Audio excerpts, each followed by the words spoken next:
So here's the thing. This story is about a guy who was in a mental hospital. There's people living there who want to get rid of them or hide them, even if it's just for a little while. The ward number is the mystical and extremely mysterious number 666. It is the number of an apocalyptic beast or even a necromancer. Nevertheless, there is no hellfire in the enigmatic chamber. It's clean, quiet, and cozy. Lots of sunlight and fresh air. This peaceful guy looks like a sweet little angel, but his wings are bound, so he can't fly. But his wild thoughts are free and elusive. At this time, an evil psycho with burning eyes approached the guy's bedside. He held out 2 wires in his hands. The patient angrily asked the protagonist if he wanted to say anything. Lin looked up calmly. He told the patient to begin. The protagonist believed that everything would be as described in the book. He waited for the body to be cured by electricity. The psycho joyfully stretched his hands toward the socket where he held the wires. The patient plugged the wires into the outlet. It was very bright and sparks flew everywhere. There were sparks flying everywhere in the room after a short circuit in an outlet. A patient held the wires and shouted that they needed to see this magical moment. The main character felt a very strong electric shock. Everything around him glowed and his body twisted. There was a loud alarm. The bright light bulb above the ward doors flashed. Smoke billows appeared in the corridor. A loudspeaker announced that patients in room 36 were rioting. Security was called to check the room. 2 doctors were carrying an unconscious patient in a hospital bed at very high speed. Lin was burned and unconscious. His clothes were damaged. The doctor shouted that the patient was foaming at the mouth and having difficulty breathing. There was an ambulance outside. A patient ran out of the hospital with the doctors. He shouted that he wanted to know the condition of his friend, was lying inside the car on a stretcher. He was still unconscious. The psycho looked fearfully at his friend. He shouted to the doctors to get him to pair him up for a line mate. The medic looked suspiciously at the psycho and said they would take him along and check him out. An ambulance was speeding down a night street. Inside was an unconscious Lin and his friend. The head doctor stood by the window and watched the car drive away. He said thoughtfully that their patient was an astronomer. A patient was standing near a blackboard and pointing at it with a pen. He was excitedly telling the other patients that the Earth was square in shape. The psycho in pajamas jumped up on the bed and shouted for the other patients to bow down in front of him. The guy covered himself with a blanket and said, "It's the end of the world today." He told the patients that he'd found the perfect place to hide from it. A hospital director named Shi Hag said in a disgruntled voice that all his patients have different hobbies. Shai looked unhappily at the patients' charts. He said that the 2 patients from Ward 36 had their own hobbies. Inside the room was a mess. There were traces of fire on the bed. The director said that patients have an urge to kill when they have a seizure. The protagonist was lying on a couch in a ward. A saline solution was connected to his body. The psycho asked his friend how he was feeling this time. Lin looked weakly at the patient and said that he felt just as it was written in the book. Every point in his body opened up and he even saw the end of the universe. The psycho gave his friend a sly look and said he had stuck a needle in his head. The protagonist was lying on his bed and looking up pensively. He told his interlocutor that he sensed a green circle around him that no one knew about. He heard a voice telling him that the system had been activated and welcome to the Tao of Wu. The patient told his interlocutor that he had lost his mind. The same morning, a very strong impact occurred on Mount Taishan.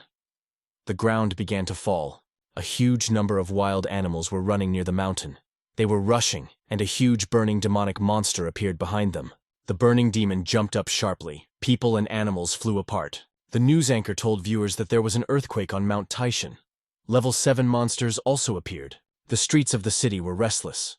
There was a large screen outside a building showing the battle of the warriors against the burning monster. The anchorwoman reported that many people were injured. The government also sent people to help. Residents were advised not to go to the mountain. An alarm sounded outside the hospital ward. A red light flashed near the entrance. A system window appeared. The system reported that it had found a new host and was preparing for activation. The host was found to have head problems, and a check was started. There were doctors inside the operating room.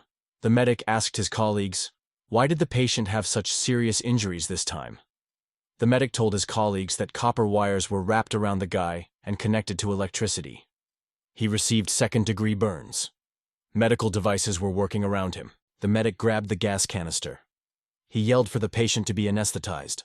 The doctor will go to the patient's medical mask to give him anesthesia. Lin looked at the doctor and told him in a weakening voice that he was feeling fine now. The patient smiled and told the doctors calmly that the burns on his body appeared after the purification. The doctor was very angry. He shouted at the patient that he had gotten burns because of his stupid actions.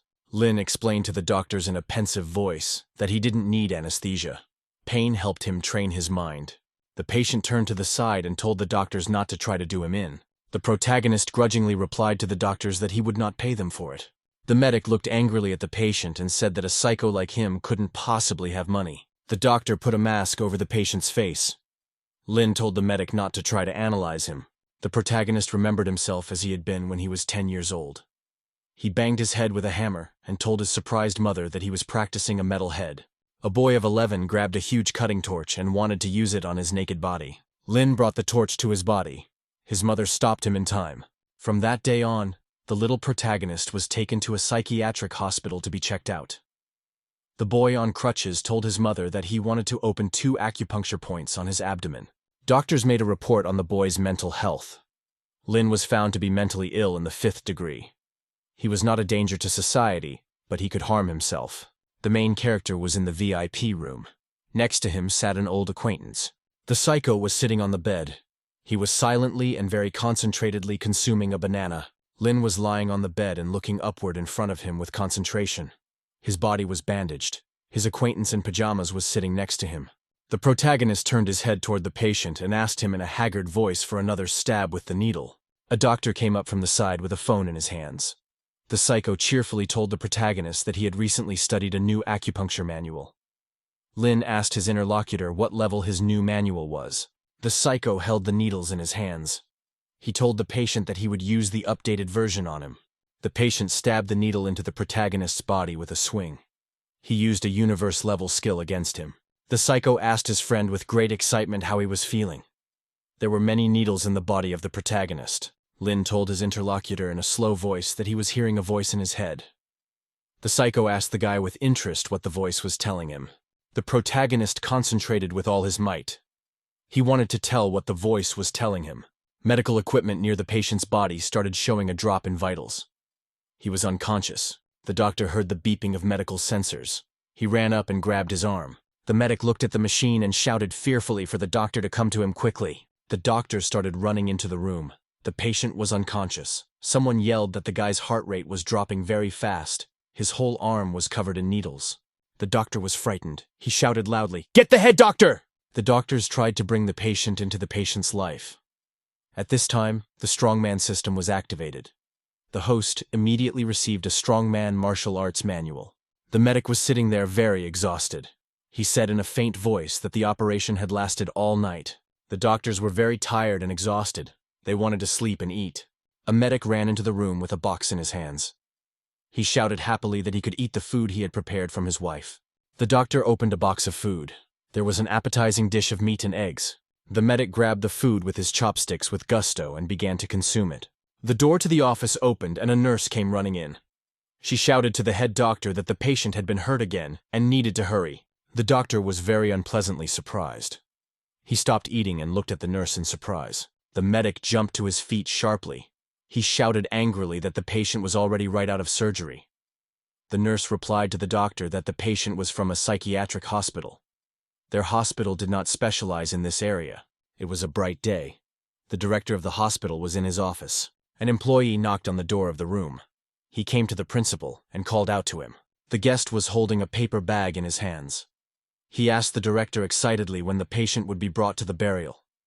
The cemetery manager asked him about it. Shai was sitting at a table drinking a drink. He explained to the interviewer that the patient would not be brought in. The guy survived and his life was not in any danger. The employee told the director not to bother the cemetery manager in the future in vain. She calmly explained to the guy that the cemetery manager was saying that because he was still molod. At that time, the phone rang. The director turned his attention to the table. The doctor on the phone groggily yelled to the director that they had saved the guy, and he went back to doing his own thing. Lee banged his hand on the table. He grudgingly told the man on the phone that their patient was bullying them. The principal smiled slyly at the guy by the door and told him that storage would still be there. The employee was very surprised. He looked at the director in bewilderment. She answered the interlocutor that the guy was in intensive care and he understood everything. Lee was unhappy because he had to save the patient for several hours.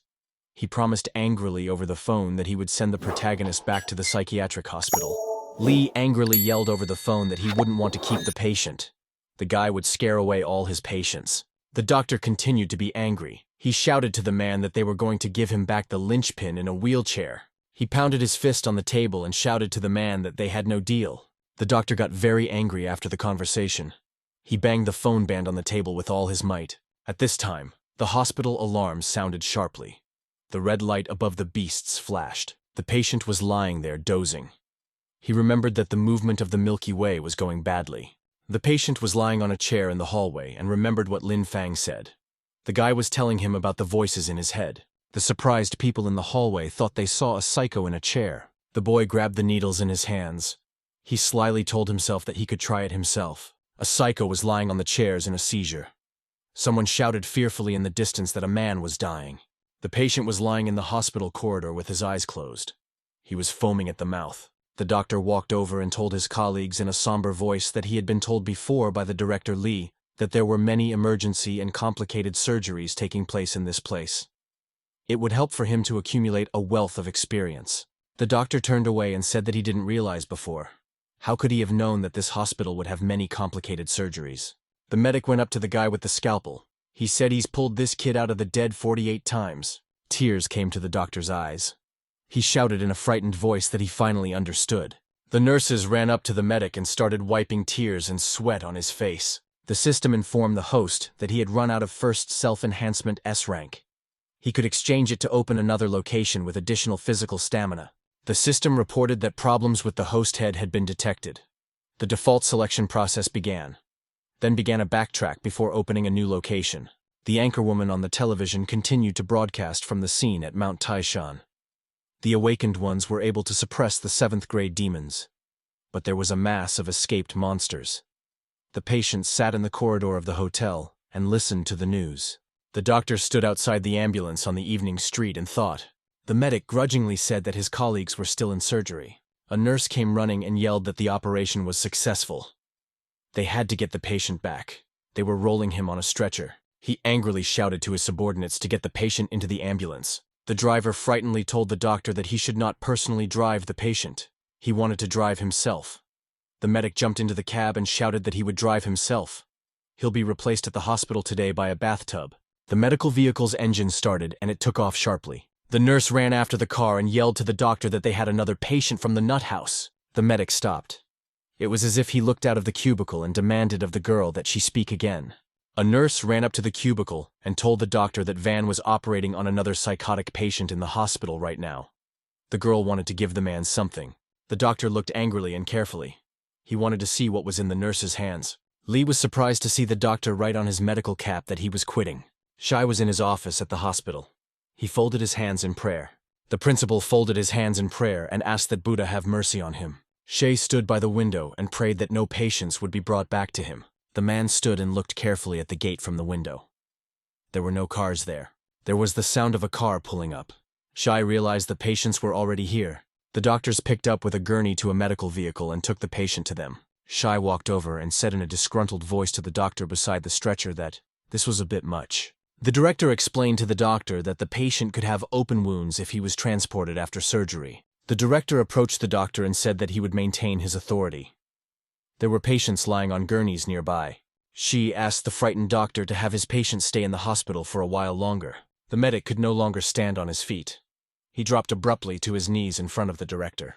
The doctors freaked out when they saw him fall to his knees in front of the principal. Lee, in a frightened voice on his knees, begged the principal to spare them to the hospital. The doctor told the man in a disgruntled voice that the two cultivators had already pestered all the doctors in their hospital. She looked at the medic unhappily and realized that he had decided to go against the rules. Lee jumped to his feet abruptly and put his hand on the man's shoulder. The doctor cheerfully told the man not to say anything. He understood him completely. Lee jumped into the car and started driving away very fast. He shouted goodbye to the medical staff to keep the stretcher. The car drove off at full speed. The doctor said goodbye from the cab to the people outside the building. The director stayed and watched the car drive away. His subordinates were beside him. Shai exhaled unhappily. He realized that he would need to keep 2 patients with him. Director walked up to the main character on a stretcher and asked him how he was feeling. The Lin turned around and told the man in an angry voice that he was perfectly fine. The psycho smiled evilly and informed the principal with a grin that he was fine too. The director breathed a sigh of relief and told his subordinates to bring the patients in. At night, both patients were inside a darkened room 3/6. The psycho was thrashing around on the bed in all directions and couldn't get free. He asked the friend next door how the other one was doing. Lin replied that he was cultivating. The protagonist told in a dreamy voice that the psycho in his head was telling him the method of 1,000-fold forging and 100-fold tempering. Lin lay motionless on the bed. He told his friend that he could feel the energy. The psycho smiled very happily at his friend and told him they had made it. Lin smiled cheerfully at the patient and confirmed that the rotation of the Milky Way had been successfully completed. The electro-cultivation method was also successfully developed. The two boys looked at each other happily and smiled merrily. One of them suggested that the next day they try the hammer on the chest method. The doctor walked to the door of the room and listened carefully to the orderlies standing nearby. She looked inside the room with suspicion. He said there was no sound from the patients. The orderlies were pleased to say that not a sound was heard from the patients. The orderlies happily remembered to themselves that the patients were discussing the method of striking the ribcage with a hammer. There was no hammer in the ward. She smilingly told his subordinates in a joyful voice that all is calm around. The dark alley was deserted. The girl herself walked between the houses. The stranger was walking by herself down the alley and was very busy working on her phone. Suddenly, the girl heard some dangerous noise behind her. She turned around frightened. The stranger saw some kind of monster behind her. She dropped the phone from her hand in fear. A vicious mutant lunged at the man. The girl screamed but couldn't escape. The stranger dropped the phone on the ground. It was left lying in a pool of blood. The protagonist continued to lie in the ward with his friend. Still, the sun shone through the windows. Lin opened his eyes wide. At this time, the bandages on his head were tearing. Gradually, the bandages on the protagonist's body began to tear, and he was released. Lin jumped naked to his feet.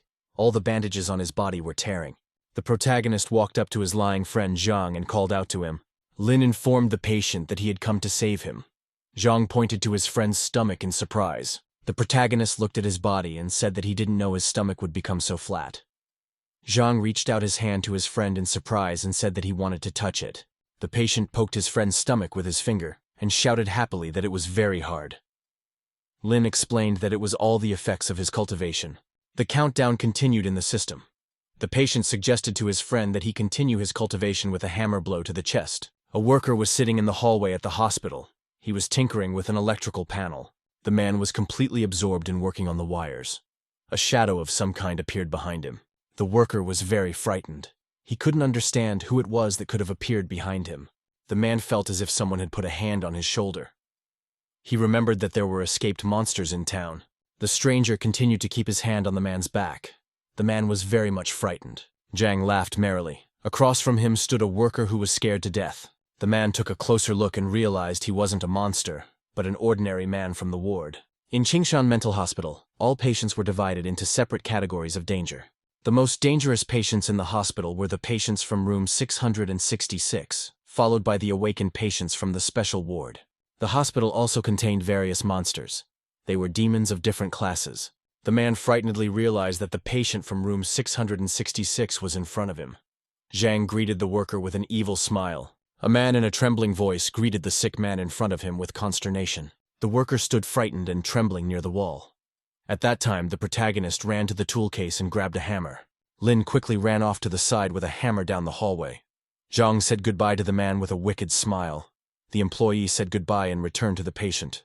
The frightened man told himself in a disgruntled voice that it was dangerous to work in this place. The man was packing his tools into a suitcase.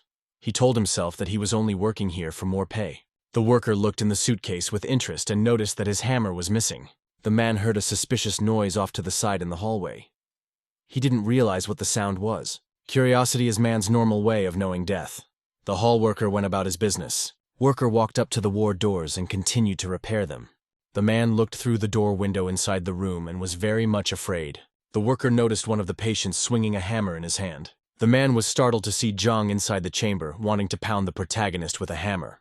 The worker was very frightened. He realized that one of the patients wanted to kill another patient.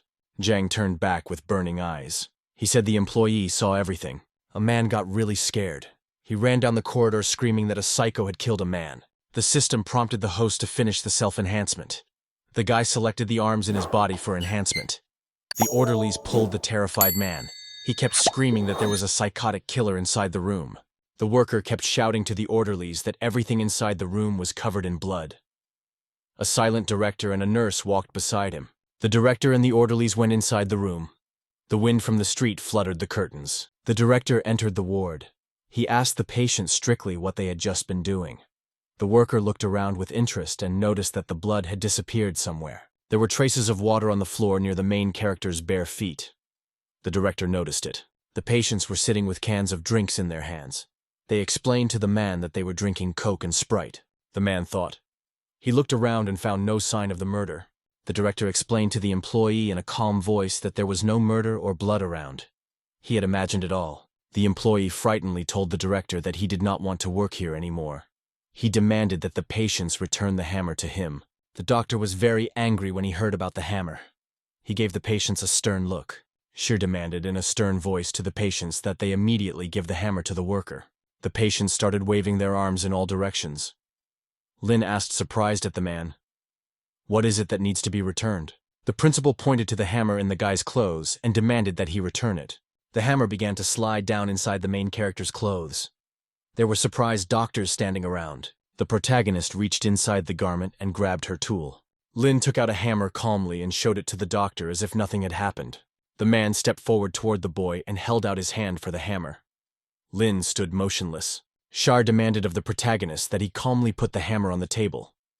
The guy held the tool in front of him on his outstretched arm and did not move. People on the side watched in amazement as the patient refused to hand the doctor the hammer. Shai stood opposite with the patient's hammer and did not dare to approach him. The man remembered that today was February 29th. He thought sadly that his birthday might be the day he died. She fearfully stepped forward and said he would take the hammer in his hands. The workers looked at the director with wonder and admiration. The attendant shouted that the man was brave. The man was very excited. He was walking towards the patient and his heart was racing. The headmaster reached out his hand to the lineman's hammer with a trembling hand. The medics around the principal got very excited. They shouted that the director was very brave and had managed to survive. The man handed the worker a hammer and told him not to be afraid. The worker was very happy. The locksmith looked at the director carefully. He noticed that the man was very frightened. Shai was very frightened, but tried not to show it. He wiped his head with a handkerchief. Over the city. It was evening, the sun was setting, and the sky was beginning to darken. There were lights on in the high-rise buildings. A TV presenter told viewers that the escaped monsters would soon be destroyed. The patients sat and looked at the presenter with joy. Some called the journalist their wife, and some called her their daughter. One of the patients happily turned to his neighbor and called him his father-in-law. The two lunatics started hugging each other very happily. At their side stood the orderlies and looked at them with surprise. Jung pointed his finger at the TV and asked his friend if he knew the presenter. The nurse came over and placed a tray of food on the table next to the patient. There were patients walking around. The main character looked excitedly at the TV and said that the presenter was his girlfriend. Jung looked at his friend thoughtfully and said that he believed him completely. The reporter reported that there were traces of the monster on Qingshan Street. The residents were asked to be prepared. The system informed the girl that she had reached the 2nd combat rank. She shouted happily that they could now set out to destroy the monster. 16-year-old Sheng Ying said with a smile to her friends that their 4 2-ranked fighters would be able to destroy 2-ranked monsters. It would be easy for them. Xiang joyfully rushed to her friends. The sword guy suggested that the fighters do it surreptitiously. The guy pulled out a piece of paper with a spell on it. He told his girlfriend that they would find and eliminate the beast. Then they would bring it to this place. Xiang told her friends with admiration that they were outstanding graduates of the higher academy. They could not allow the Yanhai City Special Unit to be looked down upon by anyone. The anchorwoman told viewers that it was Saturday, February 29th. Patients were in the ward. The patient glanced at his watch and told his friend grudgingly that today was March 7th. Lin looked at his friend attentively and said that his watch might be broken. Zhang replied excitedly that he had a Rolex worth several tens of millions on his arm. A guy with glasses came up from the side and told the patient he wanted to look at his watch. The guy looked at the watch through a magnifying glass and said he was going to fix it. He introduced himself as an after-sales service employee. The patient touched his finger to his mouth. He told Zhang that he had bought an expensive watch and was a VIP customer. He promised him a free repair. The patient grabbed a felt-tip pen and started using it to draw on the patient's arm. The patient told the surprised Zhang that he could now look at his hand and check. Zhang was very happy. He saw the correct date on his painted watch on his hand. Zhang sat on the bed and cried out frustratedly. He was unhappy because his expensive watch had malfunctioned. The protagonist opened the cabinet next to the bed and took out a carton of soy milk. Lin held out the drink to his friend and said that it would cheer him up. Zhang held out his hand and thanked his neighbor. The patient grabbed the drink carton and began to greedily consume it. Zhang said with a smile to his friend that the Sprite was very tasty. The protagonist replied that the voice in his head started talking again. The patient asked the interlocutor what the voice had just said to him. At this time, the system ran out of countdown. The patient room shuddered. The system reported that the transition to another location had begun. The main character heard that he would have to complete a task to return to this world. He had to help Chen Yang get rid of the bullying at school. Lin woke up in the children's room. He saw a small toy next to him. The kid's room was pink in color. It was very clean and shined brightly. Lin was transported into the body of a young girl. He was dressed in pink pajamas. The girl stood in her room with her eyes closed. There was silence all around her. The schoolgirl opened her eyes. She looked at the mirror across from her with interest. The main character in the girl's body looked around frightened. He didn't realize where he was. Lin looked in the mirror with great interest. He realized that he had turned into a girl. The woman ran in and opened the door to the room. She yelled to the girl to go hurry up and get breakfast. The woman ran out and slammed the door. The girl said frightened that she had not seen anything. The protagonist grudgingly thought the saint in his head was a sicko. He didn't understand how a guy could be dressed in women's pajamas. The schoolgirl sat down at the kitchen table. There was a small breakfast in front of her. The hostess handed the girl a spoon. She said that Yanyan is a cutie and is being teased by the classmates. A schoolgirl took the glass in her hand and said that it contained soy milk. The mother replied to her daughter that she had cow's milk. The mother took the spoon in her hand. She told her daughter that exams were coming up and she shouldn't relax. A schoolgirl took and poured her milk into a plate. The mother on the side was very surprised. The girl grabbed the bowl of food with both hands and prepared to consume it immediately. The schoolgirl grabbed the bowl with her hands and emptied it completely to the bottom. Daughter smiled happily and told her mother that the porridge from her milk was wonderful. The woman, scared, looked at her daughter and called out to her excitedly. The girl walked down the street and looked around with interest. There were many people near the bus stop. The main character got ready to get on the bus. He realized that he was in the body of a girl and had to go to school. Chen took her seat on the bus. There were other passengers beside her. A schoolgirl ran through the door of the bus. She went to the back of the bus. The girl was short. She reached out her hand but couldn't grab the handrail. Janian was sitting on top of her. The girl got up and gave way to a small schoolgirl. A student came in from the side and showed his license to the driver. Chen's classmate named Zhang Hao turned around and glared angrily at his friend. The student walked through the interior of the bus. He reminded angrily Chenu to always take a seat for him. Hao walked up to his friend and wondered why he hadn't taken a seat for him today. Hao glared menacingly at the student and said that the student wanted a punch in the face. Chen very realistically imagined it was as if several students wanted to beat him up. Chen was completely calm as he watched his classmate wave his hand in front of him. Hao looked at the student and was startled to think that he had a strange look in his eyes today. The girl in the chair explained to the student that the guy gave up his seat for her, at which time an injured passenger broke into the cabin. He screamed that he was attacked by a psycho who wanted to kill him. A patient with an axe ran up to the bus and prepared to attack the frightened people. A psycho waving an axe and threatening the people on the bus that he was going to chop them all up. Hao was very scared. He decided to try to escape from the bus. Chen calmly turned around and glared at the stranger with the axe. He explained to the men that it wasn't a psycho. The patient kept waving a bloody axe around and threatening everyone that he was going to chop them up. Suddenly, the psycho noticed a girl on the side. He looked at her closely. The schoolgirl was very frightened when she saw the psycho. She put her hand over her mouth in fear. The psychopath swung his cleaver and threatened the frightened girl that he would chop her to death. The psycho swung his axe as hard as he could. Blood spattered all around. The people were very much frightened. Hao fearfully pointed in the direction with a trembling hand. Chen put his arm forward and protected the girl from the axe blow. The student was holding an axe. He angrily asked the psycho why he wanted to chop up the student with a kitchen knife. A stranger in pajamas demanded of the guy that he let go of his axe. The protagonist brought his arm back to his side and blood splattered around. The people around him got scared. The passengers looked at the student in amazement. They couldn't understand if Chen wasn't in pain. The guy angrily asked the terrified lunatic why he wanted to chop up the girl with a kitchen knife. The stranger was frightened. His hands trembled and he dropped the cleaver to the floor. The psychopath became agitated and frightened. He no longer had the strength to attack people. Chen was standing and holding an axe in his bloody hands. A frightened patient called him crazy. The student angrily asked the man why the man wanted to chop up the girl with a kitchen knife. Emergency services came to the bus. There were cops and doctors around.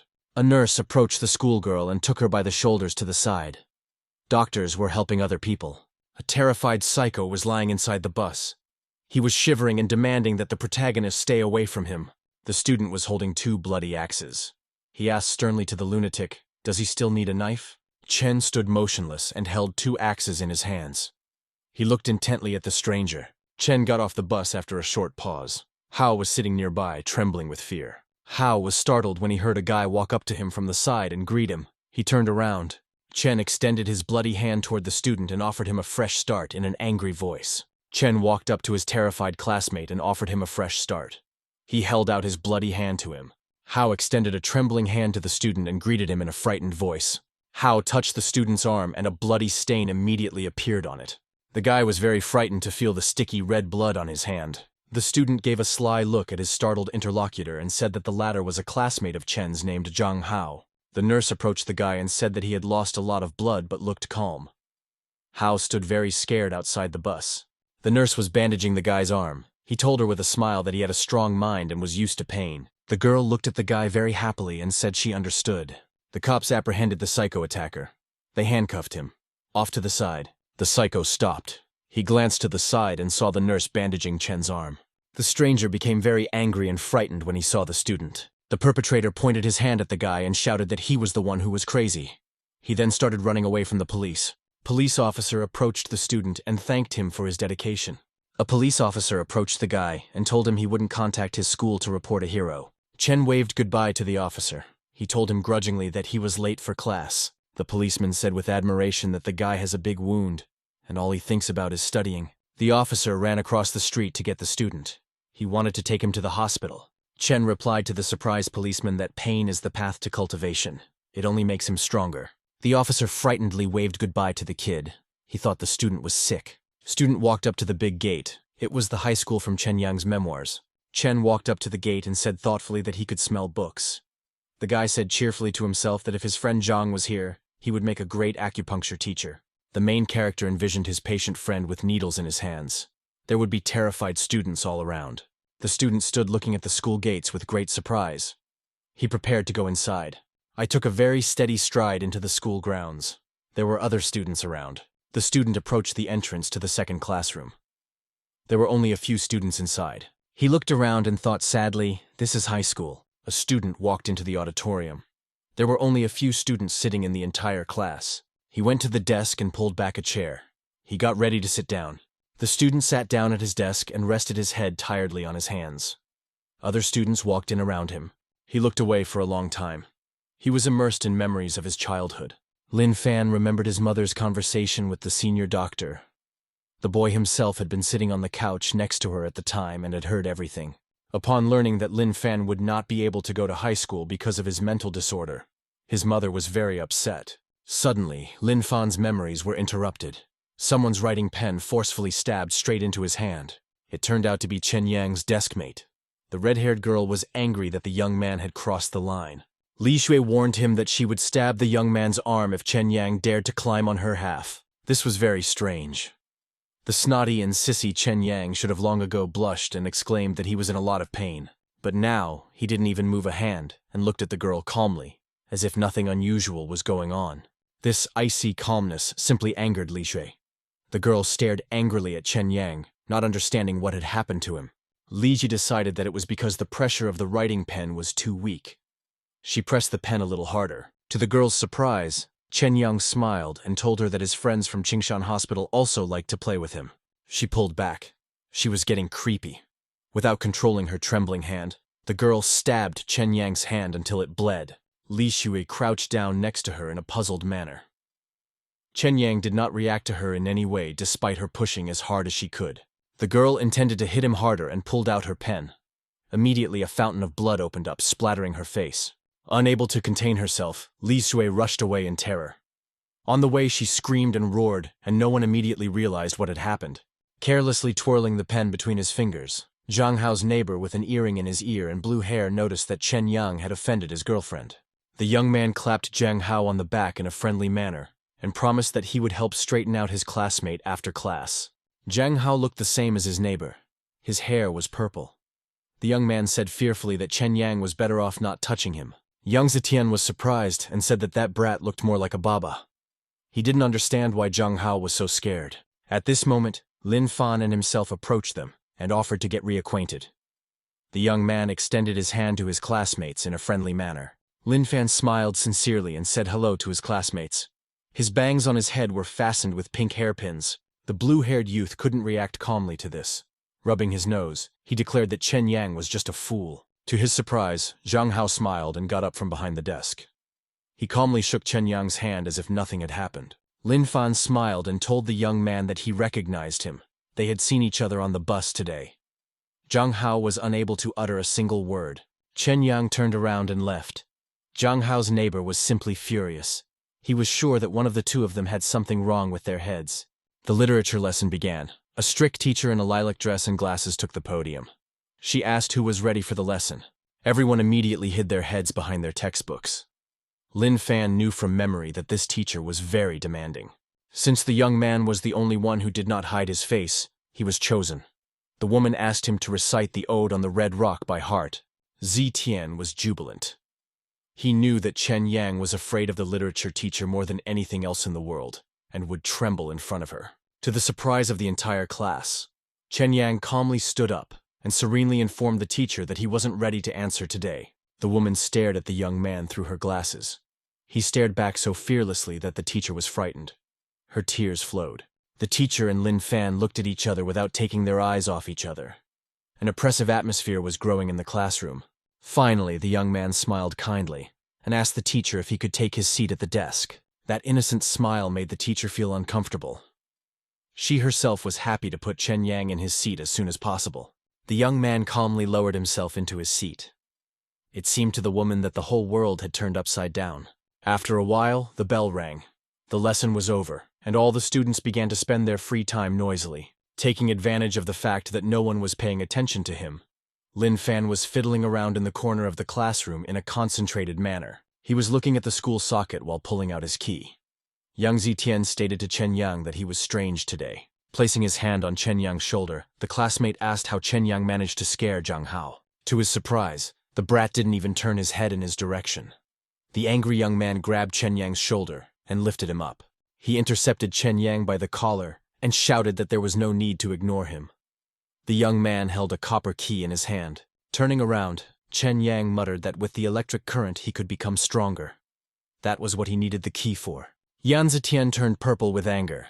He began to suspect that he was talking to a mentally ill person. Chen Yang's hand did not tremble. He confidently applied the metal key to the socket with his bare hands. Everything around him shimmered. The blue-haired young man now no longer doubted that Chen Yang was really crazy. He calmly inserted the key into the socket. The electricity was transmitted to Zetian as well. He couldn't keep his eyes off Chen Yang. One of his classmates noticed this. He clapped the young man on the shoulder and asked Yang Zetian to teach him this electric trick as well. Through the chain, the current was transmitted to him as well. The classmates watched them from the other end of the classroom. From afar, it looked like a dance, and they liked it. As all the classmates came to marvel at what they saw, after a while the entire class was electrocuted by the chain. Meanwhile, Chen Yang himself pulled the key out of the socket. He was dissatisfied. The charge of electricity was very weak for his body. Chen Yang got up from the floor and was surprised to see that all of his classmates were lying in the aisle between the desks and sleeping. The young man rebuked his classmates. After all, they should sleep at home. Chen Yang thought that the students were just tired and were now resting. After scattering himself better, Chen Yang jumped over his classmates in one fell swoop. He needed to get away. Humming a favorite tune to himself, the young trigonometry teacher walked to the classroom door with his textbooks and ruler. He opened the door to the classroom and solemnly greeted the high school students. The man was going to teach a special class today. Suddenly, the teacher noticed that all the students were lying in the aisle between the desks.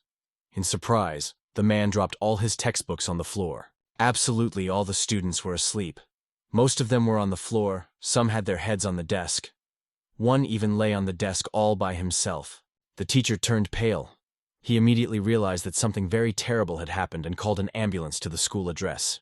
The man almost tore his voice off explaining to the doctors what had happened. None of the students moved during the conversation. The teacher was getting angrier and angrier. He was asked to give the reason for what had happened. The man replied angrily that he would like to know it himself. The sirens of the medical crews cut through the relative silence of the schoolyard. One by one, the ambulances drove through the gate. Seeing several reanimation vehicles through the window, Lin Fan realized that they had come for his classmates. They had overexerted themselves too much. Pressing his fingers against the glass in the hallway, Lin Fan looked sadly at the medics. This establishment was beginning to frighten him. Leaving the schoolyard, all the students were talking about the same thing. Chen Yang had become the big news of the day. The young man walked quietly along the school alley and suddenly heard a muffled whisper. The girl was hiding behind a tree. Lin Fan turned around in surprise and told the schoolgirl that he was now Chen Yang. She was quite satisfied with this answer. Blushing with intense embarrassment, the stranger unhesitatingly came out of hiding. Lin Fan couldn't understand what she wanted. The young man asked the schoolgirl why she needed Chen Yang. The girl couldn't muster up the courage. Behind her back, she was holding a love message. Sneaking up from behind, some young guy with a gold watch on his hand snatched the pink envelope from the hands of the beauty. He was wearing a colored shirt, a gold earring dangling from his earlobe. The young man smiled. Other people's letters are interesting to read. Tangji, the school bully, didn't come alone. He was accompanied by two tough guys. Tangji waved the envelope in the air. Realizing that she had lost a personal item, the excited girl immediately turned around and asked, stammering, for the letter back. Tangji raised his hand with the letter above his head. The cutie's height didn't allow her to reach the love letter. Lin Fan walked in circles behind the unfortunate girl's back and pondered how best to help her. An idea occurred to him. The embarrassed schoolgirl was jumping around trying to get her envelope, but she was having no luck. Lin Fan was standing at her back. With a swift jump, the young man leaped forward. He hoped that he would catch Tangji by surprise and make it work. While the young man was amusing himself with the beauty, preventing her from taking possession of the letter, Lin Fan snatched the message from his hands in flight. Tangji looked at his empty hand with bewilderment. He liked the game. He was just starting to get the hang of it. Lin Fan started to straighten up and asked Tangji why he had taken away the schoolgirl's personal belongings. The bully looked unkindly at Chen Tian and remarked that he was too cocky to allow himself such antics. Tangji smiled and promised not to touch the young man if he honored the love message to them all in the presence of this girl. Lin Fan turned around to the pretty girl. He stated that the letter was her private letter and asked if the girl wanted him to read her letter. The schoolgirl burst into tears and turned her head in different directions. She dreaded the public reading of her letter more than anything else in the world. Lin Fan said that in that case, he would not read out the contents of the girl's love message. Tangji became angry. His weighty fist whistled above the young man's head. Lin Fan stood still. He was in control of the situation. Tangji moved closer and advised the guy to think carefully. Things might be different next time. The bully lost his patience. He swung for another blow and demanded that the love note be read immediately. Beauty herself was not happy about the way things had turned out. Squatting down, she roared. The girl was willing to give up the letter as long as Chen Yang was not touched. She fell to her knees, shaking with shame and covering her ears with her hands. One of the boys demanded to read the letter. Lin Fan raised his head and looked his opponent in the eyes. He told the girl that these guys wouldn't be able to hurt him. Tangji laughed. Everyone in the school knew that Chen Yang was just a useless weakling. But today, he was even trying to snap back. The bullies started shouting at the young man in one voice. They didn't like the fact that Chen Yang even clenched his hand into a fist today. Raising his hand, Lin Fan struck his fist without looking at the tree trunk that was right behind him. A loud crack sounded out. The energization from the classroom socket went to his advantage. Lin Fan felt stronger than any of them. Lightning bolts sprinkled from his fist. A thick tree at human height level snapped and fell to the ground with a loud noise. Chen Yang did not move. The three hooligans stood dumbfounded. They didn't want to mess with a guy who had knocked down a tree with a careless fist. Two schoolgirls saw what was happening in the alley. Out of breath, they quickly returned to the school to see the teacher on duty. The girls informed the man with the red armband that the school bully Tang Jie was hitting on Chen Yang again. The teacher got angry and rolled up his sleeves. That guy was a pain in the ass. It was time to put him in his place. The man walked briskly towards the place where the fight was going to take place. The schoolgirls could barely keep up with him. As they got closer, the teacher on duty slowed his pace. The girls, following his example, were now walking right behind him. All three of them were stunned at the sight. Here, it was the exact opposite. Chen Yang was bullying the bullies. The two bullies stood bowing at a 90-degree angle. Tang Ji, the bully, was propping himself up against a collapsed tree. It was simply unbelievable. They were being humiliated in front of their eyes by three hooligans who had the whole school in fear. Chen Yang told in a teacher's tone that taking other people's things was very bad, and doing bad meant doing wrong. Tang Ji could no longer hold on to the tree, his whole body was shaking. In a weak voice, he repeated what the young man demanded of him. The bully shifted his gaze to the sharp stump, echoing with fear the young man's words that it was not good to read other people's letters. Chen Yang was satisfied with his lesson. He slapped Tang Ji's cheeks a couple times with the envelope containing the letter and asked him to behave himself. Tang Ji was not like himself. Afraid to look the young man in the eye, he promised to follow his instructions exactly. Seeing how quickly all three hooligans ran away, the teacher was perplexed and asked the schoolgirls if they had mixed something up. He pointed his finger at the young man and suggested that Chen Yang had gone to Tang Ji first. The girls unanimously exclaimed that it was the other way around. Chen Yang meanwhile walked over to the girl and handed her the very pink envelope that started it all. Noticing the young man handing the schoolgirl a pink envelope, the teacher and both girls looked at them interestedly. Standing up to her full height, the girl blushed. She told the uncomprehending young man that the letter was meant for him. Chen Yang thoughtfully said that he had already heard of such pink envelopes for declaring love to another person. The beauty touched his hand and blushed even more. She declared that she liked Chen Yang. He could be her boyfriend. The teacher, who had heard the whole conversation, turned red with anger and wanted to run up to them. One of the girls held him by the sleeve. Chen Yang replied to the stranger that he didn't mind being her boyfriend. The schoolgirl blushed. She had never had a boyfriend before. Lin Fan confessed to the girl that he wanted to devote his entire life to cultivation, and the pure yang technique meant a lot to him. All the colors of the world faded in the schoolgirl's eyes. She screamed that they would never be together. Lin Fan looked at the roaring and fleeing girl in surprise.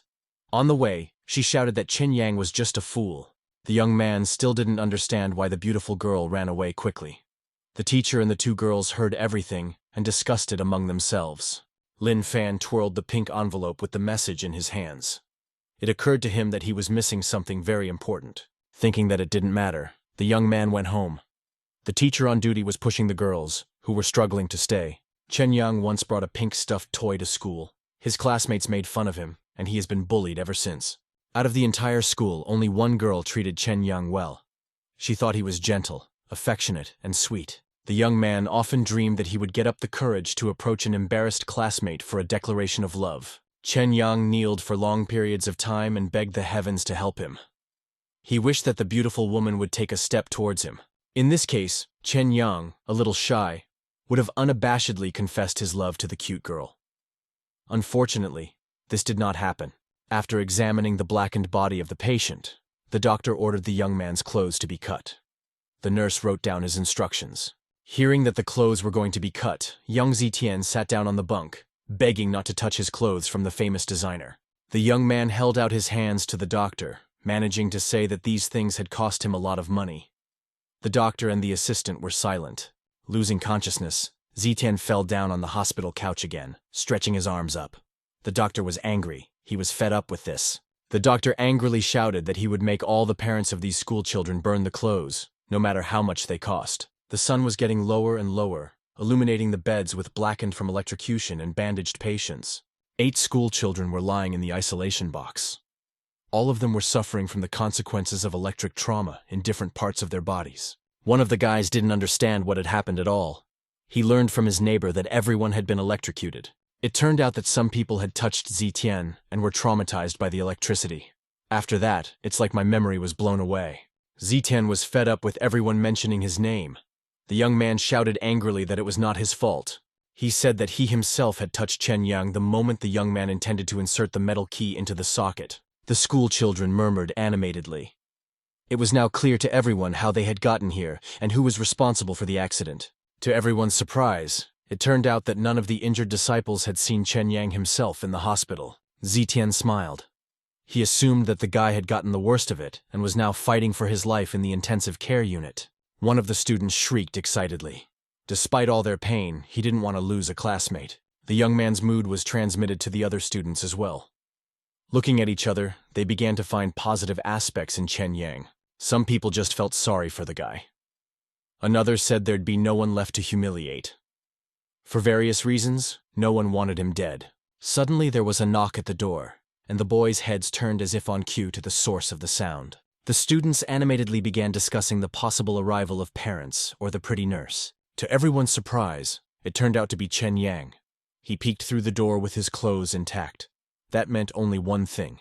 All the students began to shout fiercely at the young man with one voice.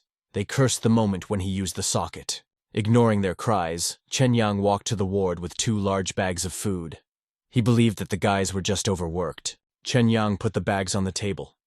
The classmates were thinking about the same thing. The impossible had happened.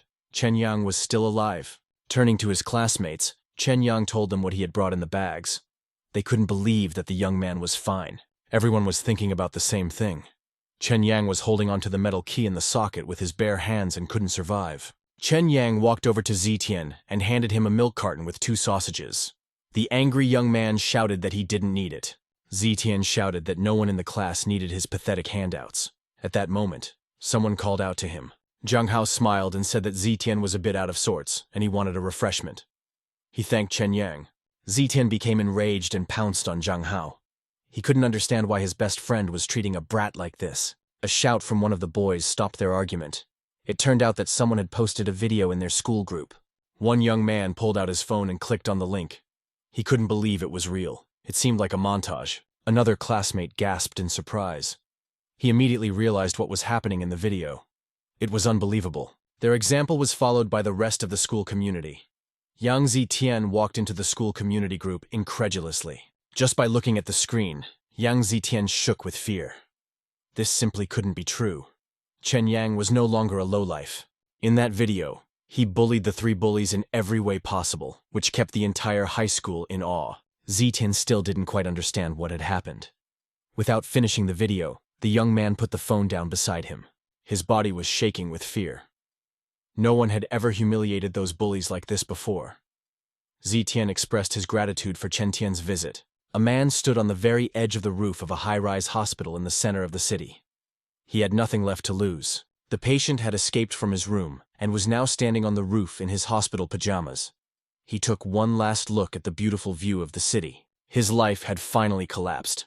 His wife dared to come to the ward with her bow and threw the divorce agreement in his face.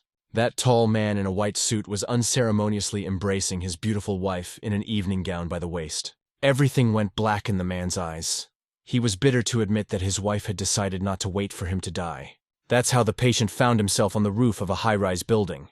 He turned his back and took a step back. The man lost his balance and started to fall. Falling down, the man had only one regret. He'd been married for 10 years. His wife could have shown more respect. Meanwhile, visitors were coming to the entrance of the hospital to visit family and friends. They were unaware of the danger. Chen Yang was asked how big the tree he felled was. The young man went to the window and found one similar in size. As Chen Yang absent-mindedly stood by the window with his hand on the sill, a suicidal man flew past him. Suddenly, the school children in the hospital room shouted in one voice that something that looked like a man was falling outside the window. Lin Fang, with his current cultivation level, only had a fraction of a second to assess what was happening. The young man rushed to the window so quickly that no one present would have been able to catch the moment. Lin Fan was just in time. At the last fraction of a second, he grabbed the flying man's wrist with a firm grip. The moment the man had already said goodbye to his life, Chen Yang began to pull him through the window into the ward. Chen Yang's shoulder joint crunched from the excessive physical exertion, but he paid no attention to it. The surprised man distinctly felt some strong hand grasp his shoulder. Pulling the man closer, Chen Yang intercepted the hapless suicidal man by the shoulders and dragged him into the chamber through the window. Everyone was talking animatedly. Ian caught a man flying by with one hand right in front of his classmates. Chen Yang walked over to the man sitting with his back to him and asked why he had to jump. The man glumly replied that he didn't ask him to catch him. Through tears, the poor man told his unsophisticated story of his terminal illness and his wife and her new lover. The young man felt the need to support the patient. He stroked his caped head, trying to comfort him. Turning his head, the man couldn't stand it and cried. No one had shown him so much warmth in all the past years. The patient rushed to Chen Yang and hugged his savior's leg tightly. He did not hide his emotions now. Chen Yang stroked the man's head. Without letting go of his leg, the patient screamed and sobbed exhaustedly. He was overwhelmed with mixed feelings. At that moment, a medical team rushed into the room. The doctor couldn't believe that the man had actually been saved. The orderlies took the man away. The doctor was talking to Chen Yang. Zhang Hao noticed that his sleeve was covered in blood. He cried out fearfully. Chen Yang's hand was bleeding. Zhang Hao's hands were shaking. Chen Yang's strength was simply unbelievable. The young man only seemed to notice the bloody hand now. He claimed that he had just broken it. The faces of the classmates stretched out in horror. Chen Yang, enduring any unearthly pain, was beginning to frighten them. The young man himself assured everyone present that they should not worry about him. The bones will heal. It's not the first time something like this has happened to him. Upon hearing the last phrase, the orderlies turned around. The entire medical team was simply dumbfounded by this statement. Yang Zetian and Zheng Hao exclaimed in one voice that there was nothing surprising about all of this. Their friend is very tenacious. Soon after, friendly posts about the young man appeared in the school community. Zheng Hao was the first to be flattered. Yang Zetian had realized a few hours ago that this strange guy was better to be friends with, and praised him as well. Even Tang Ji didn't stay away and posted a photo of Chen Yang by the tree. He really wanted to make friends with the guy. The medical team immediately brought Chen Yang to the operating table. He assured the doctors that anesthesia was not necessary for such an injury. Lin Fan admitted to the doctors that pain strengthens his body, so he asks for an opportunity to become stronger. In his native body, Lin Fan had often been here before. He told the surgeon that he felt at home here. The man frowned. He explained the boy's strange speech to himself by saying that the painful shock had made him lose his mind. While Lin Fan was talking to the doctor, the assistant injected a cube of anesthetic agent into his healthy shoulder. Chen Yang was just about to mention that he had no money, as he felt very warm and comfortable. As soon as the surgical assistant removed the syringe needle from the young man's body, he fell into a serene sleep and ceased to embarrass those around him. During Lin Fang's dream, a system appeared to Lin Fang. His mission was close to completion. Chen Yang had grown in the eyes of his surroundings. The system transported Lin Fan back to his body, which was waiting for him in the psychiatric clinic. It was as if Lin Fan had never disappeared. Zhang also sat on the neighboring bunk and continued to talk to the young man. Lin Fan couldn't understand what had happened. He started twirling his head in different directions. This surprised his friend Zhang a little. Lin Fan assumed that his friend was interested in the voice of that strange lunatic in his head and his words. Zhang sipped some more of the Sprite he held in his hand. He raised his head in surprise. Lin Fan was acting strangely. The young man told it like it was about the strange guy acting like a girl. Zhang nodded understandingly. Meanwhile, in the city's central hospital, Chen Yang's mother sat by his bedside. She looked at his fracture with sadness. Finally, the young man opened his eyes and tried to get up when he saw his mother. The woman was glad that Chen Yang was fine. A sudden, intense pain pierced through the young man's entire body. It was so unbearable that Chen Yan fell backwards onto the bunk and cried. Clutching his arm, the boy screamed in pain throughout the room. The woman didn't know how to help him. Chen Yang approached the school hesitantly, looking around for his mother. He was very scared to go to the meeting alone. The school principal was solemnly announcing his gratitude to the fearless hero over the loudspeaker. All the students lined up in front of the entrance. Chen Yang saw that the entire high school was waiting for him. The first to stand first were the school's badass bullies. His body shook with fear. The bullies were watching him from afar. Chen Yang knew these gazes well. Nothing good could be expected. Chen Yang timidly walked past the bullies. Every second, the young man waited for an imperceptible signal. He felt that it was a trap. To his surprise, all his enemies and tormentors, including Tang Jie, the school's lightning rod, fell to one knee. They greeted Boss Chen with one voice. Chen Yang didn't understand anything. The voice from the loudspeaker talked about his fearlessness and set all the students as an example. The young man turned pale. He knew very well that he hadn't done any heroic deeds recently. It was very strange. Holding the cast with his healthy hand, Chen Yang walked past his enemies who bowed before him. He himself was having a hard time. The girl who escaped from Lin Fan in the school alley furtively watched the young man. The schoolgirl realized that it was all over now. She cried. Worst of all, the beauty was herself to blame and declared then that they would never be together. In Yanhai City, the mental coefficient of the demons had increased. A meeting was called in the special unit building. 9th-ranked warrior Liu Hai-chan, clad in blue and white robes, couldn't stand it and stood up from his seat. He thought that this was impossible. Lin Dao-ming represented a different academy. He expressed his point of view with restraint, smoking his pipe in a sedate manner. The chairman of the meeting frowned and cast a stern look at the other 4 participants in the meeting. A red-clothed girl named Chin Song represented the Academy of Doctors. She stated that they didn't care about demons. The chairman couldn't stand it and slammed his fist on the table with force. The girl shuddered in surprise. Mentor Yongxin smoothed his long and narrow gray beard. He began to say something about the Buddha, as usual. Several voices asked him to speak out on the matter. Chin Song sat silently, propping her head up with her hand. The chairman displayed the basic information about the demons on the screen. Yanhai's hunter unit was in danger. The man added that he had already notified everyone concerned about the potential threat. The fighters listened to the chairman in silence. Dao Ming took a drag on his pipe, closing his eyes in pleasure. He said that only the chairman would be able to handle such a task. Suddenly, Dao Ming flew out of his chair. Out of surprise, the man couldn't keep his pipe in his mouth. It turned out that the chairman released a powerful stream of energy that turned into a golden swastika, symbolizing the course of the sun.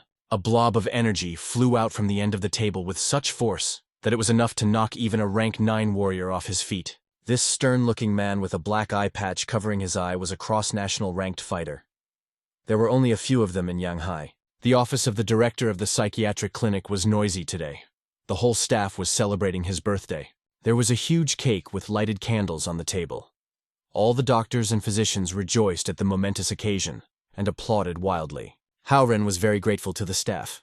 The man embarrassedly thanked everyone who came to his party. While the director of the establishment was trying on the candles, all the employees were showering the man with best wishes. Closing his eyes, Haoren folded his hands at the tip of his nose and prepared to make his deepest wish. At that moment, one of the doctors made his way to the table, pushing everyone along the way.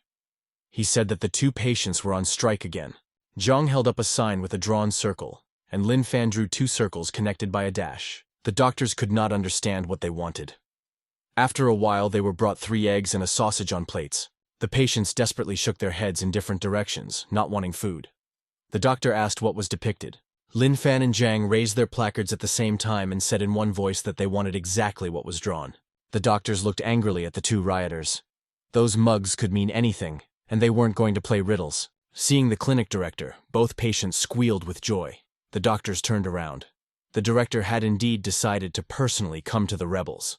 Zhang and Lin Fan immediately held up their signs and told the clinic manager that they wanted what was drawn. The hospital director had learned the boys well in his long association with them.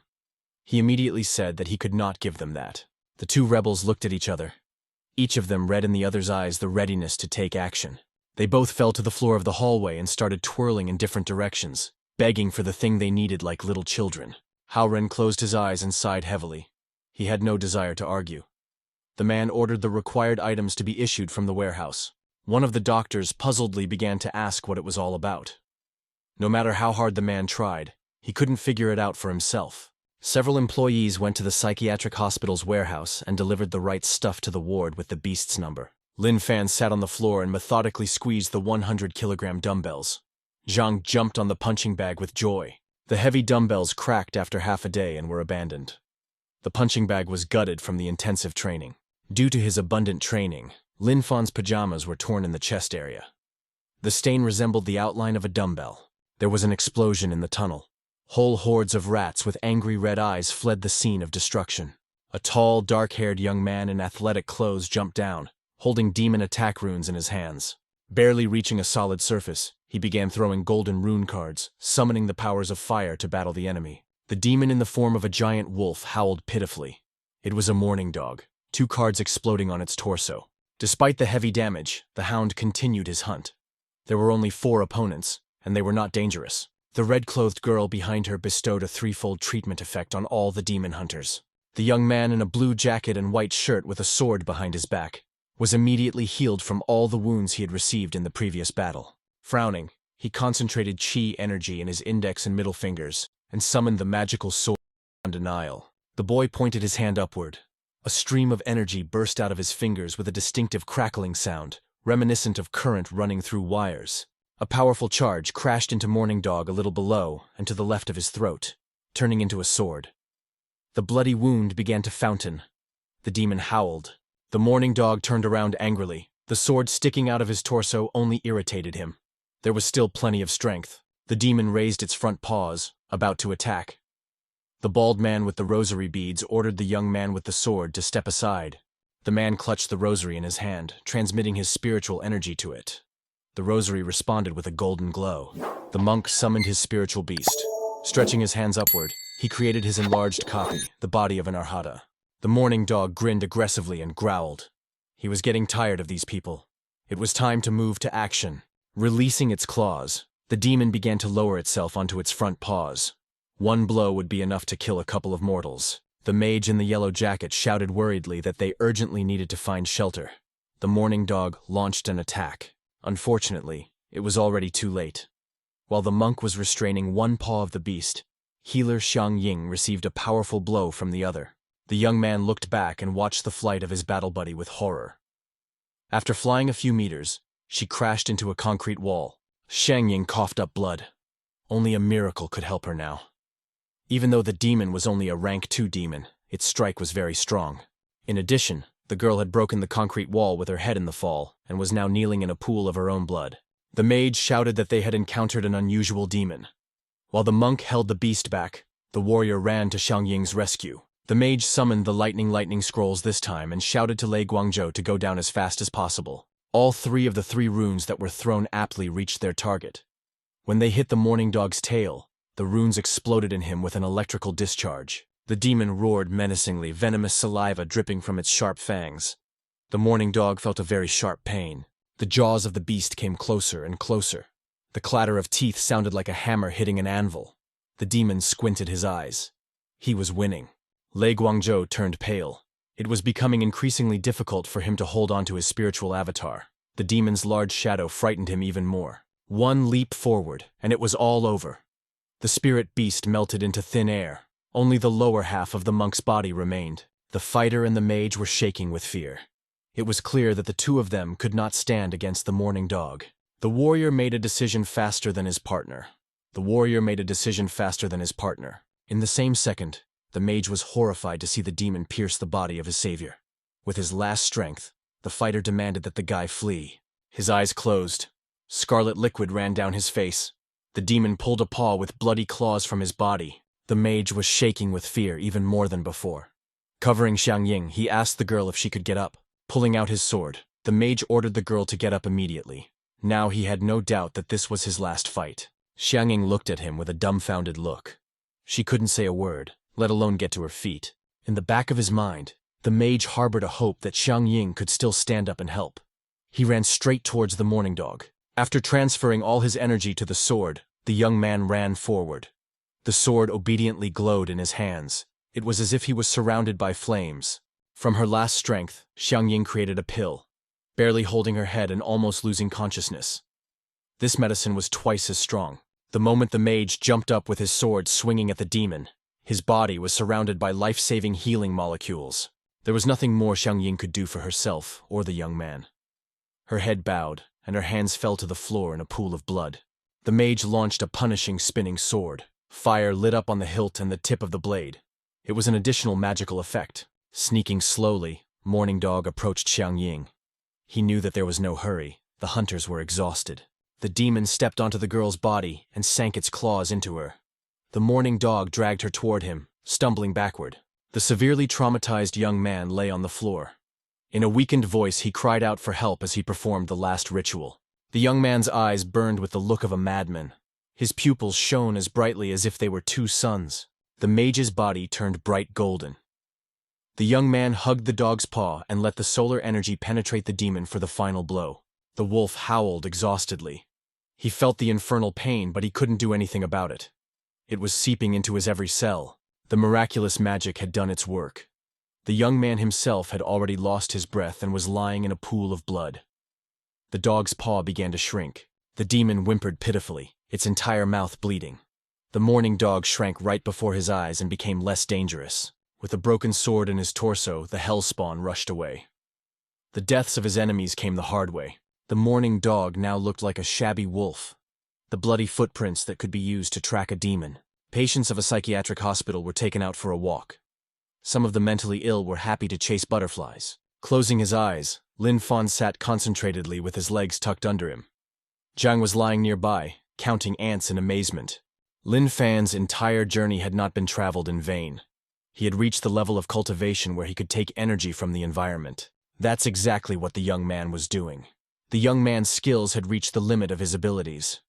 Fan didn't immediately hear his friend's voice. Zhang enthusiastically informed the energized young man that one of his ward ants was crying.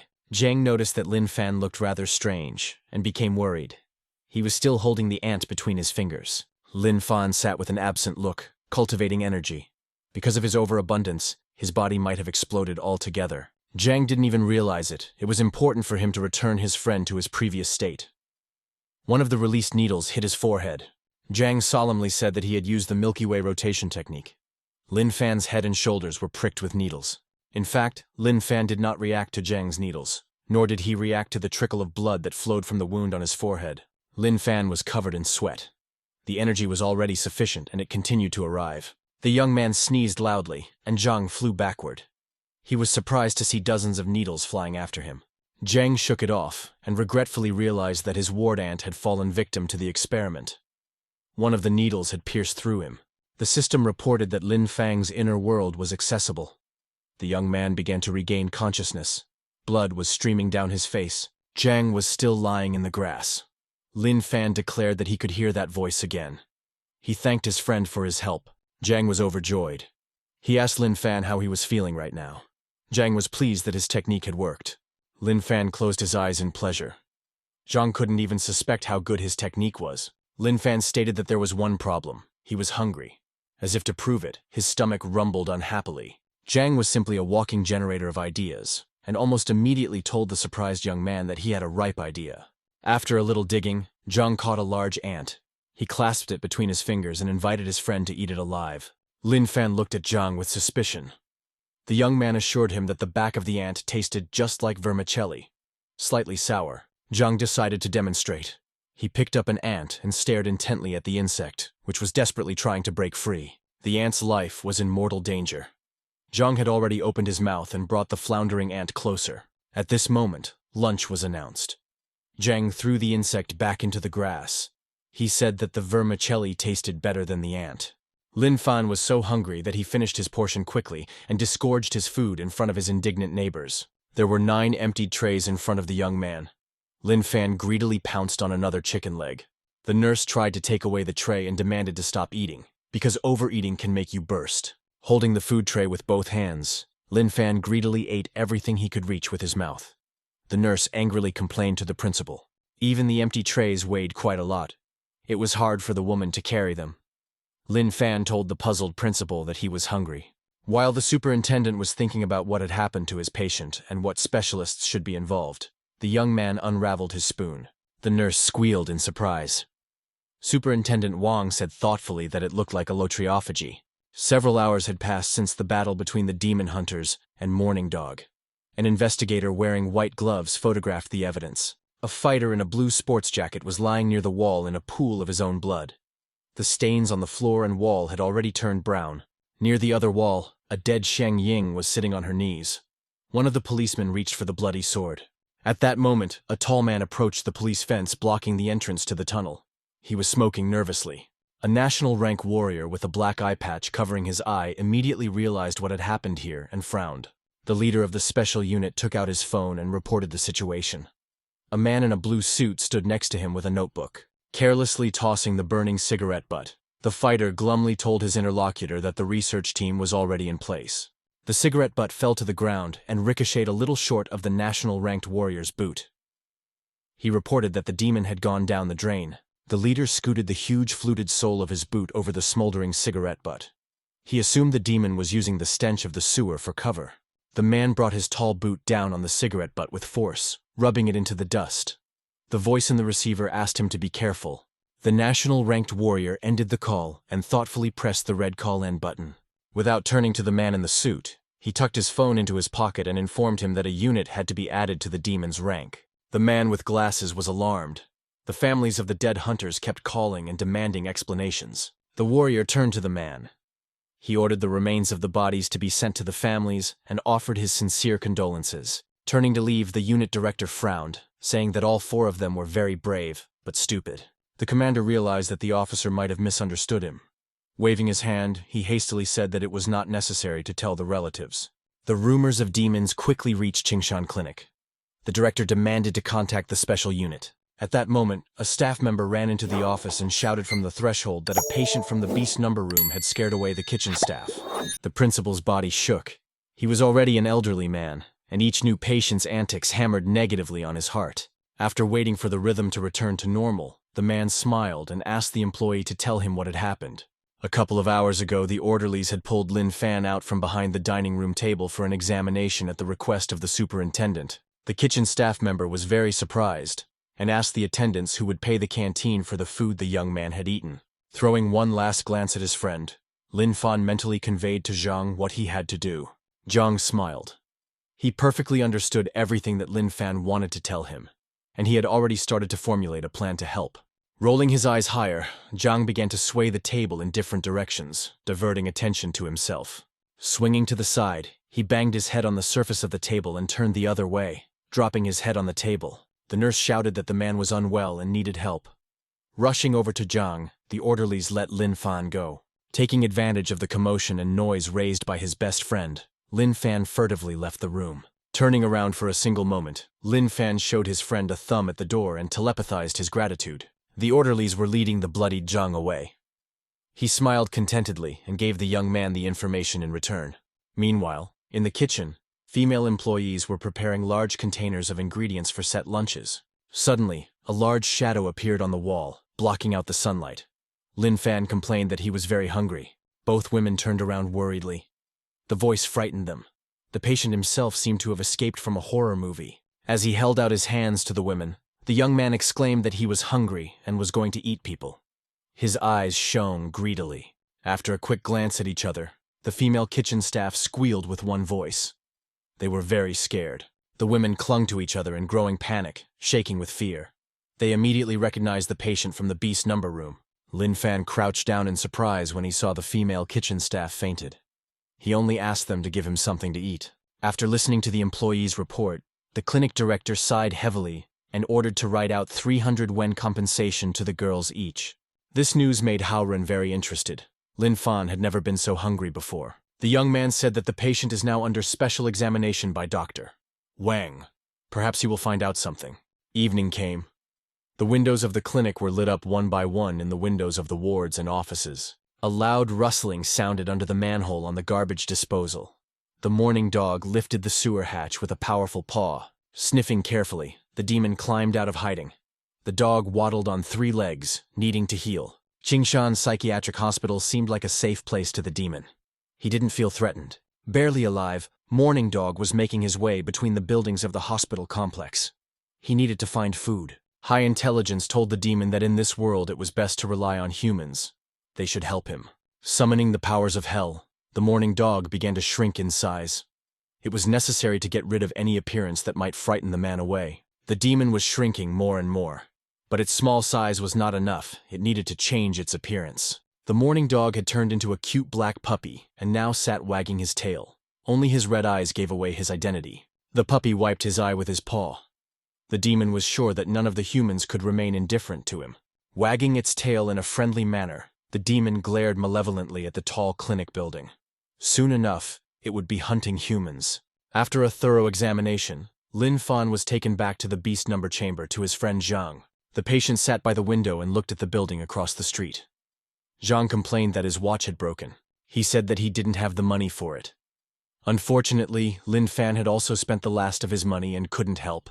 Zhang immediately suggested kidnapping someone. He had heard recently that it brought in a lot of easy money. Lin Fan was willing to help and asked who they would kidnap. Zhang smiled slyly and pointed his finger at Lin Fan. Zhang told the surprised young man his plan. Zhang would kidnap him for ransom, and the girl would take his watch to the repair shop. It turned out Zhang was wrong. That TV presenter was Lin Fang's wife, not girlfriend. He doesn't have a girlfriend. Zhang was completely frustrated. This was changing everything. A new plan was needed. Suddenly, a tinkling yapping sound came from outside. The demon looked out the window. Zhang told his friend that he heard barking. Lin Fan immediately turned his head. He had heard it too. The demon yapped happily, smiling sweetly. He couldn't wait for the stupid humans to start the feeding procedure. Leaning against the window, Zhang watched the puppy and recognized it as very cute. Lin Fang liked him too. Jiang felt sorry for the injured puppy. Neither he nor Lin Fan noticed that the puppy had stretched into a long dachshund. The guy from the second floor was surprised by the view from the window. The patients pulled the puppy to them. There were many wounds on him. Lin Fan suggested to his friend to treat it with acupuncture. When he saw Jiang take out a set of needles, the puppy wagged its tail happily. He was definitely lucky, so he would heal even faster. Licking his wounds, the puppy waited gloatingly for his healing. Jiang hesitantly aimed the needle, wondering where to start. Suddenly, a sharp needle stabbed the cute puppy right in the head. Blood spurted out in all directions. Jiang noticed that the puppy had begun to tremble. After waiting out the wild pain, the demon was surprised to realize that his paws had healed immediately. Jiang smiled happily. He clasped the new needle between his fingers. Its point shone brightly in the light of the lamp. A hellish pain pierced his body. The demon began to doubt that this strange man had a license for acupuncture. In a few minutes, his whole body was pierced with needles. The puppy couldn't even move. The patients watched the fruits of Jiang's experiments with interest. Lin Fan's stomach rumbled again. Jiang immediately turned to his friend and worriedly asked if he was hungry. Jiang had forgotten that he had an appetite. Holding his stomach with his hand, Lin Fan sadly admitted that he wanted to eat all day long. No amount of food would satisfy his hunger. Suddenly, there was a solution to the problem. The system reported that there was a high-energy food in front of him. Lin Fan couldn't believe his happiness. If the system said that there was enough food for 3 days, then it was true. The system scanned the puppy and produced the required information. It was quite edible and nutritious. At that moment, the demon suspected that things had gone the wrong way. He caught the young man's gaze and realized it was not good. Lin Fan turned to his friend and reported that their doggy was very cute. Jiang smiled. He thought exactly the same thing. Their smiling faces simultaneously leaned over the cute puppy. But those smiles didn't bode well. The demon's worst fears were confirmed. Both boys were drooling. Lin Fan assumed that the puppy must be delicious. The demon couldn't believe he wasn't dreaming. The thought of being eaten made his body shake with fear. Both patients smiled and knelt down, looking at the puppy. The demon couldn't believe it was happening in real life. What he was seeing now was completely contrary to what he had learned about humans. People don't eat cuties, do they? Leaning over to the demon, Jiang pulled 3 bloody needles from its head in a swift motion. The puppy howled in pain. Jiang explained to his friend that he should just stop the acupuncture, and then the cute little dog would just die. Lin Fan began to understand Jiang's hint. The young man suggested waiting for this dog to die his own death. The demon frowned as he followed the conversations of these strange people. It even seemed to him that those two were crazy. Lin Fan covered the puppy's eyes with his hands and solemnly announced that it would die very soon and rest in peace. Demon wasn't comfortable with that prospect. He was starting to get angry at these people. His body had already gotten stronger. Morning Dog frowned. He was sick of this game. The humans had no idea who they were taking in. Jiang turned perplexedly to his friend. He watched the puppy carefully. It was clinging stubbornly to life. Lin Fan bent down and scrutinized the puppy. He told the puzzled friend that the puppy was not a problem. There are many bleeding wounds on his body. You just have to wait for the puppy to die of blood loss. Anticipating the pleasure, Jiang smiled contentedly and declared that they would eat the puppy as soon as it left the world. Jiang magnanimously said that he would only take a leg since the puppy was small. The demon was shaking with indignation. Unsuspecting, the buddies were discussing the puppy's palatability. They didn't see that the dog was grinning viciously. Patience ran out. In front of the astonished patients, the cute puppy turned into a mourning dog. His eyes were bloodshot. Slowly, the demon approached his friends, tearing the bedclothes to shreds with its claws. To his surprise, the people were not frightened. Jiang happily told his companion that now they had enough food for 2. That pissed Dog off even more. No one had ever allowed themselves to humiliate a demon like that. The mourning dog opened its mouth wide and jumped at Jiang, who wasn't even looking at him at this moment. Lin Fan proved to be faster. Jumping towards the demon, the young man caught his lower fang and deflected the blow away from Jiang.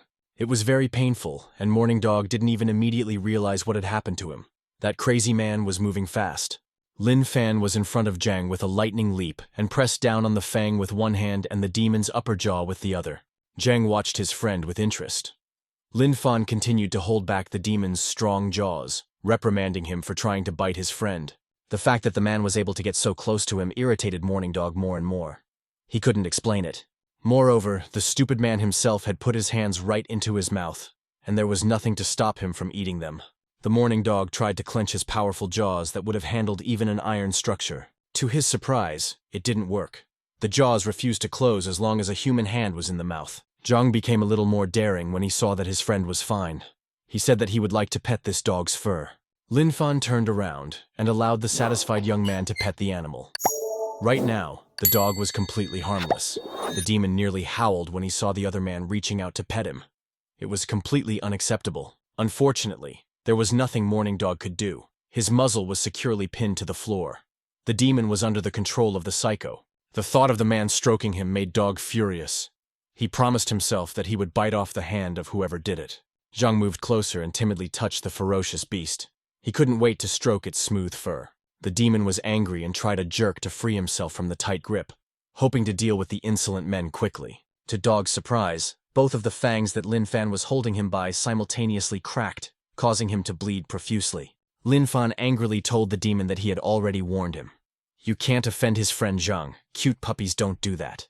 Accepting his fate, Morning Dog lay on the floor with his face on the bed. Tears flowed from his eyes. Zhang stroked him with pleasure. But what was worst, the demon couldn't even recognize this person's strength. Without a doubt, he possessed a high rank. From the young man's pressure on the Morning Dog's jaws, his teeth continued to crumble and grind. The dog suggested that the man deserved a 4th rank. Lin Fan frowned and looked into the demon's eyes. The Morning Dog realized that this lunatic was clearly far above the 4th rank. Zhang couldn't be pleased with his new toy. He stroked the soft fur with satisfaction while Lin Fan restrained the dog. Suddenly, a new thought occurred to Zhang. He noticed that their dog's tail also looked soft. Zhang wanted to watch the dog wag his tail. Lin Fan was a little surprised at the unusual request. The Morning Dog grinned viciously. He wasn't going to make a fool of himself just because they wanted him to. But Lin Fan pressed down on one of the surviving fangs so painfully that the demon immediately changed its mind and wagged its tail for salvation. Morning Dog realized that he couldn't do anything as long as the dangerous man was around. The only thing left to do was to wait for an opportunity. The 2nd-rank demon consoled himself with the fact that the retribution would be severe. The main thing was to break free from the hands of this madman. Zhang was not pleased. It turned out he wanted to watch the tail wagging in a circle instead of side to side. The Morning Dog shook with indignation. He had had enough of being bullied by these strange people and wanted peace. Lin Fan realized that there was no way to do it nicely, and meaningfully grasped his fang, pressing it harder than usual. When the demon felt this psycho trying to just break his fang, he nearly howled in intense pain. Lin Fan affectionately patted the Morning Dog's muzzle and said that wagging his tail in a circle was much more interesting. The demon was almost crying with frustration. It seemed to him that his head would soon split from these blows. The dog had not heard of people hitting dogs on the head. Lin Fan continued his abuse of the animal. The demon reluctantly started twirling its tail in a circle. His tail swished faster and faster, like the sound of spinning blades. The dog was willing to do anything to be left alone. Zhang was now completely satisfied. He smiled and told his friend that their new doggy was just cute. Zhang couldn't be happy with their new toy. Lin Fan suggested that such a cute doggy must be delicious. Zhang remembered the puppy they'd dragged into the room and said thoughtfully that they wouldn't have gotten enough of that doggy. Lin Fan smiled and replied that it was a different matter with this big dog. There would definitely be enough food for them. These words sounded like a thunderclap to Morning Dog. He couldn't believe the lunatics would come to this. Unfortunately, the demon wasn't wrong. People were just discussing the cooking method. Zhang declared that he liked spicy kebab. Lin Fan pondered for a moment. He himself preferred boiled meat, but the voice in his head insisted on roasting the dog. Zhang hesitated for a moment. There was no open fire in their chamber. Lin Fan frowned in agreement. That option was out. The Morning Dog pricked up his ears in fear. He did not like the coolness with which people were discussing his fate. Holding the dog by the fang, Lin Fan watched the butterfly under the ceiling. The idea of using electricity came to him. Zhang raised his head and looked at the daylight lamps appraisingly, pondering if there was enough current for such a carcass. It seemed like a good idea, and he turned to his friend with joyful approval. Zhang's face was beaming with happiness. He revealed that he had smelled the odor of roasted meat last time. Lin Fan expected that there would be enough for the dog as well. Morning Dog couldn't believe his bad luck. Judging from their conversations, he had fallen into the midst of demons among humans. The Morning Dog realized that things were very bad. Lin Fan climbed onto the bed and pressed him against the wires. The demon started to be electrocuted. Zhang made himself comfortable in the corner and happily watched the cooking from afar. He realized that frying could also be done with an electric current. It had been a long time since Jang had felt so good and pleasant. Their cute little dog suffering from electric shocks was arousing positive emotions. It wasn't just Jang who was watching the morning dog roast. The window of their room glowed brightly from time to time, and a silhouette appeared in it. Random witnesses were patients from the building across the street. It seemed to them that someone was dancing in that window. Morning Dog tried his best to stop the exorcism, but the man was stronger. Morning Dog's paw went up in smoke and began to twitch. Lin Fan continued to hold the huge demon against the ceiling like nothing happened. Zhang liked the aroma of roasted meat. After a few hours, Lin Fan tiredly informed his friend that their dish was almost done and had reached the point of completion. The morning dog struggled hard to fight death. Lin Fan turned his head towards the wires. The dog's skull began to smoke. The demon raised its clawed paw. Due to the loss of energy, he didn't even have the strength to hold its weight. His entire body was trembling. With a final howl, the morning dog gave up his breath. His paw sank limply to the ground. He never got his revenge. The demon's soul ascended to heaven. At the last moment, the spirit thought it would be reborn as a human and take revenge on the psychos. Lin Fan lowered the roasted carcass to the floor. Sparkling wires continued to hang in place of the daylight lamps. Zhang approached the smoking stuffed animal of their cute little dog with interest and gently touched its muzzle. Turning the animal over on its back, the patients began cutting up the demon's carcass. A large longitudinal cut exposed the animal's thick hide. Zhang couldn't help himself and savored the smell of fresh meat. Lin Fan had been hungry for a long time. His saliva was drooling. Despite the deep night, there was no sleep in the chamber with the number of the beast. Friends were snatching up tidbits and eating them. A man with a flashlight in his hands was making his nightly rounds. He was concerned that the fuses had been blown all over the hospital. Li An was a new guard in this mental hospital, and so he could be startled by any rustle from around the corner. The guard remembered that coincidentally, the cork had popped just as he approached the chamber with the beast's number. Li An couldn't resist and looked inside. He wondered how this room was different from all the others. The beam of light immediately revealed a surprised patient with white hair. His whole face was smeared with food. Not far from him was another young man. He had a strange and wild look in his eyes. They seemed to be eating the same food. But worst of all, there was some kind of head with fangs behind them.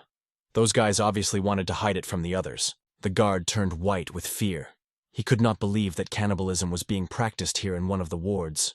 Moreover, those two lunatics smiled wildly and offered Leon a taste of some freshly cooked meat. The man froze in place. His heart was pounding frantically. Leon was glad that they were on the other side of the door. The guard could no longer stand on his feet and collapsed exhaustedly, dropping the lantern from his hands. His body was shaking from the horror he had seen. Dropping the lantern by the door, Leon rushed running down the corridor, screaming frantically on the way that a man had been eaten in the ward. After a few minutes, two orderlies and the director led him back.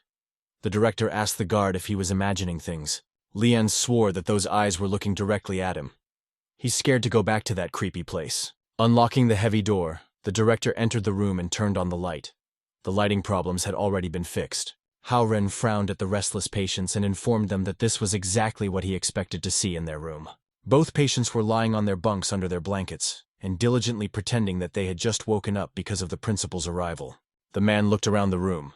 No human remains were visible. He was about to leave. Suddenly the headmaster saw a very strange object. He knew for sure that it should not be in the ward. When he was asked about the origin of the object, the patients unanimously replied that it was simply a rug made of dog hair. That dog-eared carpet that took up 3/4 of the room could only evoke fear in a sane person. The man bent down determinedly and took a piece of wool to sample. It was very soft and reminded him of something. The headmaster tried to smile. The man immediately realized that he was holding the wool of a second-rank demon. These two were scaring him. Haoren asked the patients what they had been doing tonight. Without hesitation, the boys answered unanimously that they had slept. The man wondered incredulously if they had gotten out of bed. He wanted to find a clue and get them out of bed. The patients turned their heads in different directions and swore that they had never thought of such a thing. They had slept soundly all night. The guard, almost crying, proved to the angry principal that he had clearly seen them eating someone's head. The angry man demanded to see what Lin Fan was hiding. He was now certain that he was the one who had killed the demon.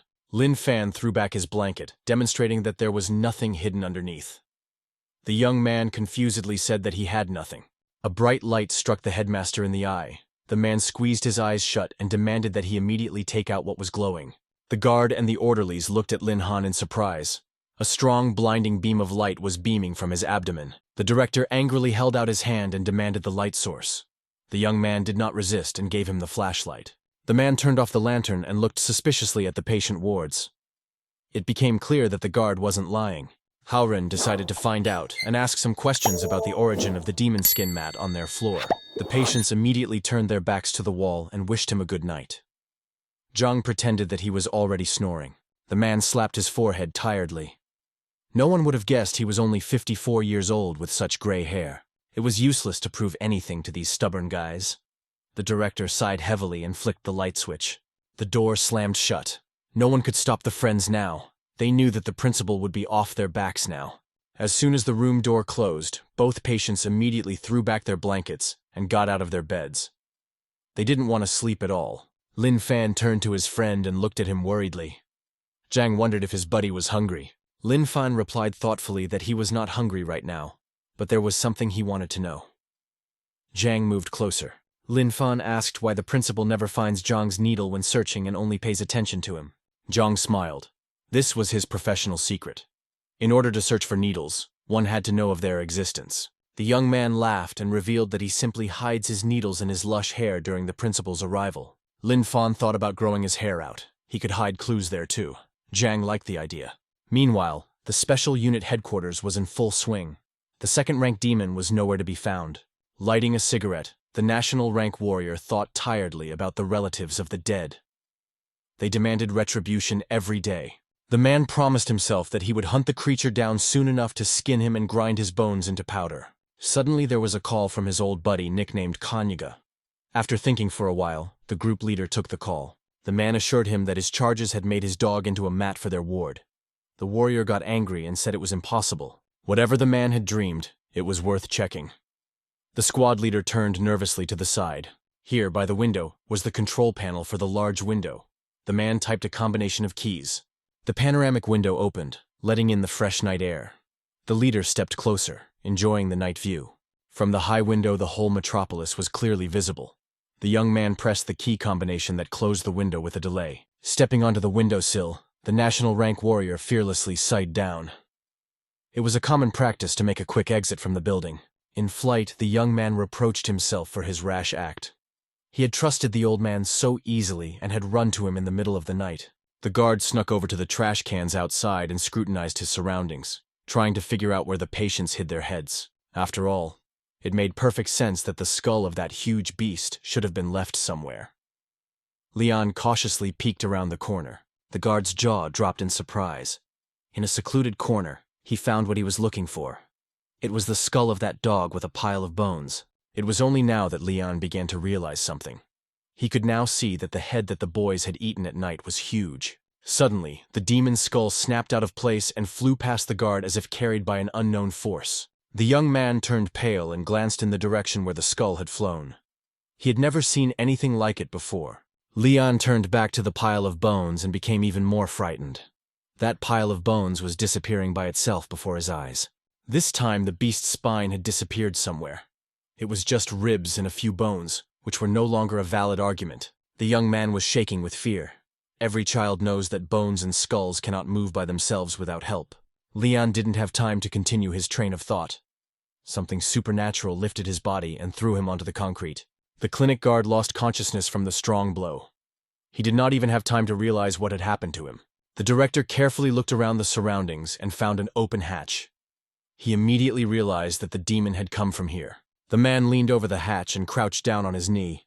The director looked inside, hoping to find something interesting. He was so engrossed in his occupation that he couldn't see the demon's huge skull rapidly approaching him. At the last moment, the director intuitively sensed danger and turned around. He had never seen flying skulls before. It turned out that the dog's skull wasn't moving on its own. It was being held in front of him by a national-ranked warrior. Stopping in front of the headmaster, the young man recognized that this was their second-ranked demon. He inquired as to how it had happened. The man closed the sewer manhole and stood up. He tiredly reminded his interlocutor that he had already talked about it. The leader of the group could not believe it. He exclaimed that no ordinary person could defeat the demon. It was obviously a complete lunatic. The director recognized that his patient was a mentally ill man. But there was more. He held out a small magazine with a blue cover. In this journal, the administration analyzed all the actions of patients from ward number 666. The squad leader flipped through several pages. Each of them testified to the young man's abilities. The man raised his head incredulously, looking away from the report. He couldn't believe that everything in the journal was true. If the reports were to be believed, it turned out that Lin Fan had brought himself to a mortal state every time and survived in the process. The leader was beginning to believe a little. Apparently, those two patients had really tortured the demon dog to death. The man inquired how they had managed to do it. The director laughed and admitted that the details were unknown. But his dog had been eaten. The warrior with the black armband thought he had misheard at first and asked the headmaster again. The man smiled and repeated his words. The leader of the special unit turned pale. Even his fighters couldn't defeat the morning dog. The man continued to smile. He was well aware of the strong impression his words had made on his interlocutor. The warrior closed the report log and handed it to the director. He expressed his desire to meet that guy in person. The next day, the patients from the demonic room were sitting quietly on the lawn, basking in the sun. Nothing out of the ordinary. Zhang suggested looking at the bright sun. The loser is the one who looks away or blinks first. Lin Fan calmly looked directly at the sun as if it were an ordinary object. It didn't blind him at all. Zhang could barely hold on. With his last strength, the young man pulled back his eyelids to keep his eyes closed. He shouted to the young man that he would still lose. Lin Fan felt sorry for his comrade. He knew that he could ruin his eyesight. Fan admitted his defeat. Zhang started jumping for joy and squealed that Lin Fan was the first to avert his gaze and lost to him in this competition. On a bench in the shade near the patients sat the director and a warrior with a black armband. The man was watching the boy closely. He knew that a normal person would have gotten a retinal burn long ago if they looked at the sun for so long, but the young man was unaffected. Meanwhile, the patients once again played a game of gazing into the sun. Once again, Lin Fan gave in, and Zhang jumped for joy. The man made a decision and turned to the director. He asked that the patient be given to him personally if the hunch was confirmed. Up until this point, the gray-haired director had been resting quietly in the shadows and enjoying having both of his patients in plain sight. Hearing the strange request from the hunter leader, the man seemed to wake up. His eyes widened in surprise. The angry principal turned to his interlocutor and asked excitedly if the man was joking. The clinic director's interlocutor didn't like his indignant tone. He turned to Haoren, threatening him. The gray-haired man immediately changed his line of demeanor and clapped his interlocutor on the shoulder in a friendly manner. He says he doesn't see a problem with it. The warrior can take the patient. As a gift, he provides his friend as well. Trying not to laugh, the director said he was giving them away on one condition: he would not take them back to the clinic. In addition, the hospital disclaims responsibility for any actions of the patient. The man began to suspect that it was not that simple. He slammed his fist on his open palm, demonstrating his ability to protect those guys. The group commander assured them that nothing would happen to them under his tutelage. He could easily protect them from any demon. The director smiled. He was actually more worried about the special unit itself, not the patient. The squad leader explained his decision. He was desperately short of men. Demons were coming from everywhere, and he could use such guys. Haoren turned away, hiding his face from his interlocutor. He was now regretting having given his wards to this man. The black-suited warrior slid closer to the edge of the bench and jumped to the ground, pushing off with his hands. Without turning to his interlocutor, the hunter leader spoke of the demon's high intelligence. The footage from the video cameras confirmed it. The clinic director sighed heavily. He was a little worried that his former patients might make more trouble. The warrior assured the man that his life was tied to the city and he would not back down, no matter how strong the demons proved to be. The squad leader looked glumly at the man in front of him. He was determined not to retreat in the face of danger, no matter what happened. But you can't do anything alone. So the man took every chance he could get to train new fighters to defend the city. Meanwhile, Lin Fan and Zhang continued to quietly bask in the sun and have fun, unaware of the twist of fate. Seeing a huge shadow looming over them, the two mental patients turned around in surprise and raised their heads. The national-ranked warrior said that he already knew that they had killed and eaten a second-ranked demon last night. He began to ask different questions. The patients turned to each other and began to mentally discuss the line of behavior. The guys started shouting that they hadn't eaten or killed anyone, and that they were hearing about the case for the first time. The man frowned. He hadn't imagined these guys would deny everything. The commander didn't see anything wrong with killing a demon. Summoning magical powers, the man wrapped his hand in a blinding golden glow and unclenched his fist. The warrior's hand split the air with a whoosh. None of his subordinates could follow his swift movements. Seeing the stranger's hand very close by, Zhang cried out fearfully. Lin Fan didn't even twitch even though the palm was near his eyes. The golden glow from the unfamiliar man's hand was reflected in the young man's pupils. Lin Fan couldn't believe that he had met a fighter of such a level. The man quickly analyzed the young man's abilities and decided that nothing good could come out of him. The guy has a slow reaction time. Zhang grew a little bolder. He began to suspect that this man had come for a reason, and he moved closer to his friend. The young man whispered in Lin Fang's ear that the man wanted to help him with his cultivation. The warrior looked at them with suspicion. Both boys turned to him. Their faces were beaming with happiness. Zhang expressed his sincere gratitude to the stranger for his help. The man didn't understand anything at all. He hadn't offered these strange guys his help yet, and they were already thanking him. Lin Fan frowned and informed the surprised leader that his candidacy was not suitable for them.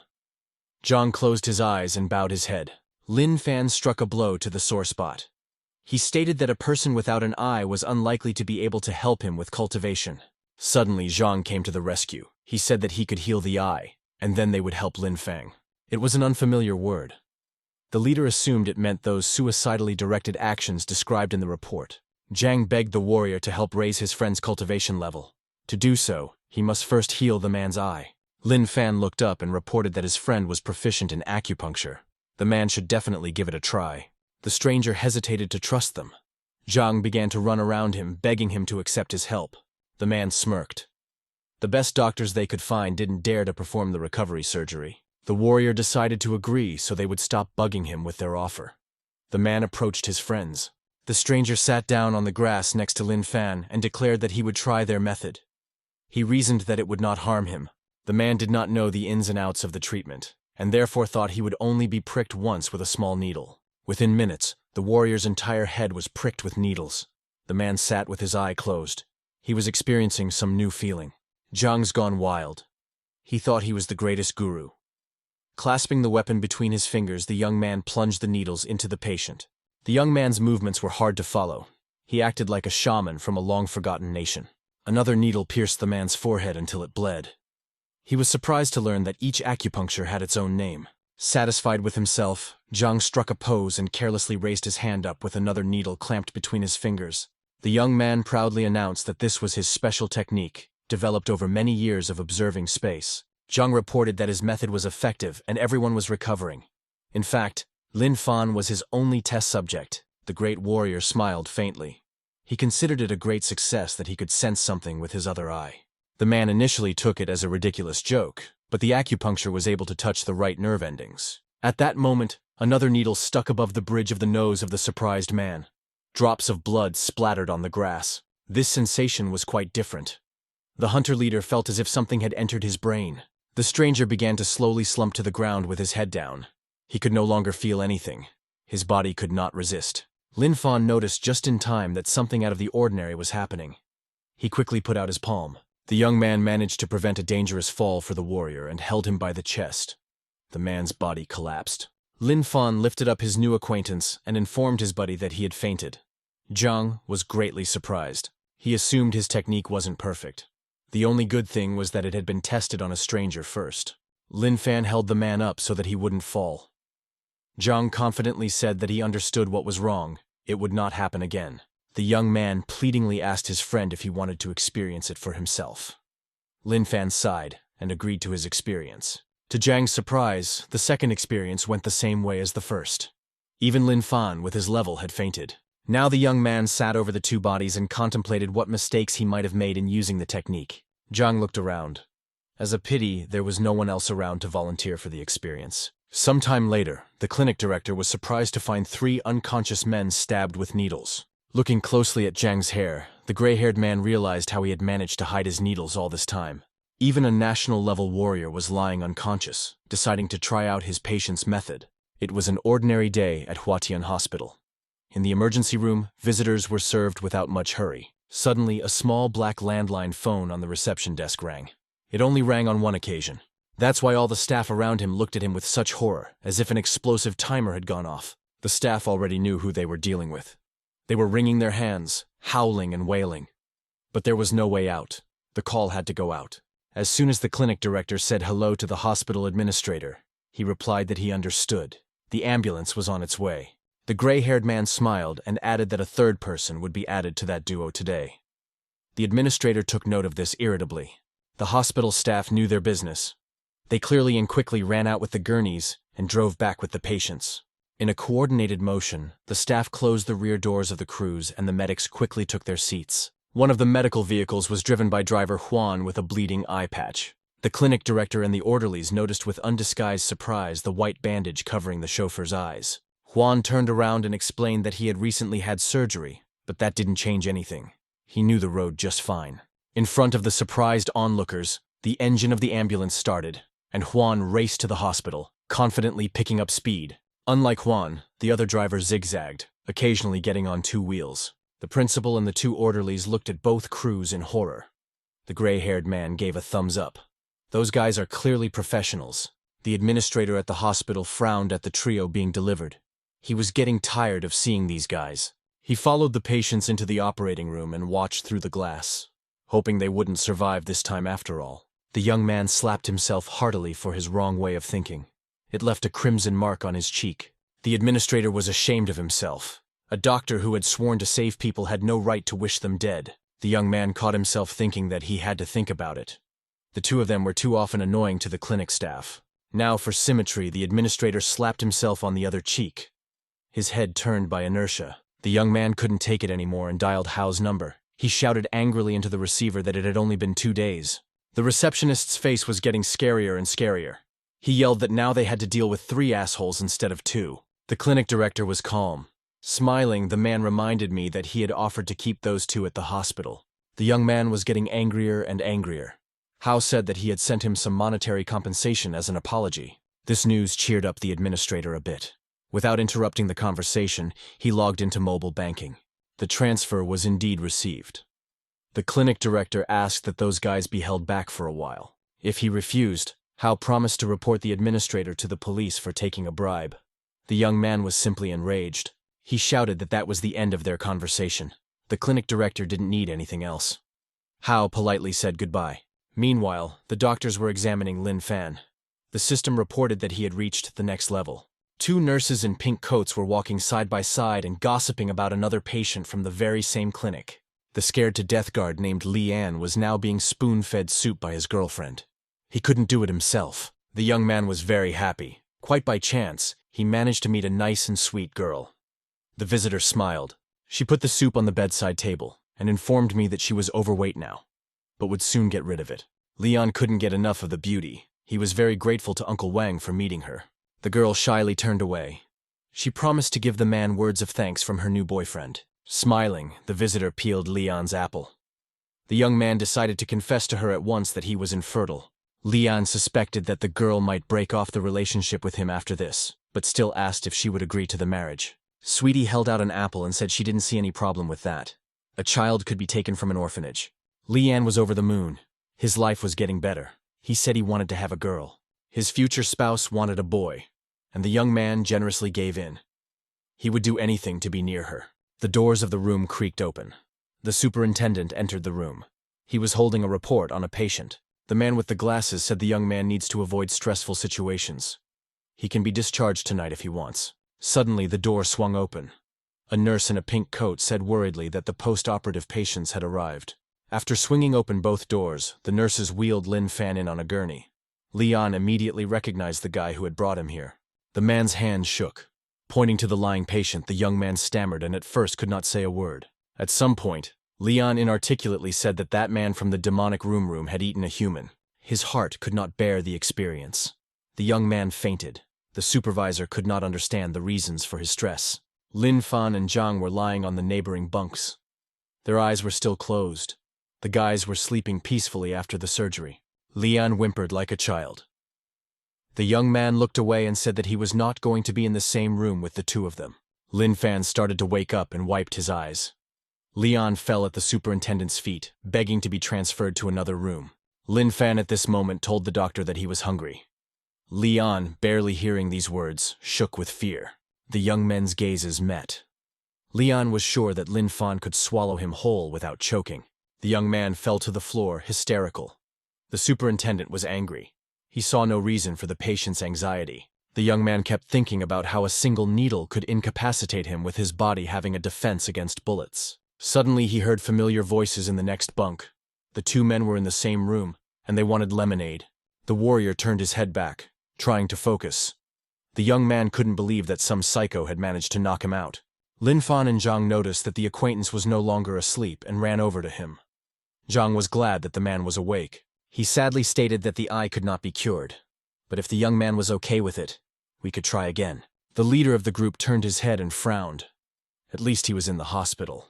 Nothing would happen to him. Zhang was very pleased that this man had kindly allowed him to once again try to heal his eye. Turning to his friend, he said that their acquaintance was a very good person. Lin Fan bowed his head. The warrior humbly folded his hands on his chest. Running a 5-fingered hand through his fluffy hair, Zhang retrieved his arsenal from there. He was excited to begin a new experiment. The young man clasped 4 needles between his fingers. He exclaimed that this time he would definitely succeed. A few minutes later, an agitated nurse was pushing the orderlies who were rushing a gurney with a stabbed fighter. Lin Fan comforted his sad friend. He cheered Zhang up and told him that everything would work out next time. The man who returned from surgery was even more outraged. He was forced to wear a brace because of a dislocated cervical vertebra. The warrior couldn't find an explanation for it. Even when his bones were shattered, the young man did not lose consciousness. Zhang walked over to his bunk and sincerely apologized that he had failed this time too. He was sure it would work out next time. The young man was almost crying. He realized that the patient would never trust him with his body again, but at the same time he wanted to try again. The man faintly nodded to the healer. Zhang blossomed with happiness. He was willing to heal all of humanity for free. Zhang happily turned to his friend and shared his joy. Lin Fan bowed his head. He knew that it wouldn't work out. The national ranked warrior agreed to this for only one reason. He wanted to find out why the loss of consciousness was happening. Lin Fan looked at his friend apprehensively. Zhang winked at him and asked his patient to remain calm. Preparing the needles, the young man clasped one between his fingers and promised that this time he would heal the man. The same nurse screamed exhaustively a few minutes later, calling for the superintendent and the orderlies. She looked at Lin Fan suspiciously. Zhang's body was shaking. Kneeling down, he sobbed. The young man couldn't forgive himself for making the young man suffer. Lin Fan assured him that everything would be fine. An angry nurse burst into the room and started searching the room, trying to find the needles. This time, things got even worse. Because of Zhang's intervention, the warrior's right leg was in a suspended state. Besides, the problem with his cervical vertebrae hadn't gone away either. The man was just pissed off that some brat had managed to incapacitate him. The superintendent paid a visit and explained that his leg was temporarily paralyzed, and he needed absolute rest. As soon as the doctor left, the 2 boys approached their victim's bunk. Zhang asked how the man was feeling. The national-ranked warrior was indignant.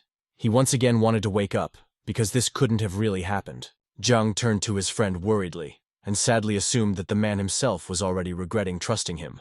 Lin Fan reassured him that everything was fine. The type trusted him. The man angrily watched the conspirators at his bunk.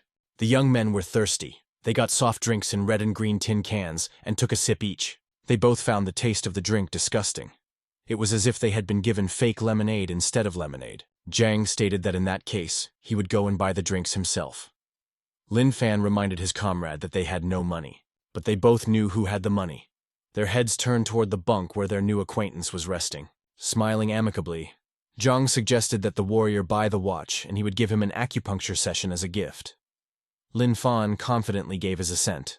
The man had neither the strength nor the desire to talk to these scoundrels. Without opening his eyes, he turned away in the other direction.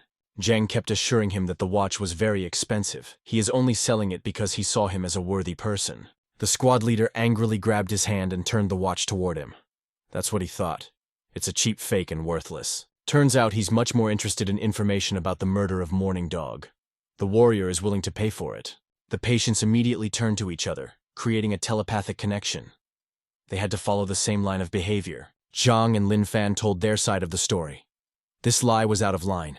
The demon played with them, and then calmly killed himself. Lin Fan raised his head and confirmed that the dog was an obedient boy. Zhang added that it was very tasty. The man shouted that he had had enough. The man shouted that he had had enough. He pointed his fingers irritably at the young men and exclaimed that he didn't believe a word they said. The man lay back on his pillow and muttered tiredly that he was left to go mad. Then he would ask the lunatics himself what had happened. Jiang turned to his friend in surprise. He wondered who this type was calling psychos. Fan assumed he was talking about himself. The insistent boys did not think of leaving the man alone. They came up to him and began to shake the hunter.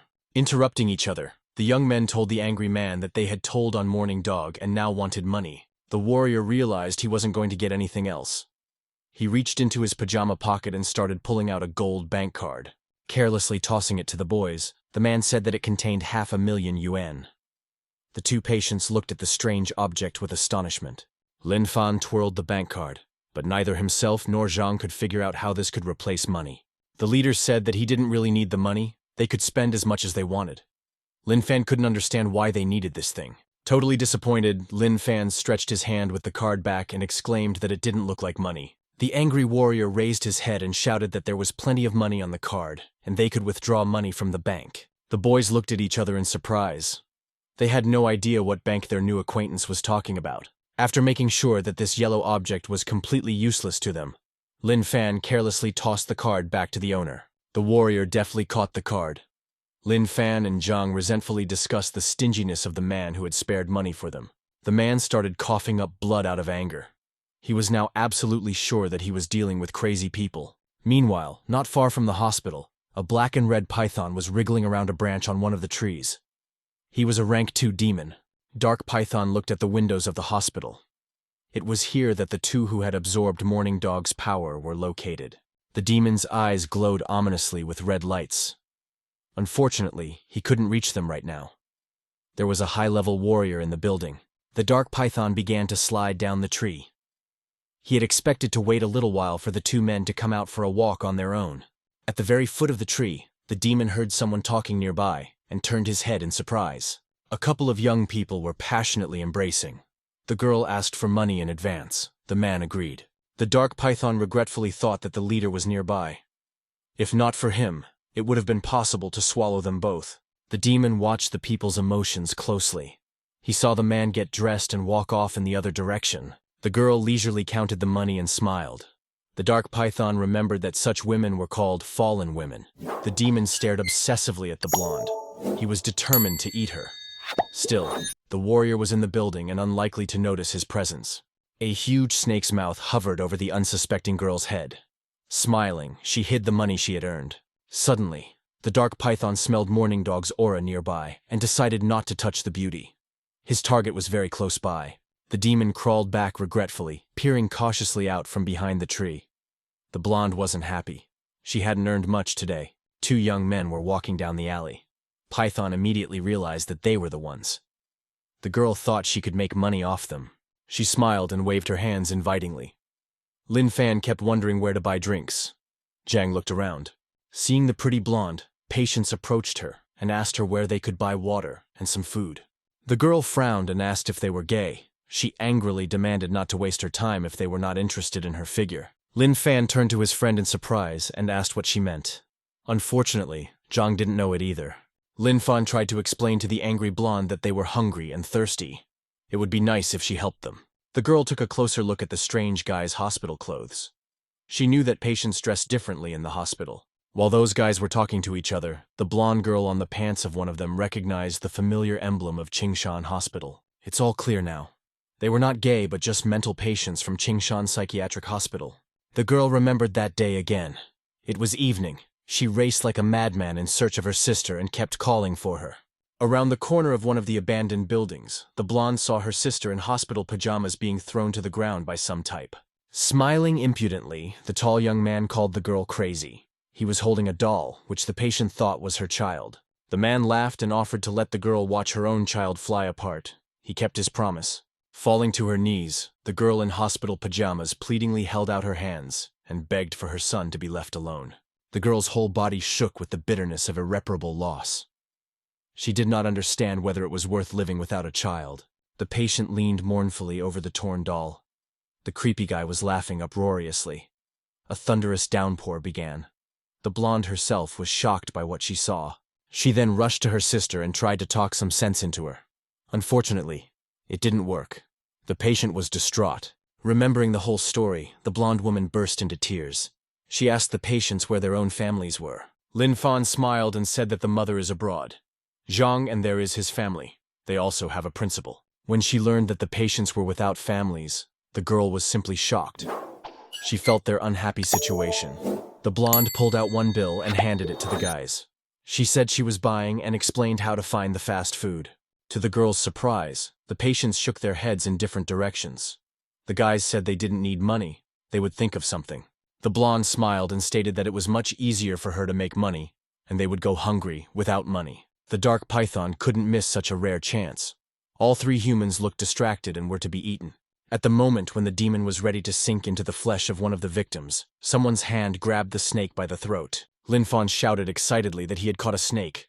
The girl was startled. The demon couldn't believe that a human had stopped him. Lin Fan pulled the python long and said that the snake was very cute. Zhang also liked the long, beautiful snake. Those words made the snake blush with embarrassment. The demon was very pleased to hear the compliment to his address. Her owners used to tell her that people are very fond of cute and small animals. They need to like them, and people will help them hide. The dark python remembered his childhood. Then the little snake saw a child running merrily across the lawn with a ball. To please the little boy, the snake bit his leg a little above the ankle. It wanted to make friends with him. Instead of smiling, the boy stopped and looked perplexed at the snake and the bite site. He squealed, frightened that he had been bitten by a snake, and rushed away. Then the little snake was very surprised at the man's behavior. And then the worst thing happened. Everyone near the snake started throwing stones at it, even though the snake did not touch anyone. Frightened by the appearance of the poisonous snake, the children ran in different directions and shouted that a snake had appeared on the lawn. Then the serpent became angry with the people. They were so ignorant and blind that they could not see its beauty. The demon was ready to eat everyone on the lawn. The snake's eyes were blazing with anger. Those people deserved to die. But now it looked completely different. The young man's words moved the snake to tears. She was ready to fall in love with him. The whole world seemed brighter and more beautiful. The embarrassed snake wriggled merrily around the young man's hand. She was very pleased. The moment Lin Fan brought the snake closer to his eyes, the system reported a new energy food to him. Thanks to this, the young man looked at the python in a different way. But the snake itself did not know about it and continued to dream. Zhang stroked the snake's head. Lin Fan asked the girl if she could help them in a matter. The blonde didn't have any special plans for the evening. The kids in the neighborhood were peering out the windows, her food smelling delicious. Zhang and Lin Fan were sitting at an empty table. The girl was tooling around on the stove and promised that there wasn't much left. She tossed some greens to the snake meat marinated in wine. It smelled really delicious and exquisite. The severed head of the dark python was proudly displayed in a transparent jar. The dark python's severed head was proudly displayed in the clear jar. Then the naive snake realized the young man's intention too late. Lin Fan placed it on the cutting board. The man held it too tightly. The snake could not break free. When he brought the knife to cut the meat, his hand didn't even flinch. Something incredible happened. The python raised its head only slightly, and it was as if the knife had hit a solid obstacle. Lin Fan was very surprised. The knife blade cracked and shattered into pieces. The snake cheered. It couldn't be handled like this. The young man tossed the knife aside. The snake laughed at the foolish man. An ordinary kitchen knife was not enough. Lin Fan got angry and grabbed her neck with both hands. The dark python laughed, but the young man just ripped its head off. The family lived quite modestly, a small table. On the dresser next to the double bed was a picture of a mother and daughter. When she finished cooking, the woman put the chowder on the table and smiled. Both boys recognized that it smelled very good. The hostess poured the chowder and told me that she is a very good cook. Her daughter likes to eat homemade food. Zhang smiled and offered the woman to share a meal with them. Lin Fan also smiled in a friendly manner. The girl smiled embarrassedly and said that she had already eaten recently, so they could feel free to eat to their heart's content. The boys were so hungry that they didn't need to be told a second time. They finished their portion in one sitting. The landlady was smiling happily. In fact, she should have been thanking the guys for inviting her to their table. Evening came. The street was becoming less crowded. Some people were returning from shopping. The dark python chowder was so plentiful that the woman poured the boys some more with it for joy. Patients thanked the hostess for helping prepare a delicious meal and providing utensils for refills. The girl smiled. She said it was not difficult at all. The hostess asked the boys to hurry back to the hospital. Zhang thanked her for the delicious chowder. Lin Fan smiled and added that her daughter was actually very lucky. The woman stopped smiling at once. She looked at the young man in surprise, trying to understand what he meant. The mistress closed her eyes in embarrassment.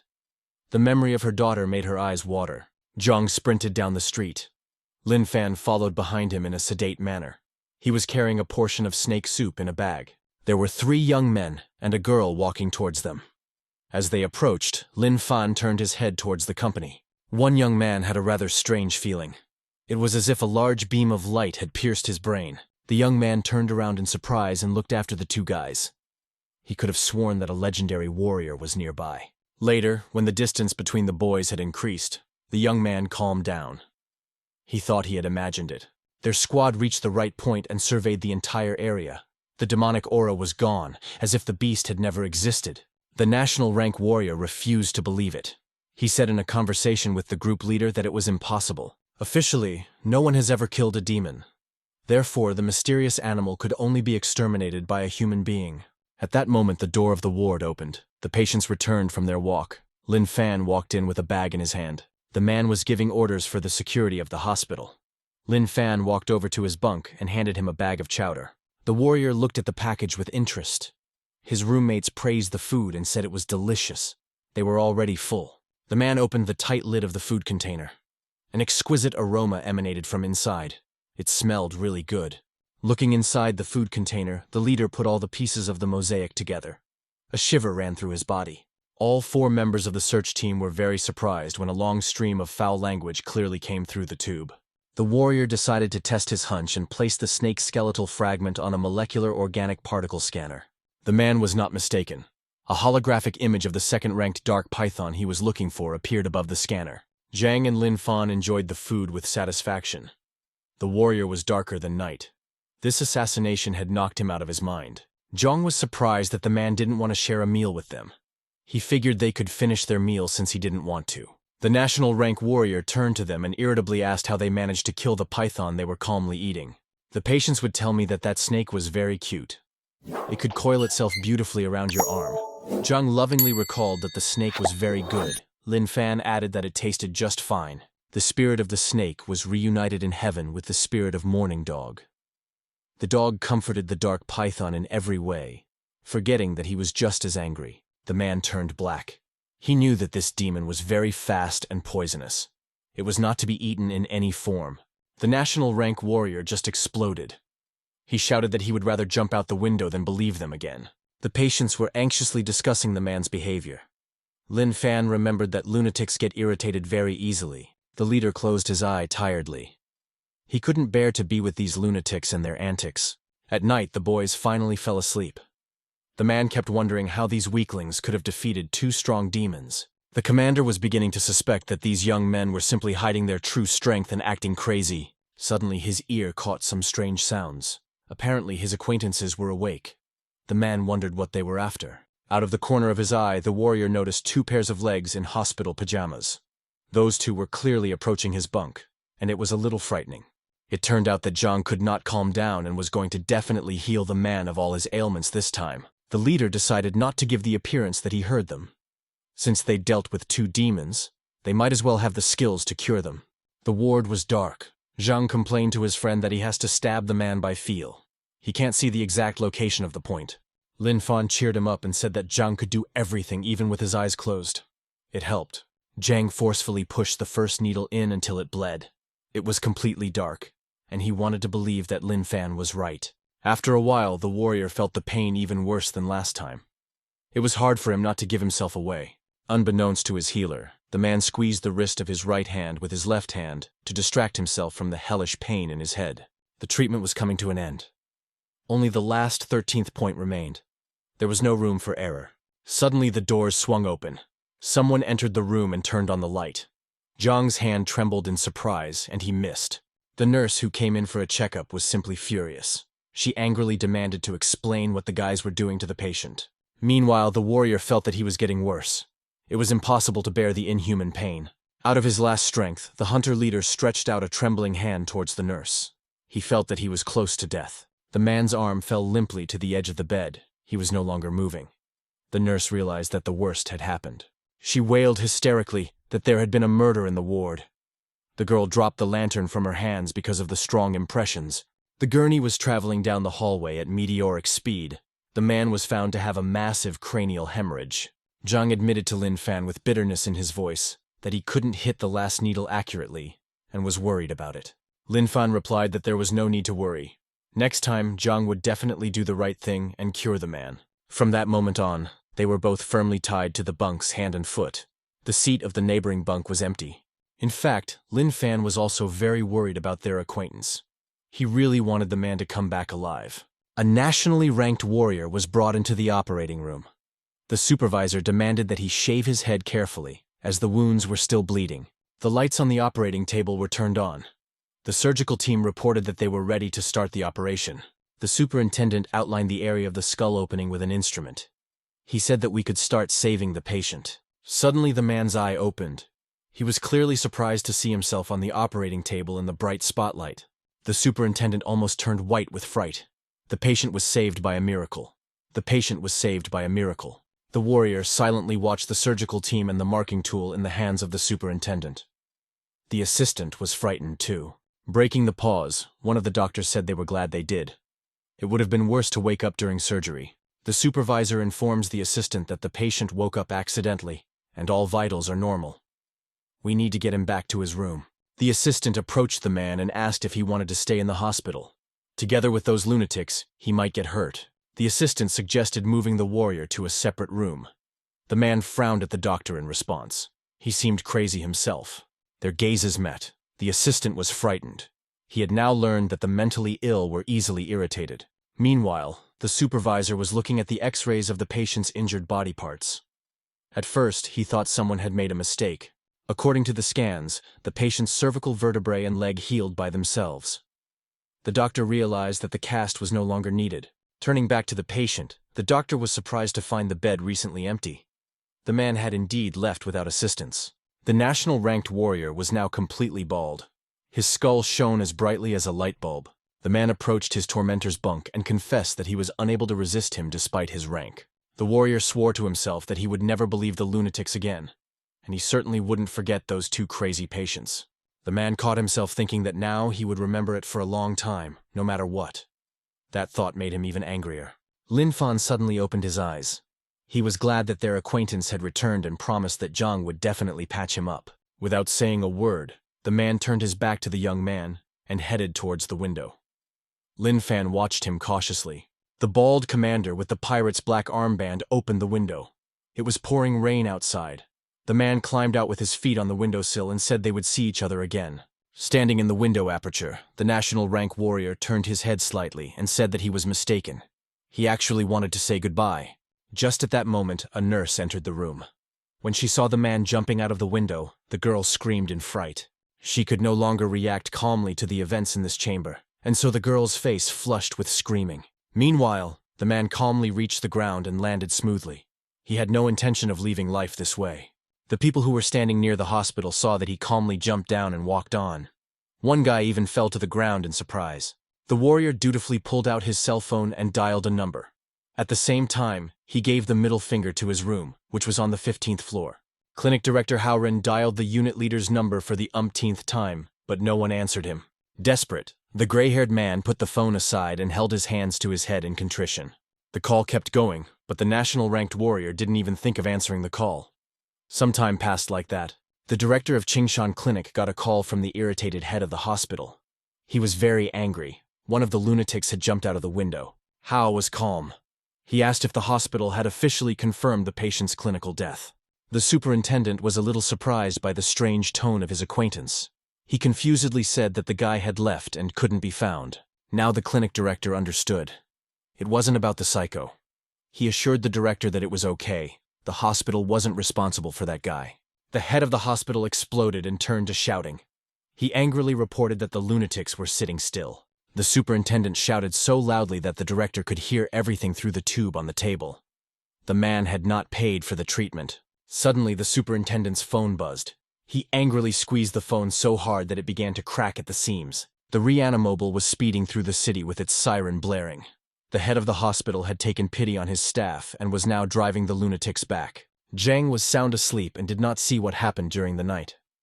He learned with interest from his friend that their acquaintance had managed to survive. The young man remembered the patient's sore eye. Lin Fan had convinced Zhang this time too that it would be fine next time. Jiang almost burst into tears. It was because of his failed experiments that the man didn't even say goodbye to them. The patients were still strapped in despite the fact that they were riding in an ambulance. The supervisor realized what they were capable of. Lin Fan recalled those last few minutes of the man's stay in the chamber. At first, the warrior had hinted that he would meet with them again. But then the man turned around and really did say goodbye to the madmen for good. The young man admitted that the type had said things a little differently. Zhang didn't want to listen to him. He was already entertaining the thought that the next time the man would come and let him heal himself. On the narrow windowsill of the emergency vehicle, Zhang spotted a small box with 2 red apples and declared that he would like to eat one. Lin Fan was always ready to help his friend and reached for the apple. The super-strong ties burst, unable to withstand his strength. He held out the apple to the surprised Zhang. The young man was a little embarrassed. His hands were tied and he couldn't eat it himself. The boy brought the apple closer. Zhang tilted his head slightly and was able to reach the large, juicy fruit with his teeth. Zhang liked the apple very much. He praised its flavor in every possible way, urging Lin Fan to try it. He admitted that the apple was indeed sweet. The man in the passenger seat turned to the head of the hospital and noticed that he was giving himself too much to his work. In fact, the superintendent was driving those guys personally because he wanted to collect money from the clinic director Hao Ren. A car that was traveling on the bridge in front of them stopped. The driver of the ambulance pressed the brake to the fullest. After driving a few meters, the ambulance crew stopped. The blinkers were on. The siren continued to wail. The demons also reached the port of Yanhai City. A huge octopus tentacle threw the demon hunter to the ground. This time, the fighters faced a more serious threat. The reef octopus was a rank 4 opponent. Taking cover between shipping containers, the demon hunters were fleeing. There was no question of fighting him. Suddenly, the octopus grew in front of them again. The hunters had to take a circular defense. Invoking runes, they tried to hit the enemy. The gold and blue runes hit the target almost simultaneously. Unfortunately, neither hit did any visible damage. The reef octopus did not like the hunter's actions. A thick black smoke seeped from the pores of its tentacles. The hunter with glasses shrieked in fright. He had been in the special unit for a long time and knew very well what it was. His partner was also frightened when he saw the deadly black fog. A demon couldn't create such a thing. The group commander made the decision to retreat. This fog was very toxic, they could all die. While the rest of the hunters stood in a stupor and couldn't move, the girl set an example and was the first to run away. The others followed suit. The giant octopus sent a black cloud after the fugitives. It spread very quickly. The young man who had been the last to run turned around in a huff. The fog was closing in. The hunter could feel the breath of death. At this very moment, the surprised young man found himself in a protective sphere of golden color. This technique was called the Golden Bell. It turned out that a warrior of national rank had saved the hunter. The man stood at the very top of the crane and scowled at the demon. He was in a bad mood. All 4 demon hunters were encased in protective spheres. The octopus could do nothing to harm them now. The bald commander squinted his eye. He truly believed that this demon was strong enough. He needed to take his anger out on someone. The demon hunters only now noticed that the leader was completely bald. They wondered why the leader looked like that. Summoning the energy of the sun, the leader somberly created a golden swastika in the magic sphere. The golden glow illuminated the man. Concentrating all his power into an energy ball, the national-ranked warrior threw it towards the reef octopus. The ball flew at the speed of light and exploded on the large demon's head a split second later. The octopus felt pain all over his body. Meanwhile, a traffic jam had formed on the bridge. For unknown reasons, both lanes were at a standstill. Drivers kept hitting their klaxons. The hospital superintendent couldn't understand what was going on. His neighbor said uncertainly that something strange was ahead. Suddenly, the driver saw people running past his car. They were all moving in the opposite direction and shouting about the demon. The man turned fearfully to his companion. He wanted to tell him what he had overheard at the window. At that moment, some man thrown by a demon landed with his back directly into the windshield of their emergency vehicle. The superintendent glanced nervously at his neighbor. He stared silently at the cobwebs in the windshield. Blood was dripping from the cracks. Stones stained with blue blood were scattered chaotically all over the battlefield. The demon lay lifelessly on the platform. Smelling the enemy's presence, the octopus extended a tentacle. The warrior pushed the tentacle away carelessly with the back of his hand. The demon hunters looked fearfully at the head of their unit. They had never seen such a huge monster before. At that moment, A member of the information department came panting toward the leader. He had a tablet in his hands. The young man with the goggles displayed the image on the tablet screen. He exclaimed that they had captured another demon. The commander frowned at the red dot on the map. Something large was moving across one of the city bridges. Meanwhile, on the bridge, panic was growing. People were screaming and running away. A crack appeared in the pavement of the bridge. Lin Fan informed his friend that he was hungry despite having eaten an apple. Zhang was still tied to the bunk. The young man sat up on his bunk and reported that the voice in his head was making him seek more and more energy to keep going. The hospital superintendent ran out of the emergency vehicle and pulled the man off the windshield to examine his wounds. There were people running around. All this panic was caused by a smaller octopus. In some of its tentacles, it clutched the trucks. The demon was bleeding blue blood from its wounds. A passenger in the emergency vehicle ran up to the superintendent, who leaned over the injured man and said they had to run right away. The man cold-bloodedly reported that there was a blood-clotting agent left in the car. He demanded that it be brought to him. The passenger rushed to the car and shouted from behind the door that he was underestimating the threat. The demon would be here soon. Suddenly, a small electronic purple watch on a black rubber strap flew at the passenger. The man looked at his watch in surprise. The supervisor asked him to bring the medication and leave. The doctor said he was handing over this watch and the employee should keep it. The passenger anxiously clutched the watch in his hand. The man shouted that the superintendent couldn't help anyway. All these people are already dying. He could die himself. The superintendent said that he received this watch from the first child he saved the day he became a surgeon. Turning to his interlocutor, the doctor glumly admitted that he had promised himself that day never to abandon the dying. An interesting thought occurred to the man. He tried one last time to persuade the stubborn doctor who had not changed his oath. The young man exclaimed that there were 2 guys tied up in the back. If they left with the patients, that would be their salvation. The supervisor immediately lost his temper and turned black with anger. He told the employee that he did not need to think about them. The man thought he had misheard. He ran to the back door of the van and opened it. The young man shouted to the patients that they had to leave immediately. The man said he would set them free. The boys looked at each other perplexed. The man let them go, so it wasn't an escape. Zhang tensed up and tore the strong ties with his hands. Lin Fan looked at him in surprise. His friend had become stronger. The man at the door couldn't believe his eyes. No man could free himself from the secure straps. Panic was growing on the bridge. A huge wave of dust, metal, and glass was coming toward them, sweeping away everything in its path. The man grabbed Lin Fan's hand and shouted to run back. Zhang raised his hand and smiled. He had an important question to ask, anticipating the pleasure beforehand. Both loonies questioned their savior with a smile on their faces about how cute that demon was. The hospital employee was shocked. Never in his life would he have called a monster a cute creature. The man remembered that this octopus calmly grabbed cars with its tentacles. He replied that the demon was a bit of an amateur. To the employee's surprise, Lin Fan nimbly escaped his grasp and smiled. The young man stated that in that case, they would not go. The octopus was already very close by. Zhang laughed merrily and said that they would go find a cute demon to play with. The man shook with fear. He'd been scared to death of demons, but these 2 could intimidate anyone with their serenity. Meanwhile, a reef octopus was moving quickly across the bridge.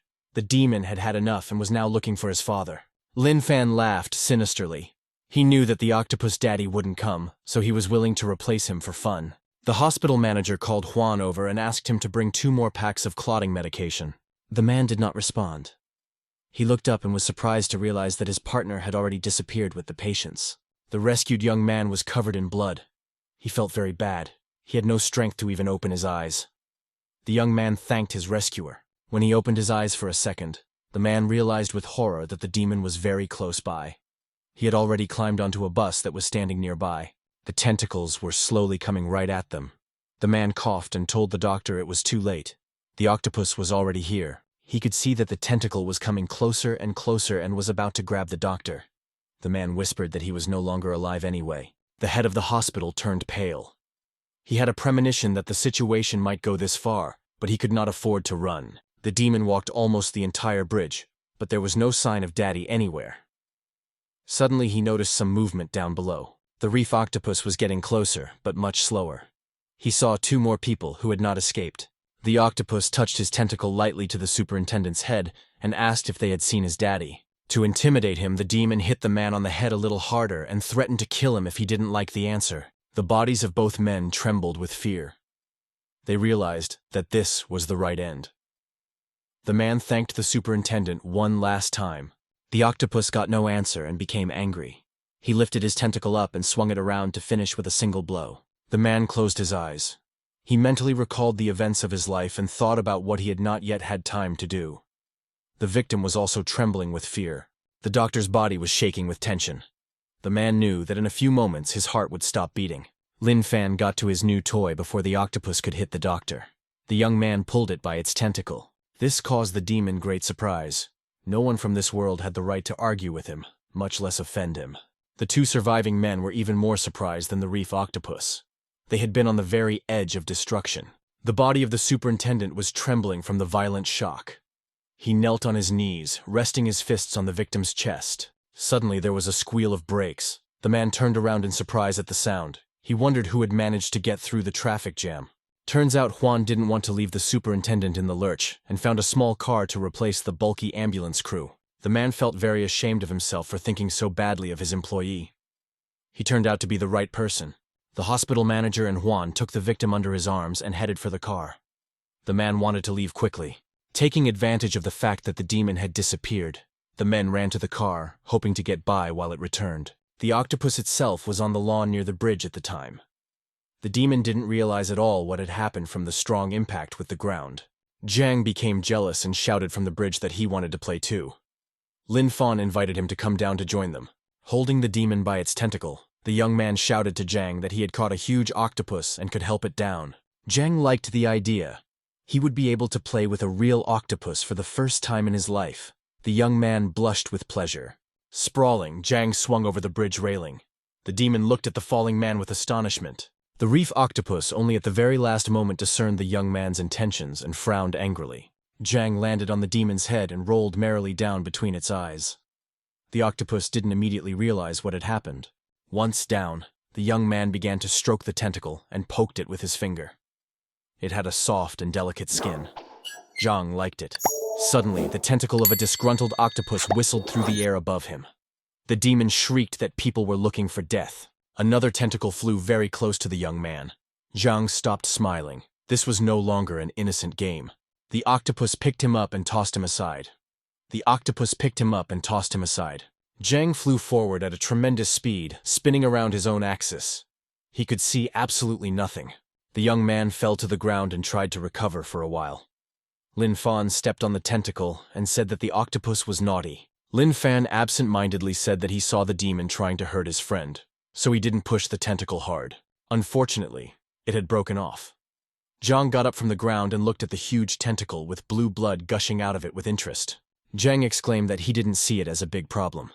The octopus still had quite a few of these tentacles. At this time, the reef octopus himself was trying to crawl farther away and give cries of help to his father. He was in great pain from his wounds. Lin Fan looked at the octopus thoughtfully. He had to admit that Jiang was right. The demon still had some limbs left. Octopus was very angry that he had been so humiliated and insulted. He swore that he would kill his abusers. Jiang had run off somewhere, so Lin Fan decided to act alone. He grabbed the nearest tentacle and pulled it towards him. The octopus tried to break free and pulled the young man in the other direction. Lin Fan stood on the ground like a pillar and didn't move from his spot anywhere. The tentacle snapped off with a crunch because of the tension. A river of blue liquid poured out. The octopus screamed in pain. Not far away, Jiang found a barbecue grill and charcoal grill on the lawn. He remembered seeing one on TV. The octopus continued to roar and threaten. Lin Fan methodically tore off one tentacle after another. The octopus wriggled as best it could. The demon tried to batter the young man with all his remaining limbs and showered him with a hail of blows. One of the tentacles hit the young man's head painfully. Lin Fan was surprised. He didn't expect the octopus to be so agile. He sank his teeth into the tentacle with anger and pulled it to the side. The demon cried out in terrible pain. Lin Fan grabbed another tentacle in passing and pulled towards himself, aiming to rip off both tentacles at once. Suddenly, the young man's keen sense of smell picked up a fragrant odor nearby. He lifted his head, still holding the tentacle. The smell was getting stronger and stronger. Lin Fan couldn't stand it anymore and reluctantly let go of the demon. It smelled very delicious. Now the reef octopus itself heard the fragrant smell and was surprised. Whatever it was, it smelled delicious. As it turned out, Jiang had quickly figured out what to do. and was now grilling a piece of tentacle, liberally pouring oil on it. He was almost jumping with delight. The sesame oil gave a special flavor to the delicacy. The young man was anticipating the pleasure. Lin Fan came running at the smell and saw Zhang at the grill. The octopus couldn't stand it either and came after the torturer at the smell. Suddenly the smile slid off the demon's face. The octopus realized what was causing that fragrant smell and turned pale. His entire body shook in indignation at the sight of his tentacles indifferently slicing into small slices. The demon screamed, stretching its tentacles toward the sky. He was sorry for the lost tentacles, but the sacrilege of them made him even angrier. Zhang had just finished the first batch of tentacles and offered his friend a taste of the delicacy. Lin Fan had already been licking his lips for a long time. The young man happily sank into the tender meat of the octopus. The sesame oil really gave it a spicy flavor. After finishing a small slice, Lin Fan grabbed a whole tentacle and poured oil over it. It was so delicious that he ate it raw. Zhang put a tentacle on the barbecue. After pouring oil on it, the young man confusedly said that this was the last tentacle. Zhang guiltily admitted that they had eaten all the tentacles they had, though it seemed like there were quite a few. Lin Fan was just finishing a large piece of food. The young man said that it was still not enough for him. He wasn't full yet. The demon was left completely tentacleless and was now sobbing with bitter tears. Lin Fan nonchalantly stated that the tentacles were not enough. The octopus now wished he had finished them off at once. He was now completely helpless, with only one head left. Zhang heard its pitiful howl and turned around. He said thoughtfully that there was only one head left of the octopus. Lin Fan turned to his friend with an empty plate in his hands. The young man looked at the demon's head and recognized that it was beautiful. The patients immediately turned to each other. They were thinking the same thing. With a smile, they both gave a thumbs up. No tentacles were in the way now. The demon's head, cut into huge slices, was slowly grilling. He absent-mindedly watched his friend smearing the delicacy with sesame oil. The eye of the octopus was still looking at his friends. The guy did a simple thing. He closed the demon's eye and declared that it was no longer alive since the eyes were closed. Zhang recognized this explanation as quite logical. He was glad that his buddy had found a way out so quickly. The last piece of octopus was being grilled. The demon's last sensation was the realization of complete darkness and despair.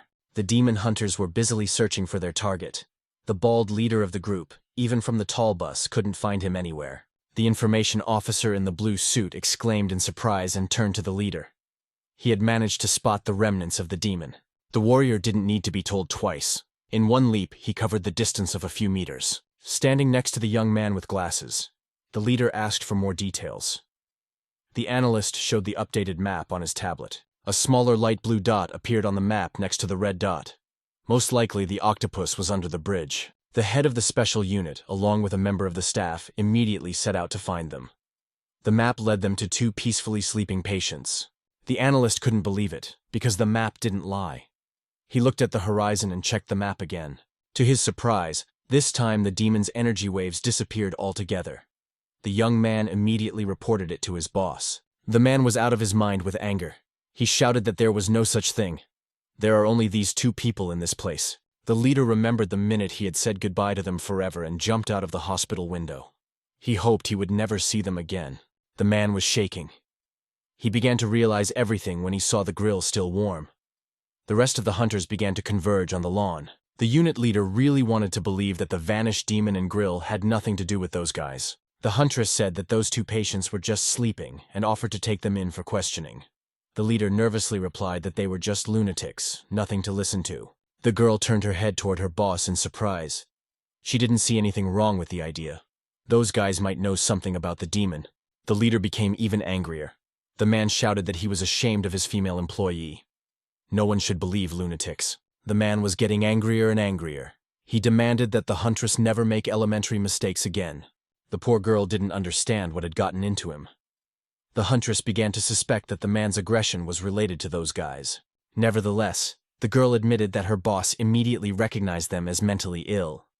She was pleased that the leader of the group knew so much. The information officer unhesitatingly tore him away from his argument with the girl and asked what the orders would be.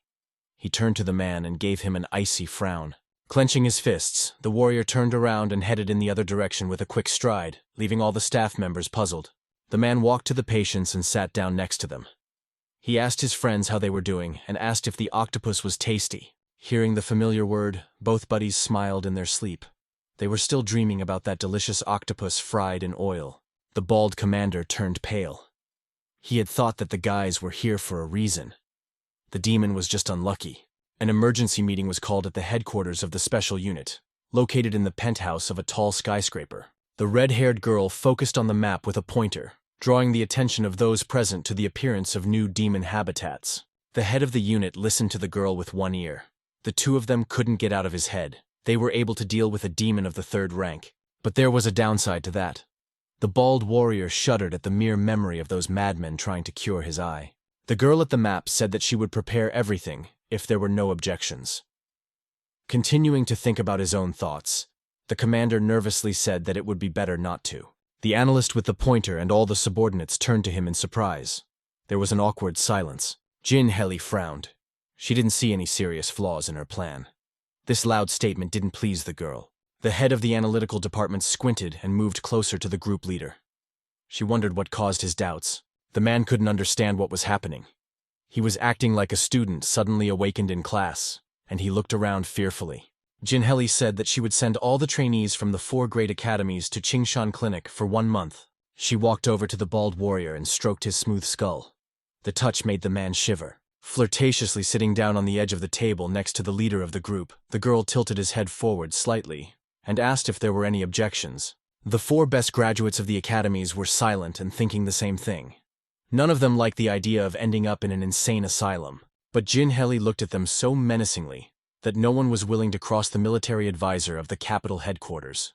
Only a national rank warrior suggested that this test was too cruel for yesterday's graduates. The girl smiled. She admitted that she was beginning to doubt the leader already, who thought the test was too easy. Shannel moved to the edge of the table and explained that hunters should be trained to deal with unknown phenomena. Jumping down from the table, the analyst added that demons are unpredictable. So for the fighters, a stay in the clinic would be the best preparation.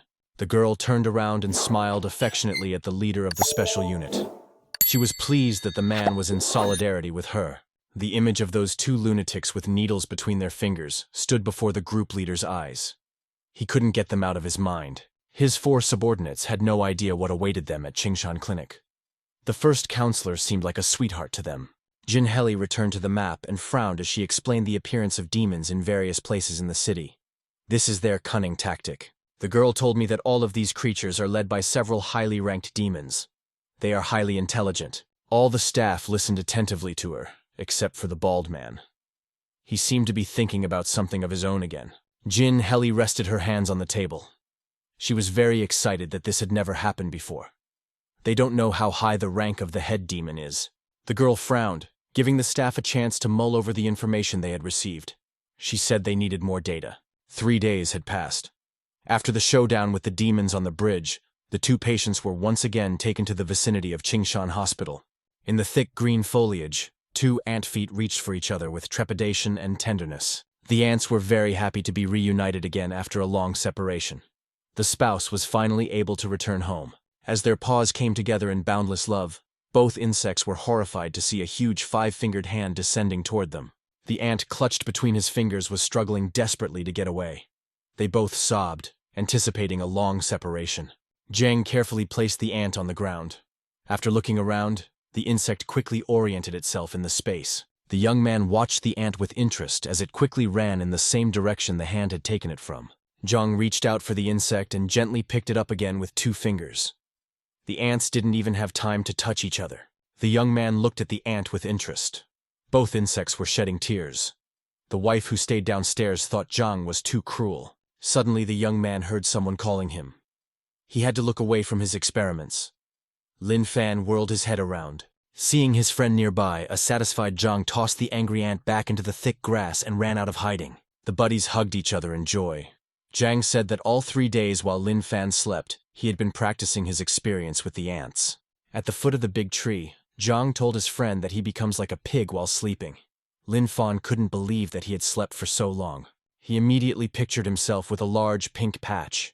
3 days of sleep would indeed suit a pig more than a human. Lin Fan put his index finger up to the tree trunk. He said that the psycho in his head had been explaining something to him all 3 days. The ant's consort wasted no time. She quickly tore open the burrow so that she could quickly take shelter in it. The ant watched her admiringly. He said joyfully that he was glad to be back home, and those cruel people would not get them.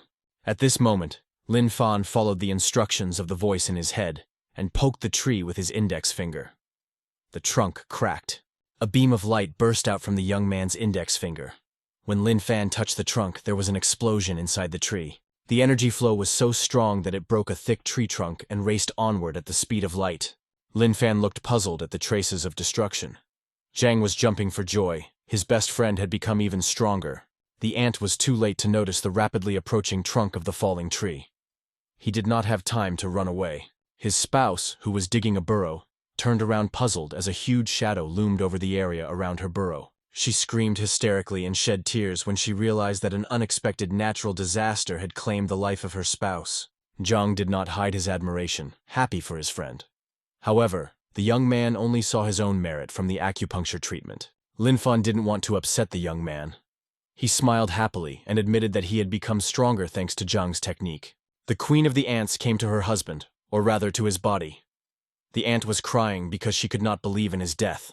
While the queen ant was mourning the death of her husband, another ant came up to her and told her not to cry. The ant said that even though number one was no longer alive, she had them. A swarm of ants at the same time came up to their queen and began to praise her. The womb wiped her tears with an imaginary handkerchief and thanked her husbands. At the same time, the other patients wondered how such a huge tree could fall. The people were glad that no one had been crushed, but they needed to clean up the place as soon as possible. Lin Fan and Old Man Zhang stood by the transformer box. Old Man Zhang asked did Lin Fan really want to try it, since they said on TV that it was dangerous. Lin Fan pointed to his head and said that the psycho in his head was saying that everything was fine, while his friend was worried that according to the principle, psychos couldn't be trusted. However, the guy looked at his friend and said that he had faith in him because he could definitely save him. Old Man Zhang literally glowed at such a remark. The guy blushed and said that he too believed in the main character. However, after that, he wondered how Lin Fan would be able to reach the transformer box since it was quite high. Lin Fan thought that he would be able to jump up. Crouching down and figuring out where to land, Lin Fan soon found himself on top of a transformer box. The guy looked down and let his friend know that he was okay by giving him a thumbs up. Old Man Zhang was extremely surprised that the protagonist managed to do it the first time. Old Man Zhang's eyes literally lit up with light, and he began to praise the main character. However, at the same moment, the iron bottle fell to the floor with a clatter. Standing next to the madman was a doctor. He was the supervising physician Van, who diagnosed the protagonist with alatriophagia. The man looked up and still couldn't get over what was happening. In desperation, he began to call for the principal. Lin Fan, still on the transformer box, was covered in electric current. The guy told his friend that he thought he had succeeded. The energy surrounded the guy, turning him into the likeness of a fantasy hero. Immediately afterward, the main character's hair was burned and turned into the likeness of sheep's wool. The guy himself received a lot of burns. His friend sincerely rejoiced at the success of the protagonist. After stepping back a bit, the doctor called his director and with sweat on his face said he had a problem. The director immediately realized that the patient from room 666 was the problem. The man exhaled and said that the ambulance would be here soon. Suddenly, the transformer abruptly stopped supplying electricity. However, it wasn't for long. Just moments later, a bright light engulfed the protagonist, and there was a huge explosion that threw the protagonist to the ground. A lot of people were very much frightened by the burnt body of the protagonist and started screaming. What's amazing is that the grass under the protagonist became electrified and literally burned. The doctors surrounded the protagonist and kept the other patients away because they were worried that the ground might also be energized like Lin Fan himself. Electricity still surrounded the protagonist in the same way, and occasionally burned the blades of grass around him. However, the barricade of doctors definitely couldn't stop Old Man Zhang. He was obviously worried about the protagonist and squeezed past them. The doctors tried to talk the guy out of going near him, but he was clearly agitated enough to ignore it. Suddenly, Lin Fan raised a black-as-pitch hand. The guy said don't go near him because he was alive. However, Lin Fan said that he was only a little tired and wanted to sleep. Worried about his friend, Old Man Zhang abruptly approached the protagonist and tried to grab his hand. However, Lin Fan was still electrified, and the current slipped between his fingers. Immediately after that, Old Man Zhang literally flipped over from the reaction taking place and fell to the floor. The doctors told their director to take a look at it, and realized that instead of one corpse, there were already two. The head doctor was still wondering if it was really worth calling an ambulance. The doctor and his assistant were in the operating room. The man was literally crying as he was shouting from his workload that it was his time to save, not the patient's. The man complained that he was just a doctor, not God, and wondered why he should take such difficult cases, literally sobbing. His assistant tried to cheer him up and clapped her hand on his back, understanding all the doctor's feelings.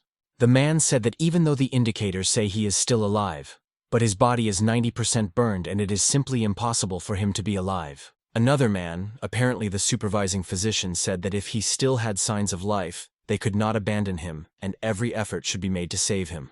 The man put on his robe and went into the operating room. The girl excitedly asked if he was going to personally perform the operation, to which the man agreed. 10 hours later, the green light above the operating room lit up. It meant the operation had been a success. The supervising doctor went to the other doctors and said to bandage him well and send him back.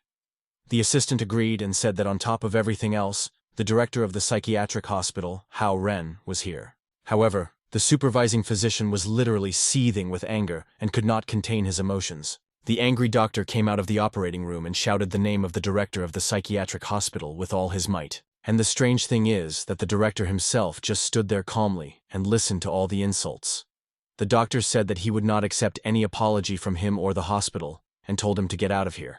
Hao Ren smiled radiantly and said that he had come to make arrangements to arrange a yearly subscription at the hospital. The head doctor was already in a bad mood, so hearing the proposal made him even more angry. Suddenly his gaze was drawn to the fire extinguisher that was behind the glass for safety. However, this clearly did not stop the man, and he broke the glass from the special bench and began to threaten the director of the psychiatric hospital with it, cursing him in parallel. After seeing the man hold the fire extinguisher high by his head, the other co-workers tried to calm him down and dissuade him from killing himself. However, this clearly did not stop the man, and he only talked about how he wanted to kill the man. The colleague, with sweat on her face, talked about how the doctor had performed a 10-hour operation and needed to rest. However, it wasn't long before the man relaxed and let go of the seemingly non-threatening weapon. Hao Ren exhaled and said that he wanted to take an annual pass to save money and asked what was the big deal. The next day, Old Man Jiang slept at the foot of the protagonist's bed with a loss of consciousness. Fortunately, there was nothing supernatural. The protagonist received a message congratulating him on completing the body hardening. The system correctly informed that the energy technique had moved to the middle stage ground level. Immediately after hearing this news, Lin Fan's eyes went wide. The guy, being completely bandaged, got out of bed and started looking around. The system said that this technique required the cultivator to have an extremely stable mental state, a calm heart, and harmony with himself. As a result, Lin Fan was proclaimed the fastest cultivator in the history of mankind. The man clutched his skin.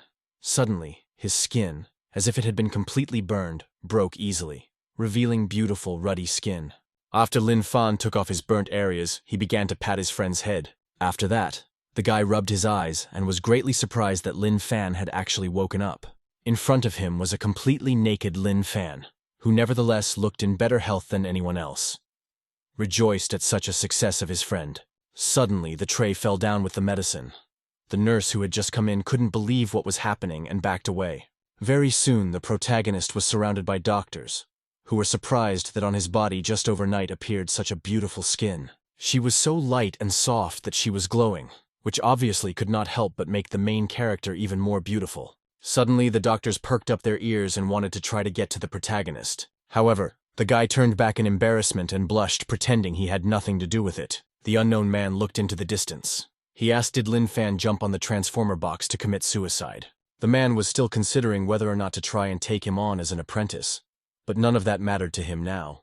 Looking down, he said that these two were the crazies, but they were roommates anyway, and we should go put candles for them later. Suddenly the man's headset lit up. The earpiece announced that there was a call from old Haniga.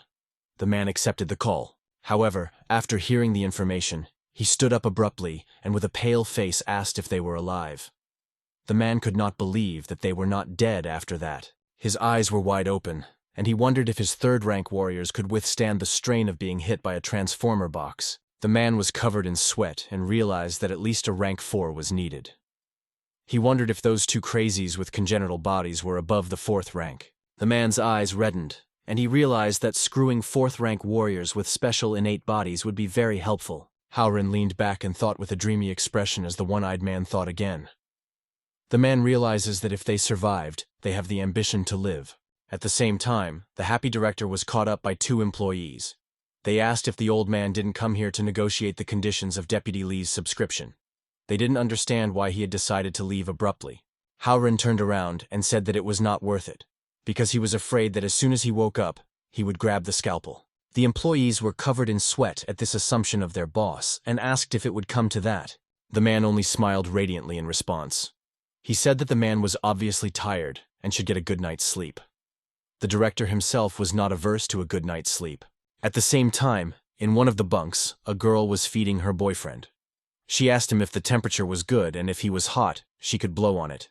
The guy said not to worry. Tuck looked at the girl's bag and asked what happened to it. However, the girl said that there was nothing wrong with it, because it was just torn, but it could still be worn.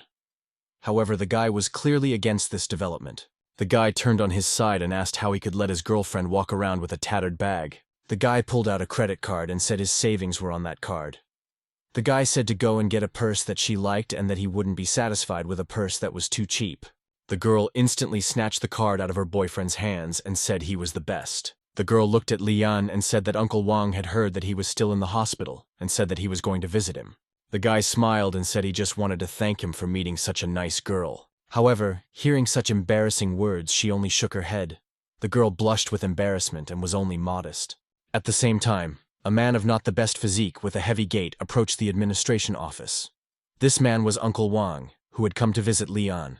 A few days ago, a demon of the third rank, Tahina larvae, was on salmon slices. Huge approached the piece in question, trying to take it. The man obviously didn't notice that there was some insect on the salmon and successfully swallowed it. The man tasted a bite and said it was very tasty.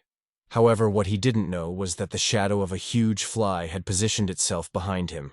Barely moving, the man complained that he had no idea which ward Lian was in, and if he didn't need his help with his son, he obviously wouldn't have come here. To his surprise, however, the man was sweating very profusely, and he noticed that he was incredibly tired during this time. Suddenly, the wings of a fly emerged from his back. Transparent wings, still coated with an unknown liquid, cut through the man's jacket. They were so huge, they looked like a new body part. The man trembled as he walked down the empty corridor. In the distance, he saw an unknown girl, probably a nurse. The woman clearly didn't expect to see anything unusual in such a familiar place, and only lifted her head when she noticed something amiss. Immediately afterward, however, her pupil sharply narrowed, and she opened her eyes wide with surprise. Right in front of the girl was a monster. The man's head, along with his skin and newly acquired wings, would be entirely fly-like, but his build was still human. The man, clearly unaware of what had happened to him, complained that everything was very loud, and if she was screaming like that, he had awakened an incredible desire to tear her throat out and drink her blood. The monster grabbed the girl's head and hurt her face. He caught her eye, and it began to bleed profusely. The girl could not hold back a scream from the incredible pain. But the man did not hold her and threw her at the door. The door itself naturally opened, and the girl fell to the floor because of the strong impact. In the end, she couldn't even move as she was bleeding profusely. She begged the monster not to come near her. At the same time, the room that the monster threw the girl into turned out to be the main character's room. The guy looked at the newcomers in bewilderment, just like old man Zhang himself, who didn't understand what was going on. While the teenagers were trying to realize what was happening, the man grabbed the nurse's head and squeezed it so hard that she turned blue. The woman was unable to say anything or was grunting. In her unconscious state, she begged to be saved. However, the monster paid no attention to her at all, thinking only of how to slit her throat. At the same time, the clash was finally noticed by the other patients and staff. They started running away from the monster in panic, realizing that they didn't stand a chance against it. The monster, on the other hand, was no longer able to adequately express his speech. He only spoke of a bleeding throat and the inability to scream. Watching the multitude of people pass by the door, the nurse couldn't help but cry. Still conscious, she begged for salvation, slowly closing her eyes. However, suddenly, the needle was thrust into the monster's arm. As it turns out, next to the monster sat old man Zhang, who with a serious expression tried to give acupuncture to the newly arrived guest. Old man Zhang, with a smile on his face, he said that acupuncture could help him in this case, and even though he was a scary guy, would still help him. However, the monster clearly didn't appreciate such concern, and asked incredulously if the guy was looking for death. Immediately afterward, he tossed the already half-alive nurse, who wouldn't factually wake up anymore, into the wall. Immediately after that, the man reached for Old Man Zhang, who couldn't even move. However, just before it fell, the monster's arm was stopped by someone. Old Man Zhang, with a nonchalant face, only watched it. Lin Fan stopped the monster's hand and told him not to offend Old Man Zhang. Old Man Zhang told his friend that he only wanted to help him, and asked him to ask for him whether he could do it or not. Lin Fan looked at the guy and agreed with this. As if not understanding or realizing the seriousness of the situation, Lin Fan asked if he needed his friend's help. The monster clearly did not understand the guy's question, and only dreamed of slitting his throat, which he repeatedly said. Old Man Zhang watched the scene with a nonchalant face. Suddenly, Lin Fan fractured the monster's arm in one easy movement, and a sea of blood poured out from the severed artery. Still with an unspeakable expression on his face, Lin Fan asked threateningly if the monster needed his friend's help. The monster clearly tensed up when he saw this attitude of the protagonist. He couldn't help but notice his broken arm and turned pale. However, he clearly didn't realize what Lin Fan was saying and only started cursing the protagonist. He started repeating that he would kill the guy. Suddenly his wings glowed. The monster suddenly ducked in front of the protagonist. The guy obviously didn't understand what he was trying to do or shook his head in bewilderment. As it turns out, Monster made only lunge to hit the protagonist again. He said he would chop the guy up, clearly intending to do so. However, Lin Fan was clearly not worried before this strike. He looked at him as if the man was moving in slow motion, and he would be able to react at any moment. Suddenly the guy took the wings with his bare hands and stopped that blow. The monster himself was even surprised at this during the circumstances, because he did not believe that his sharp wings could not that they hurt the protagonist, so they were stopped with such ease. Suddenly the main character's eyes lit up red. This was not a good thing for his opponent. With a sharp movement of his hand, the guy ripped the wing from behind the man's back, who cried out in pain.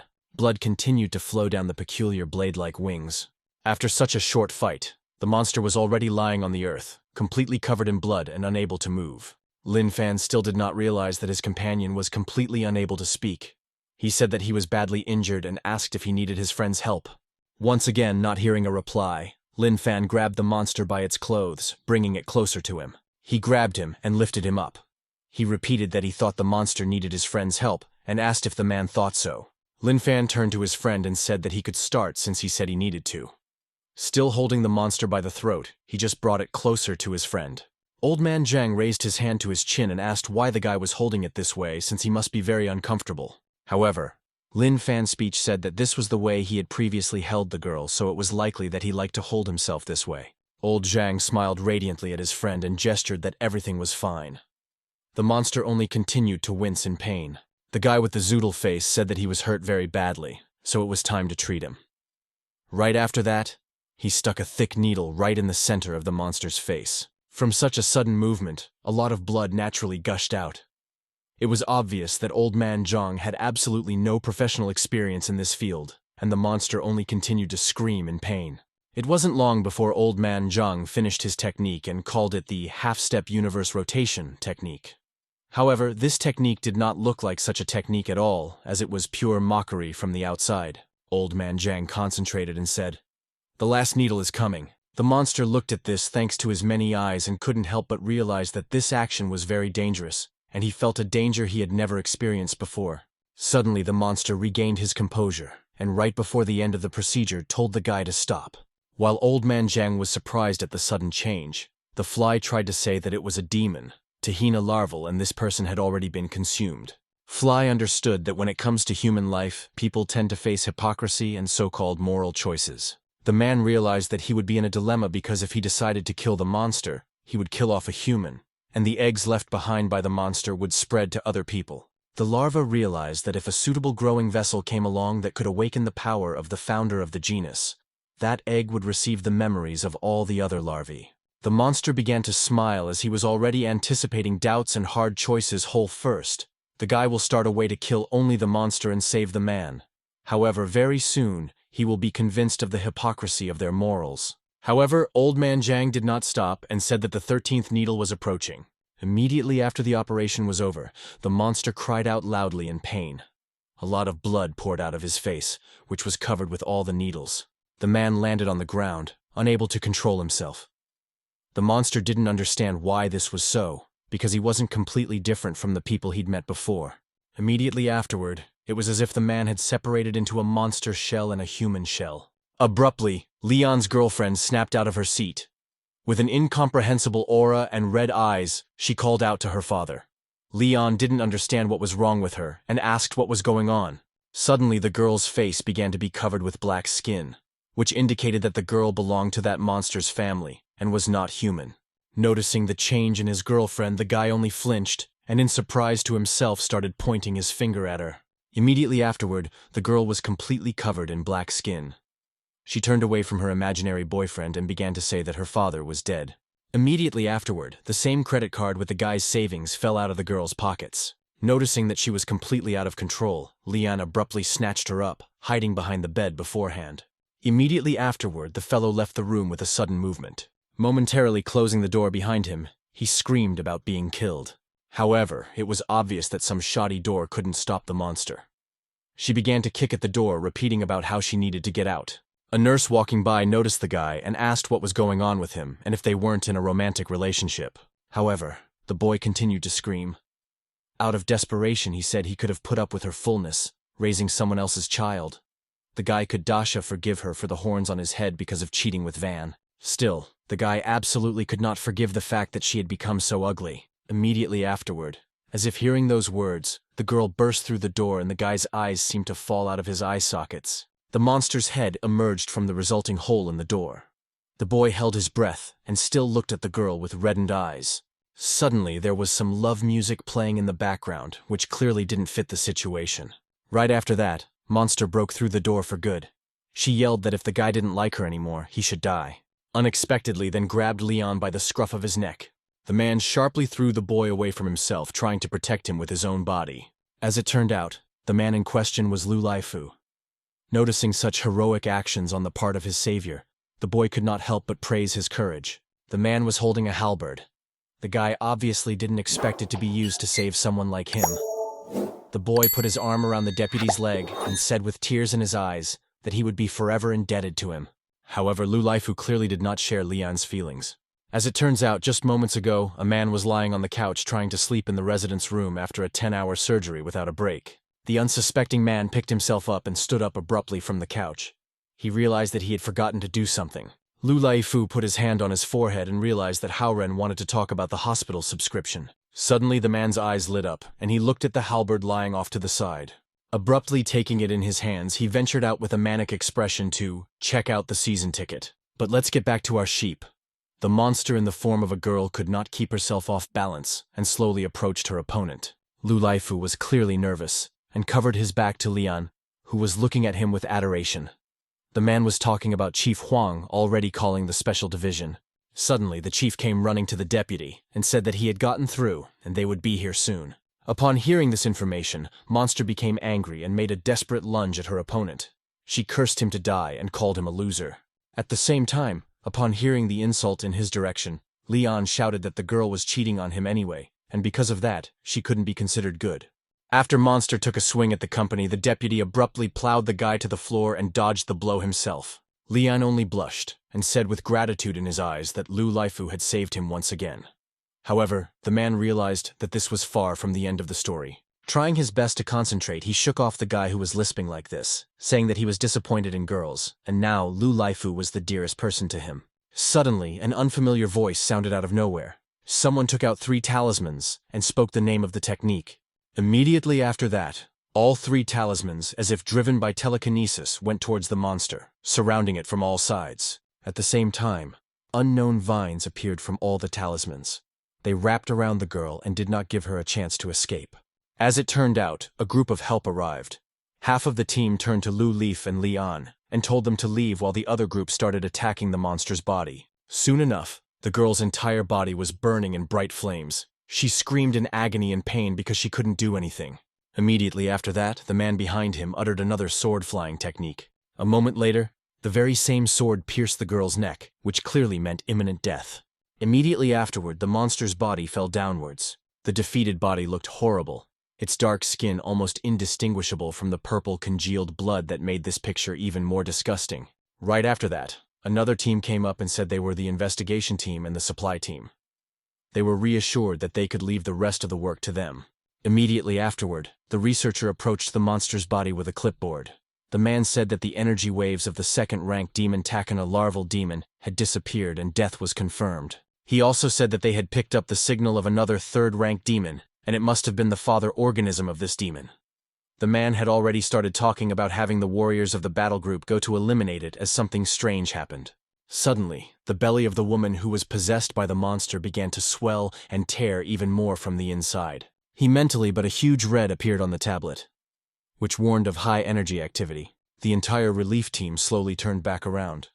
Their faces paled as they realized that something had happened that no one had expected. Right after that, another monster burst out of the girl's stomach. At the same moment, a siren warned to evacuate the civilians and look for reinforcements. Lian, who still hadn't escaped from there, abruptly fell to the floor from shivering, and only stuttered. Absolutely everyone was trembling with fear and didn't understand where such a demon could come from here. Realizing that things were bad, panic spread among the people even more than before. People couldn't control themselves and started running for the exit. However, their attempts were clearly fair game since the giant fly with 3 heads was out for revenge. The monster began to smash everything around while Lin Fan along with Old Man Zhang went about their business with calm faces. Old Man Zhang turned to his friend and said that he understood why they were running away since they had killed a man. However, he did not understand at all why everyone else was running away. The guy said, "Look how certain," and he turned his head sharply. The back appeared to be a 7th-level demon, Tahina the Larval, the founder of the race. The giant monster was wreaking chaos everywhere and vowing vengeance. Old Man Zhang turned to his friend and asked where to look since all he could see was just a huge fly. However, Lin Fan said to only look at it. However, let's go back 10 minutes earlier before the 7th-rank demon appeared. The main character's company looked at the body of the man with the detached monster shell, and not both of them realized that he was most likely already dead. Unexpectedly, Old Man Zhang burst into tears as he sincerely wanted to just save him, and he didn't know that he would suddenly die. Lin Fan began to console his friend and says that it wasn't his fault at all. He said that if he failed, he was probably destined to die now. Meanwhile in heaven, all of the main character's victims were trying to comfort the newly arrived man, who couldn't believe the main character had turned his tongue at this. Old Man Zhang still couldn't calm down and said that he had treated him to death, and the director had said that killing people was illegal. The guy realized that he would go to jail, but Lin Fan said that since they had treated him together, they would be held accountable together.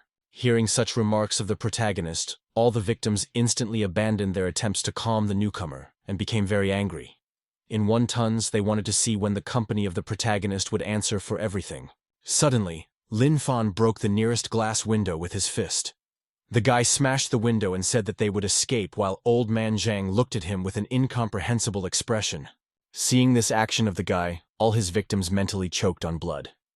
They did not believe that this was a kind of response. However, Old Man Zhang was on the same wavelength as the hidden hero.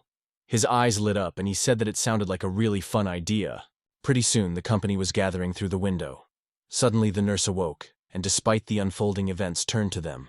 The girl realized that even though those patients were whacked-out lunatics, she still owed them a debt of gratitude. At the same time, the company of the protagonist only smiled. The guys obviously didn't understand why they deserved such praise, but they were happy to hear it. It wasn't long before Lin Fan jumped down from the window. The guy stared sharply, trying to minimize the possibility of detection. Realizing that there was no one around, the guy turned and looked up. He opened his arms and told his friend to jump because he would catch him. At the same time, panic was spreading around as people were afraid of the terrifying demon. Lin Fan along with Old Man Zhang hid behind the bushes and camouflaged themselves to wait for the opportune moment. At the same time, the headquarters received information about the appearance of the 7th-rank demon and its location. They realized that the ones they had sent out were only rank 4 and urgently needed reinforcements. However, they were not at all sure that the group they had sent out would be able to return. A certain gray-haired man with an eye patch turned around and said that he was off on this mission. However, he was instantly stopped from doing so. The administrator realized that he couldn't go there since they didn't know the rank of the demon controlling them all. And the appearance of a rank 7 demon was hardly a pure coincidence. The girl said that in order to instantly respond to unforeseen situations, he, as a national-level warrior of the city, should stay in the unit. Immediately afterward, the woman pointed her hand at a certain group and told them to depart. The group she pointed to was a battle group of warriors of the 8th rank of the special unit, Sacred Duty Group. Everyone was not happy to hear this news. as they had just returned from a mission and had obviously not had time to rest. It wasn't long before Lin Fan, along with Old Man Zhang, were standing in the middle of the road. While everyone else was trying to scramble away to save their lives, the main character's group was gawking at the monster. At the same time, Monster had only one single instinct: to kill all living things in search of revenge. The incomprehensible voice of the main character's company did not understand at all what he was trying to say. Immediately afterward, a food information sign appeared in front of the protagonist's eyes. The system provided the protagonist with a recommended method of preparation, and after reading it, Lin Fan was drooling, even though the situation clearly did not have it. Lin Fan pointed at the monster and said that the psycho voice in his head said that they could cook it. Meanwhile, one of the rescue team extended his hand, trying to get the team's attention. However, what no one expected was that Lin Fan would stop the monster's entire onslaught with just one finger. Following this, a huge energy beam appeared on the protagonist.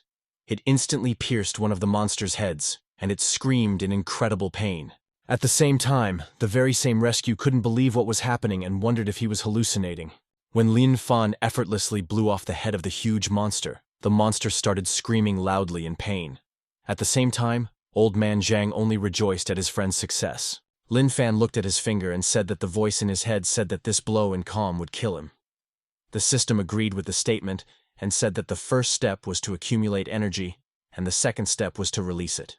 However, Old Man Zhang very quickly doubted this suggestion, and asked how Lin Fan planned to get it since it was very big. Unexpectedly, Lin Fan made a sudden jerk of air, his strength it literally blurted out. A moment later, Lin Fan was in the air right above the monster, who had yet to realize the gravity of the situation. Lin Fan swung his fist about to finish the creature off without leaving it any chance to counterattack. Immediately after that, Lin Fan destroyed the second monster head. The lifeguard who was observing all of this action, although he couldn't move, still understood that Lin Fan possessed incredible power. The unexpected man turned pale and wondered who Lin Fan was. At the same time, the monster howled even more from the incredible pain. He was clearly in a bad mood and had lost his temper. Lin Fan deftly took advantage of this moment and jumped, trying to get another head. After that, Lin Fan gave another kick towards the monster, causing it to fall right onto a nearby building. But nevertheless, Lin Fan had not calculated the force of the blow, and the fact that immediately afterwards, he would start to rapidly fall downwards. Hesitantly landing, Lin Fan looked up where the monster was already located, ready to full-fledged attack. Immediately after that, the monster's incredibly sharp claws rushed towards the protagonist. Despite the fact that the guy dodged for quite a long time, however, it could not happen forever. Right after that, the system activated the defense skill of the impenetrable golden body. This way, Lin Fan didn't get hurt at all when he was hit directly. The monster Edge was not surprised that such a powerful so-and-so had left not a scratch on the protagonist and flustered. The guy grabbed the huge monster's coif and wrist with a sharp hand movement like it was an incredibly easy task for him. Immediately after that, with his remaining hand, Lin Fan counterattacked that very same hand. Immediately after that, the monster's arm seemed to crumble, and a huge amount of blood poured out. At the same time, Old Man Zhang didn't even pay attention to the protagonist's fight. Suddenly the guy raised his head and realized that he and the protagonist had different tastes, and wondered if they were going to fight. At the same time, Lin Fan was still fighting the monster. Old Man Zhang looked at the protagonist for a short while and thought, "Is Lin Fan hungry? Because he couldn't otherwise want to eat a small fly?" However, right after that, the guy's face became disgusted because he was not going to eat it, because it was very disgusting. Lin Fan quite soon defeated this monster and headed towards his friend. The guy tried to ask something, however, Old Man Zhang interrupted him. His friend was in apparent apathy, as he was afraid that the protagonist along with him had different tastes. However, Lin Fan instantly refused his premium food and tossed it aside. Lin Fan said that it wasn't like that at all because it was ugly, not cute. At the same time, the system was extremely disappointed that he was throwing away such valuable food because it was a waste of food. However, Old Man Zhang was clearly happy to have the protagonist answer. He asked if he really thought that she wasn't cute at all, and if they wouldn't fight then. Lin Fan with a calm face agreed with the guy's assertion while the system was tearing up with indignation. It couldn't believe that Lin Fan was throwing away rank 7 food in such a simple manner. At the same time, people were working in the collapsing one trying to contain the barrier, not trying to make sure the ruins of the building didn't crush the people underneath. At the same time, the rescuers were trying to minimize injuries to the people there as much as possible and support the barrier makers. One of the girls, apparently the leader of the group, said to hang on, all the boss's reinforcements are sure to be here soon. Quite soon, there was a distinctive sound that the energy waves of the high-rank demon had disappeared, and it was most likely destroyed. At the same time, Lin Fan along with Old Man Jiang were moving away from the destroyed building. Old Man Jiang was literally glowing with energy, and asked if they would continue the escape if they didn't eat this fly. Lin Fan said with a full deadpan expression that they really should continue their escape. The system once again warned the protagonist that such valuable food was not on the road. The system tried to continue listing the reasons, but it didn't have time. Lin Fan literally slumped down here in fatigue. The system was expecting this because it wanted to say that this was the first time the host had used such a large amount of energy and needed to be replenished immediately.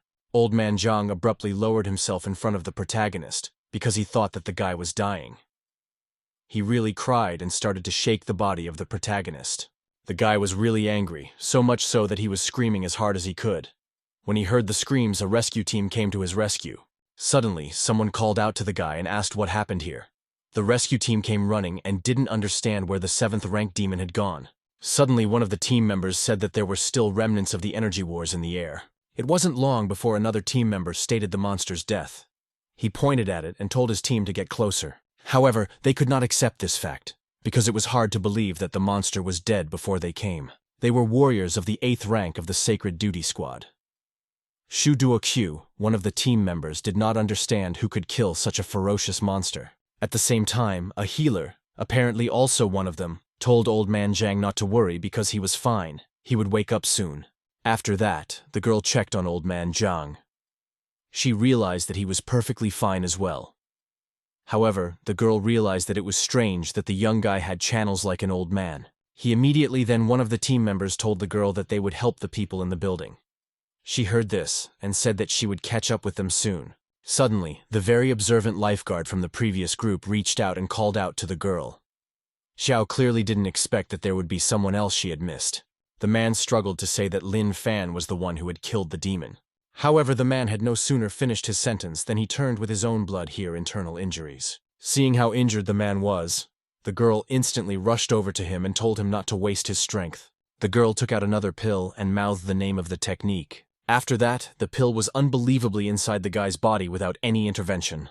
Xiao moved the man closer to the tree and realized that it was very good that there was an eyewitness to the incident. The girl said that she would first help the people in Building A after coming back for him. Immediately afterward, the girl drew away from the company with a sharp jerk. The rescue team, along with the ambulance, were recycling and trying to save everyone with more than they could. The rescue team then approached the company of the protagonist. The man stated that there were no open injuries and that he had probably fainted from the impact. Old Man Jiang agreed to this. At the same time, the rescuers said that if their relatives came here, they could leave with them. Suddenly, Lin Fan opened his eyes as if he had woken up from a nightmare. Old Man Jiang was very happy that his friend had finally woken up, and at the same time, the protagonists made a sudden jerk trying to stand up. Suddenly, the nearest rescuer, the one who was watching the actions of the protagonist, began to admire and praise him. Lin Fan started whispering with his friend. The guy said that he had already forgotten that they had killed a man while his friend wondered if so many people had come to catch them. With a pale face, Old Man Jiang asked if they really needed to get away. Lin Fan said that he didn't know why they were here, so it was really better to leave. His friend quickly agreed with this decision and supported the protagonist. While Old Man Jiang and Lin Fan were trying to disguise themselves under the bushes and escape the gaze of everyone watching, the same fan of the main character was spitting blood, however, tried to stop them. Realizing that he had missed his idol, the guy began to literally sob. At the same time, he was approached by one of the rescuers who wanted to bring the team something to eat. The man thought that their family had already taken them away. It wasn't long before the main character's team found themselves on the street. Old Man Jiang and said that this was their first time walking on such a busy street. Lin Fan said that this is indeed true. However, even in case of anything, he is there to protect his friend. The guy was extremely happy with the words of the main character. You said that if he ever needs help, we can always contact. Lin Fan and Old Man Jiang were literally jumping with happiness. At the same time, everyone around them looked at their group as if they were idiots. People instantly realized that they were mentally ill. Quite soon, Lin Fan and Old Man Jiang were lying in a clearing together. Old Man Jiang asked his friend if he remembered when they had eaten fried octopus at this place.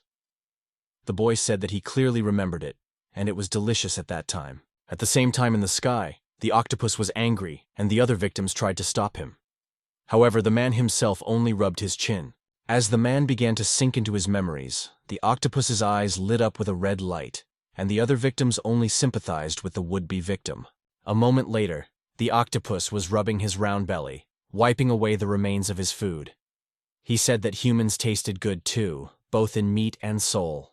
Suddenly, Old Man Zhang noticed something unusual. The guy abruptly stood up and pointed it out to the protagonist. The guy asked if someone was being abused. The place the guy pointed to was a van with a bandaged boy in it. At the same time in the van, an unknown man held a gun muzzle over the child and called through his phone. The man asked if the billionaire Yanhai was on the other side of the phone. The man then held out the phone receiver and said to say hello. The stone-faced boy sarcastically told his father to save him. Apparently he had been in such situations many times. After that, the man again returned the phone to himself and said to prepare 50 million at once. However, unexpectedly, the boy himself got into the conversation, who said that this is too little and should take at least 500 million. The guy frankly did not understand whether he really wants only 50 million, because his predecessors started bidding only with 100 million. At the same time, the driver, apparently that man's accomplice, said it does make sense, and the guy is telling the truth. After both of them pointed their fingers up, the man nodded his head and went back to talking. He again shouted into the phone that the situation had changed, and now he needed at least 500 million. The man had already started to threaten, but the boy beat him to it. He shook his head and said, "That's not how it works. The whole kidnapper has to give specific timelines and measures in case of non-compliance, and only then will they have leverage." After that, the two kidnappers were surprised, and even more, and looked at his face. The man ordered the boy's father to leave the money at a specified place, and for every hour he was late, he would receive a photo of his son's severed hand. The man started prompting the kidnapper with lines, and the man tried to repeat them. At the same time, the same driver started waving a fan at the boy himself. Suddenly, however, the conversation turned to police officers. The kidnappers covered the phone and asked the boy what if he had absolutely no connection there. The guy said it's just a bluff to scare, and most parents who want their kids to stay safe wouldn't dare go to the police and put their child's life at risk. It wasn't long before the man hung up the phone and asked his coworker if he had made a good threat, but that the man naturally backed him up. The boy said it was very average, but he was very long, and hung up on the caller, and they have a device at home that locates the caller. When the kidnappers jumped at this surprise, the boy said with a calm face that they must have already determined where they were, and within 10 minutes the guards would be here personally. The visitors attempted to threaten the boy again by placing the muzzle in front of his face. However, he said quite calmly that Kidnapper Me was even able to memorize the phrases the boy spoke. He had to dictate phrase by phrase, and it took 47 minutes and 8 seconds. Hearing so many impertinent phrases, the kidnapper again put the muzzle of his gun in front of the boy. The man was clearly enraged and ready to kill him, while his partner tried to stop him because he realized that a huge amount of money was involved. Suddenly, the old man Zhang walked up to the van and asked if they were quarreling. The whole company was clearly not expecting new guests. It was obvious they were petrified when they realized the van had been approached by someone else. The kidnapper, who was initially not in the best of moods, said that today was his day, and he was not going to leave any witnesses. Immediately afterward, he pointed the muzzle of the gun with a confident look, "She the comer," and without hesitation fired. However, Lin Fan was unable to stop the bullet heading towards her friend, and did not receive absolutely no injuries to be surprised. The main do a grim face stared at the kidnapper, while old man Zhang stood at his back and watched the circus. Lin Fan put his finger up and said that it was a gun he had seen on TV. The guy said that the man wanted to shoot him, and it hurt a lot. The guy said that even though Lin Fan was strong, it was illegal to kill people, and asked him not to kill him since they were still on the run. Lin Fan agreed again. The kidnapper clearly did not realize how it was possible that Lin Fan had stopped the bullet with his bare hands, and that he was not human. The man trembled his whole body and said that even though he was a demon, he was not afraid of him at all, which looked comical. However, no sooner had the man negotiated his proposal than Lin Fan made a quick dash forward and punched him in the solar plexus. She said nothing anyone expected was that Lin Fan would hit with such force that the guy along with the door flew off right into the nearby lake. His partner began to run to his brother, worrying about him entirely, leaving the kidnapped victim alone with the protagonist. Old man Zhang asked if the man was still alive, and Lin Fan said that he was still alive because he had hit him lightly. The guy approached the boy and said that Lin Fan had already chased away all the people who had wronged him. The victim asked if R2 could cut him up, which they did very quickly. Pretty soon the whole company was out of the van, and the boy said that from his observations they weren't exactly normal. Looking at the uniforms, the boy instantly realized that they were a mental patient from Qingshan Mental Hospital. Lin Fan looked at his friend and said that he was hungry again. The system couldn't help but feel indignant because the main character had rank 7 food right in his hands, and he just left it behind. The boy heard the spirit of his companions talking and said that since they had saved him, he was inviting them all to eat. They were both obviously delighted with the news. The boy ran and said that in about 3 minutes, his family's excellent security would show up here, so they should run as soon as possible. The whole group quickly fled the scene. It wasn't long before a rescue operation, many of whom were in helicopters, flew to the scene. It was announced via loudspeaker that the location had been confirmed, and it was necessary to make sure the young gentleman was safe. It wasn't long before the rescue operation began. At the same time, the kidnapper's partner and the man himself were not far from the van. The buddy was trying to resuscitate his friend, who was obviously unable to help himself and was not regaining consciousness. At the same time, the kidnapper's partner realized that this was their chance to get out of this whole situation and started thinking quickly about it. It didn't take him a huge amount of time, and the partner turned his head and said that a very handsome boy had been kidnapped by 2 men who were dressed in hospital pajamas. The guy said his brother tried to intervene and only asked if they were okay, for which he was beaten up. The buddy was shedding crocodile tears and said that the 2 men didn't have an ounce of sympathy. The man immediately asked where they had taken the child to. Suddenly, the kidnapper woke up at the same moment and started coughing. However, he realized that if his brother woke up at that time, things would take a serious turn. Continuing his acting, the guy slapped his brother sharply on the stomach so that he wouldn't say a word. He pretended that he cared about his brother and was very happy to see him awake. The participant of the special operation had already suspected why the voice of that very brother seemed too familiar to him, but decided not to pay attention to it. He was summoned by a man and told that another target location had been discovered, and they needed to go to help immediately. Accepting the order, the man turned and stopped paying attention to the 2 suspicious individuals. After the task force left, the partner was only glad that it was the most important moment he was able to save them both. At the same time, in the ruined hospital, the very same rescuers told tales of the main character's battle.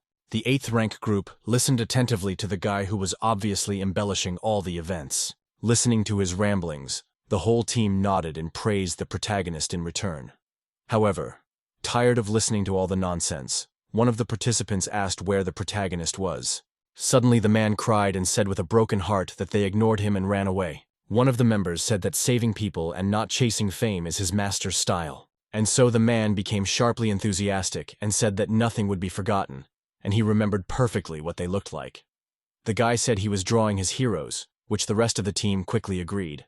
With burning eyes, the entire 8th ranked team waited for the eyewitness drawing.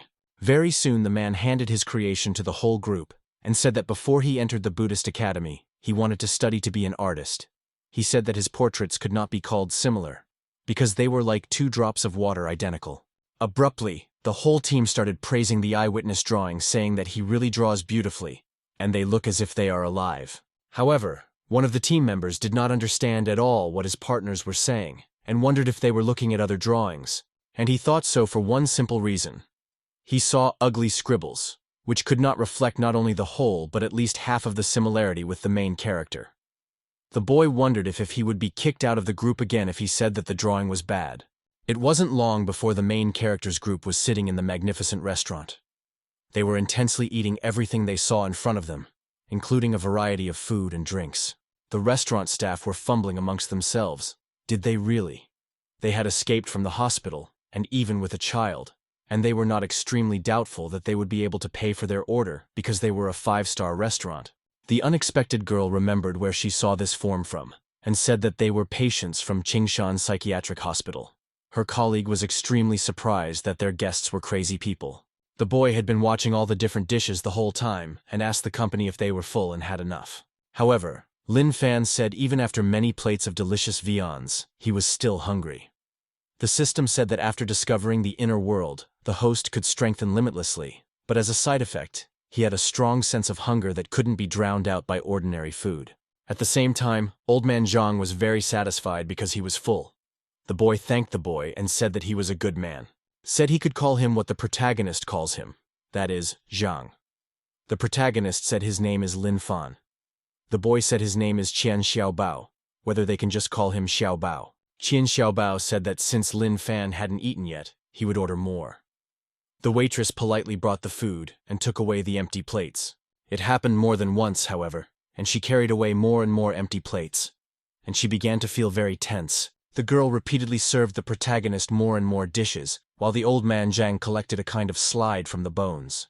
The girl was getting very worried because Lin Fan had already eaten 7 dishes by himself, and now she was not worried that they wouldn't be able to pay for the fact that he would die here, and the restaurant would have to pay compensation. And all for a while, Lin Fan called out to Qian Xiaobao, who had clearly already managed to fall asleep. Rubbing his eyes from sleep, Qian Xiaobao asked if the protagonist was full. The guy said that he wasn't full yet, but the psycho voice in his head said that he wouldn't be able to eat that way. Lin Fan said that since this was the case, that was the end of it. Old man Zhang moved closer to the protagonist and asked if it was an act of disrespect because Qian Xiaobao had invited them to eat, but he was not full. As soon as they all left the table, the girl started calling the police and said that the 3 of them had no money. However, suddenly about 83,000 yuan was transferred to her phone, which was the final price for the entire meal. Qian Xiaobao waved his hand and said that he didn't need the check. The girl was literally petrified of such treatment, and while the police were asking what the 3 visitors didn't have, she couldn't get out of her stupor. Suddenly the waitress decided to get out of the situation with a joke. She said a line from a famous song that said that money on the account is always scarce, and they will take whatever they don't have. When he heard that, the cop called her sick and hung up. It wasn't long before the main character's company walked out of the restaurant, and old man Zhang began to look around. The guy's eyes suddenly lit up, and he pointed to a certain building. Old man Zhang said that it was really fun, and he had seen the place on TV. Qian Xiaobao looked who the direction the guy was pointing to, and said that they must know very little about the world of video games, so he could show everything. At the same time, one has to wonder if the mentally ill play games at all. Quite soon the company of the protagonist found himself in a room with slot machines. Old man Zhang sighed because he had once again lost to the boy. The guy walked away from the terminal and in a sad voice asked the protagonist to help him take revenge, to which Lin Fan agreed. However, it was literally a 1-goal game. Lin Fan quite soon lost and couldn't land a single blow on his subscriber. Old man Zhang, who was watching the caviar, said that the buddy also lost. Qian Xiaobao said that it was too simple a game and he never loses in it. The guy began to feel proud of himself, saying that even if he wanted it badly, he would not lose since it was too easy. Suddenly, Lin Fan made a sudden dash towards the machine.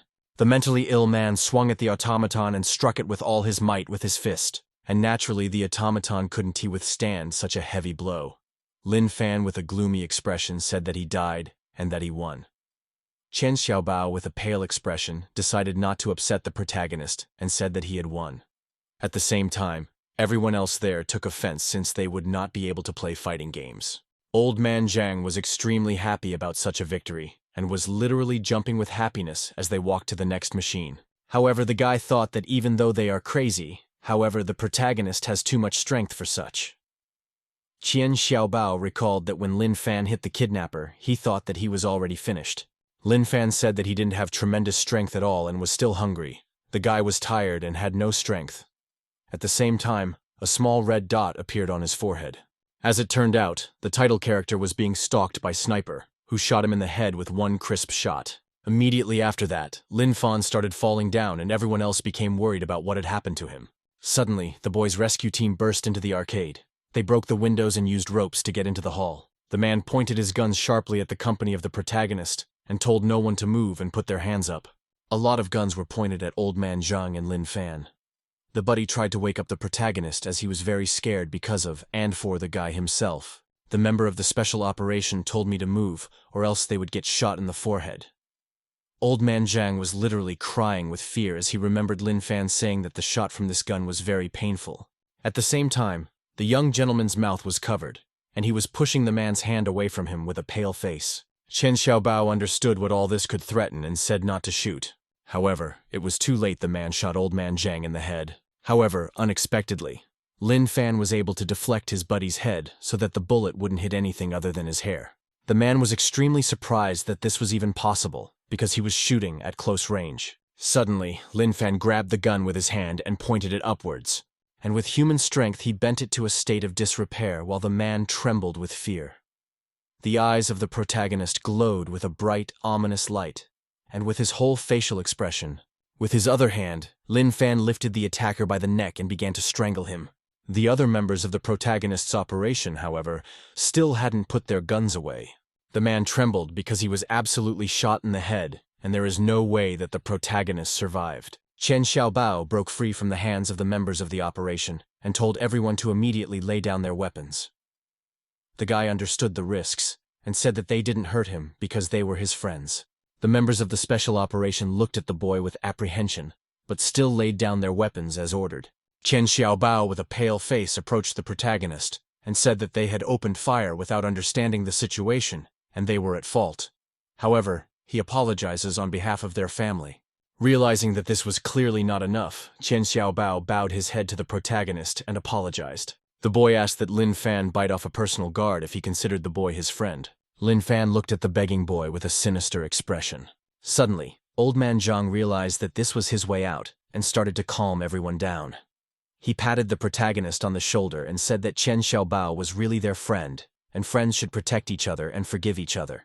Hearing such words from his buddy, Lin Fan let go of the bodyguard's neck and agreed with these words.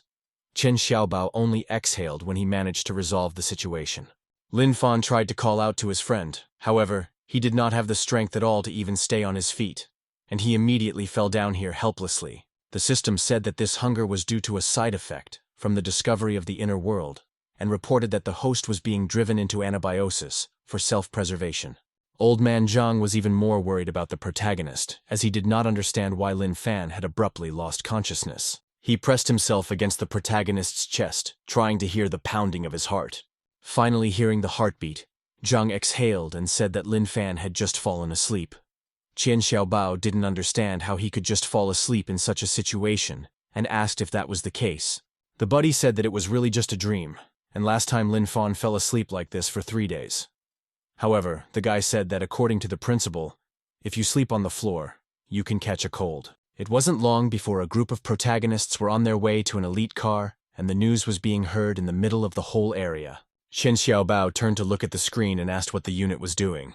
The demon was defeated by 2 masters and showed the same scribbles. Chen Xiaobao asked if they had completely lost their minds. It wasn't long before the entire team was inside the car, and Chen Xiaobao told his driver to take them to Qingshan Psychiatric Hospital. The driver legitimately asked what to do about the kidnappers. But the guy said that these fools did not escape, and since they were lucky in life, it was not worth pursuing them. At the same time, Kidnapper was hitting his partner since he was gold, that the latter hit him so hard that he almost drove off to the other side.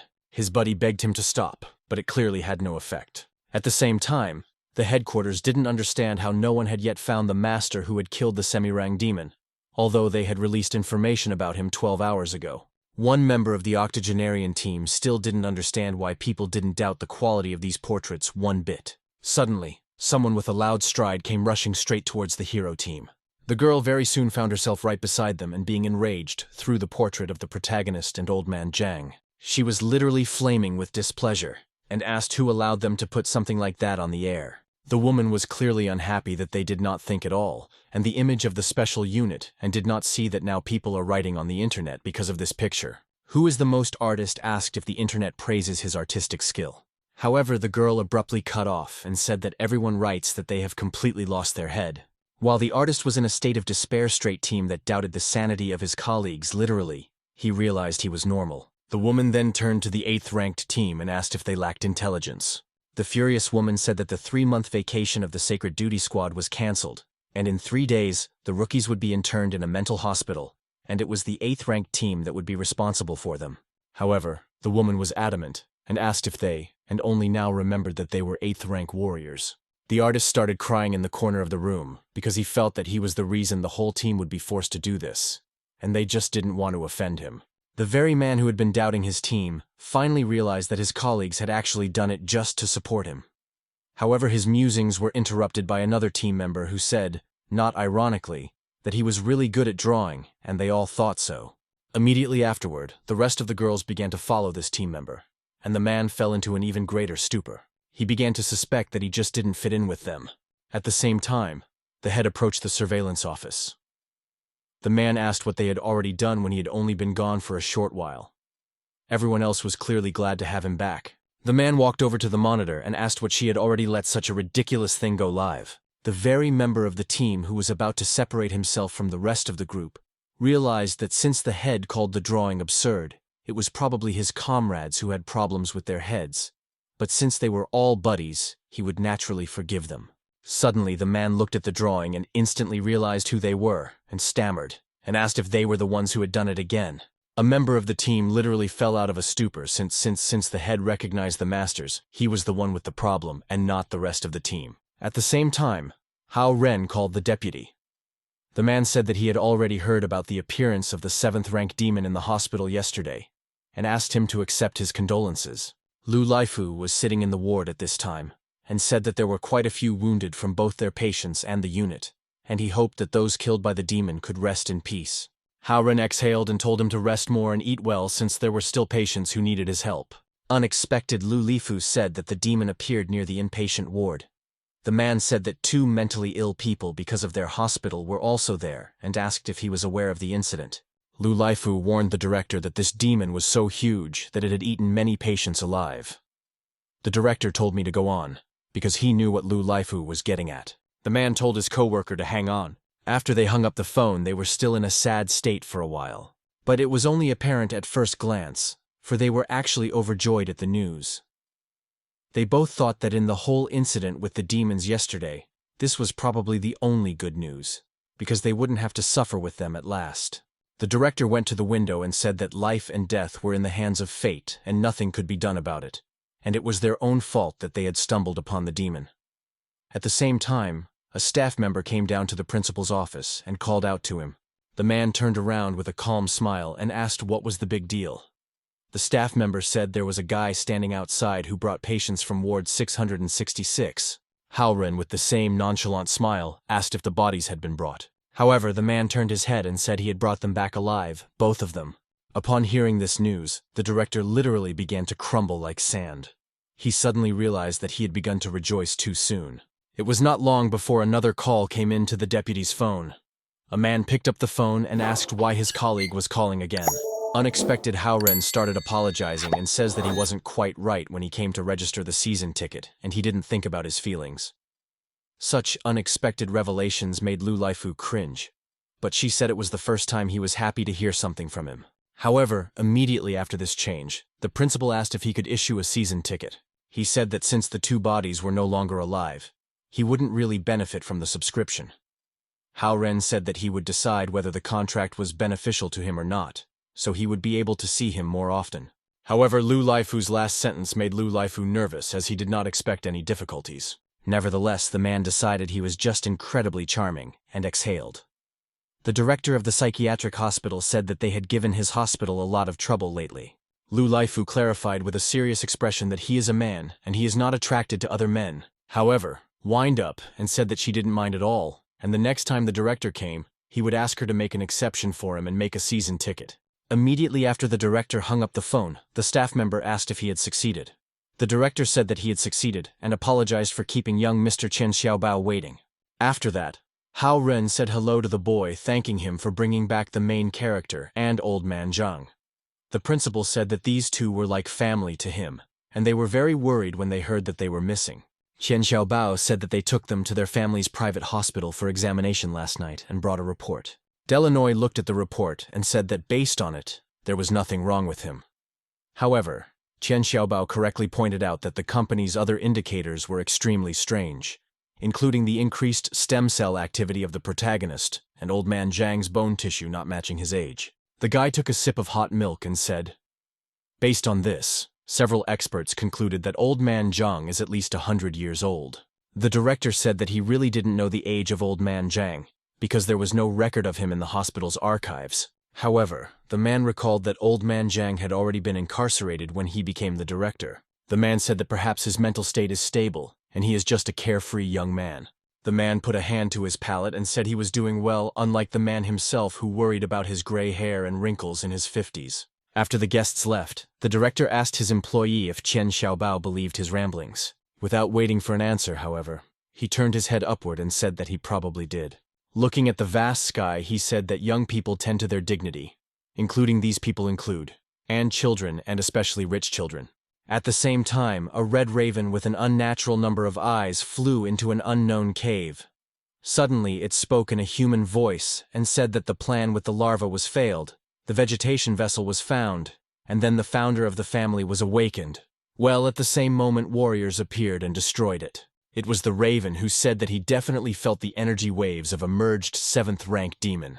But the matter immediately collided with an unknown desire. It seemed there was more than one Raven in the cave. He told the audience that after the fusion demon was defeated, all of its larvae left in people were also killed. After this speech, a 9th-ranked case in the form of a crocodile spoke. He said that it was someone who couldn't handle a helpless case who was a complete scum, and the rest of the demons began to support the alligator. Nevertheless, Kitsune watched these actions and swore to herself that she would defeat the stupid crocodile that had picked up human insults. This fox turned out to be another rank 9 demon. She asked sarcastically after how many reconnaissance sorties they would know how many warriors there were in the human city. Raven said that there was a cluster of humans in that place, and they were usually confronted by 3 squads of rank 8 warriors, respectively called Sacred Duty, Rock, and Soul. Kitsune wondered if the 8th-rank Basil warriors were roughly equal to the 7th-level demons. But they didn't know how the strength of the national-level warriors and the national-level warriors were. Suddenly a loud hissing sounded. Demon asked if the king wanted to send an 8th-rank demon to scout. An even louder hissing sounded. The girl said that the king was ordering all rank 8 demons to come forward. It wasn't long before a few of those present stepped forward. Their entirety was covered in an unknown paint that signaled danger. There was another short, hissing sound. An unknown hand appeared out of the darkness, and it was announced that the king was choosing him.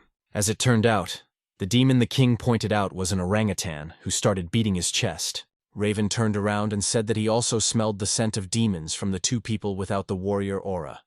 And the scent was suspiciously similar to that belonging to the morning dog, dark python and reef octopus that had gone missing during the exploration. Kitsune obviously couldn't imagine how ordinary people could have the scent of demons, since the only time such a thing was possible was when they were demons in the form of humans.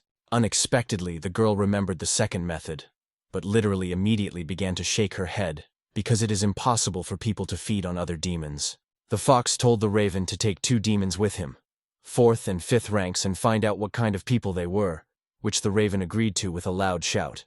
At the same time, Old Man Jiang and Lin Fan were in their chamber. Old Man Jiang sipped something from a tube while Lin Fan fell asleep again for 3 days like a pig. However, his buddy was very much worried why Lin Fan still hadn't woken up yet. Suddenly, the director came into the room, whose arrival the patient was overjoyed to see. However, in addition to the director, 2 other male employees entered the room at once. At the same time, Hao Ren asked whether Lin Fan was still awake because he was very worried about him. At the same time, 2 workers began to do their job of installing the toilet. They realized that right now they were being paid twice as much, and all they had to do was install the toilet and leave as soon as possible. Pretty soon, they started to set up in the bathroom.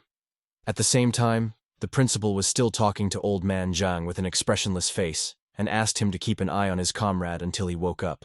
It wasn't long before the director along with the installation team left the room, and the director thanked Old Man Jiang for his assistance. Immediately after that, the door closed with a loud rumble, and it felt like it was being hammered down. Old Man Jiang clearly didn't understand what was happening. At the same time, the director moved away from the room with the boarded-up door as soon as possible.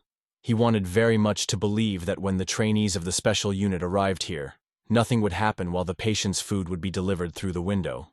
It wasn't long before it was deep night. As it turned out, Xu Zhengyang was in the protagonist's room that night. He was saying that this year, Heli had decided to send the rookies to Qingshan Psychiatric Hospital for training, and they would be here the day after tomorrow. The director was in the same ward and said that he had received the alert and had already sent a reply because it was too dangerous, and sent a waiver. However, immediately after this sentence, the head held out the check to the old man's face. As it turned out, the man was 5 million yuan. The director instantly changed his shoes and said that danger was something that wars faced all the time, and since they would be the day after tomorrow, he would start preparations now. The headmaster was still staring at that check with burning eyes, while the head looked at the main character chamber, and said that they had reached an incredible strength.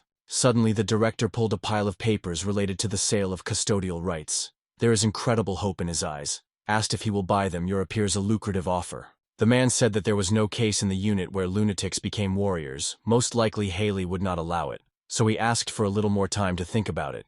Very soon the day came when the internship began. The director of the psychiatric hospital shook hands with the warrior and wished them to successfully complete their internship in this psychiatric hospital. However, the newcomers clearly had not heard that it was such a famous group that would become their mentors. Many were surprised by the fact that the warriors of sacred duty are so deferential to the director of this psychiatric hospital. The psychiatric hospital said he had already received a notice with details of their practice and asked to follow up. The newcomers wondered what other details of the practice the principal might hear. But because of the unusual thinking of all the challenging people, they decided to stop being afraid.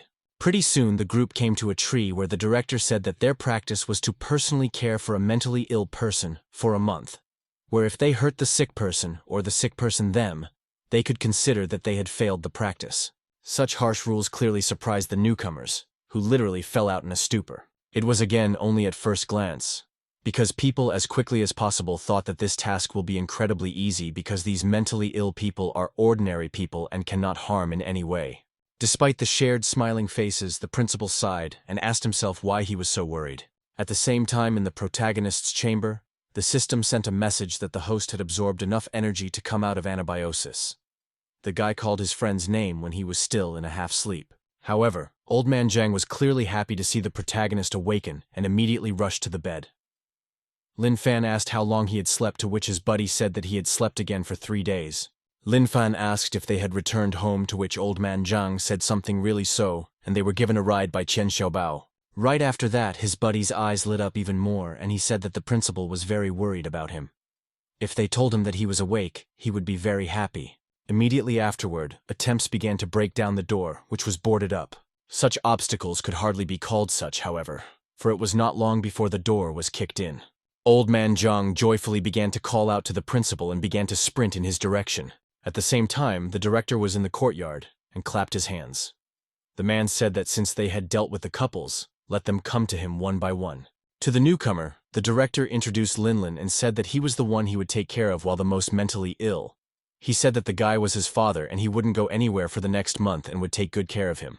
The guy was clearly not comfortable with this nickname, because he did not understand how a mentally ill person could call him dad. However, unexpectedly, the mentally ill man, hearing the principal's explanation, immediately burst into tears and reached for him. He immediately lashed out at the guy and said with tears in his eyes that he thought the guy had dumped him. Then the director handed the guy a stack of papers. He said that this is the patient's medical history and treatment requirements, and now he and the guards should take him to his room. Quite soon, further pair distribution began. Hao Ren introduced the next patient to the newcomer, and said that the girl was the customer who would buy a watch from him every day for the whole month. Hearing such information from the director, the eyes of the mentally ill man lit up sharply. He started shaking his hand and saying that he had done the right thing when he approached him, because he had a very large assortment.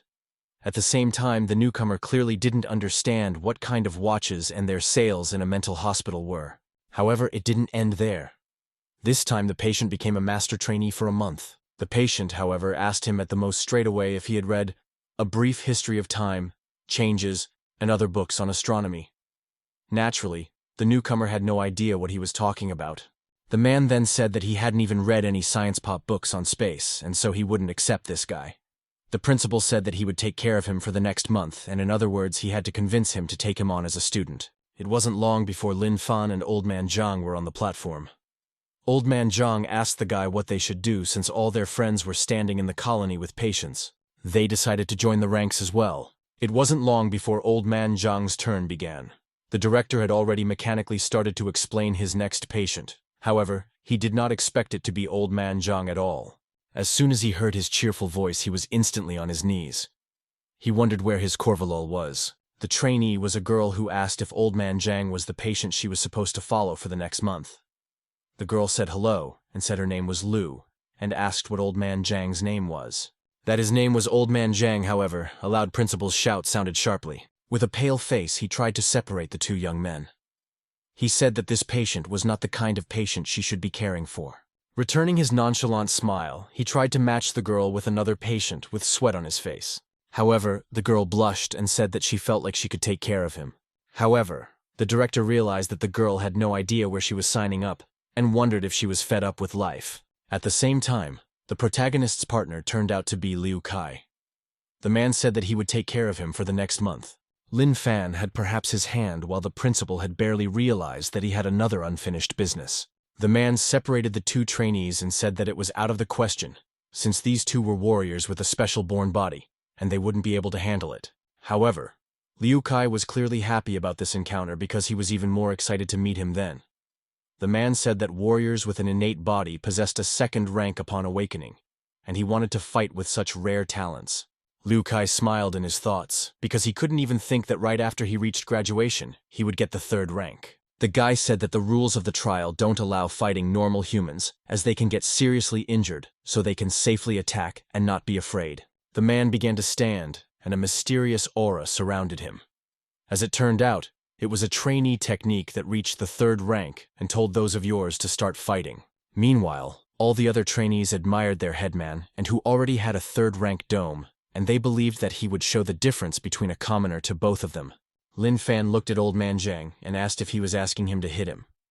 He also said to you that it was very much like that, because he was strange. Lin Fan clenched his fist and approached the trainee. The man said to underestimate him after all normally would punch fists would not be enough to throw him off balance. Someone didn't even realize how wrong he was, since Lin Fan had only smashed his rank 3 puppet with a single kick. The blow was so hard that the man began to sweat profusely from the pain. At the same time, a rank 8 team member near the hospital was erecting some equipment of his own. Xiao asked him if he had finished all the other sides of the 4-sided formation already completed, and the squad leader would be here soon for inspection.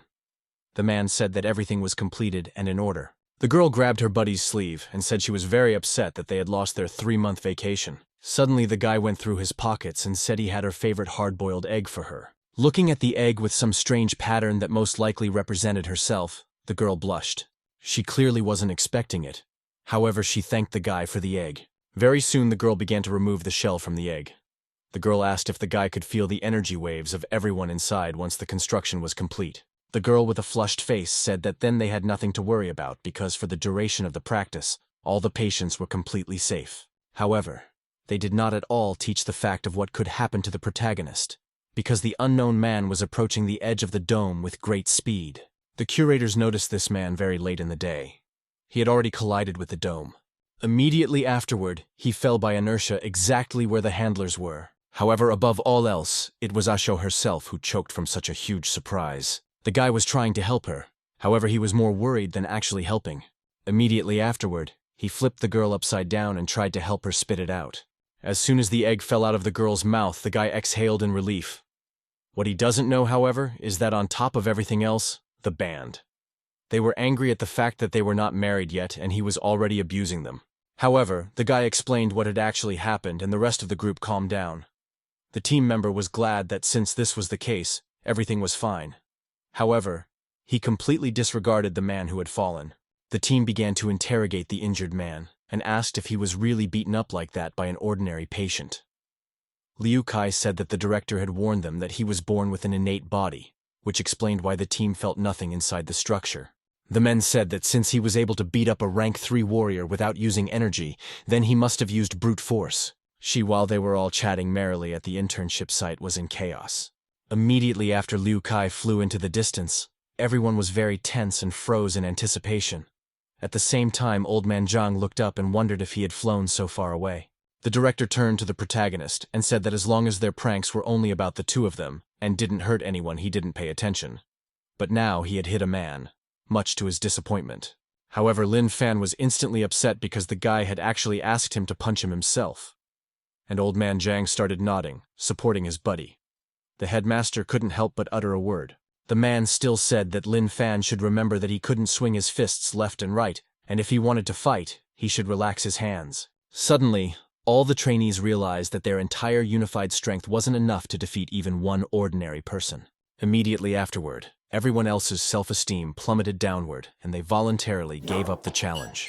It wasn't long before the curators approached the scene, and were extremely surprised by the fact that the very masters he had seen were there. The man who stood in front realized that his worldview was very different from that of his companions, and turned sharply to ask their opinion. However, everyone else instantly knew that these were the same masters who had killed the 7th-rank demon. The man was extremely pleased with the fact that they recognized them too, and they weren't so different. At the same time, while the director thought everything was gone, the trainees did not understand what was going on, and the patients did not even want to pay attention to it all. A group of Sacred Duty was extremely early to see the protagonist.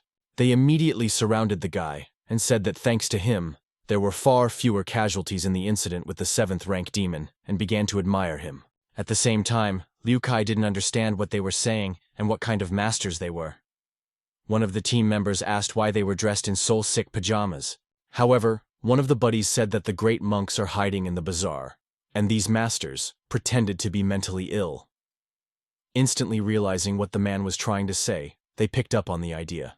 Yet the very man who had a different worldview from everyone else wondered if they just couldn't be mentally ill. However, one of the team members asked if they had all already forgotten how before they arrived, several high-ranking officials of the unit told them to be respectful to the director. The man instantly rewrote this with the fact that the masters had asked the principal to falsify their mental illness so that they could quietly close here and cultivate. The director realized that although he was here for a reason, however, these guys are the real nutjobs. However, they were really happy to see the main character and started praising him even more. At the same time, the victim realized that in this way they were worthy of receiving a recommendation to join the unit even from a Sacred Duty, and he realized what a fool he had been. Haoren decided to take control of the situation and said that they were indeed hidden masters. He saw this as an opportunity and a chance to get rid of the protagonist and Old Man Zhang. The man offered to recommend talents to their boss and the head himself. The group instantly agreed with the director's words and said that they would indeed recommend him. Old Man Zhang was already starting to rejoice at the fact that they would move. But Lin Fan said that he would like to stay at home. He said that he would also like to stay home because if they left, the principal would be worried about them. In his thoughts, however, the man was only thinking that he would worry about them more when they stayed here. Immediately afterward, he stroked the heads of both boys, expressing his feelings. The man said that even though he would really worry about them, however, the man knows about how strong they want to cultivate, and the special unit can really help them do that. The principal covered his face with his hands and said that Master, it was really hard for him to put them down. However, he wouldn't forgive himself if he forced them to stay here. After such a revelation, the principal hugged Old Man Zhang, the main character, who was also crying.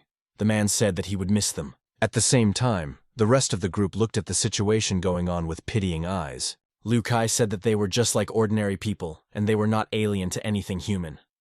Suddenly, the curator said that he was injured, so the test was failed, and he would have to return to the academy. Such a revelation instantly made the trainee vomit blood, and suddenly, Liu came up to them and asked if she could still keep an eye on them since they were her date for this challenge. Old Man Zhang looked at the girl and said that she really could since she was a good person.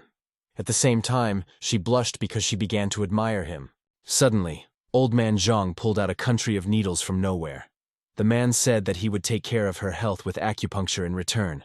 The principal tried to stop it with one girl happily thanking him for his concern. The girl thought that the effect of the acupuncture master's acupuncture must be incredible to the extent that it would strengthen her inner energy source and make her stronger and more beautiful.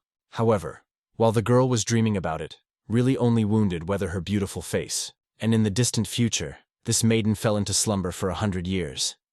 Even though she was perfectly healthy, she fell into a deep sleep for which she was nicknamed Sleeping Beauty. However, it was only a hallucination of the girl herself. The curators and the main character's company, along with the director, were crowded around her. Her handlers didn't understand what was happening to her because she was completely healthy. However, they noticed that she still failed the test. The members then turned to the director and asked if they could return to the unit with the masters once their probationary period was over and recommend them to the chapter. The mastermind team agreed to this offer. However, it wasn't long before an unknown raven was on the scene. He realized that it was the exact same scent he had smelled. The bird ordered the ferocious bear of the 9th rank to be the first to test them. Suddenly, however, the raven felt something unusual. He realized that he was too focused on those two, so he didn't notice the aura of the warriors, because he realized that the aura of a rank 8 warrior could be felt here. Raven looked up and realized that he needed to lure them out somehow, and that was how he would check things out. It wasn't long before Lin Fan and Old Man Zhang were lying on the lawn. The friend asked the protagonist if this ant was the same as the one Lin Fan had thrown away and wouldn't eat. At the same time, the rest of the team watched the actions of the protagonist, and still marveled at the fact that they thought that by contemplating all living things, they were comprehending the basics of cultivation. After successfully distributing the 2 casualties, the man said that the 8th rank warriors were keeping an eye on these 2, so should be fine now. However, the principal still couldn't contain his tension and was worried that something would happen because he was like a delicate flower in front of them. Pretty soon the company was in the ward and drinking their drinks. The Sacred Duty group thought they were drinking soy milk and said that Coke and Sprite was a high level of cultivation. The man thought about it and realized that with the help of consciousness, they cannot determine and change reality. That is, they are true masters. After a while, Old Man Zhang and the protagonist were lying in a clearing. There were many needles stuck in the protagonist's entire body. The group thought that the masters were helping each other because he had put him into an infantile sleep by acupuncture. However, a member of the team with a different worldview thought that it was the other way around. Friendly asked what the band wanted since he had honed his technique over the years, and they would definitely break through, which would go well. And the group approached as quickly as possible and wondered if Old Man Zhang was referring to infantile sleep. And only one member of the team thought that infantile sleep didn't really sound like something that would benefit someone like a mere mortal. However, the rest of the crew completely disregarded his feelings and agreed to this adventure. That very man realized that they had two different worldviews for that. Immediately afterward, the guy activated his half-step inversion technique of the universe. Suddenly the man heard the sound of an unknown clarinet and did not understand where it was coming from. With a strange acupuncture, all three members of the team found themselves on the lawn and with a calm face were off to the other side of the world.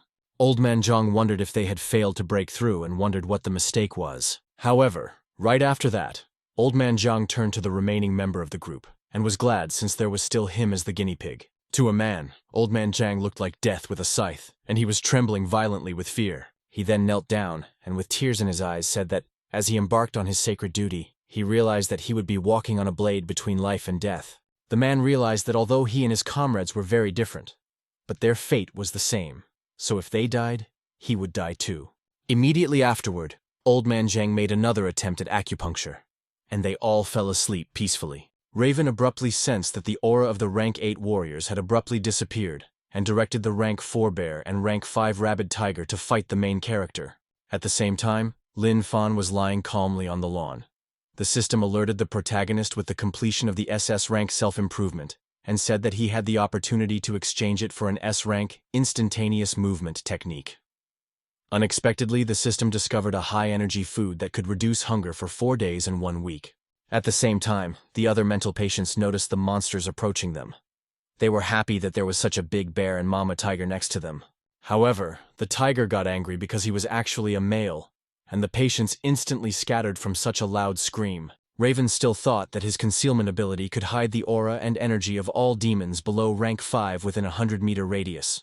However, Old Man Zhang instantly noticed the black bird and called him ugly.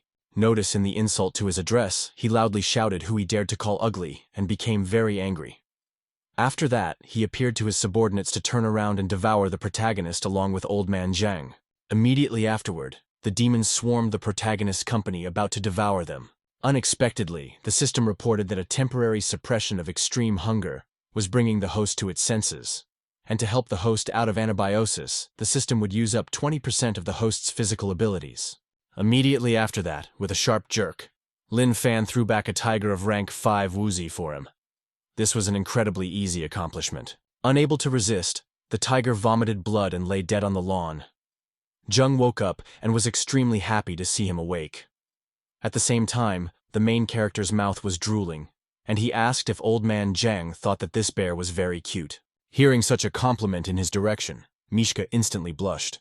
Old Man Zhang asked if this bear was cute, and the bear himself got embarrassed by this. However, the guy instantly said that he doesn't think so, and in his opinion, he is mean and ugly. When Bear heard the insult, he literally cried because he was deeply moved by it. Still crying from the insult inflicted on him, Bear swung his paws at the protagonist's team. Lin Fan raised those very paws and asked, "Aren't they cute?" With tearful eyes, Mishka kept waiting to be called sweet. However, the old man was literally fascinated by these paws, and his eyes lit up at the sight of them. He showed his thumb and said the bear's paws were very cute. Hearing the compliment, his side bear naturally began to rejoice. With tearful eyes, he recalled what had happened a short time ago. One of the demons who was his leader asked if he wanted to go to the humans, to which Bear awkwardly asked if it was okay. All the other members of the clan began to condemn the leader's opinion and the bear himself, because how could someone like him go to the humans, and who would even find him cute? He remembered Rainy Days was just a bear then, and was in a box. the unidentified boy walked up to the box and began to cringe at the sight of the cute little bear. Hearing compliments in his direction, the then still small demon felt very nice. The boy brought him home, scrubbed him from the water, and told him to be quiet because you can't let mom and dad find out, or they will definitely put him in the zoo. It wasn't long before the boy's parents came home. They asked if he was home. Unexpected Bear got angry, and the boy asked him what he was saying, because if he left the room he would be seen. Suddenly, however, there were shrill screams from the direction of the parents' room. The boy's blood literally froze with fear. The parents realized that there was a terrifying demon in front of them, however. Even though they were worried about their lives, they still worried in their child. After the killing was over, the bear cub went back to his room with a calm expression on his face. He probably didn't feel anything at all when his parents were killed, because he thought that if they were gone, he wouldn't have to worry about anyone separating them. Immediately afterward, he stabbed the bear cub with a nearby knife out of his grief. The bear cub really didn't understand what he had done wrong. The boy was in an incredible rage and tried to kill the demon he had mistakenly harbored. However, back to our story, where Lin Fan and Old Man Zhang praised the bear paws and thought they were very cute. The demon blushed his whole no one called him cute except the very boy. Suddenly, however, the bear's eyes opened wide. The bear looked at his paws and realized that they were literally separated from his body, and blood was trickling from where they should have been. Lin Fan separated those very paws to take a closer look at them. Suddenly, some nutcase approaches the protagonist's company and says that bear paws are a high-end ingredient and he knows how to make a delicacy out of it. Right after that, he took his paws and said he would call them when we cooked the dishes. The demon began to tremble with anger as he realized that Lin Fan had deceived him. However, the guy decided it was a no-brainer to listen to his complaints and instantly punched him in the stomach. From such a hard blow, Bear literally froze for a second and was on top of him a moment later. After he landed from that blow, he was still complaining about being cheated the whole no sooner they called him cute, so they started cutting him right away. At the same time, Lin Fan started reaching for the tiger and asked if it was cute, to which Old Man Zhang naturally agreed. Raven tried to retrieve the tiger's body, however, he did not notice it beside him. Suddenly he turned around and realized that he had a very bad feeling, and it began to seem to him that the tiger was not coming back. Immediately after this incident, the defense, along with the body of the bear, secretly escape, leaving the body of the tiger behind. The tiger itself, which had already become a ghost at that point, was stunned. The same guy who took over when cooking the bear paws came back and said that tiger root is a high-end ingredient, and he knows how to make a delicacy out of it. The tiger ghost was screaming for at least his body to be left unharmed, but these cries meant absolutely nothing. As the patient began to cut up the tiger, Lin Fan asked his buddy what the guy meant. Lin Fan blushed and said that he thought his whole body was cute, to which his friend agreed and said that he should prepare everything.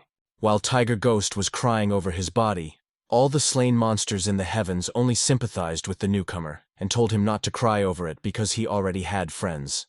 The tiger had no idea about the existence of the other victims of the protagonist and looked up in surprise.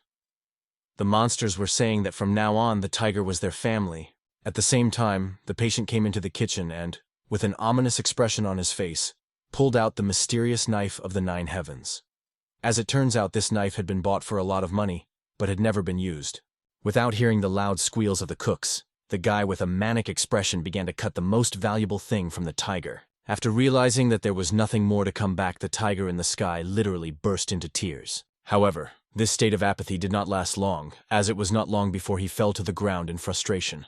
While he was crying, all the other victims of the main character tried to comfort him and told him not to worry about it. Immediately after that, the first, second, third, fifth victim hugged each other and started crying together.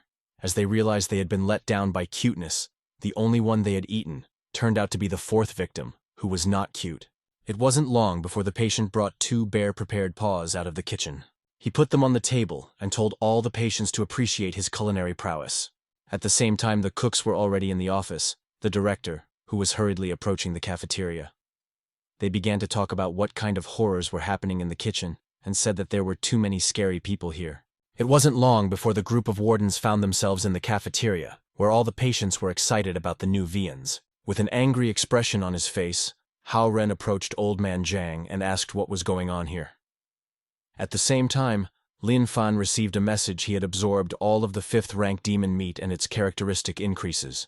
Old Man Zhang said that they were gnawing on tiger stubs together, and then what he was seeing right now happened. After this statement, Hao Ren was literally covered in flames and realized that Lin Fan and his friends were the ones responsible for these events. Suddenly, the very same cook started shifting gears on the main character and said that he was not to blame for anything and it was all their fault. Upon hearing such excuses, the principal said that he was already aware of the fact that he was making inedible food and asked if he was responsible for it. The boy said yes, and the man asked a counter question about where he got the ingredients from. After that, the man put his hand on Cook's shoulder and said that he knew that only Lin Fan along with his buddy did all the bad things, and asked what about his desire to work in the kitchen. He put his fist up and said that basically all of them were illegals anyway. But the patient did not listen to him at all. The director then exhaled and said that from next month he would have to increase the pay of the cooks, for which they thanked him. The director said to call the hospital to get everyone to pick up all the patients. In his thoughts, he exhaled and realized that he was very lucky that they had time to make the appointment. The director said that in the future, the ingredients he obtained should not be given to anyone, and the protagonist's company agreed. The man walked out of the cafeteria and exhaled as he would not have any health to endure them, and his only dream was to just live in peace. At the same time, the Sacred Duty group was resting in the clearing. They had just started to wake up after Old Man Zhang's acupuncture. Xiao noticed that her skin was much better while her boyfriend said he was full of energy. However, the remaining man asked if they had not noticed the most important thing at all. He pointed to the people here and said that they had all advanced to the 9th rank. Everyone was literally dazzled by the realization of this information. They looked at each other with perplexed faces, but were clearly happy about what was happening. However, they still couldn't believe that a simple acupuncture had raised their rank from 8th to 9th. The team wondered if they were masters or immortals. The team members decided to instantly try out their newfound power. They began to instantly use their strongest techniques and realized that they could actually create rank 9 builds. The guy was extremely happy that he had actually broken through to rank 9 and realized that they would have to thank the master for it. Suddenly, such a beautiful idyll was interrupted by a message from headquarters. The order to return to the headquarters immediately sounded. However, they didn't understand what would be the trial for the newcomers if they left their post.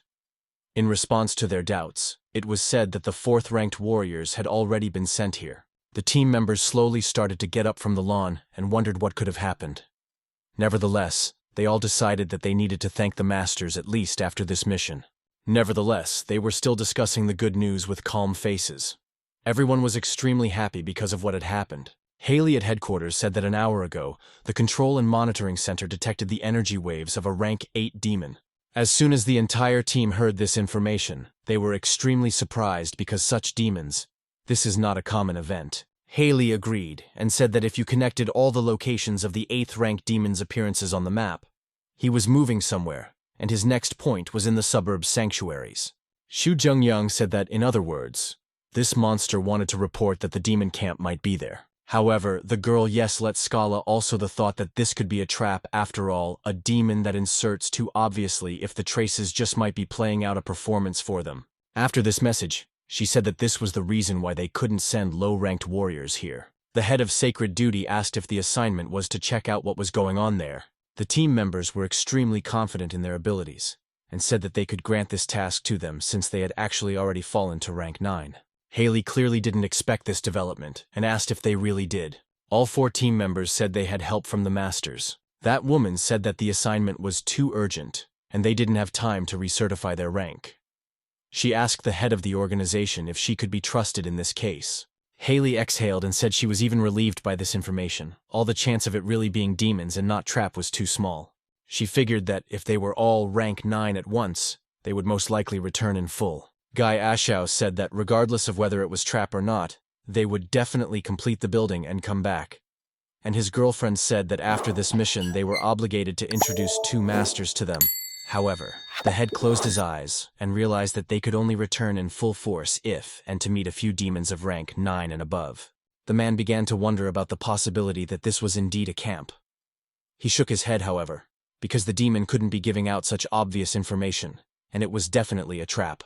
The man realized that the 4 of them had just returned from a mental hospital. He closed with the unbelievable impression that all the masters they spoke of were more the ones he remembered. In his memories abruptly surfaced Lin Fan and Old Man Zhang, who were looking at him threateningly and laughing ecodiacally. The man's hands began to shake because if they really wanted to introduce these 2 to the organization, they were in for something fun. It wasn't long before the team was at the scene. The team member asked if there was still no rank 8 demon energy. The head of the sacred duty said that this was indeed the case. Suddenly the man faced the transparent invisible and asked what it was. The man realized he had stuck his face in something and tried to walk on. Suddenly, his face instantly turned pale, and he realized that this barrier turned out to be a water barrier. Upon hearing the names, they instantly realized that things were bad and started running in the opposite direction. This ability belonged to a demon with an innate ability of the 9th rank that could not help but believe the danger. However, once they discovered this barrier, and did not realize that the detection sensors are literally a huge number of demons. After all, it turned out to be not a trap at all, but something more serious. The team immediately realized that the information was true. This was in fact the demon's camp. Realizing the situation they were in, the man immediately ordered the entire group to flee. They realized that they wouldn't be able to handle such a huge number of monsters at all, and began to flee from there rapidly. Suddenly someone punched the team leader's tablet, and so stealthily that they didn't even notice its presence. An ice shard fell down, indicating an ice-type monster. The commander cursed sharply as he realized that this tablet was the only way he could contact headquarters. At the same time, in the building itself, people began to panic as the signal of the sacred duty detector disappeared from all devices. As it turned out, the one who attacked the team was a 9th-ranked demon, Polar Kitsune, who we had already seen before. Being literally at the top of the tree, she said that they had managed to find them after all.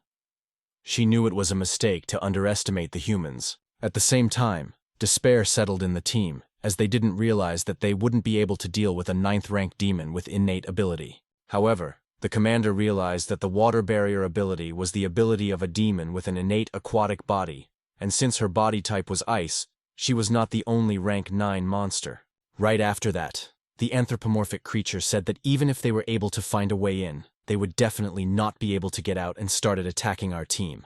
Abruptly, the man picked up his Buddhist beads and uttered the name of the Golden Bell technique. All of the ice shards shattered against the shield that had been created, and Ashao stretched out her arms and began to support all of the squad members with her healing. However, suddenly, a rank 5 demon headed towards the sacred duty team and uttered his technique.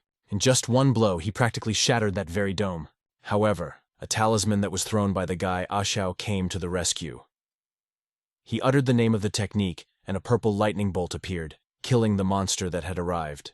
The woodpecker let out his last scream and dropped dead. However, that wasn't the end of it at all. Many of the same demons began to approach the team with the intention of piercing the shield. A huge swarm, along with attacks from a rank 9 demon, were trying to break through this shield.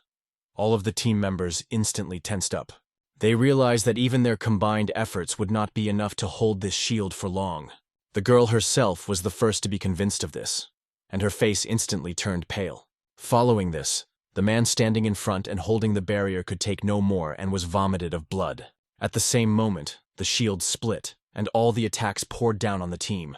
The man still couldn't regain consciousness, and was only trying to recover while the other monsters continued to attack. However, the man himself was saved by a thrown cane from their team commander. However, with just a few birds, she didn't stop at just a few birds, and flew straight towards the 9th-ranked demon.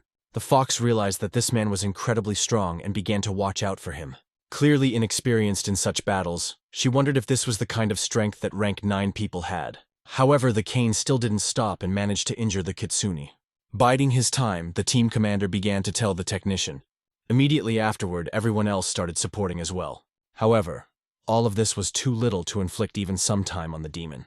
The creature said the name of the technique sharply and threw a huge ice at them. Any more and that spear would have caught the caster. Suddenly, however, the man's eyes opened wide, for his girlfriend was in front of him. Ashao took the full brunt of the blow without any regrets. The team commander reacted too late, and realized there was nothing he could do to help. The girl was falling helplessly downward. The guy who was protected by the girl turned pale and asked if she was hurt, as if not realizing the obvious. The girl tried to hold back to the last, and said she wasn't in pain at all. She began to recite the name of the technique, and a mysterious aura surrounded them. The guy said that the defense formation wouldn't protect them for long, and told the man to depart with Brother Ho.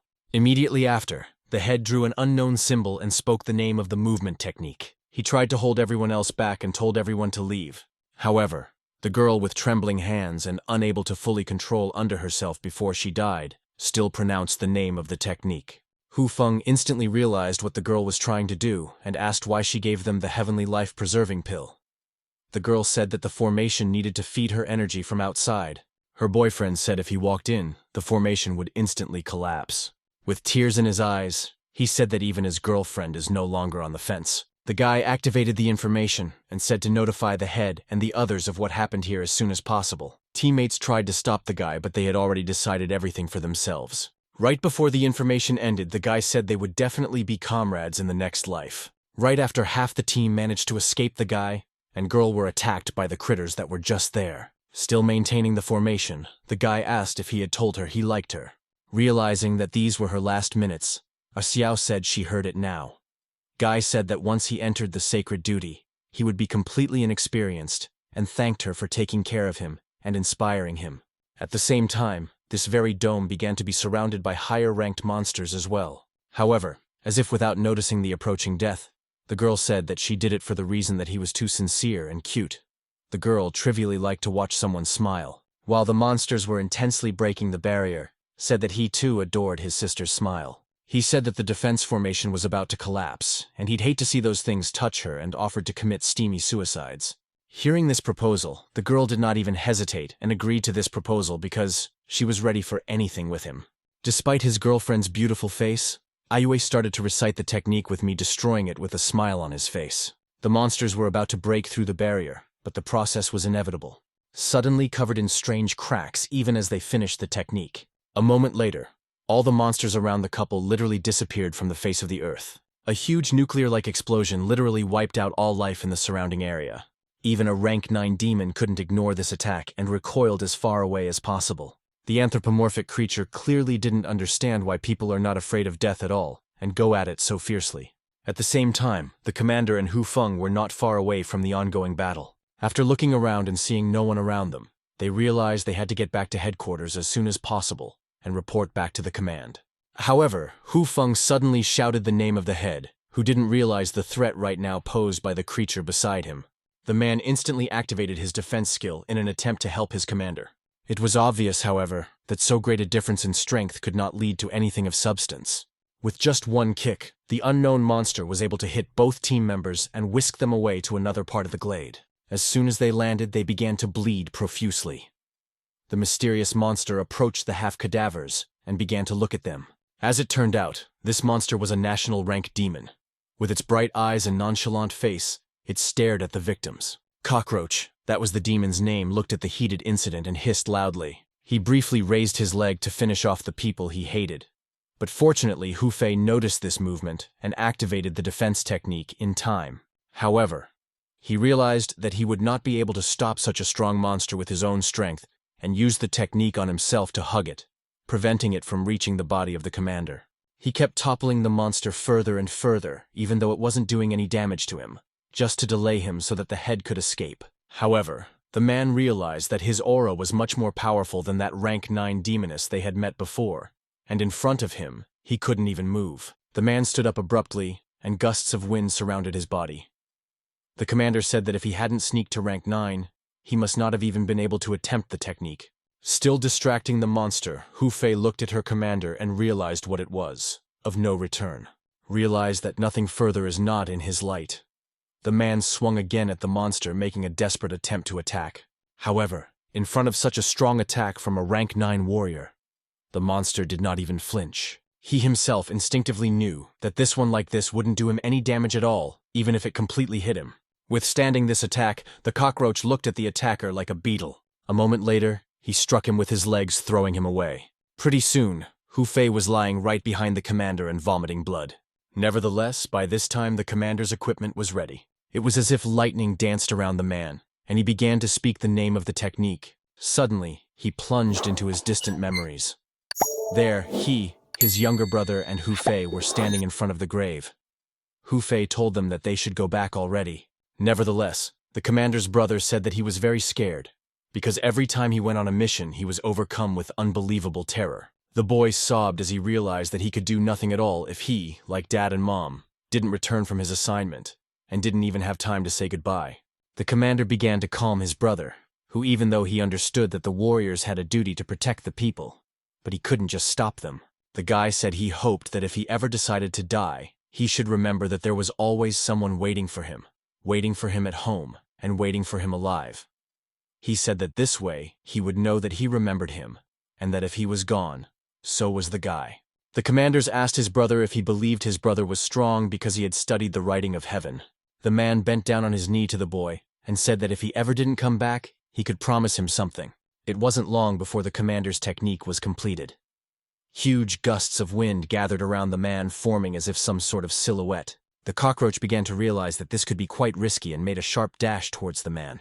He was about to swing to hit him, however. At the same moment, Hu Fei woke up. He, even despite the all desperation of the situation, grabbed the monster and tried to flip it as far away as possible. He realized that if he didn't, the head would not be able to do what he started and promised to be his shield in the next life. The monster grabbed the man's head, but he had already made up his mind. He shouted that as long as he breathed, he would not let go of the monster. At the same moment, however, the man's head literally exploded. However, it was too late to change anything. Stormy winds surrounded the man who was about to make his technique.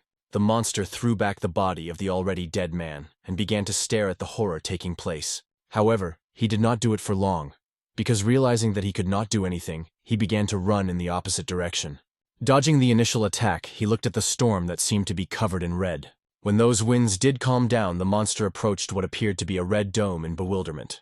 And at the same moment, a technique was activated that tore that dome in all directions. And what was unexpected was that this very technique was able to injure the monster. Yet all this was at the cost of the life of a man whose skeleton stood in that very spot and did not move. It wasn't long before the national-level monster was approached by a kitsune waiting for his instructions. However, the demon could not speak in the conventional sense and could only hiss. Nevertheless, the girl understood him perfectly and asked again if the storming of the city would really be delayed. The men hissed once more, and the demoness only bowed to her king, accepting his orders. At the same time, in the headquarters, Xu Zhengyang was reviewing the labor contracts of the special unit, which apparently belonged to the protagonist, an old man, Zhang. He put his hand on his forehead and wondered how Haley could have signed this contract, because without it, it wouldn't have been enforceable. However, he instantly blushed and said that somehow he was the strongest warrior of the special unit, and he shouldn't let that happen. However, at literally the same moment, the very same Haley walked into the office and clearly wasn't listening to the mood.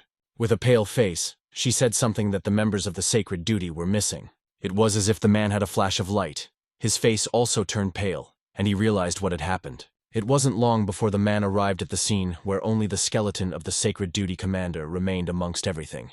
Seeing this picture, man literally knelt down. He remembered how he had argued with Haley not long ago. The girl had sent a search party, and the man had yelled at her why she had done it, because even a group of 9th-ranked warriors had been completely wiped out, and there was no point in sending a group to their deaths. With a pale face, the man looked at the horror going on there. He began to look around nearby in hopes of finding at least someone else, but all he saw was Hu Fei's mutilated body.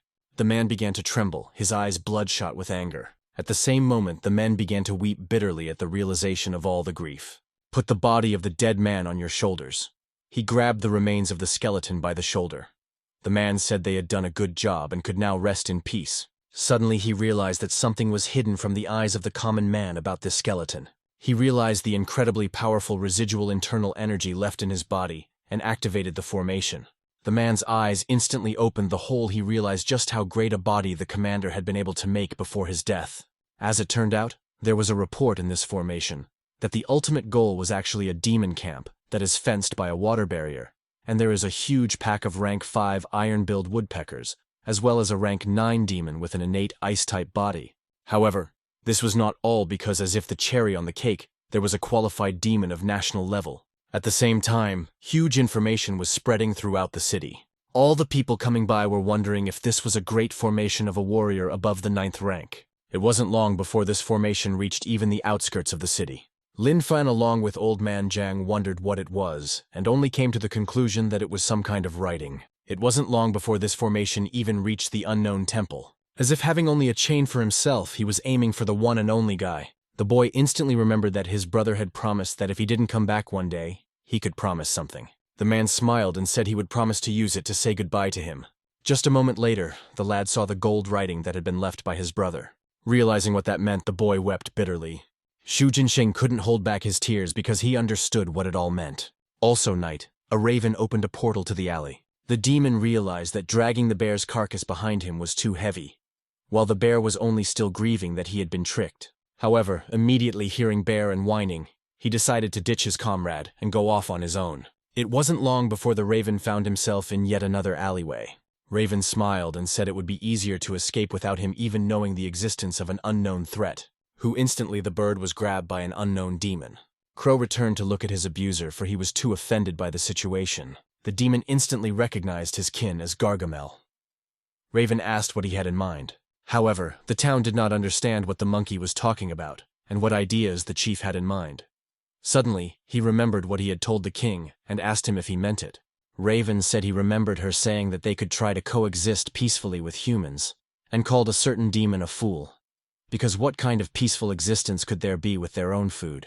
He had no idea what situation he was in and kept on saying that in no world can we talk about existence with them, because people do not agree with the pigs they raise for slaughter.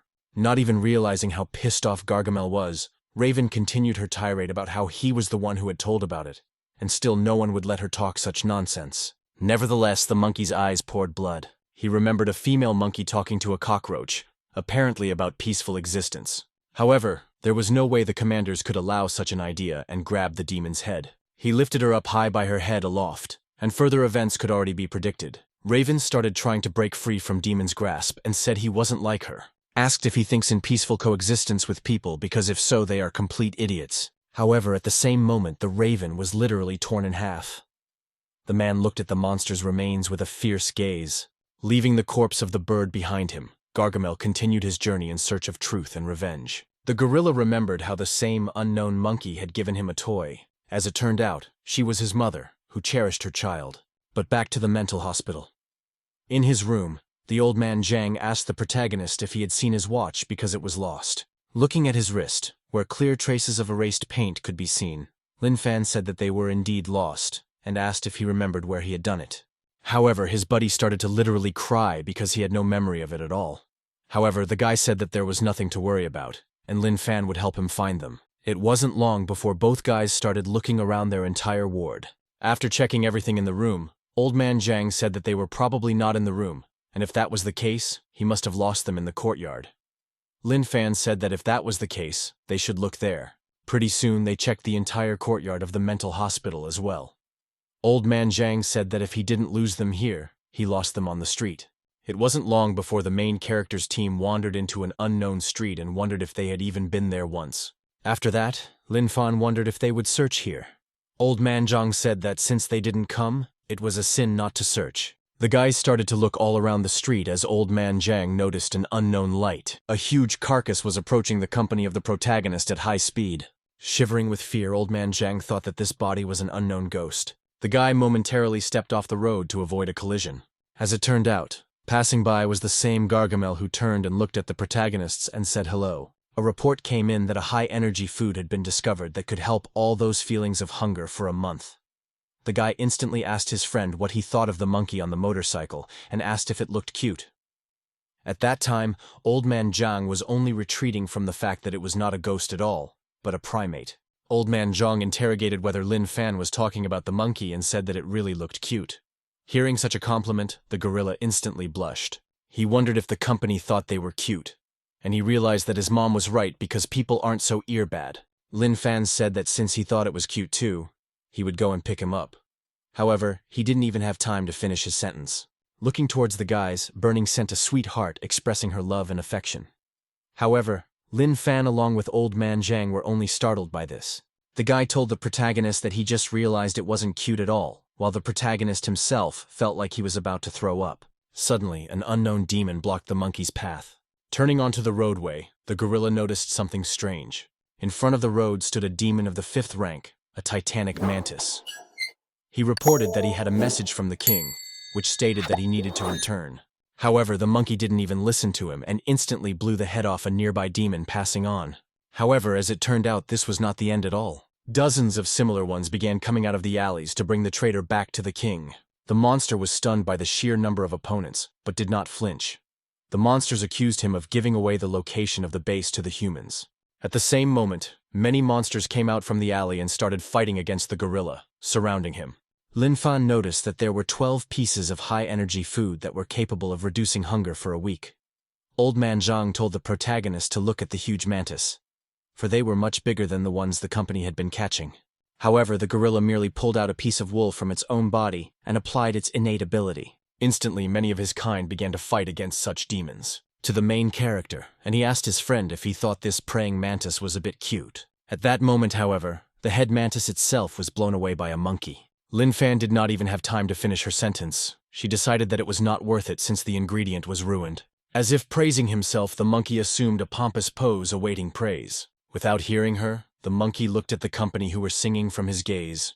The gorilla smiled at all teeth to make it look disgusting, which made the guys tense up even more. The body of that very monster literally vaporized into thin air. All that was left in its place was a hair from the wool that was slowly falling downward. The gorilla was back on his motorcycle and told the protagonist not to thank him for saving him. He saluted the company and began to go about his business, proud of himself. Old Man Zhang told the guy that this monkey was some kind of strange monkey, which Lin Fan couldn't help but agree with. He thought that it had some kind of problem with its head, which was ironic, and Old Man Zhang agreed. At the same time, at the headquarters, Helly had just learned of the report from the head of the organization. She was extremely surprised at the fact that Xu Daoqian had reported a national rank demon. The man said that there were also at least 2 9th-rank demons and a pack of 5th-rank armor-piercing demons, and that was only those who had encountered the sacred duty. The man realized that it was for this information that sacred duty sacrificed their lives. Haley suddenly realized that he had previously sent demons into the city to do reconnaissance and gather information on them. The girl opened her eyes wide and realized that this demon was going to storm Yunhai. At the same time, something strange was happening in the alley. Old Man Zhang asked the protagonist if he remembered if they had passed by here. Lin Fang said that he remembered because a good sister lived here and made them a delicious snake soup. The guy said that although they couldn't find the watch, it would be a good idea to visit her now. Lin Fang pointed to a certain place and said to go and buy some gifts in the evening and saw a stall on the way. It wasn't long before the protagonist group found themselves in a nearby store. The salesperson instantly noticed that these pajamas belonged to a psychiatric hospital and was abruptly taken aback. But Lin Fan put down the milk crate sheath the counter and said that they would like to buy it as a gift, but they didn't have the money right now. The cashier was angry because it is a banal robbery, but thinking that it is not worth it to get on, everyone agreed with it. He came out of the store and said they would bring her the money later, but the girl realized that the likelihood of that was extremely slim. Old Man Zhang asked if they would just leave the milk crate under her door. Lin Fan agreed, because Sis was definitely asleep by now and they shouldn't wake her up. After that, they continued to search for their watches. The next morning, the child went to school and noticed that there was some milk carton at the door. The woman opened the door and wondered who could have left her here. Suddenly, a neighbor overhears what the woman is saying and realizes this is his opportunity. He opened the door abruptly and said he was the one who ordered it, and the courier had just gotten the wrong door. While the man was picking up the carton of milk, the woman asked if it was really his. However, the man was angry because how could she suspect him with such a financial situation? However, the woman was stunned to hear that he insulted her. She did not mean anything so rude. The man sharply asked if she was going to snap and started threatening her to shut her mouth. Upon hearing such insults, the woman said instantly that the man could naturally take the milk carton away. At the same time, he asked why he had bought another case of milk and whether it had already run out. It made the man's head spin abruptly and he began to sweat profusely. The same moment, man fell to the floor as if frozen. His son began to worry about him. At the same time, the deputy called the director of the psychiatric hospital. He was extremely factual that he had issued a subscription and immediately sent several dozen people. The man asked how he dared, without those two, to get even with other patients. Suddenly, however, a nurse came into the deputy's office and said that the two were here again. The man turned his head and asked excitedly if she had the same too. He sharply kneeled down because he couldn't believe that they were alive, because they had definitely been swallowed by a 7th-rank demon and they simply couldn't survive again.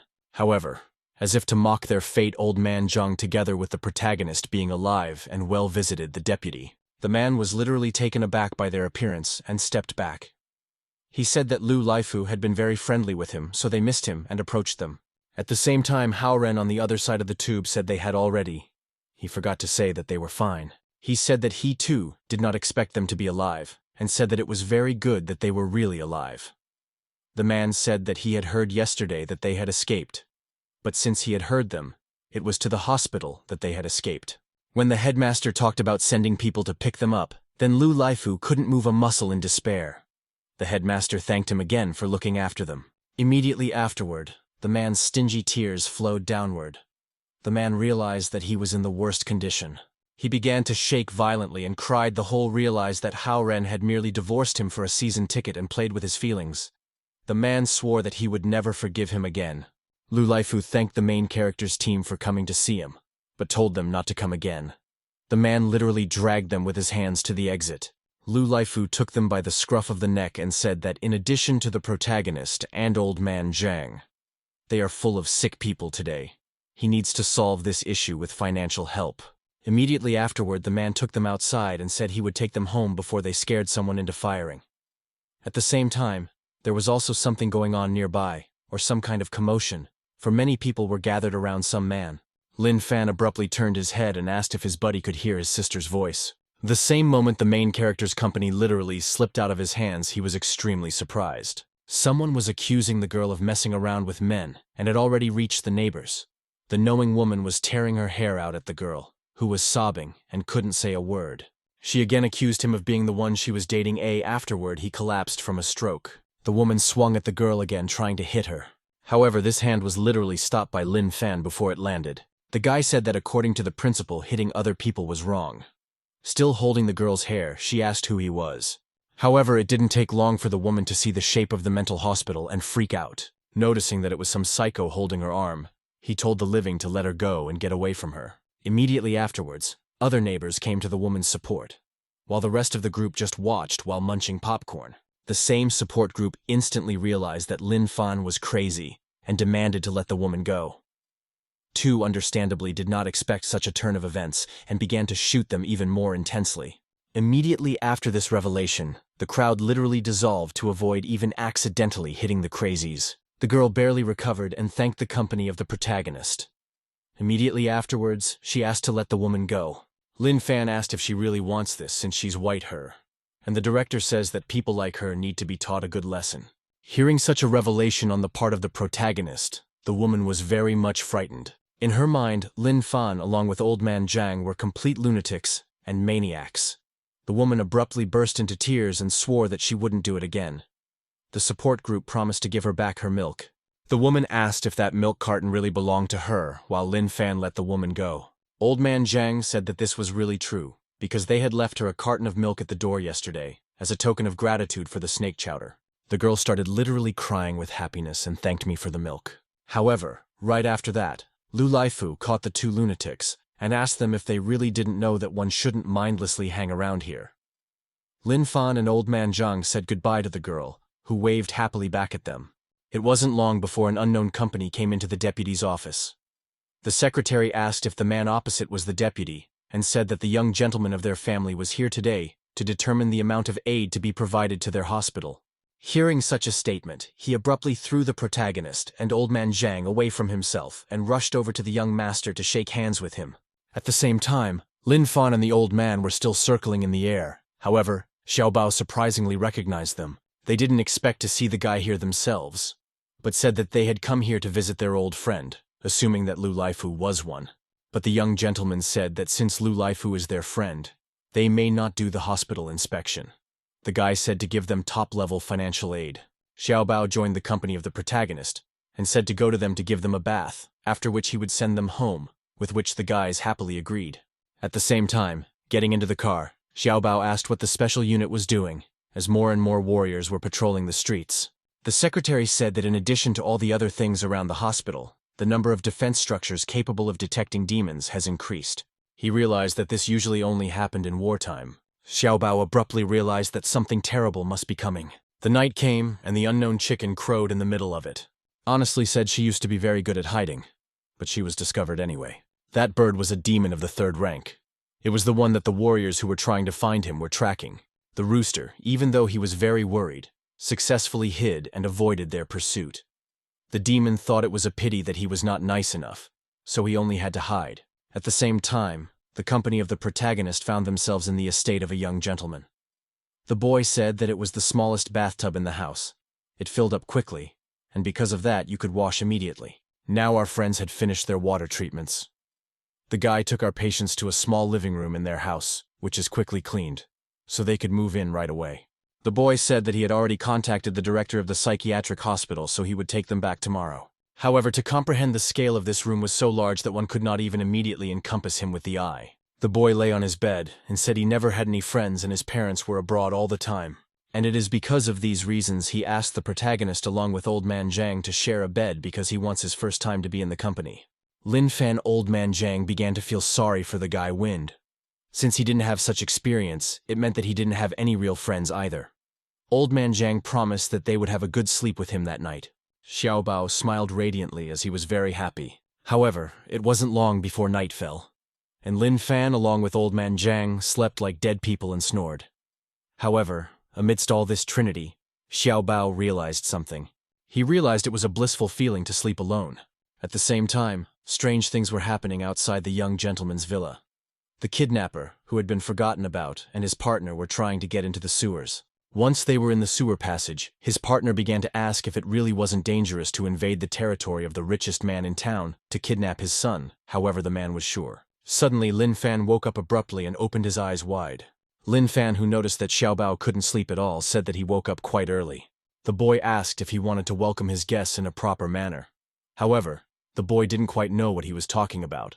Lin Fan confirmed that these guests were underground right now. It wasn't long before the kidnapper emerged from the sewer pipe and began praising himself even before he had completed what he had done. However, all of the man's joy quickly faded away as he was surrounded by many guards. Realizing that nothing good was in store for him, he began to tremble and realized they were in trouble. They were soon questioned about what they were doing in the sewer tunnel. They tried to justify the fact that they were from the Housing and Utilities Department, but of course no one believed them. Lin Fan pointed at them and said that it looked like he was interfering with their work, because they were not the young master's guests, but only employees.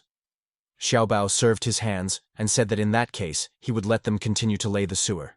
Lin Fan turned to the boy and said that he thought the two had previously wronged him. However, they started nodding their heads vigorously and said that they had already repented of everything, and they were really from the housing department. It wasn't long before the former kidnappers and the current housing and utilities workers took the job. The buddy asked his brother what they could do and if they could escape. At the same time, Lin Fan, along with the young master, were resting on the sunbeds. A secretary came up to them and asked if they were comfortable or not right now, and if they wanted to go back to the bedroom. The boy said that it was not worth it, and he was fine here. An unexpected system sent the protagonist an alert that at a distance of about 5 kilometers there is food. That is, a monster. The guy turned sharply to the boy and said that he wanted to go for a walk and asked him to look after the old man. Without even hearing his response, the protagonist was gone in an instant. Okay. At the same time, tried to pick up energy waves from the third-rank demon. The man said that what she is there is the first development. He will try to speed it up by eating the man, so they need to find him as soon as possible. Suddenly, the unknown schoolgirl ran along the road. She ran home as hard as she could, because she didn't notice how she had learned and understood that her mother was definitely worried about her. At the same time, there was a demonic rooster waiting for her in the back alley. He realized that as soon as he ate this girl, he would be able to move up to the 4th rank. Immediately afterward, he rushed and tried to catch up with the very schoolgirl and told her to look for the hero who ate humanity. As it turned out, the monster had used his innate ability to move instantly and was soon right behind the girl. Suddenly, however, someone grabbed that very rooster by the throat. With a grim expression, Lin Fan looked at the strange chicken that was trying to escape from his hands, panting. The girl was very surprised that someone unknown was standing behind her.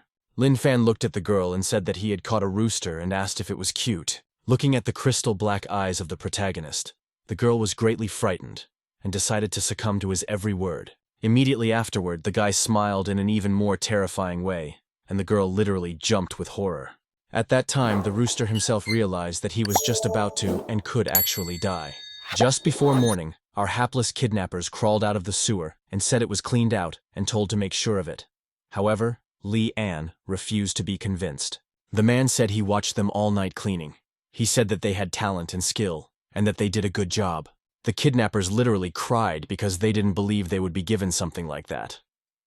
The man asked if it was really payment for their hard work. Suddenly, the former kidnapper remembered what his master had told him. The old man had told him that he was on a dark path in life, and fate would force him to change for the better. The man finally realized what the master was talking about and said with tears in his eyes that now they would earn money in another way. The man finally realized what the master had said and said with tears in his eyes that now they would earn money in a different way. It wasn't long before Lin Fan found himself in bed and woke up the old man. Old man Zhang lost in his eyes and asked Lin Fan whether Lin Fan was waking him up. Right after that, the guy pulled out the very chicken he'd caught and asked if it was cute. The monster was literally trembling at being called a chicken by everyone. It was fine for him, however. If he was really the most ordinary chicken, he wouldn't have lasted all that long. But when Lin Fan stewed over him like that. After that thought, he started posing and looks like a real fine hen. Seeing all this effort, old man Zhang's eyes would light up and he would say that the one is really cute. The rooster sighed and realized that since they thought they were cute, he was safe. However, it was only a misconception because the guy literally seconds later said that since she was so cute, they should roast her. Hearing such a revelation, the demon shrieked because a second ago he was called cute and now they want to eat him. However, Lin Fan instantly agreed with his buddy and said that they should really roast her, ignoring the demon's screams. Unexpectedly, Lin Fan stretched the chicken farther away, and the old man noticed something amiss. The whole chicken was literally broken and looked extremely unkempt. The guy said that she was disgusting, and it looked like she wasn't cute anymore. Hearing this, the rooster sighed. However, suddenly, old man Zhang remembered the principal saying that chickens could lay eggs. Immediately afterward, he suggested that his buddy keep her and collect eggs every day, because that way they would have scrambled eggs for breakfast. Hearing such a suggestion, Demon was literally struck by what they said, because he was a rooster, not a hen. Old man Zhang looked carefully and asked if the hen would lay eggs because he was very hungry and wanted scrambled eggs for breakfast. Lin Fan said he would and told him to wait for 2 eggs. The rooster was covered in sweat and realized that despite the guys looking at him like that, however, can't carry on and begged not to infringe demonic dignity. After waiting for a while, Lin Fan asked if it could. The chicken couldn't do it and if it would be better to give it to him for soup then. However, immediately afterward, the rooster changed his mind and laid 2 eggs. He literally trembled at such humiliation and realized that in the enemy camp, lack of stamina in small things sometimes spoils greater undertakings. And this is just a strategic retreat. The rooster was literally crying, but he was still determined to be the hero who ate humanity.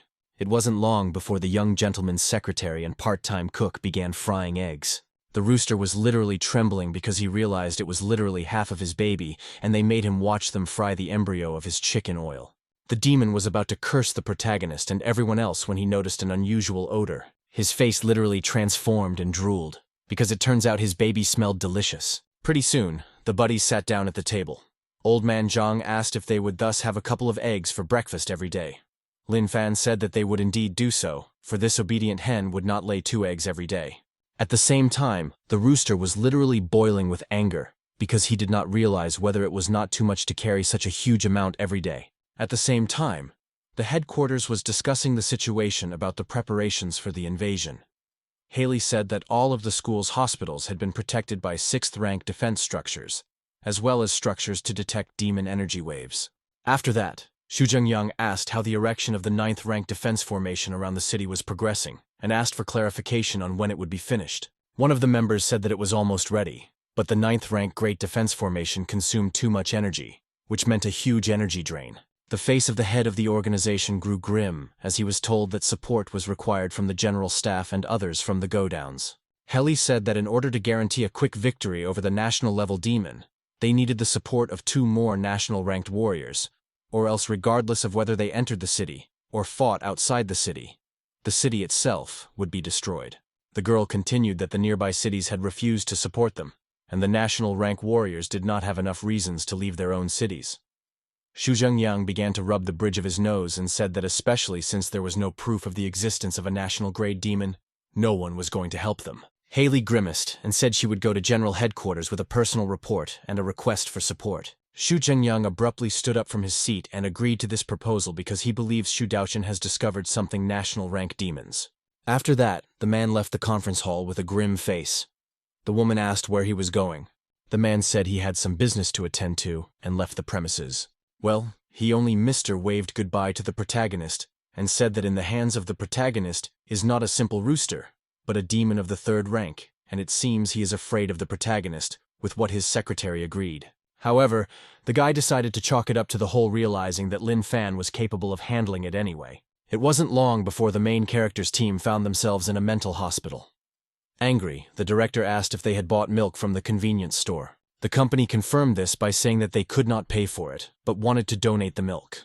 The director said that he had already paid for it, but asked them not to do it next time. Asked why they have to do it, and if the reason is that they don't have the money. The principal said with an evil smile that it was precisely because they had no money. The principal was still more or less okay with Lin Fan doing this, because his mother had left a large amount of money to the hospital when she went abroad.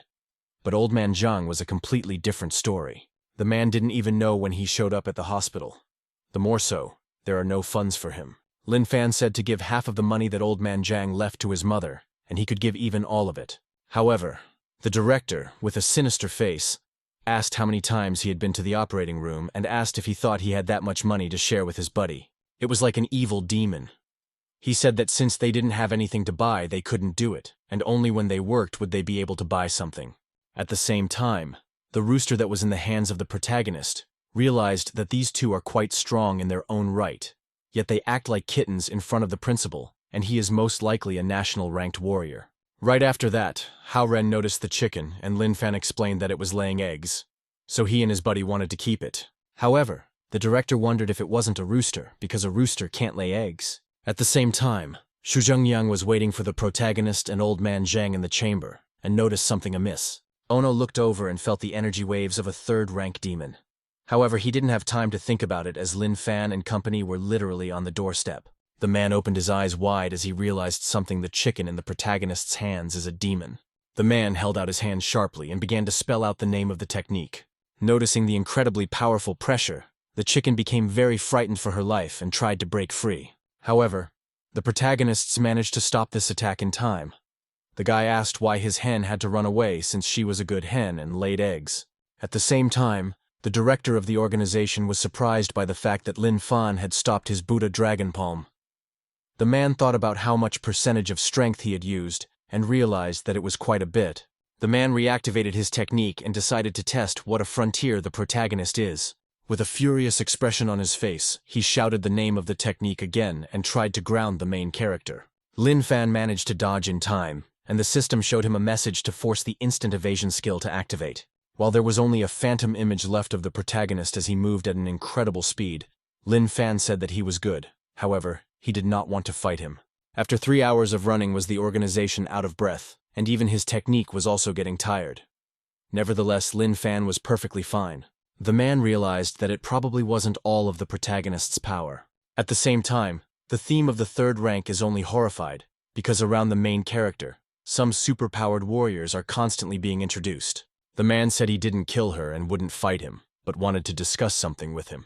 Old Man Zhang said that he was a good person and could be trusted, so Lin Fan could trust him as well. Lin Fan said that he would be fast, and said to hold back the chicken that was trembling in terror. It wasn't long before the company traveled farther away for a private conversation. At the same time, Old Man Zhang himself looked at the chicken with sinister eyes, and asked if she wanted acupuncture. The rooster shuddered even more, either from not knowing what it was or from the absurdity of what was happening. It wasn't long before Lin Fan and Xu Zhengyang walked outside. The man asked the protagonist if he remembered the leaders of the Sacred Duty Rookie Trials. The man said that it was indeed true, and they had all fallen in battle. After hearing this information, Lin Fan became depressed. He turned to the protagonist and said that he was strong, and even though he couldn't determine his power, but he was able to dodge his strongest blows without the slightest effort, and he was most likely incredibly strong. The man turned and said that the city was now in grave danger, and the demons could attack at any moment and launch an assault. He turned around and with a grim expression asked the protagonist for something. He asked if he could trust him with the fate of the city if the man died unexpectedly. After this delayed conversation, Xu Zhengyang went to the principal and signed the labor contract papers. The principal cheerfully asked if he had persuaded Head Jin. However, the man said that it couldn't be so. It was for this reason that the man said that Lin Fan and Buddy were temporarily guest masters, and even though they couldn't enter the staff, yet the privileges and guarantees applied to them. However, the man said that he would be honest with anyone working there for the good of the city, and even though Lin Fan and Old Man Zhang didn't quite understand what they were doing, however, as long as they were fighting for the welfare of humanity, he would thank them wholeheartedly. Hearing such statements, Hao Ren said that from now on, he was the one who became their legal representative. The man said that even though they are mentally ill, who have spent their entire lives in a mental hospital with no real-life experience outside its walls, and they don't understand anything, The men took the labor contract and said that if the man thought they could be useful, then they would take good care that he would actually be of use to them, and they would live a meaningful life.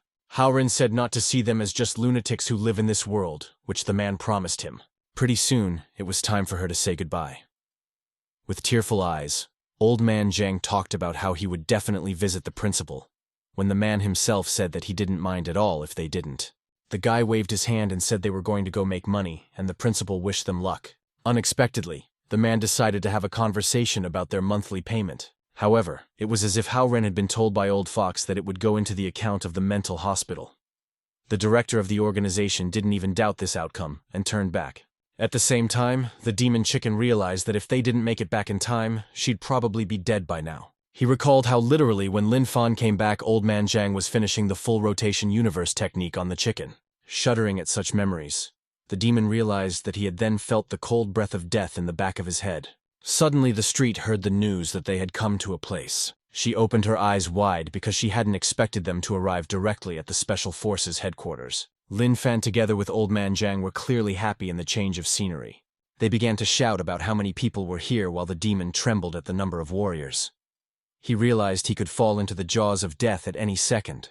Suddenly someone called out to the protagonist, or rather demon, and pointed a finger at him. Instantly the rest of the group looked towards the protagonist with pissed-off eyes. Seeing this attitude, the bird was very much frightened to the extent that it involuntarily released its feces. Well, in the organization said that everything is fine, so everyone else can disperse because it is a special demon that is controlled, so no need to worry. Immediately afterward, everyone went about their business, while the rooster was left barely alive after this moral confrontation. The head walked on and told the company to follow him. The receptionist at the counter asked if she really needed to register new employees and register them as warriors with innate bodies, to which the head agreed. The girl asked if it really made sense since they were wearing pajamas and from a mental hospital. However, he asked if she didn't know about cosplay. The girl finally understood the situation and said that the new staff looked young enough so anything could be. She had already begun to hold the torment of conscience over the lie. It wasn't long before the guy was allocated Special Forces warrior registration forms, and the girl asked her to fill it out. She then pointed her finger at the demonic rooster and asked if it was needed for their power assessment, and if they needed to call a researcher from the department to take it in for an autopsy. Upon hearing such a phrase, the rooster literally began to cry because of the experience. However, the protagonist's team frowned, and Xu Zhengyang had to say that this demon was just a family name and said to specify it as a pet. Hearing such a speech, the girl was literally stunned, because never before has it been such that the pets became a demon of the third rank. She was surprised that not only was the head of the department personally accompanying them to the registration, but they also had a pet demon of the third rank. The girl really wondered then how strong these two employees with congenital bodies were. Immediately afterward, she opened the chats and informed everyone that the head accompanied him their pledges, and he just innate bodies and a pet third-rank demon. At the same time, Lin Fan and Old Man Zhang were in the obscure mechanisms. Old Man Zhang asked what it was, because it looked really fun.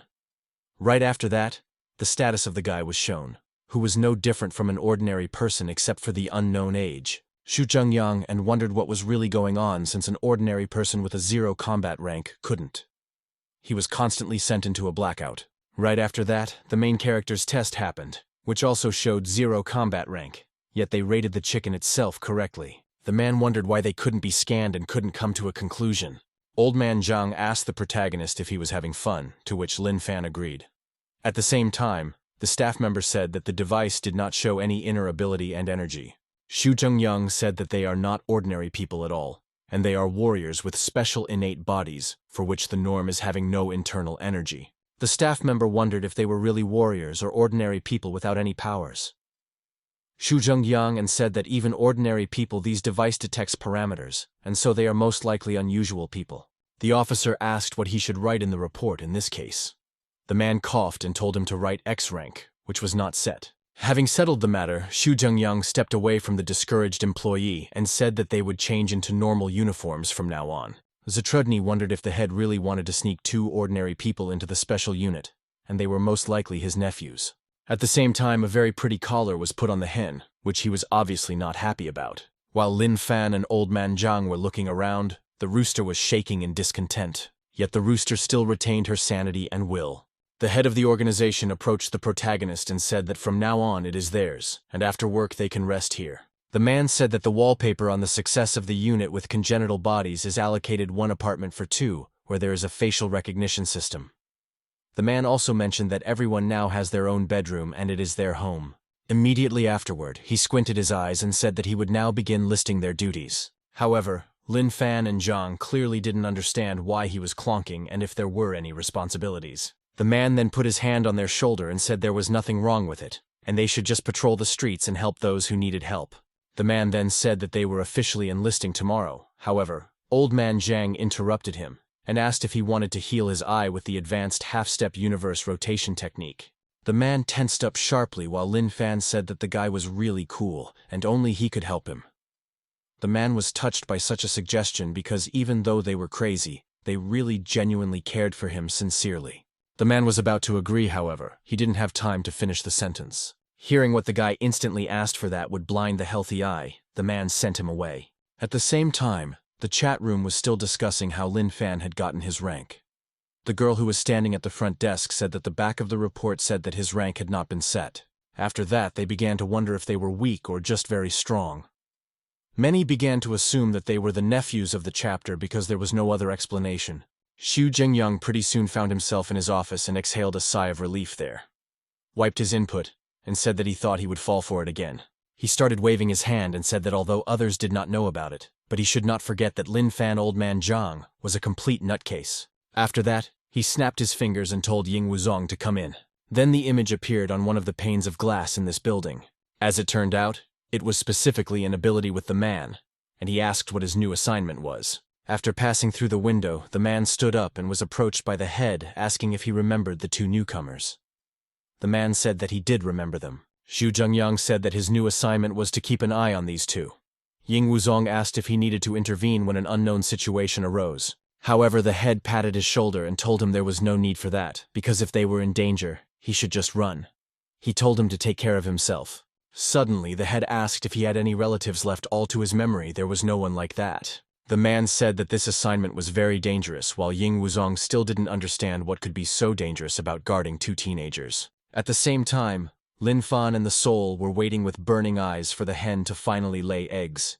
He could not get rid of the thought of risking his life and entering the warrior's den. Then he bent his body and laid two eggs.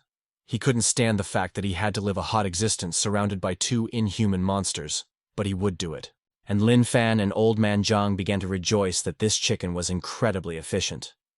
However, the monster vowed to never forget his dream of becoming a hero who ate humanity. However, Lin Fan paid no attention to him and continued cooking his food. Soon enough, they were eating while the rooster himself did not understand why his children smelled so good. Watching this company, Ying Wuzong clearly didn't understand why they were calling soy milk Coke and Sprite. The man wondered if it might be some kind of cipher. At the same time, Lin Fan noticed an unknown presence in their room. The guy turned back and said he thought someone was following them. His buddy began to sharply wag his head and look for the culprit, yet he obviously couldn't do it.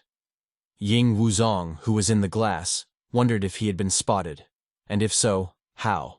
Ying Wuzong relied on his innate skill of hidden light that concealed even his insides, and neither demons nor humans had ever revealed his disguise. However, the talk about the main character never stopped. The friend turned to his buddy and asked what he thought about their duties. Lin Fan said that he would just patrol the road and help people. However, one of the chat members believed that they were here because of their powers, and he was going to test them. An unknown man rushed towards the protagonist and swung his arm.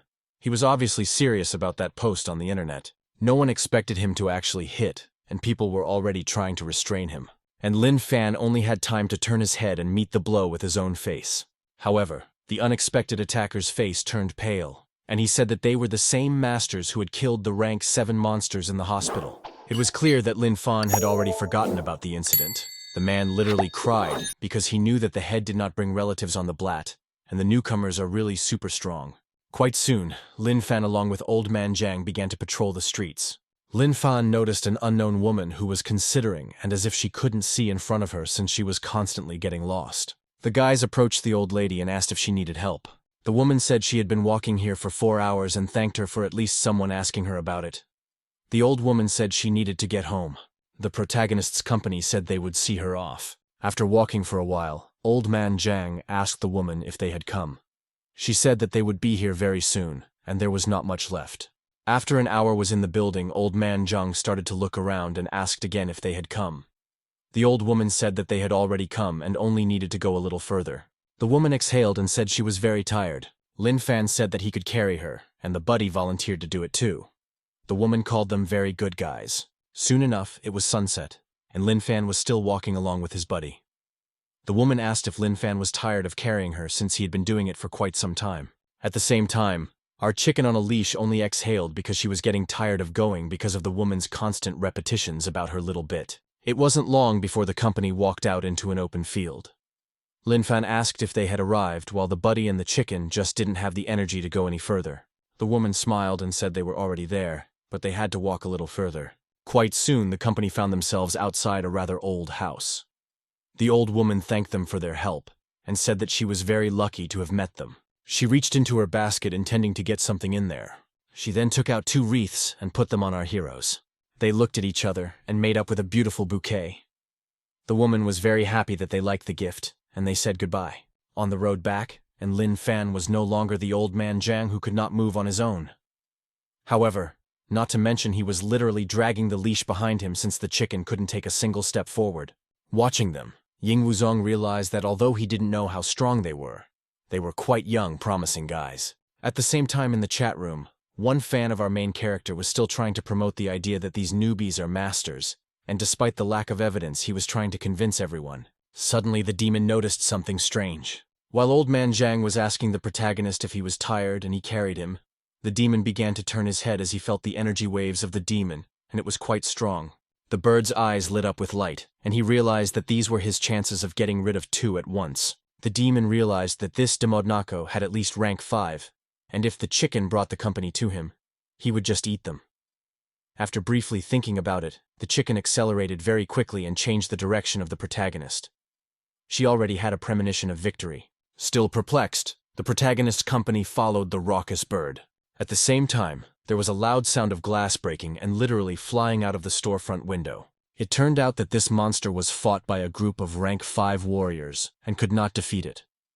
The guy with the sword, most likely their commander, realized that this 5th rank demon with an innate ability was too strong for them.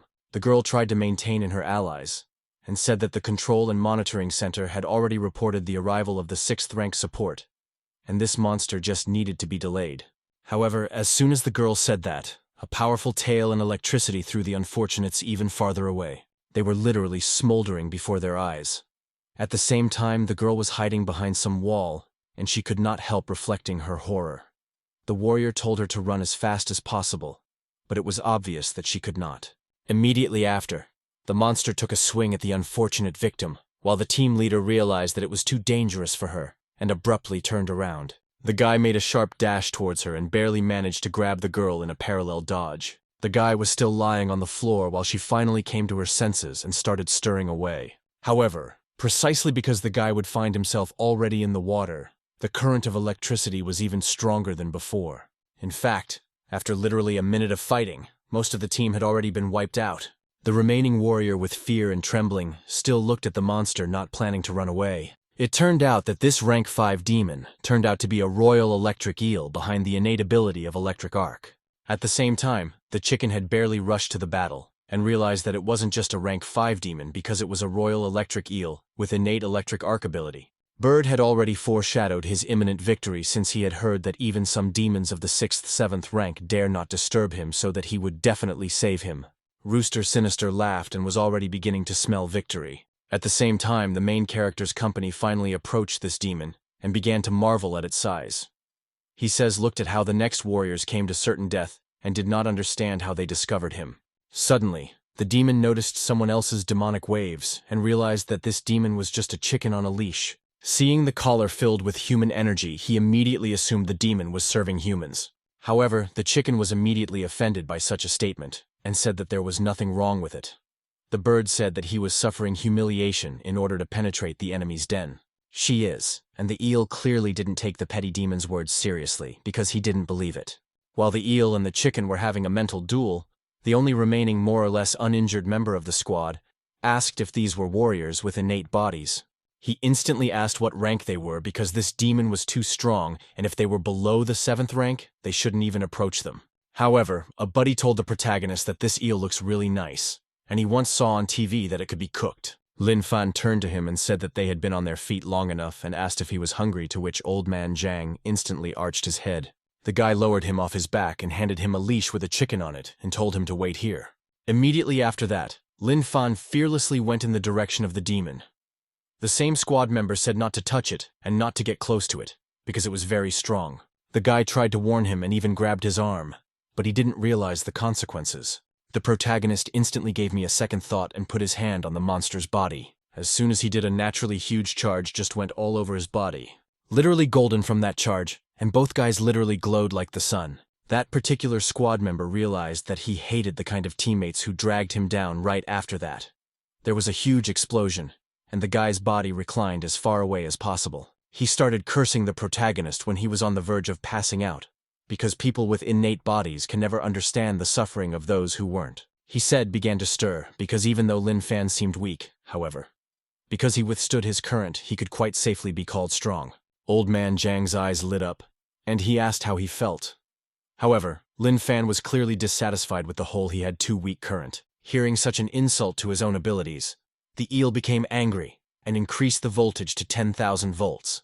One clearly didn't count on him feeling the immediate payoff immediately afterward. Just a minute later, the protagonist's team was on their way to headquarters, along with the eel carcass. At the same time, the still literally half-living eel opened its eyes in surprise, because it didn't realize where these two would end up dragging it. He then decided to grasp at his last saving straw and turned to the rooster. Seeing his friend in such a predicament, the rooster said he was trying to do something. At that time, Ying Wuzong, who had been watching the protagonist all this time, was stunned with shock. The guy understood that resistance to electricity was a great talent, and he was able to single-handedly deal with a rank 5 Royal Electric Eel. Watching them fight, the guy wondered just how strong these rookies were. Pretty soon, Lin Fan and Old Man Zhang were at his house, and the guy asked his buddy to wait for the hole, he would cook it pretty soon. Wu says pleaded one last time and asked to be saved while the protagonist's knife was heading towards his head. However, the bird only peeked out from around the corner and kept saying that he would try to do something. However, just moments later, there were drops of blood on his face, which indicated that the eel had died. At the same time, a wonderful aroma spread throughout the dormitory. It was such a good aroma that many of the neighbors could not sleep because of such a pleasant smell. At the same time, Lin Fan finished his cooking, and the friends started eating the eel. Lin Fan said that it was a very big fish, and there wasn't enough room for it in the kitchen. Pretty soon, Old Man Zhang asked for the butterfly from the protagonist, and the protagonist said he still had plenty of her. Unexpectedly, Lin Fan held out a small piece of chicken eel and said that it was for him. So he was trying to feed the hens so that they would lay so well. But the demon didn't realize if they really wanted him to do that. The demon didn't understand how they dared not only to cut up his own kin in front of him, but also to cook it. But what he didn't understand was that they wanted to make him eat the piece and cannibalize it. Chip said that she wanted to die peacefully, however, now because of the main character she has no choice but to explode. And in the end, it would have been better if they had just killed him. Now she realized that there was no way that Lin Fan didn't know about it, so he was definitely doing it on purpose. Therefore, the bird decided that since this was the case, he would avenge himself and his brothers before he died, and take them with him. Eating a piece of his brother, the demon decided that with his power he would throw himself into the final battle. He started to talk about being a demonic hero who would eat all of humanity, but some thoughts stopped that. He realized that the meat of his fellow man was unexpectedly very tasty and flavorful. At the same time in the heavens, the electric eel could not calm down as it kept cursing and cursing the little demon. The bird lay on his back and said that since this was the case, he could at least eat before he died. Suddenly, the demon felt an incredible surge of energy that was the result of eating a fellow demon. The bird understood that he was now full of strength and ready for revenge, and even before his death he did not waver at all. He decided to target the weaker link and headed towards Old Man Zhang. However, right before the collision, Lin Fan caught the one by the neck and pushed him away from him. With a sharp movement of his hand, the bird was on the floor, unable to resist. Old Man Zhang turned around and asked what had happened, and Lin Fan explained that it was a chicken that wanted to steal a piece of eel from him. The bird realized that even though he had absorbed his fellow man, however, this energy was not at all enough to not only kill them, but to even wound them. The bird began to wonder if it was destined to die in such disgrace. Realized that his death-close demon felt only very much pain, because I realized that very soon he will burst. Old Man Zhang instantly smiled and took on this task. After a while, the demon opened its eyes and saw our team first. Suddenly, however, he noticed that he was completely pierced by 13 needles. He jumped up sharply, realizing that they were the same damn needles that hadn't sent him to the other side of the world. However, she heavens were all annoyed since unlike the bird they were really corpses and called him a traitor. Gradually pulling out the needles, Old Man Zhang said that he was finally awake, and Lin Fan was sure that it was not a problem for him. Suddenly the demon spread its wings and realized it had a strange feeling because the body seemed so light. Suddenly he found himself filled with incredible power. As it turned out, the bird had broken through to rank 4 and gained a new ability. However, the demon clearly did not understand what had happened and why he was still alive and had broken through to the next rank. At the same time in heaven, the Cole only cursed because he realized that it was only because of him. However, Ying Wuzong, who was standing behind the glass, was literally tearing his hair out of his head because he couldn't believe that a demon had eaten someone else. The next morning, Ying Wuzong went to report to his boss about how the old man had applied the acupuncture technique, and the demonic rooster had not only survived, but had broken through to a new rank. The man put his hand on his forehead and said, "Don't you dare convince him of the activities of acupuncture anymore," and because he wouldn't fall for it again. However, Ying Wuzong didn't understand what his boss meant. The men said that years of testimony said that human energy cannot mix with demonic energy, and it causes a strong reaction of rejection. The man said that it may well be their individual innate ability, and not to mislead others. Afterwards, the head of the organization asked what happened to that battle site after they took away the electric eel. However, the guy raised a finger up and said that all the credit for the protagonist was attributed to those 4 ignorant warriors who were knocked out by the demon. The man said not to even mention it. The guy said that the rookie's merit directly affects their position in the team rankings of individual combat power and asked how it could be treated as nothing in this case. However, the man stopped the guy and said that all 4 of them also fought honorably, and they should close their eyes this time, and the next time they would interfere with them. However, he did it for one simple reason, that if Haley found out about it, he would not get it. You all soon the company of the protagonist was in the marketplace of the city. The rooster walked along with them and thought about the correctness of his actions, because his enemies not only helped him not to die, but also thanks to them he broke through further. At the same time, Old Man Zhang and asked everyone on the sides do they need help. However, the bird realized that he should be grateful to me for this because they force him, will never forget, and you disgusting humiliation. The bird's face grew dramatically serious and he realized that the attempt to bribe him with a breakthrough and ability had failed, and he would no longer give up, and would use this power to find a strong demon and team up with him. Suddenly, Lin Fan heard a loud cry for help. The demon also instantly noticed Demodnako's energy waves of at least rank 6.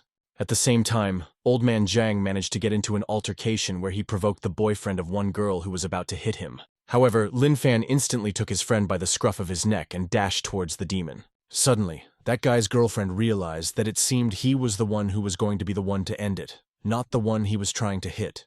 The protagonist's team was heading towards the demon.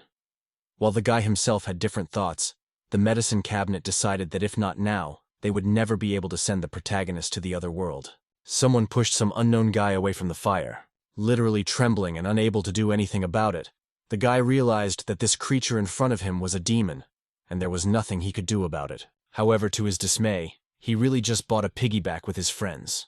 Shivering, the guy wanted to make kebabs with his friends. However, he had no idea that the kebab would turn out to be a demon.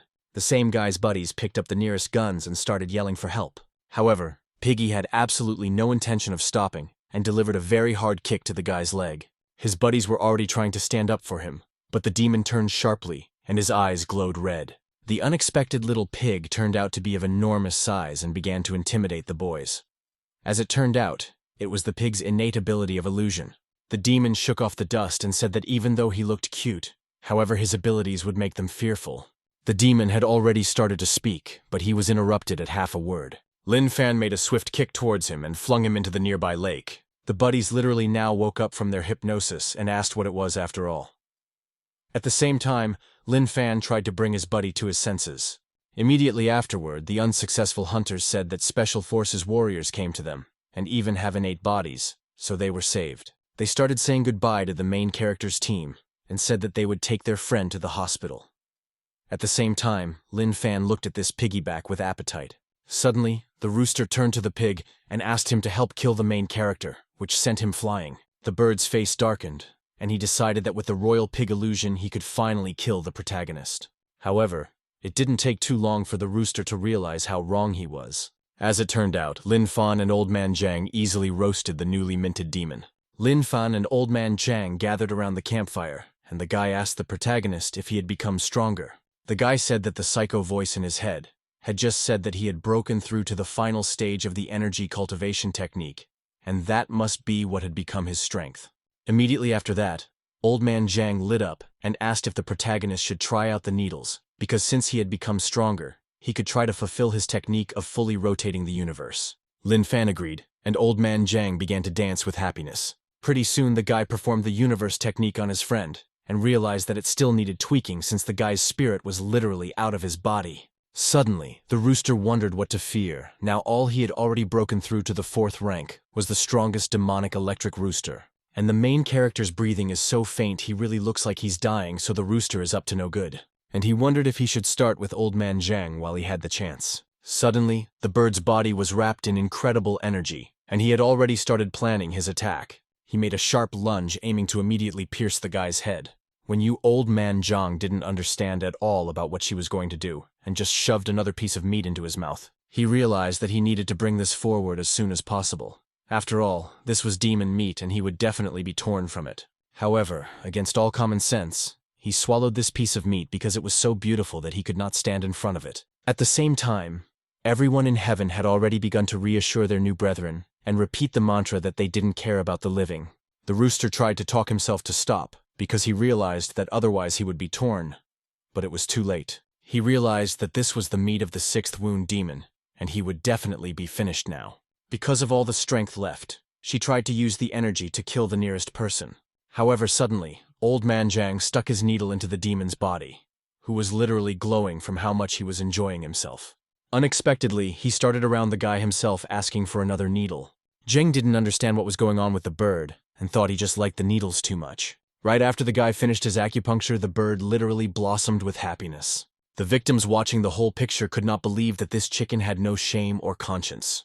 Old Man Zhang watched and realized that without the protagonist, he couldn't even get a piece of meat down his throat. However, immediately afterward, as if contradicting his words, he picked it up and started eating it. The victims of the protagonist, who watched all this only once angry even more, because he ate absolutely everything. The fed-up old man exhaled and said that according to the principle, it was not good to leave food behind, and patted his stomach. Very soon, it was deep night.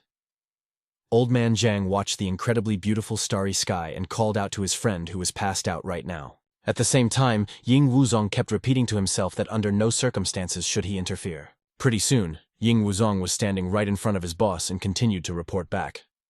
Nevertheless, there was an awkward silence in the office. The guy asked what rank Lin Fan really was, since even a 6th rank illusion demon couldn't withstand a single blow from him. However, the man himself also found it difficult to talk about it because he was curious to know the answer to this question. The man said that just as it was stated in the blank rank could not be established, so he had nothing to add. However, the guy realized that if the rank was not set, Lin Fan could potentially possess boundless strength. The man said that it was Ying Wuzong who had dealt with the 6th rank demon, so the servant would be attributed to him. However, the boy instantly refused the offer. He said that it's not fair, because they were the only two who eliminated the demons this time and no one else helped, so the credit should be all theirs. However, the head still did not answer, so the guy turned around and said that he would tell everything to the military advisor. Only then did the man stop Ying Wuzong and tried to say something. He put his hand on his forehead and said that he realized his mistakes, so he would put this victory behind them. The guy then turned around and gave him a thumbs up and started praising him. Ying Wuzong said that defeating a rank 5 Royal Electric Coal they don't count, so they are awarded 6 points for killing a rank 6 illusion pig. The man said that since he was their monitor, he would help them upload the merit data once they were verified. However, the man was already aware of all the problems that could arise if he continued to be so honest. The man tried to change the subject and said that he, like the observer too, wanted a reward, and said that part of their scores should not be known to anyone. However, the guy took it the wrong way as he told the chapter not to worry because there was no way he would accept their points as a bribe. He put his hands on his bald head and said that since the demons are better and better hidden, they will not be able to find many demons and eat them, and since they are at the end of the ranking, no one will pay attention to them. Then the guy asked what name to give them in the group, and the man said to take any, and gave the example of the 666th group. At the same time, the capital HQ had its own atmosphere. All the people were already interested in the newcomers and couldn't miss the fact that they, as a team called the 36s, had gotten to the bottom of the ranking. In the end, it turned out that they were members of the team, and both of them have innate bodies. But people wondered why they had an unknown rank and why they had a pet demon of rank 5. People realized that there was no more information about them to have. They were most likely guest masters, and Lin Fan had single-handedly obtained 6 points. It wasn't long before Lin Fan and his rooster walked out of the house. The demon was extremely happy that he had many abilities and strutted around the states with his head held high. All the people passing by were very frightened by this demon, because being a 5th-rank demon, one would have to be at least a 6th-rank demon to deal with it. However, even more frightening was the fact that their demonic rooster was only a 3rd-ranked demon a few days ago. Everyone started to worry about safety and their own lives as they began to ask the administration if the strap would help. The administration only replied that it only restrained him and prevented him from taking his true size, and that Taoist spells only worked when attacking ordinary people. Suddenly, everyone around the protagonist realized that one extra move and they would be dead. People began to discuss how this was possible, because if they were really great masters, how was it possible that a demon of the 5th rank was still under their control? At the same time, Old Man Zhang was tailing the protagonist and asked if the last acupuncture session had helped him. Lin Fan turned around and said that he had really helped him, and he had become even stronger. Suddenly, someone took a swing at the protagonist. However, the guy didn't even bother to dodge the blow. He pointed at the attacker and told his buddy that he had hit him. Old Man Zhang confirmed that he saw it. The attacker abruptly realized that the gross hero's reaction was all bad. However, he was already convinced that they were masters, and he wanted to see the real power of it. Lin Fan asked his buddy if he should hit back. However, Old Man Zhang started talking about how he had apologized for it. Without thinking, Lin Fan decided not to fight back, much to the attacker's surprise. Right after that, the main character's team decided to leave this guy behind. At the same time, he himself was in a stupor, because he thought that either they could not, or because he was not worthy of the blow, they did not dare to do it. However, let's go back 6 hours ago. Everyone with you congratulated the host on completing the perfection, and made an exchange for the divine culinary art technique. At the same time, the turtle in the aquarium thought she had hidden herself perfectly, and no one would be able to find her. Suddenly, however, our cock knocked on the cage and called his name.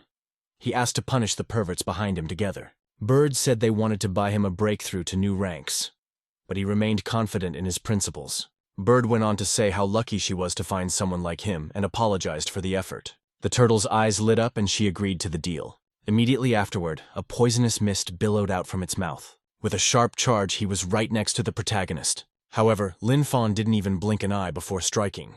Immediately afterward, he picked up the turtle, who was still perplexed. Lin Fan grabbed his food, which the system described as highly poisonous, unlike all the others. The main character rejoiced and tearfully said that he had caught her. Immediately afterward, he used his divine cooking skill. The demon bird begged the protagonist to stop, but no one listened to him. Pretty soon, the cooked turtle was lying in the appetizing soup. An incredible aroma spread throughout the room. Even the rooster could smell the aroma, but he had no sooner recovered than he noticed that he was dead. The demon began to cry, but in his soul he repeated that he would not be the only one, and he would not be the last. However, despite all the colorful speeches and by the beak of the bird, drool was flowing. She Sky Turtle was extremely enraged. She was angry because he had set her up. Old Man Zhang leaned over and said that today's eggs were delicious, and the hen had done a good job. After that, he held out a piece of meat to the rooster. He tried not to acquiesce, but that didn't last long. Pretty soon they were already eating, even though the turtle was shouting to the heavens. Started rolling around on the ground in pain. Immediately afterward, she started reaching for Old Man Zhang's legs and begged to prick him with needles. But the heavens all literally covered their limbs because they considered it a disgrace to the demonic race. Lin Fan took the chicken in his hands and said that since she is aroused, they should. Old Man Zhang asked, "Is it really necessary for even a chicken to go through this procedure?" Lin Fan said that even someone like him should call himself. In heaven, everyone was in favor of the rooster being neutered. Old Man Zhang pulled out the needle and said that he could try acupuncture and maybe he would succeed. At the same time in heaven, the tiger threw his broken brother again on the cloud. Pretty soon on the ground, the bird was enjoying unearthly pleasure. Old Man Zhang said that he had failed to do so, and it seems that he only helped him get rid of the bloating. Lin Fan said that there was nothing wrong about it, and they would try it next time. Everyone in heaven was disappointed at this information. Upon hearing this information, The bird literally cried tears of joy. At the same time, everyone in heaven was extremely angry, for they thought he had found a source of good fortune. Pretty soon a small child shouted to his mother that someone had stolen a pet turtle. Macho said that it wasn't a pet turtle at all, but a soup turtle, and it must have been bought for cooking and already eaten. At the same second, from the depths of the ocean, an unknown voice said that he is pressed for time. He can no longer sit and wait for death, and for the sake of his freedom and place, he must urgently find them. As it turned out, it was a hen we knew. While in the aquarium, she asked her fellow fish to help him and lend a hand with local efforts. They were sure to succeed. At the same time, Lin Fan and Old Man Zhang were only observing the incredibly beautiful sight while in the city's central oceanarium. Expectedly, however, the poor fish soon found themselves in heaven, where the old men who had arrived much earlier were cheering for them. They told the fish not to cry. They looked at each other. Immediately afterward, however, they burst into tears. Their number was so great that it was impossible to count them. The other victims of the protagonist only continued to berate him because this number of victims is unacceptable. At the same time, at the oceanarium, an employee yelled to the director about someone breaking glass in the deep-sea aquarium. When he heard the news, he couldn't believe it, because it's 20 millimeters of plexiglass that can't even be cut with a laser cutter. The girl said they were most likely warriors with innate bodies and special forces. Upon hearing this information, the man fainted. Meanwhile, Lin Fan had prepared all the fish he could find in the aquarium. Soon enough, they began their meal. Being right next to the broken aquarium, they proceeded to feast on a huge pile of fish. The bird tried to close itself off from society with its wings and begged me not to force it to eat more or castrate it. However, suddenly an ominous voice appeared behind the hen and offered to eat a single fish. However, it was only the imagination of the rooster who did not discern Old Man Zhang's good intentions. Swallowed this fish he dubbed the main character's team scarier than death itself. He began to swallow quickly in order to explode and die as soon as possible.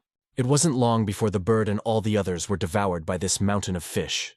Ying Wuzong, who had been watching them all this time, was stunned, because these fish were surprisingly really demons, because the energy waves were so well disguised that they couldn't even detect them. After that, he gave a thumbs up to the rooster, who had no idea that Ying Wuzong was even here. However, Lin Fan and his company had missed someone. Starfish was extremely angry with the rooster, for he had destroyed the entire flock of demonic flag surgeons that had been lurking here for the past 20 years. Heading towards the exit, the starlet swore that he would tell everything to the king. Watching the starlet run, Lin Fan asked if she wasn't cute, but his buddy looked at his feet and called her cute. Hearing his buddy Lin Fan's decision like this, he balked at the system.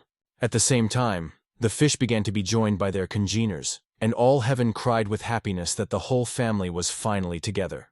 At the same time, the hen was only sleeping peacefully and dreaming of tasty fish. Suddenly, the bird woke up and wondered if it had not been torn apart by the explosion. He even ate so much on purpose that he didn't feel the pain of the growing energy in him. It was only afterwards that he realized that since there was no pain and he blew me up, he was saved by our team. In doing so, his feathers grew so much that the bird was not from a peacock. And some bird thought that he could break through and become stronger through betraying demon meat. Upon realizing this information, the demon turned pale. Immediately afterward, he put an angry expression on the faces of his kin, who would clearly misunderstand him since he eats his own kind to become stronger. At one point he tried to deny it, however, to no avail. After all, the demon decided to dump all the sins of his own gluttony on the protagonist and his comrade. If he had moments earlier sworn that he would not harm his brothers seconds later, after a glance from the protagonist was making an exception for himself. However, the bird still believed that it had not lost its mind, and it remembered its former hopes and aspirations. Pretty soon the case was near the birdcage and begging to be believed. Seventh-ranked demons in the form of evil-eyed parrots looked at this bird with judgment. Immediately after that, they began to activate their evil eye and fast flight abilities to finish off the traitor. The demon himself did not even have time to react, because he did not believe that his brothers would attack him. Hearing so many insults in his direction, the chick literally cried because he not only did not believe him, but also attacked him. However, his remorse was completely useless because literally at the same moment, he was torturing their meat and calling them bad. Immediately after that, he wondered why he was sad here, since he had not yet finished their meat in order to become stronger and take his own revenge. Lin Fan and Old Man Zhang were also enjoying the meat at the same time. However, after that, the chicken thought that his kin had attacked and Lin Fan had saved him. However, he immediately thought of all the humiliation he suffered every day when they forced him to bear down. He turned his head and said it was too great an affront to his dignity to feel guilty. He still remembered his brothers who had agreed to team up with him to kill them. And he had a duty to take revenge, and even if his brothers suspected him, he would still be himself because he was a demonic rooster. At the same time in the boss's office, Ying Wuzong held out a stack of small papers to his boss. He said it was the bill for fixing the oceanarium because Lin Fan had managed to break the glass there. After recalculating the entire sum, he was extremely surprised to see the price of 300,000 yuan. A week later, Lin Fan updated the rankings. It turned out that the 666th team was up by almost 1,000 points. Someone calculated that assuming they only killed second-ranked demons, they should have killed more than 500 for the week. At the same time, Xu Zhengyang slammed his hand in his office and said that it was not possible at all. However, Ying Wuzong said that he collected the demonic remains, and the full amount was handed over to the research team. Still pounding on his desk, he said it wasn't proof at all, and others might think they didn't do it themselves. Yin Wuzong said that he had a video of what they had done. Realizing that he had no argument at all, the director couldn't say a word in response. Pointing at the guy, he asked if he didn't think it would draw attention to them. But the guy was sure it wouldn't. Immediately after that, the man began to shake with terror, because he realized that with such a jump in the ranking, if the military advisor found out about it, he would be unfortunate. However, as soon as he remembered it, a woman burst into the office and asked what was going on with the newcomers. She was surprised that the man had already called the watcher for a conversation. Then she told the guy to initiate a request to the investigation department, and told everything to check thoroughly. With a serious expression on her face, she asked if the guy had anything to do, and he instantly ran out of the principal's office. As soon as the woman turned around, the supervisor realized it was his turn. However, the girl didn't talk about what he was expecting at all. She said that the general staff had approved the allocation of national-level reinforcements. Nevertheless, her face turned purple, and she said that they had only agreed on one condition. Hearing this condition, the man shouted that he would never do it, because if he left the city, who would protect him? And at such a time to go to the capital to describe the situation is suicide. However, the woman was adamant and said that he should personally go to the capital and tell them everything, because only then would they send them 2 national-level warriors. The woman understood his concern, however. When she was there, she offered to send one of the national-level warriors to fill in for him during his departure so he could arrive safely.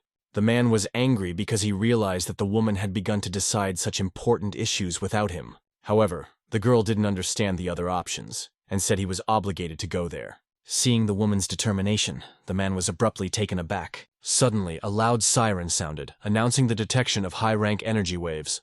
The siren signaled call limit rank and full readiness. At the same time, Lin Fan along with Old Man Zhang were already heading out on their mission, led by an 8th-rank demon.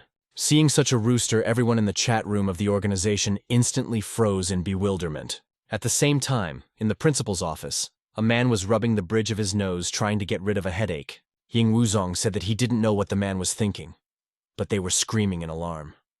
The angry man said that although he is blind in one eye, he is not stupid and he can hear everything. The guy then asked if he should report that the team pet had broken through to the 8th rank. However, Xu Zhengyang said that it was too late to report to him, and the 8th-ranked maidens, after all, he would personally go and explain everything to the research team. The chat asked the risky group what was wrong with their sensors, but they replied that they were fine, and the whole chat literally froze with surprise. It wasn't long before Lin Fan found himself one-on-one with a man with the rest of the staff behind him. The man exhaled and told the team to come closer. The researcher said that he had to check the safety of their 8th-rank demon pet. Xu Zhengyang said that if their hen was obedient and didn't hurt anyone, everything would be fine. Lin Fan petted the bird and said that the hen would be obedient. At the same time, the researcher didn't understand who he was talking about. He then asked if their pet could hold back even with close human contact. After that, Lin Fan together with Old Man Zhang hugged him and stroked his head. The safety of close contact was confirmed. The researchers then asked if he could follow any orders and if he was completely under their control. The supervisor instantly told them to order her to do something. Lin Fan opened his eyes wide and realized exactly what he needed to order. Lin Fan looked at the bird and told it to lay 2 testicles. After this order, the bird was literally petrified. Likewise, the rest of the staff was petrified. The demon realized that this would do great damage to his pride, but he had no choice. A moment later, the birds were able to lay 2 eggs, and Old Man Zhang was glad that they would have eggs for dinner again. And with that, Cell confirmed the fulfillment of the order 100%. because even for him it was amazing that he could change his internal body structure and become a female to lay eggs. Bird literally sobbed with resentment, for he realized that he was doing all this for revenge and freedom. He realized that he had to hold on to the two monsters to survive. After the test was over, other members of the staff began to pet him and praise him. A certain girl asked the protagonist to have the demon at least a little bit in her hands. Lin Fan and Old Man Zhang reconsidered in bewilderment. However, it wasn't long before the girl started the broadcast and showed the demonic pet of the rookies from the 666th squad. The girl was broadcasting the whole thing. She talked about how he looked very much like a regular rooster but was very docile and liked to be stroked. Exactly when the bird decided to free itself, Xu Zhengyang snatched it from the woman's hands. He turned to her and told her to stop messing around, because an 8th-rank demon was not a toy to be carried around on the air. After they apologized, the head stretched the rooster back to its owners and told them amidst carefully watching the pet. When the head was about to leave to go about his business, Lin Fan and Old Man Zhang began to talk. Old Man Zhang was talking about how he wanted something very badly. Lin Fan said that the principal this is a very good person and asked him to trust them again. The man turned around and said he was very touched to be worried about him. However, he instantly changed his mood and told him to go far away and not to touch him. In his mind, he realized that when a psycho was worried about his eye, it was a very strange sight. After that, the director began to walk embittered towards his goal of not paying attention to anything. Lin Fan, along with Old Man Zhang, literally clung to his cloak, begging so that they could help him. The man looked angrily at the heroes and asked if they thought he would let himself be deprived of an eye. She to me, looking at the cute-looking guys, he still told them not to make eyes at me. However, they still wouldn't stop, and even the principal had practically given in to their attacks by now. However, immediately afterward, someone called out to the one-eyed man. The red-haired man asked if he was supposed to personally meet the national-level warriors sent to help. You can't say he has in the snow of difficulties they had to delay. However, among all the national-ranked warriors, he was most displeased to see this particular man. Suddenly, a man walked over to the rookie team. Looking down, he saw a rank 8 demonic pet. The one-eyed man instantly realized that he was signed to their team and asked why he did it. The man said that since they had a pet, he couldn't avoid them. The man squinted his eyes and said that in that case they were just following them. Glasses said that wasn't all they'd found. One-eyed squinted his eyes and asked what he meant by that. The man then moved closer to his ear and asked if the man was helping them contain the demon and most likely helping them with points. While the man asked snidely about why he did it, the one-eyed man looked at him like he was an idiot. The bespectacled man smiled and said that he was hiding it very much, but asked if he really thought that the Jin family wouldn't be able to find out. While the principal must have already been scared for what those will find out, and the real origin of the protagonist bespectacled asked if they are his nephews. Such a strange question made the headmaster stiffen in bewilderment. However, as Fox Goggles said, he found out that it is the principal who is the guardian of these children. He stroked the heads of the newcomers and said that since one had black hair and the other had blonde hair, they looked very much like him, and it was clear at first sight that they were relatives. He continued to stroke their heads until the one-eyed man was afraid that someone had found out about the real connection because of Haoren's love for money. However, he soon exhaled in relief. The bespectacled man introduced himself as Jin Shangwu and said that he was a colleague of their head. Then he held out his hand to the team. It was literally stunned by it. However, just a moment later, 2 hands headed towards him. Jin Shangwu wondered what to do since they weren't going to take turns eating his hand. However, the man cleverly contrived and shook his hands in parallel. The director then put his hand on the bespectacled man's shoulder and said that he would introduce them.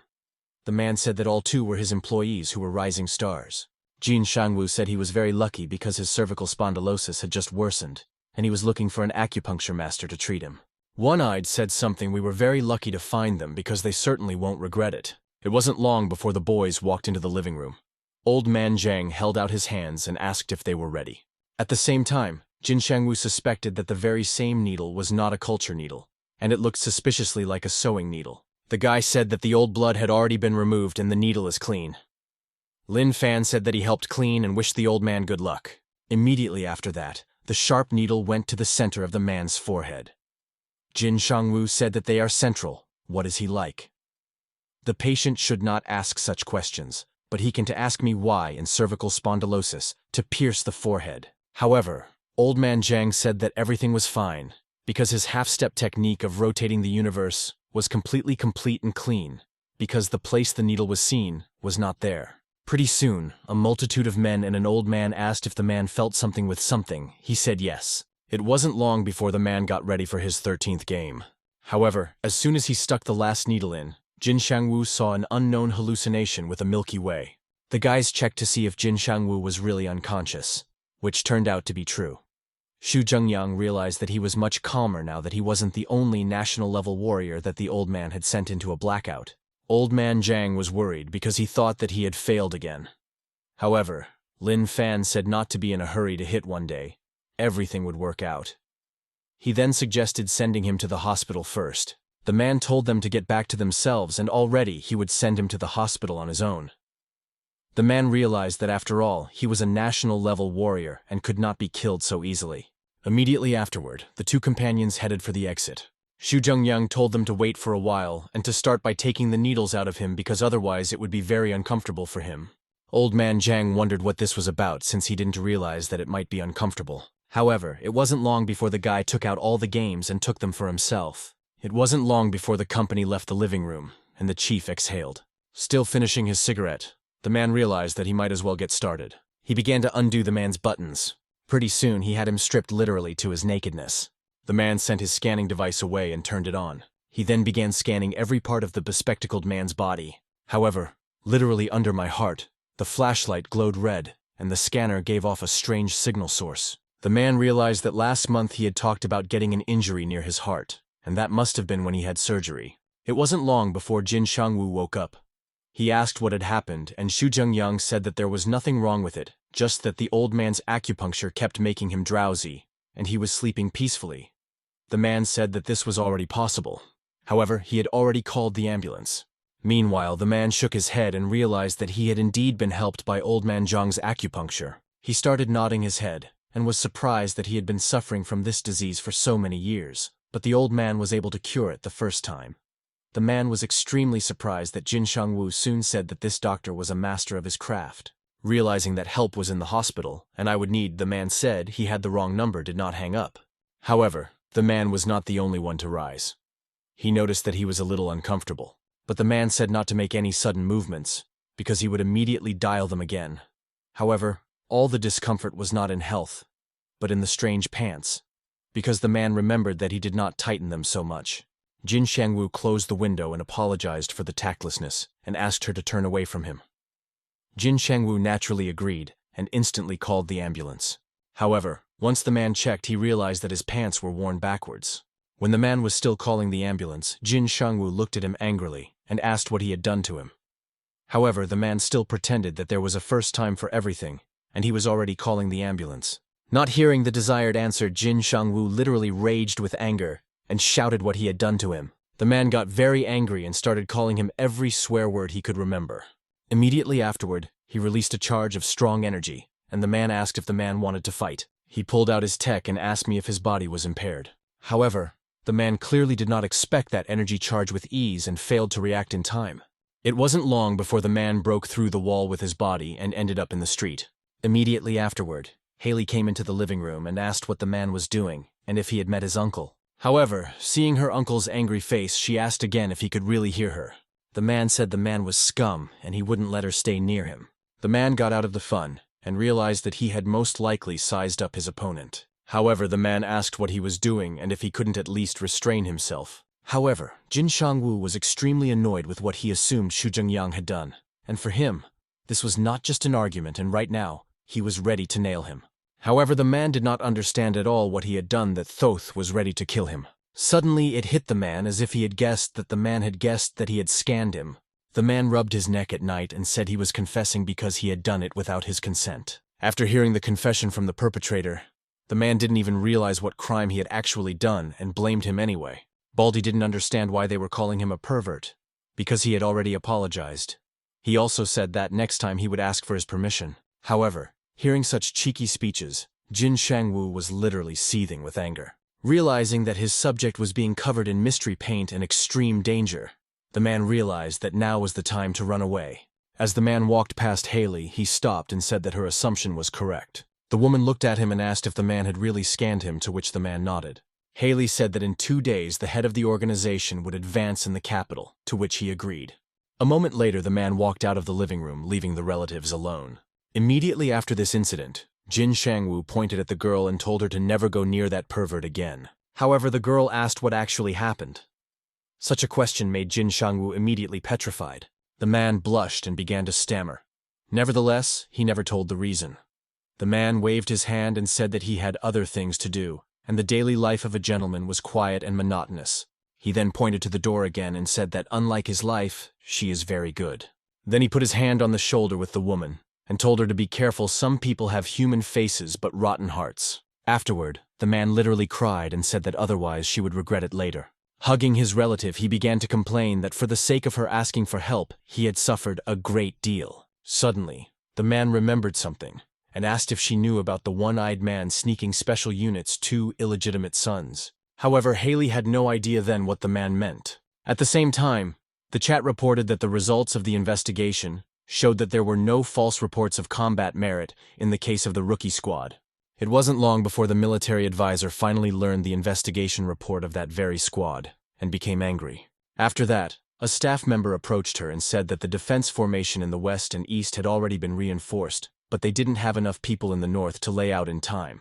The girl said, "That isn't there enough 90, then they should take the newcomers, because the graduates of the 4 higher academies should have finished practicing in the psychiatric hospital." However, the man sighed and said that after that test, no one passed it, and all the students of that graduating year failed the practicum.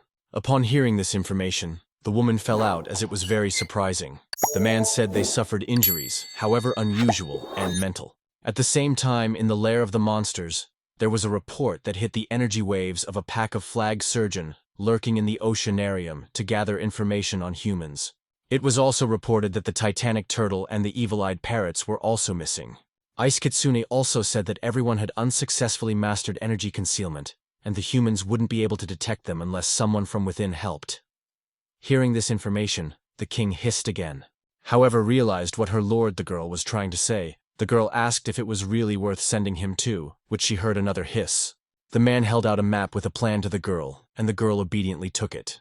He turned his finger on her and hissed the odd one again. The girl said that, and home giving burned and did not return.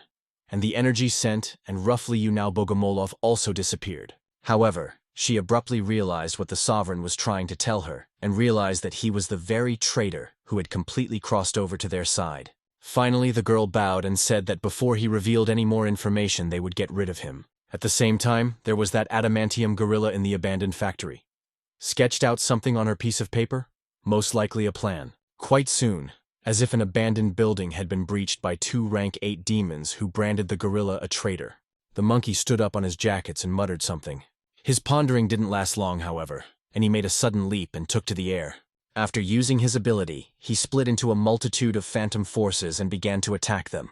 The 8th-ranked Mantis Demon's innate ability was a 6-Shadow Scythe attack. However, still dodging his attacks, still some of them affected the gorilla clones, and deactivating his technique, except then flashed an image of a bloody wolf that successfully wounded him.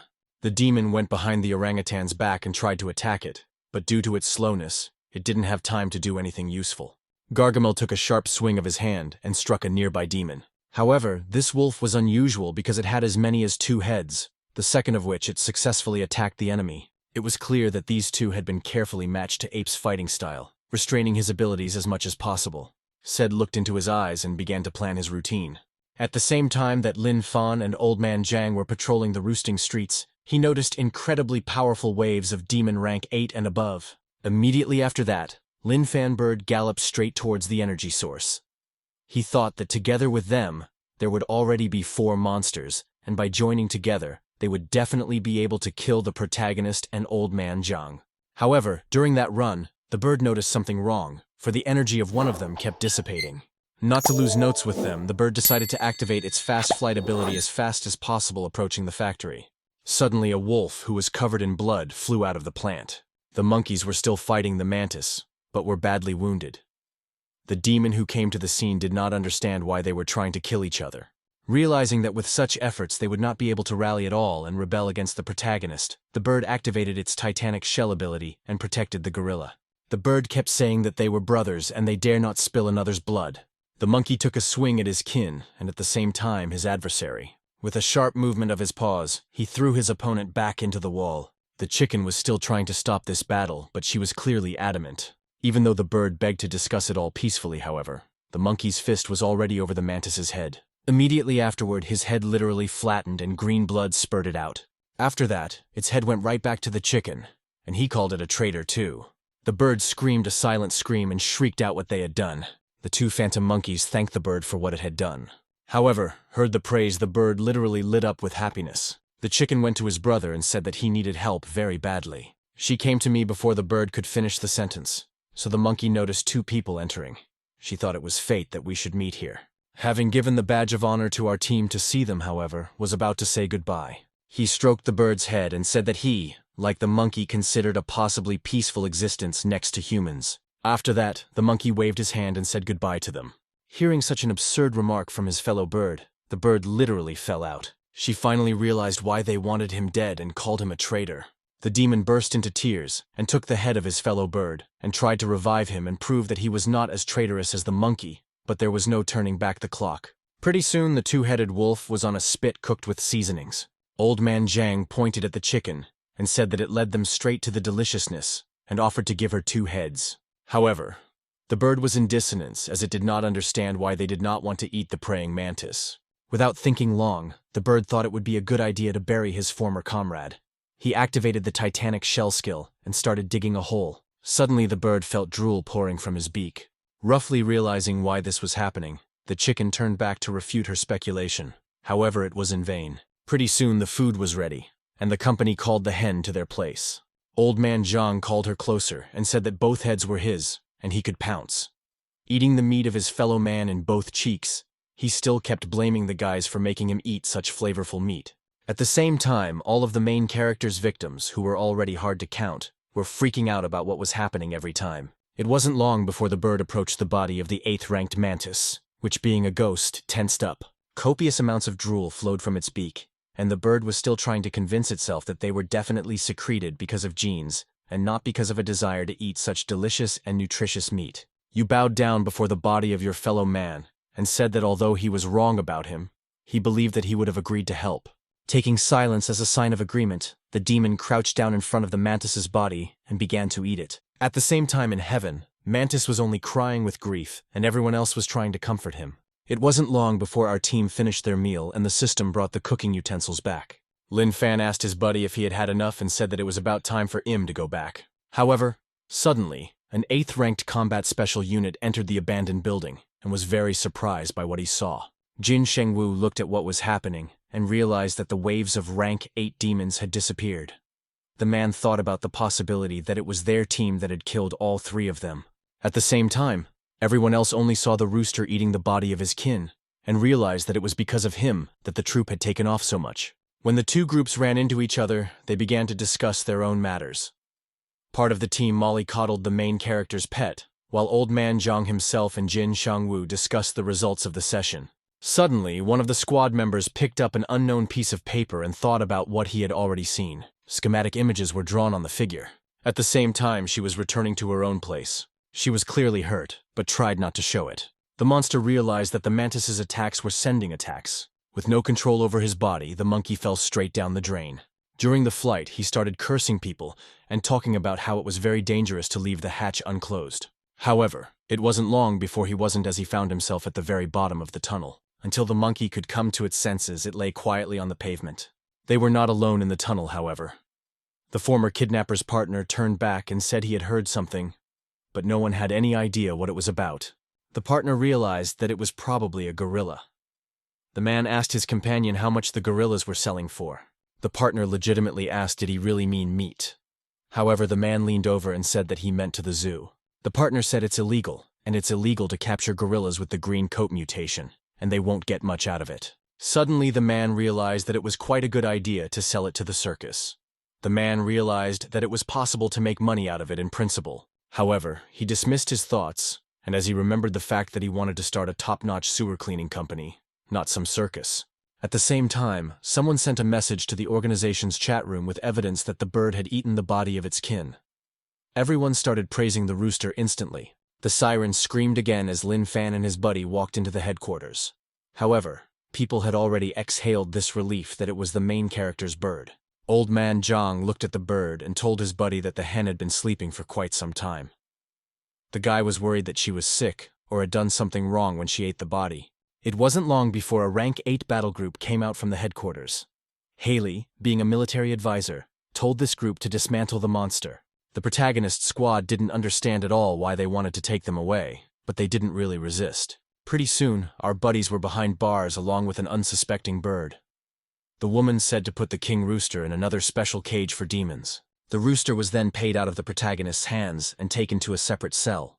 At the same time, the researcher asked all the questions whether the cell would really survive the 8th rank after all it is designed to maximize. The woman looked at the squad and told them to take mental and emotional stability tests. The woman said that if they failed the test, whoever gave the order could not release them. The woman then turned around and said to do a DNA test as well and compare it to all the Special Forces warriors. At the same time, the head of the organization, along with another 9th-ranked warrior who had arrived to escort him, were on the helicopter pad. Noticing Haley finally coming to the set, he asked why she had been so long.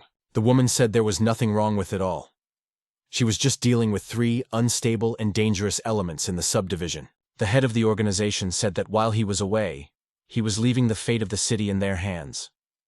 The woman swore that as soon as he returned, she would give him a huge bill. The man looked at the military advisor and said he would be back soon. He grabbed her hand and said that Jin Shangwu didn't know anyone, including their security system. The man said that as long as he wasn't here, she would be the hope for the whole town. He turned her hand and handed her the head of his 3 heart dragons. The mysterious energy remained on the woman's arm like a tattoo. At the same time, the head of the organization wished that this technique would protect her. The girl literally blushed at such an obvious defense. She stared at the back of the head of the organization for a long time longer, seeing him off in this way. It wasn't long before the monster lair received a report that the energy waves of the mantis and wolf were missing, and they must have already been killed by the gorilla. However, the fox realized that her waves of the gorilla herself were extremely weak. The girl assumed that he had most likely been poisoned and was now slowly dying. Unexpectedly, the girl smelled a human odor. As it turned out, this paper bird had a human scent on it, and it was definitely their thing. Realizing that the fox was looking at him too intently, the king hissed out a clenched note in his hands. Demonica frankly did not understand how they had already managed to leave the village. However, what was even more surprising was that they had learned this information so quickly. She instantly guessed that the Lord had an informant among the humans. Realizing this, the girl knelt down in front of her master. She said she would immediately put them on notice of the start of the assault. At the same time, the calm atmosphere outside didn't even portend any trouble. Suddenly, the pet dogs suddenly became fierce and began to increase in size and aggressiveness colossally. Pretty soon, it sowed panic among the people. They realized that they were in trouble because they were demons. They began to run in different directions in an attempt to escape. At the same time, alerts for the appearance of rank 3 and 4 demons appeared in the headquarters. However, it didn't end there.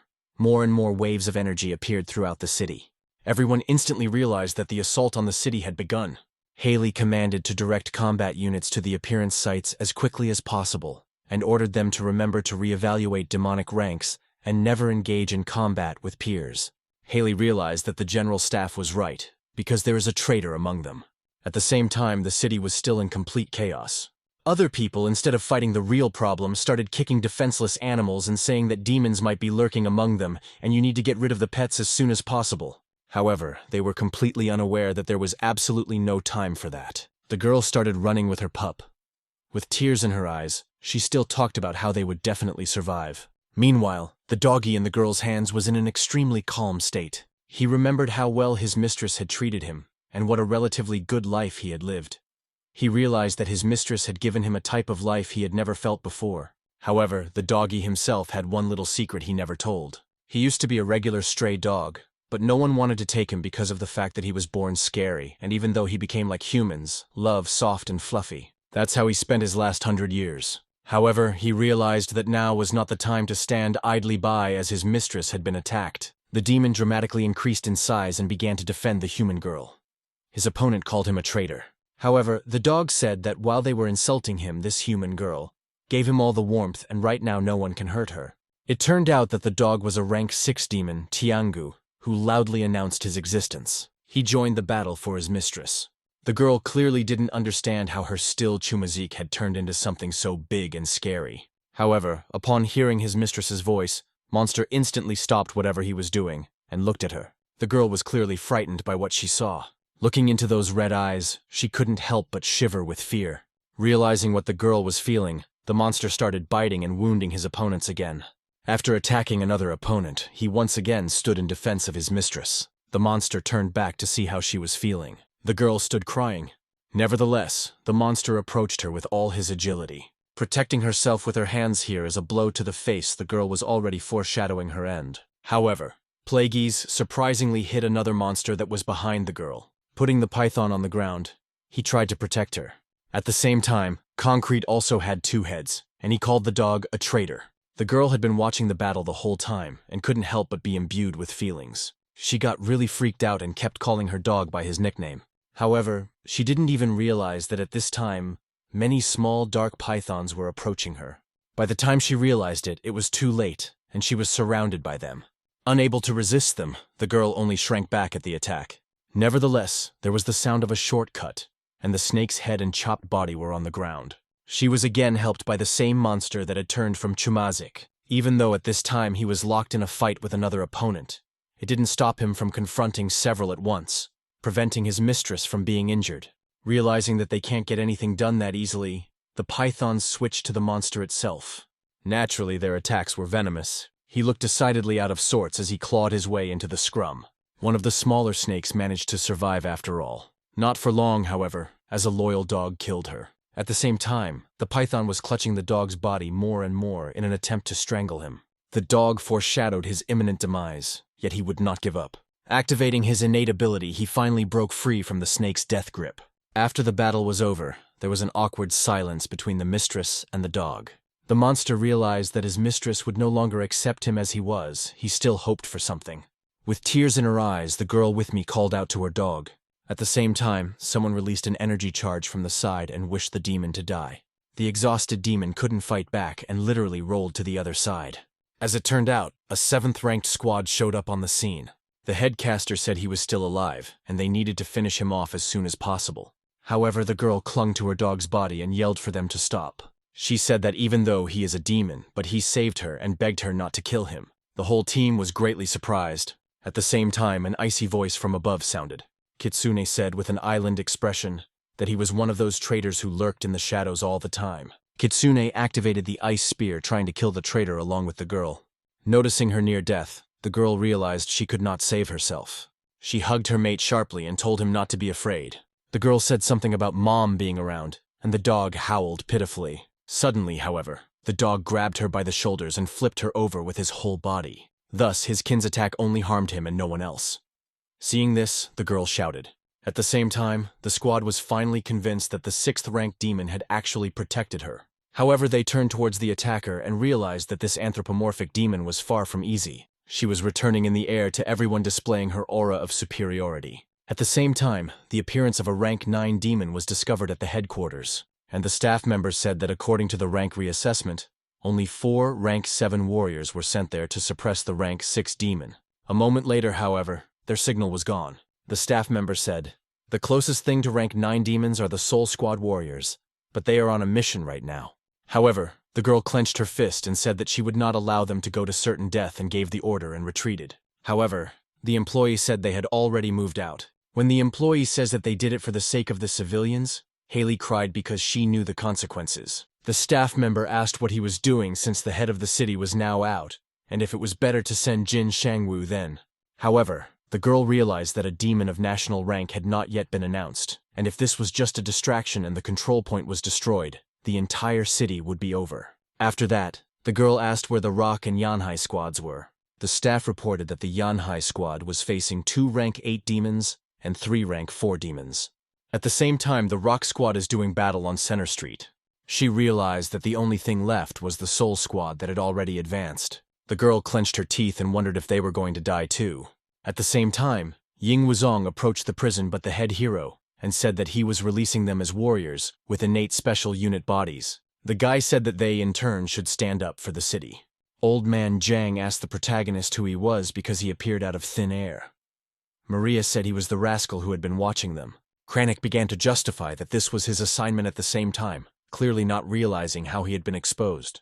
The guy approached the control panel and said to go to protect the citizens as soon as possible, because it was their duty as warriors of the city. However, the strange password system said that it was wrong. Nevertheless, the guy had long ago because he had definitely seen this very password on the table. Waiting for the guy to answer me, Lin Fan literally pulled apart the iron grate with his bare hands. Lin Fan said that he understood everything, so he would get to work right away. Ying Wuzong suddenly realized that they could have come out at any time, and Lin Fan had broken the adamantium alloy, which was considered the strongest material in the universe.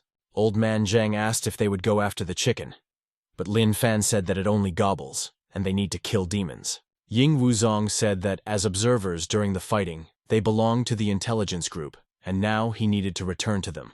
However, Lin Fan and Old Man Zhang did not listen to his monologue at all and immediately left. With tearful eyes, the boy began to shout that they did not consider him their comrade at all. However, back to the terrible incident downtown.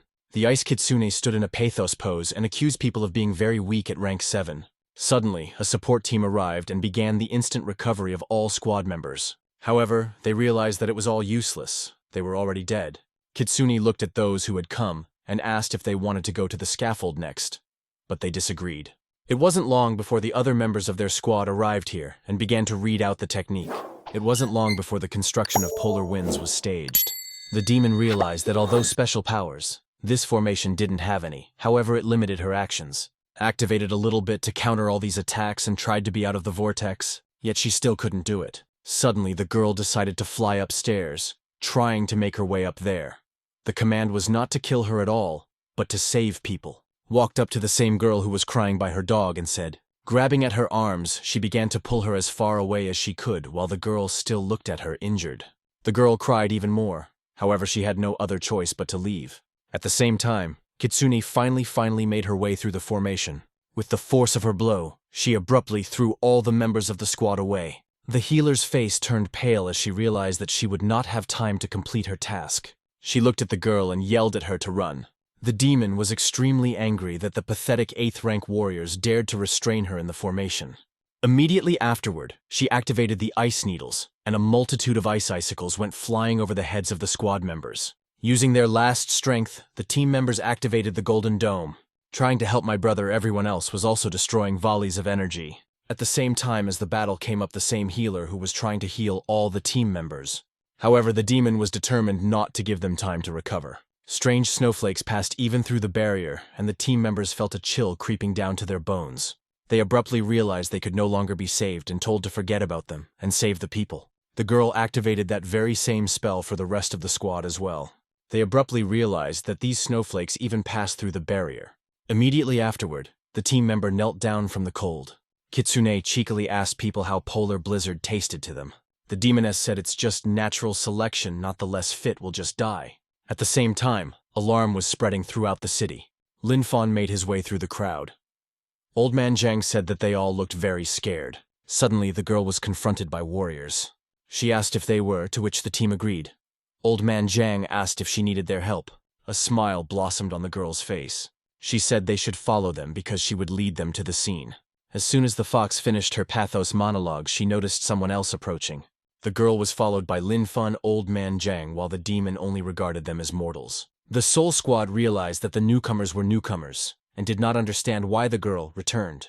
Not noticing the rooster in their hands, they realized that this crew were just fools who had come to certain death. The Soul Team said that this demon was too strong, and since they didn't have the rooster with them, they should run away from here as soon as possible. However, he heard the whispering of people. The demoness said they wouldn't even consider doing that. The girl summoned the ice needles again and directed them towards the protagonist. However, the guy with her human speed defended his friend and grabbed each bag individually. The Soul Squad was extremely astonished by these abilities. However, not only that, but the demoness herself couldn't believe what was happening. Old Man Zhang said that she has a very cute tail. However, Lin Fan said that even though she has a tail, however, she is human, and they can't pluck it out. However, for a girl to be called human was an insult, and she instantly corrected them. Old Man Zhang said that according to her, she was not human, and only then did Lin Fan agree. Hearing the whispering, the girl became even more angry. Old Man Zhang wondered if she would be hurt, but Lin Fan said that it was only a tail, so it wouldn't hurt. Lin Fan made a sharp lunge at the girl and grabbed her tail. Pretty soon, the kitsune only desperately lost the sight of her wound while Lin Fan gave the soft, fluffy tail to his buddy. While Lin Fan and Old Man Jiang were discussing something, the girl's face became more and more gloomy. The demon finally got out of her head and headed towards the main character. She activated the ice blades and covered her hand with them. However, Lin Fan did not even flinch. The Soul Squad realized that the protagonist's team was at an end. However, the guy abruptly grabbed her arm and stopped her attack. Realizing she couldn't get her hand out, the fox started screaming to be let go. Lin Fan looked at the girl surprisingly not as a monster, but as food.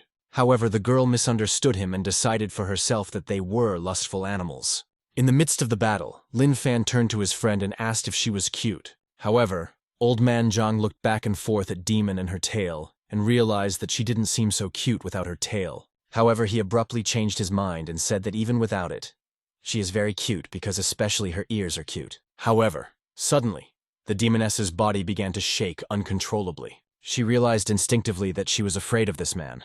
Lin Fan easily knocked out the shield made of ice shards she had created. Kitsune jumped away from such a sharp blow to increase the distance between them. The entire squad was amazed that Lin Fan could fight her as an equal. They were surprised because they didn't realize that this newcomer had always been so strong that he could easily beat up a 9th-rank demon by himself. However, Lin Fan realized that it wasn't time to kill her yet, and needed to return her to her true form. At the same time, the demoness could no longer hold herself in check, and only burned with the desire to kill them. Of course, she shrieked upward and said she'd settle for alligator help. Old Man Jiang began to look around and did not understand who the girl was addressing. Unexpectedly, Lin Fan turned his head back and discovered another high-energy food. The distance to the target was 1,000 meters. However, just moments later it turned to 0, and a column of water headed towards the protagonist. The guy easily cut through this column of water, but to his surprise, the jet of water picked him up and began to toss him from side to side. Alligator asked if she was telling me that among warriors below the national rank, and she would have no opponents and would not need his help. Kitsune said that if you don't kill this man, the Lord's entire plan will go to waste. Then he pulled Dim up on his bows and told him that his one wasn't enough to ruin their plans. However, it wasn't long before the guy started hitting on the girl because they are like a water or earth type perfectly made for each other. The girl wondered if he wanted to fix her so badly. However, Gator said that with her power, it's not ice that turns into water, it's water that turns into ice. The man simply said he wanted to enjoy the amplification he had been waiting for so long. Afterward, they entwined in a long kiss. No one expected this to happen right now. Suddenly, however, their bodies began to blur. One of the squad members abruptly realized that they were becoming one, who were becoming even stronger. However, the process was already inevitable. During the merge, the alligator let go of the protagonist, who fell downward with a thunderous crash. However, it wasn't long before the transformation ended, and a rank 10 demon appeared. He smiled and asked if the humans wanted to freeze to death. The entire Soul Squad was extremely shocked by the change, as was the protagonist's squad. However, the guy sensed something unusual, and abruptly took Old Man Jiang in his arms going upstairs. That same demon was literally in front of the protagonist's face and began to attack him. Old Man Jiang closed his eyes as he felt the impact. However, Lin Fan did not allow the monster to hit his buddy. The system warned the protagonist that despite the aggressive cultivation method, however, he was unable to destroy water, so the aquatic environment was the worst enemy for the host. Pretty soon, the main character's team literally fell into a pond of water created by a demon. Old Man Jiang stood up and asked if the protagonist was all right. Why did he say yes? However, he was suddenly enveloped by a multitude of ice jets. They started pulling him down under the water, depriving him of oxygen. The demon said with an acerbic smile that they were already finished. After that, he activated the watery grave. However, Lin Fan successfully broke free from the water bars, abruptly called out to his partner and told him he couldn't move. The guy said he would help him. It was too late to drink. A multitude of icy jets had already encircled the guy's body. It wasn't long before Lin Fan and his buddy were inside the ice block. Lin Fan was extremely angry as he realized that he was not in the best situation. At the same time, there was also a rooster in the demon's containment chamber. However, it turns out he had managed to become human in the time he had been sleeping. He stretched and said that he had slept very well. Suddenly, he noticed that he was in a strange cage. He was angry because he thought that 2 monsters in human form had put him here. Abruptly throwing her away, he freed himself from the restraints. Yet the demon himself appeared, that he had flipped such a large cage with such ease. At the same moment, he noticed it wasn't even his wings. He was frightened with what had happened to his wings and why there were human hands in their place. The demon began to cry at being a hairless ape. By the expression on his face, he noticed something else. He realized that it had gotten much stronger, and already with such strength he did not care about how he looked. Because I guess that was the price that every demon at the 9th rank has to pay. Having made an incredible speech, the rooster walked calmly out of his cage. He smiled and realized that the strength of a rank 9 demon would definitely help him get his revenge. With a grim expression on his face, the rooster said that he would take revenge on the 2 monsters. After that, he activated his fast flight ability and tried to find them. Flying past the huge city, the demon realized that there was still no way he could find them. Suddenly he noticed the energy waves of a rather strong demon emanating from a certain place as well, and was certain that the 2 were now fighting them. Then the rooster sped up and shouted for the congener to hold out, for he was already flying. Suddenly, the headquarters noticed that more rank 9 energy waves had appeared.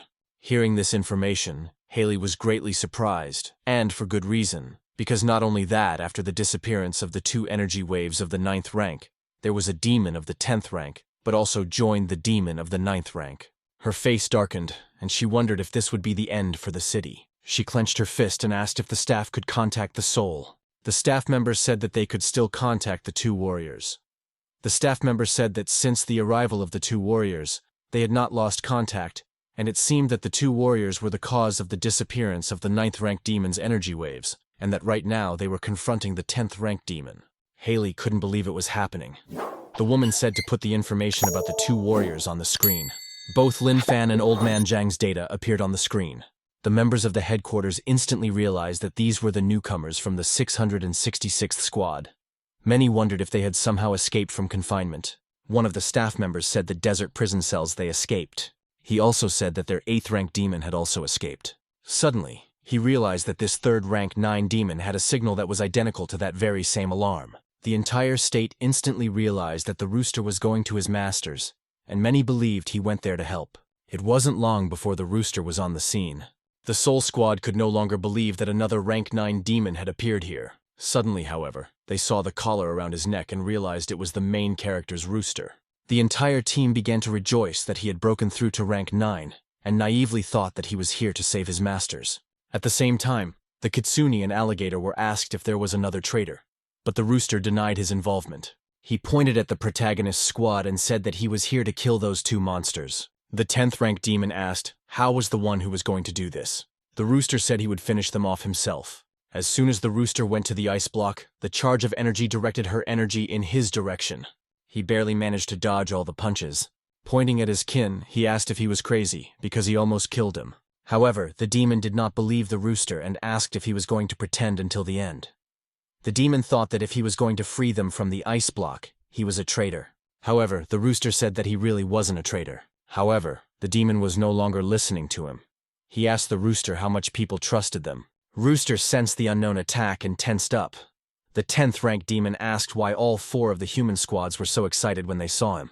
However, the members of the Soul Squad abruptly realized that the rooster was trying to rub in the trust demon himself, and with their reactions, they messed things up. However, the rooster was much dumber than everyone imagined, and really only repeated that the action is strongly not traitorous, and wants to become a demon that will devour humanity.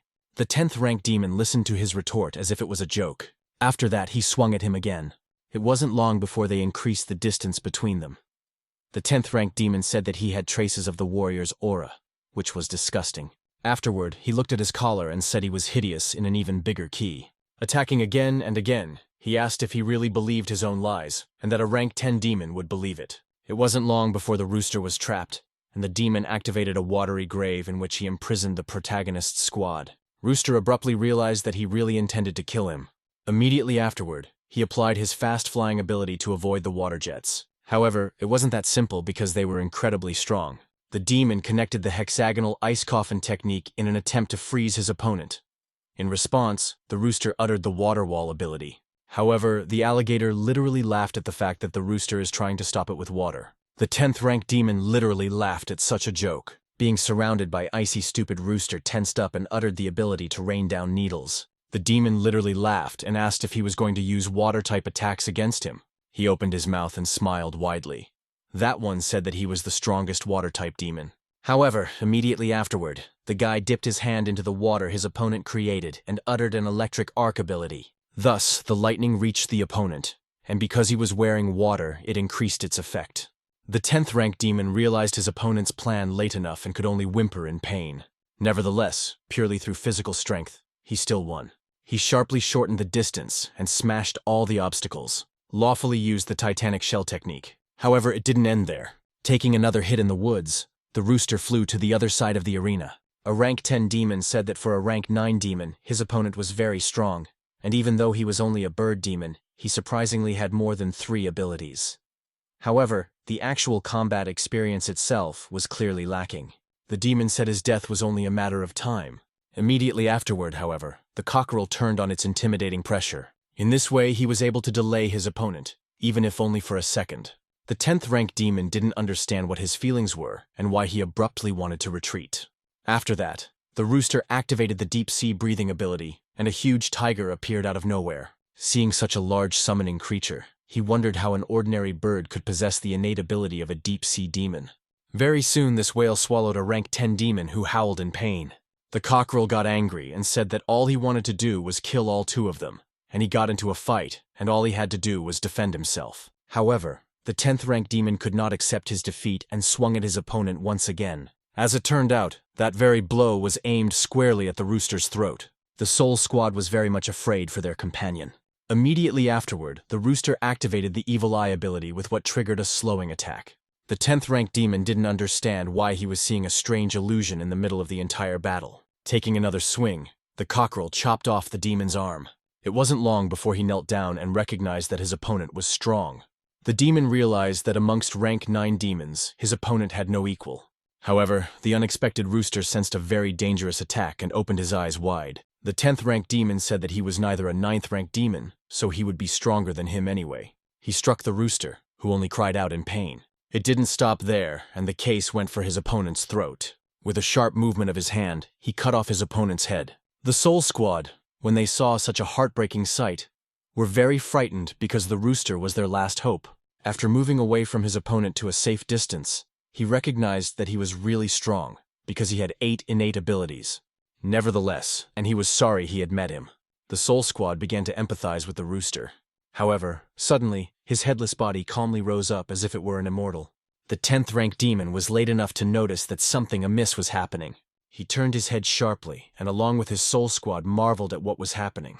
At the same time, the rooster realized how much pain there is when his head is chopped off. Sticking his head in place thanks to his ability, the rooster realized that if it wasn't for her, he would actually die. The rooster's face darkened, and he realized that if they cut off this head too, he would probably die. Rooster gloomed and realized that he was too strong for a rank 10 demon and would definitely want to kill him. The guy realized he either put everything on the line or he killed him. The 10th rank demon was surprised that amongst all this cauldron of abilities, he had one more. That one activated the 6 Shadow Scythe technique and faced the demon on equal footing. They began exchanging a series of blows. The 10th rank sarcastically asked how many of these abilities he had. However, I didn't take him seriously. She said that he was only a pathetic chicken anyway. After a while, however, this pathetic chicken was able to hurt him. However, the cockerel itself was not in the best condition either. In the end, he made a sharp dash and pierced through the demon's armor. However, at the same moment, he received a serious wound to his stomach and flew to another part of the arena. The guy who had stopped his fall, thanks to the claws of the mantis, realized that he was still a rank 10 demon with an incredible difference in strength. The 10th rank demon realized that he was still able to resist him, even though he was a rank lower. Rooster realized he couldn't handle this demon. However, black snowflakes suddenly appeared. Moments later, those black snowflakes released dozens and hundreds of black rays that immediately struck the guy. Seeing that the rooster was not in the best condition, the group of souls was frightened. However, after activating this technique, even the 10th rank demon himself coughed, because he did not expect that those would force him to resort to a killing move. However, he didn't realize what was happening because even with this technique activated, it shouldn't be as painful for him. Turns out all the rooster attacks are more poisoned. The guy abruptly realized what was behind that water needle attack besides electricity after all. At the same time, Lin Fan was in the ice block and was trying his best to get out of there as well. The system said it estimated the host had 10 seconds left to successfully escape the icy coffin, but his friend had only 5 seconds of oxygen left. She said that the host could continue to get out or make a transitional location to become stronger, and then return. The system also said that in the first case he would die, and in the second case he could possibly be saved. And the protagonist's face darkened, and he chose the option to save his buddy. Immediately after this decision, time in this world stopped, and there was a transition to another location. The system said that the main character's goal would be to return to the right path. Time stopped, and the system initiated a transition to another state. Quite soon, Jufei opened his eyes and saw two battered women in front of him, who begged that those would be obedient, and they were honored that he had paid attention to them. The man appeared in only a robe and looked haughtily at the women. The girl was promised that they would not escape in any case and begged only to be spared. The guy in me scratched his cheek and wondered if he had time to be someone else. One of the girls, trembling with her whole body, held out a whip to the man. Jufei obviously didn't understand why she was doing this. As he took the tape and started waving it around, the guy realized that he had new memories in his head and his name was now Jufei.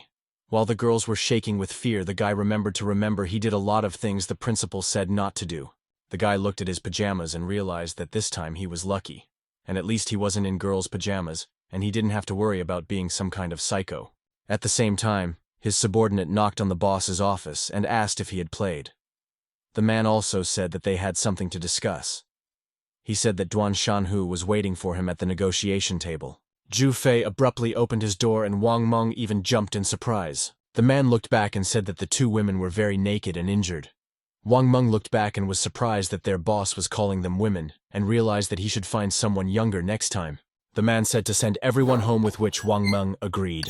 Right after that, Wang Meng handed the main character a special suit and told him to wear it to the meeting.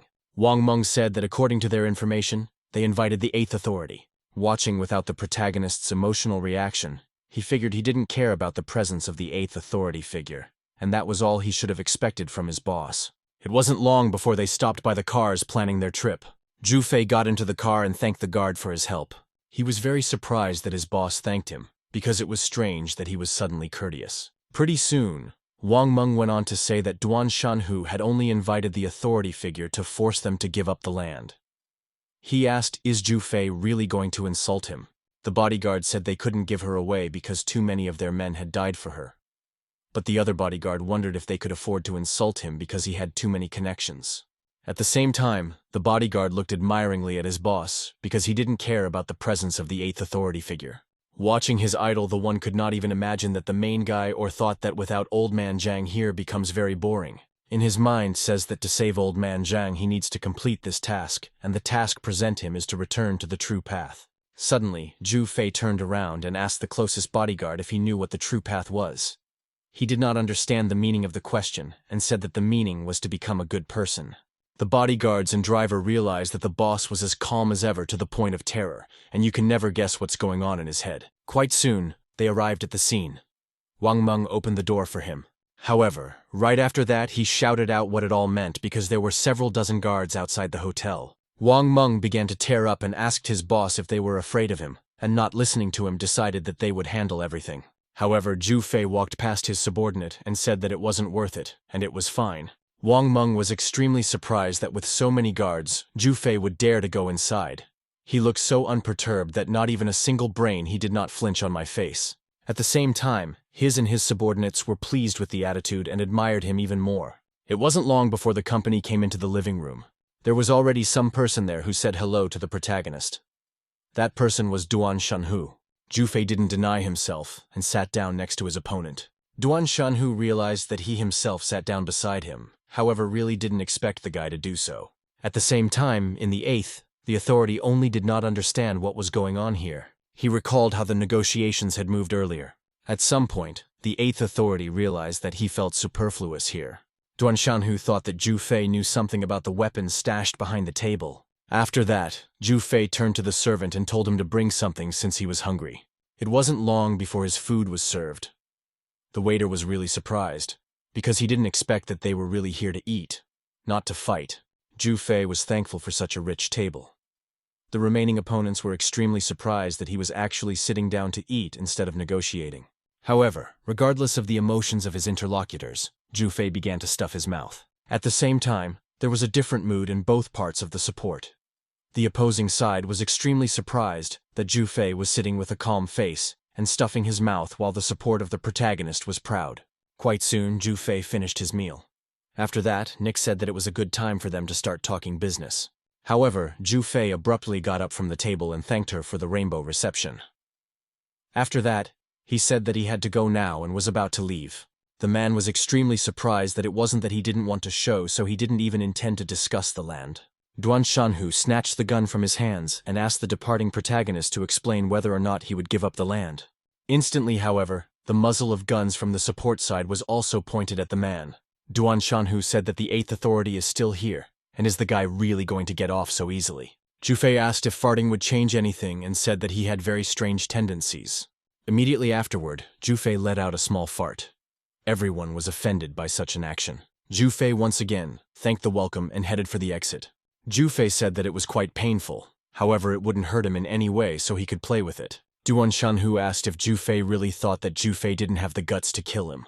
Zhu Fei looked at him and told him to shoot. However, his opponent's hands trembled violently and he abandoned his intention. The Eighth Authority turned to the protagonist and said that for young men, he was content and brave. However, Zhu Fei wasn't even going to listen to him and once again thanked him for the reception while getting ready to leave. The Authority was extremely insulted that he not only does not have any almost no, but also that one dares to ignore him. The subordinate said that they both left without paying. The Eighth Authority could not believe that this had happened because the invited guest ended up paying for the meal and wondered if the younger generation had any respect for the old. At the same time in the car, the guards and bodyguards started praising the protagonist. Zhu Fei understood that they had invited him to eat, and old man Zhang was clearly happy to come here. After that, Zhu Fei asked where they were going now. Wang Meng said that they had to give that orphanage an ultimatum today, and they were about to be there. Pretty soon the company got out of the car, and the subordinates began to say that pretty soon it would all be theirs. Because if the old couch potato didn't sell it, they'd just ruin everything. At the same time, a small child came out of the shelter building. The girl instantly returned and said that the bad guys had crossed over again. The old lady came out of the building and said it was just a dilapidated orphanage and didn't understand why he needed it. Zhu Fei asked if she really needed help. The guy said they just have a horrible environment that is worse than his home. And the woman instantly misunderstood the words of the protagonist and thought that he wanted to deceive her. The man said he thought she was the one who needed a lot of money to fix things up and asked if she had the money. But the woman said she really doesn't have the money. But she doesn't intend to sell the premises, because without this place the kids will have nowhere to go. Zhu Fei told his subordinate to bring the money. However, Wang Meng didn't understand why did the boss tell them to do this since she hadn't even signed the contract yet. Wang Meng clearly didn't understand what was going on here and wondered what the man meant. The bodyguards obviously didn't understand why the boss gave the money so easily and said that he just wanted to be a good man. When they heard this explanation, everyone in the car was shocked. At the same time, in the torture chamber, a staff member said that Xiao Delong had broken the rules and should be punished for it. Another said that when he dared to escape at the crucial moment, he should realize that the moment would come. The employee said that people like him have been dealt with by the boss himself for the past 3 years, and it won't be long before they bring him to him. The man said all he had to do was wait until he was dead. It wasn't long before the officers were pulling the poor man across the floor toward the assigned area. Pretty soon they arrived on the scene and the officer hit the man so that he fell to his knees in front of him. The man said that they had brought this traitor and asked what the officer would order them to do to him. Zhu Fei hesitated and said that he had severe wounds and asked what they were beating him up for. Beating him up. The man obviously didn't understand the question and wondered about the man's hesitation. The man picked up the victim and said he was sorry the old man here wouldn't answer, otherwise he would have helped him with his needles. The man started grabbing the main character's suit and saying that he really didn't mean to. And that day as soon as he started, his mother suddenly fainted right in front of him, and he had no choice but to take her to the hospital. The man asked what had happened to his mother. Xiao Delong was very surprised, but he said that the doctors had diagnosed her with leukemia. He grabbed what was mine as his boss and begged me to touch his mother because she was seriously ill and she didn't have long to live. However, the employee realized that Zhu Fei did not agree because he is here undercover for the 3rd year and a little beginning to understand the affairs of the underworld, and Zhu Fei him or his own, he is too tough. At the same time, the bodyguards were surprised that Zhu Fei had put them in the hospital to send the bone marrow research money and to help Xiao Delong's mother. Wang Meng said they are jerks, and Zhu Fei is going to punish his mother instead of him, and it will be a warning to all of them. He asked if they don't know what it means to give blood. It means to spill blood.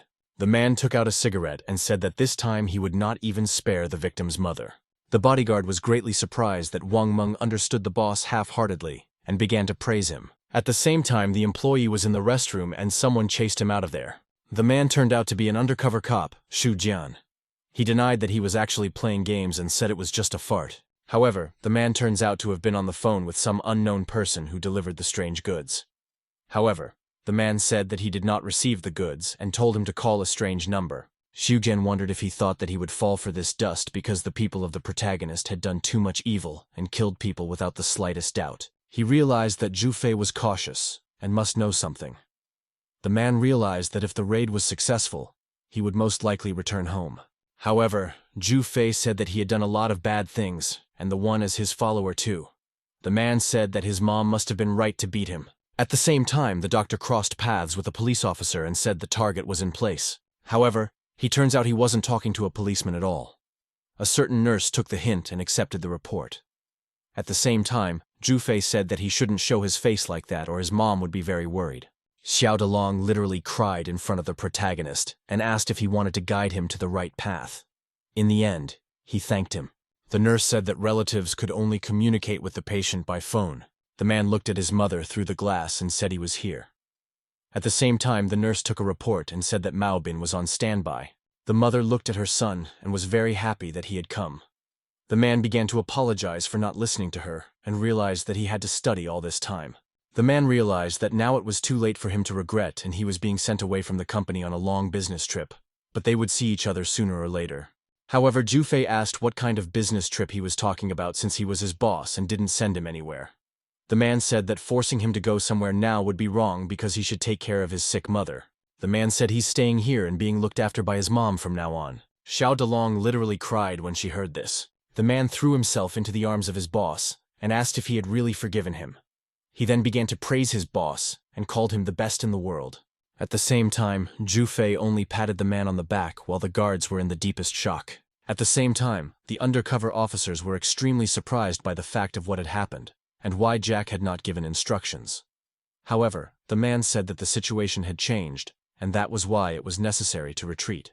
The news story said that there was a large array of volunteers at the door at the hospital today for bone marrow screening and donation. They are all reportedly employees of a certain Feilong Group, which is the largest real estate company in the city. Wang Meng on TV said that this whole screening and donation initiative was taken up by their chairman of the board of directors, and it was all to help the mother of one of their employees who has leukemia. Duan Shanhu was extremely surprised when he heard this news story and went into a stupor. At the same time, Wang Meng continued to say that he had become the first donor and donated money to the reconstruction of the orphanage yesterday without charge. The reporter said that according to Feilong Group behind her back, as they say, is an orphanage they are helping and she is here today to make sure of it. The girl took the microphone to an elderly woman and asked if the company had really donated money to their orphanage. The woman said that they had, although they had done a lot of work. The reporter asked if she could name the amount of the donation, to which the old lady replied that they donated 50 million. Duan Shanhu was extremely angry that he had only paid her to go against her conscience by talking about him like that. At the same time, Zhu Fei was going through the files on his computer, where there was documentation of all things. There were many folders and videos of murder scenes.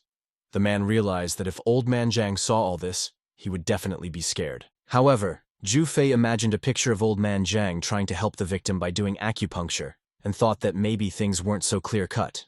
Zhu Fei leaned back in his chair and wondered the same way he needed to return to the true path after he had done so many atrocities. Suddenly, Zhu Fei remembered the principal telling them that if they had any problems, they should go to the police. It wasn't long before Zhu Fei dialed the police number, and a female officer took the call.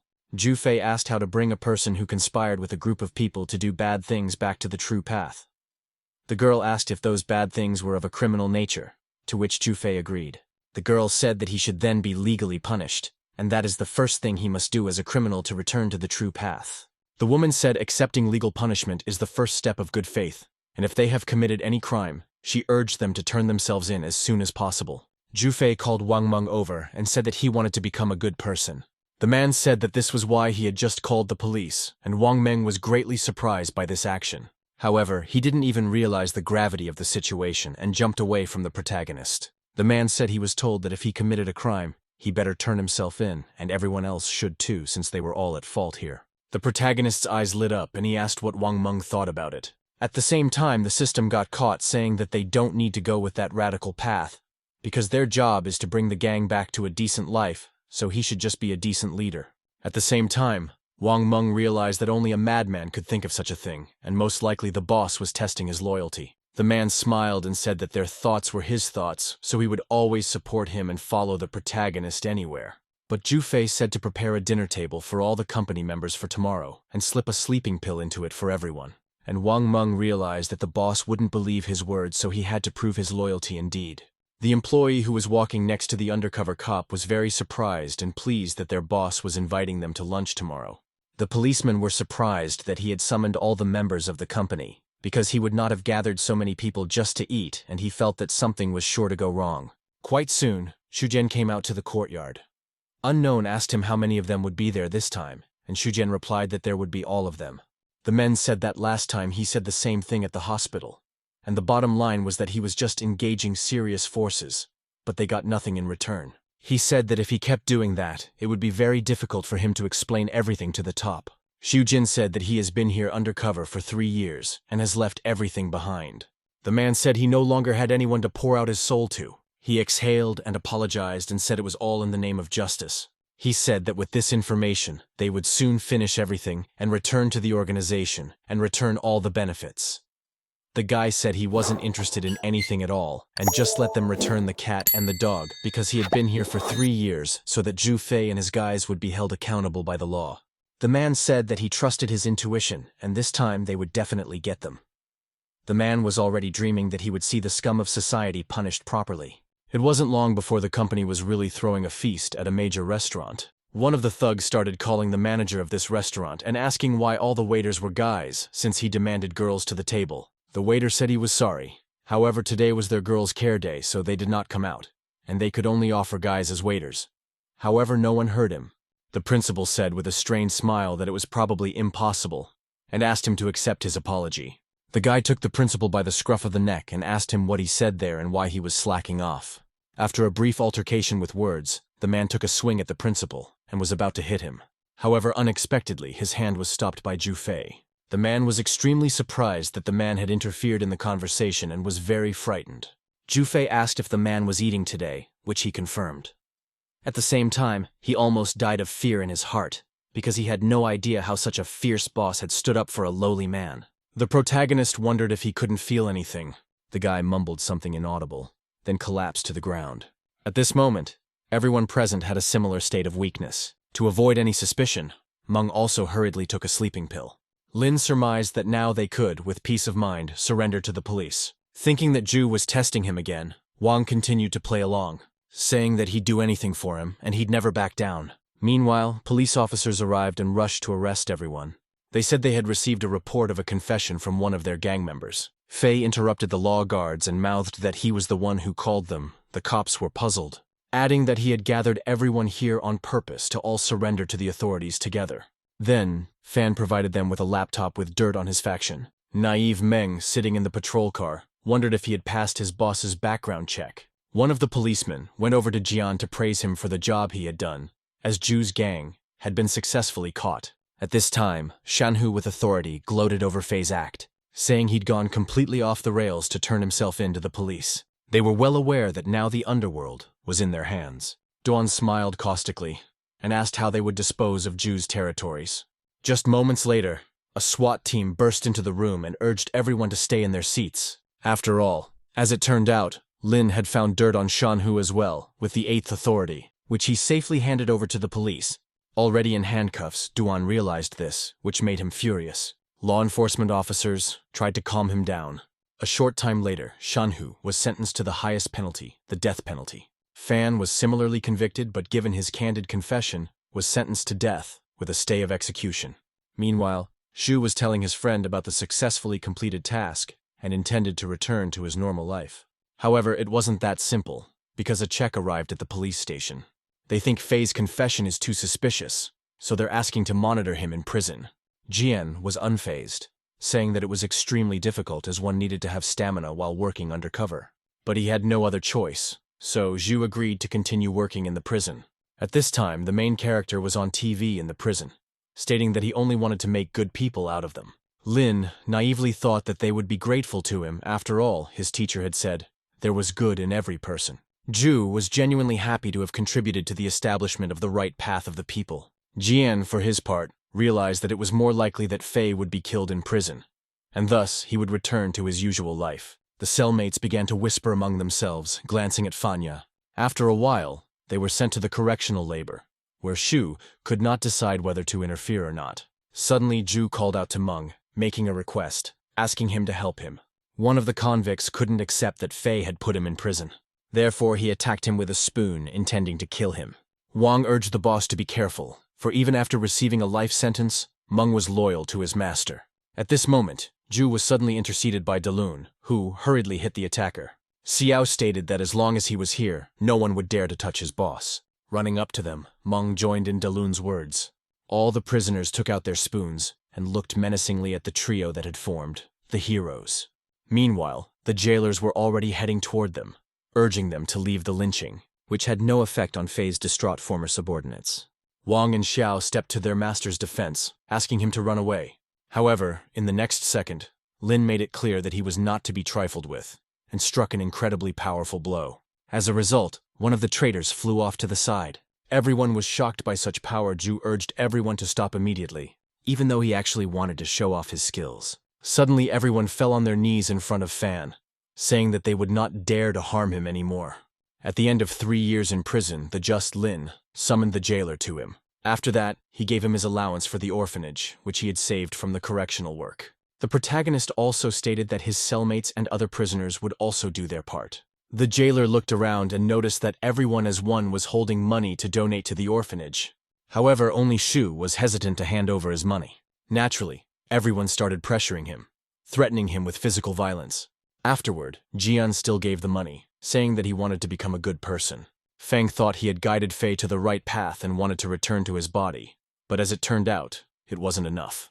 After 3 years, he again asked the system if he could return, but since Zhu could return to his atrocities, he was refused. Shu was sitting in the park and chatting with his friend, who stated that Fei had been abandoned by everyone and left to rot in jail. Jean speculated that Boss Zhu might have turned out to be a mentally ill person. His buddy noticed that after 6 years in prison, Shu had become more violent. 60 years from the day Fei went to prison. He was finally released, with reporters already waiting for him outside. At the time, he was 90 years old. All the time he had spent in prison, he had been donating money to an orphanage. Suddenly, a girl ran up to him and thanked him for his financial support to the orphanage, calling him a good man. Lin asked the system for permission to return to his body, for he was already considered a good old man. The system this time was more favorable to the protagonist and brought him back. In doing so, rewarding him with a special ability, Flame Control, which Fang in turn hurriedly applied as he needed to get out of the icy coffin. A few seconds later, a beam of fire literally shattered the ice floe. The 10th rank demon was puzzled, not understanding where such a flame came from in Lin's arsenal. A moment later, the fire burned him to the ground. Everyone was shocked, because the protagonist was able to deal with the monster extremely quickly. Fong approached his exhausted pet, the Herald of Dawn. The cockerel, in turn, stared at the young master in the same way. Zhang shouted enthusiastically as Lin saved his life again. After that, they started making fun of the hen, saying that she reminded them of someone. The messenger stated that he was their pet, a rooster, and asked that he not be killed. Meanwhile, in the other dimension where Fei suddenly came to his senses, Zhu began anxiously asking everyone where he was. Not understanding anything, he called out to Meng and inquired who these old men were. Turning his attention back to his hoarse voice, Fei thought for a moment. Van replied that everything was fine, and there was no way he was leaving him. Being completely bewildered, Zhu began to touch his face, shaking his hands, and did not realize how he had turned into an old man. He asked what year it was, the little girl replied. 2080. Fei couldn't believe what was happening.